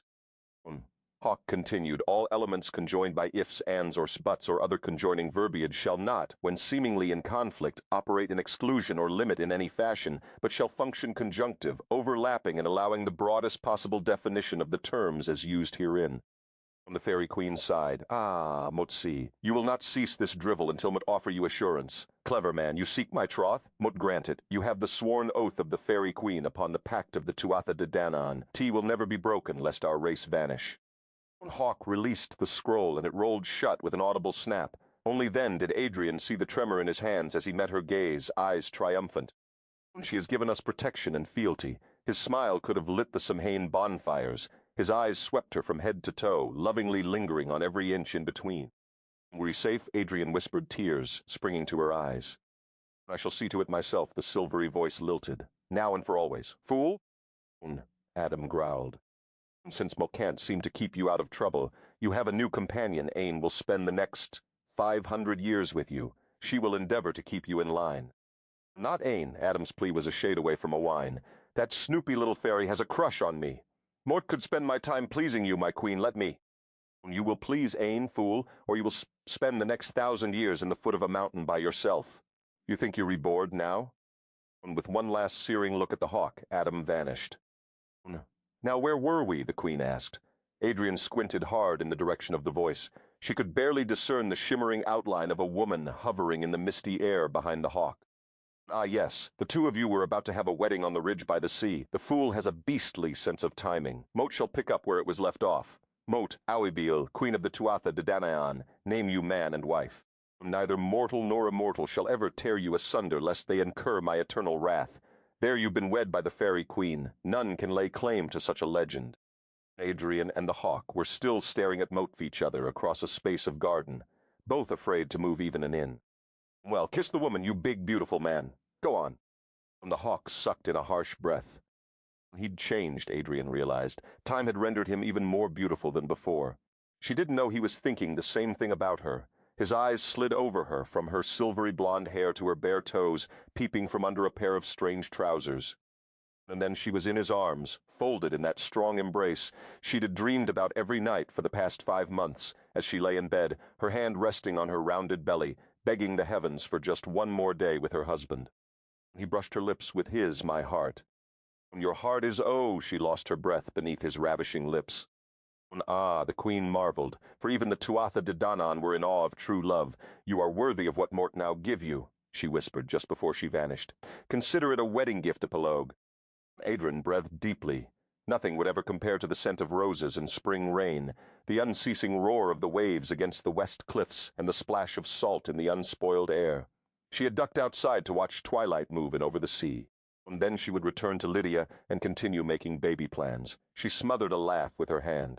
Lydia had finally outright ordered the hawk to go away, complaining that she couldn't possibly welcome her daughter-in-law back properly and prepare for her grandchild if he wouldn't stop kissing her all the time. Not that Adrian had minded. Like a chastened boy, the hawk had glared. You have the rest of your lives together, Lydia had remarked crisply, while we women have only a few short months to prepare for the babe. A few short months? Hawk had looked stunned, then worried he'd raced off, muttering under his breath. Now Adrian stood on the stone stairs, head tilted back, drinking in the quiet beauty of the velvety sky. A flicker of movement on the roof caught her eye.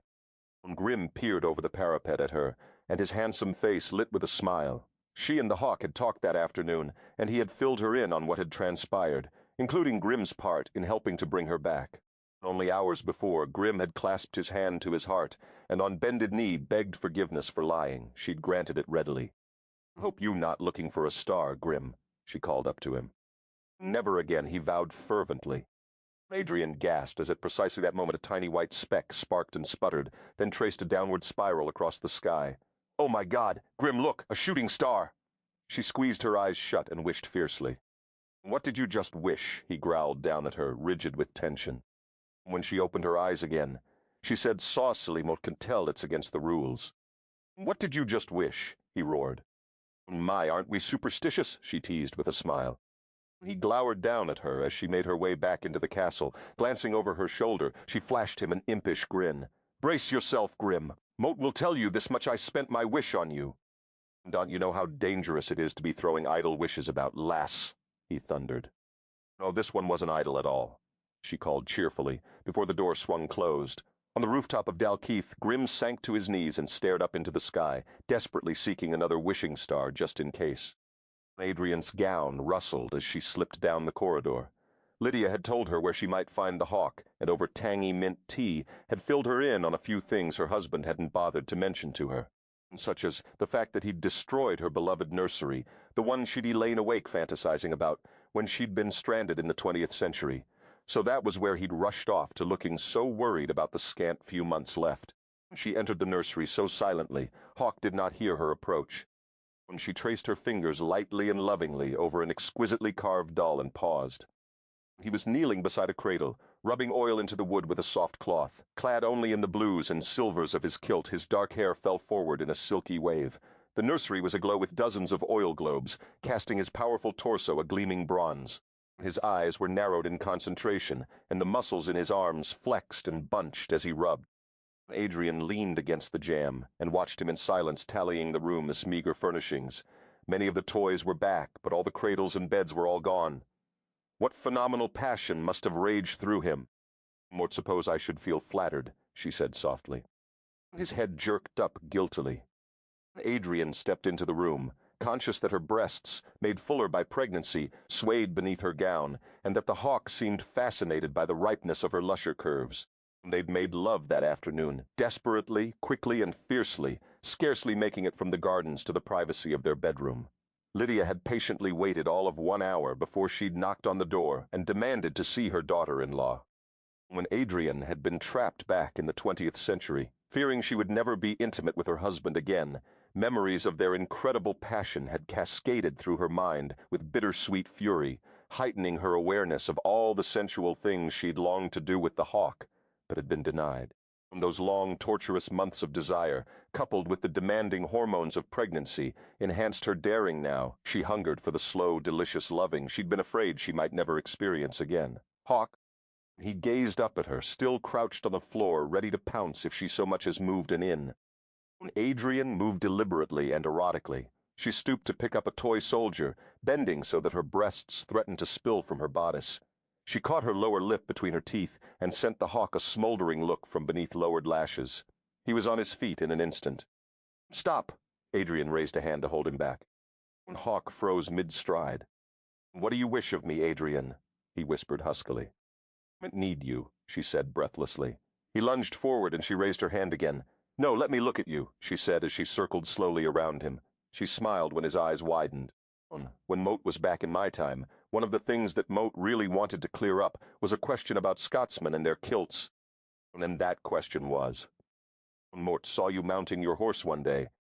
No, you did, he said smugly. You were in the window by the nursery. Oh, you did do it on purpose.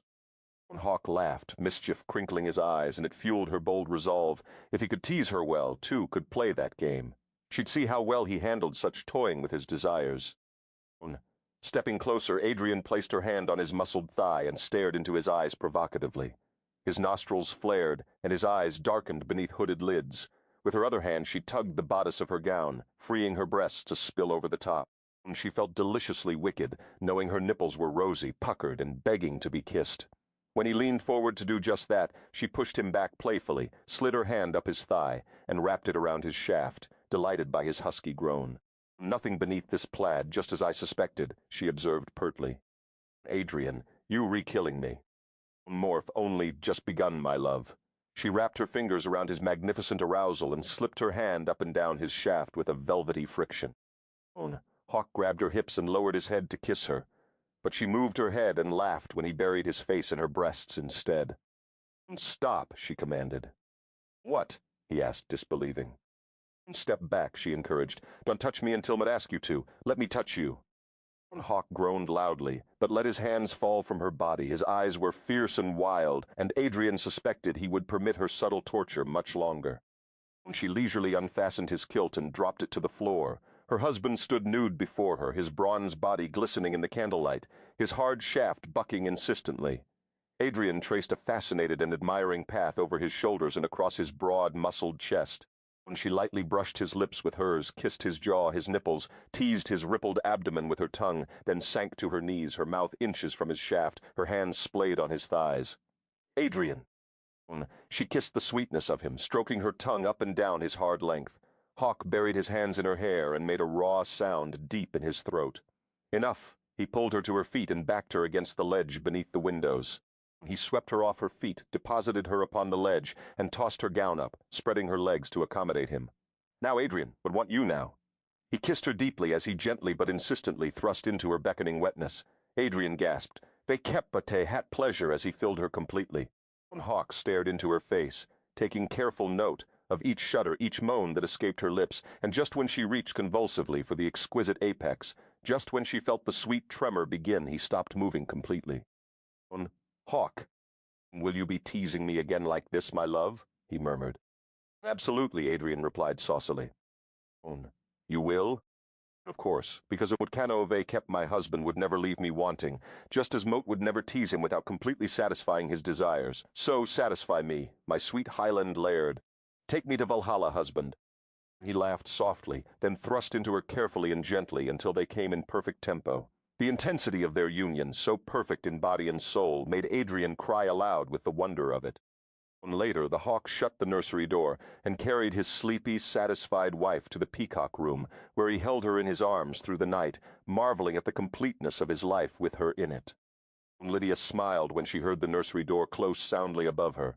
All was well at Dalkeith upon the sea. She paused a dreamy moment, imagining the wee bairns that would grace the nursery soon.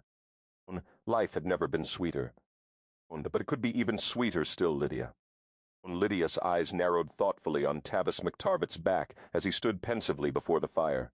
A wave of guilt crashed over her as she recalled how he'd come back to her that night after talking to the Hawk, and she turned a cold shoulder to him and retreated once again into the familiar safety of formality. The strain in his patient smile was all the reproof he betrayed. My love, he'd called her, and she'd felt so guilt for having love when her son had been so alone that she had refused to acknowledge it. How much more time do you plan to waste, lass? Very quietly, Lydia unpinned her plaits, freeing her wavy chestnut hair, her eyes never wavering from Travis' back.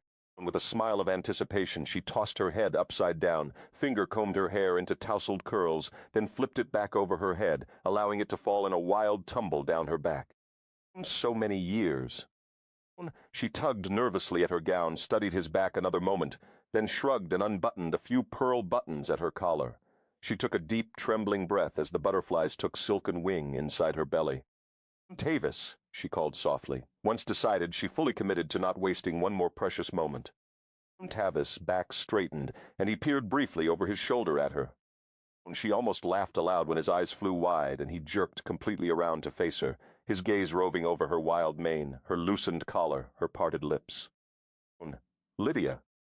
She heard 100 questions in his one word, and was thrilled by the knowledge that she finally had the right answer to give him who'd been wondering a thing. "You see, old man," she said, patting the bench beside her, "those hands of yours." Her voice trailed off, a wicked sparkle in her eyes. Coquettishly, she wet her lower lip in an invitation older than time itself.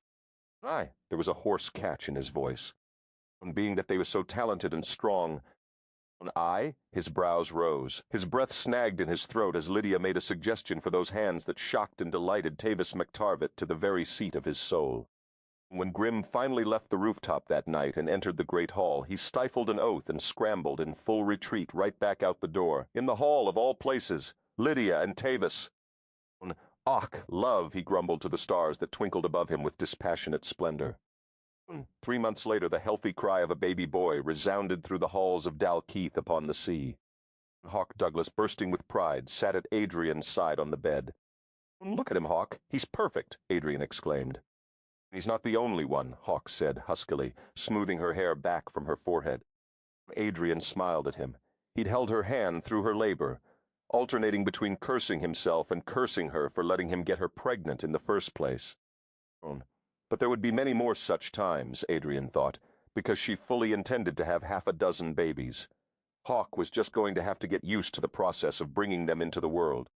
Adrian touched his cheek wonderingly. "You re-crying," she whispered. "Happy tears, you've given me a new life, Adriania, life it never dreamed would have." She gazed at him adoringly, their baby snuggled between them. Adrian could have remained like that for hours, but Grim entered the peacock room just then, briskly ordering the guards about. "Place it there, by the bed." Hawk glanced over his shoulder. "Ah, the cradle, Mort finished it last night. Mort's suspect, he will not be seeing much of it for a while." Hawk possessively drew their tiny son in his arms. "He should sleep with us for a time, don't you think?" "Mort, don't think Mort could allow him out of my sight, could you?" Hawk nodded his agreement as he studied his son intently. "My jaw," he said proudly. "Just look at that fine, strong angle." Adrian laughed. "Stubborn angle," she teased, "and he already has dark hair." Behind them, Grim made a choked sound. Hawk glanced over his shoulder questioningly. "What the bloody heller, excuse me, milady," he said to Adrian. "And pardon me, wee one," he said to the babe. "But why did you go and carve this on the cradle, Hawk?" Grim asked. "Haven't we all had enough of the blasted fairy?" Hawk raised his eyebrows in confusion. "What are you talking about, Grim?" He gently relinquished their son to Adrian and strode to the cradle. Flowing letters had been carved deep into the wood.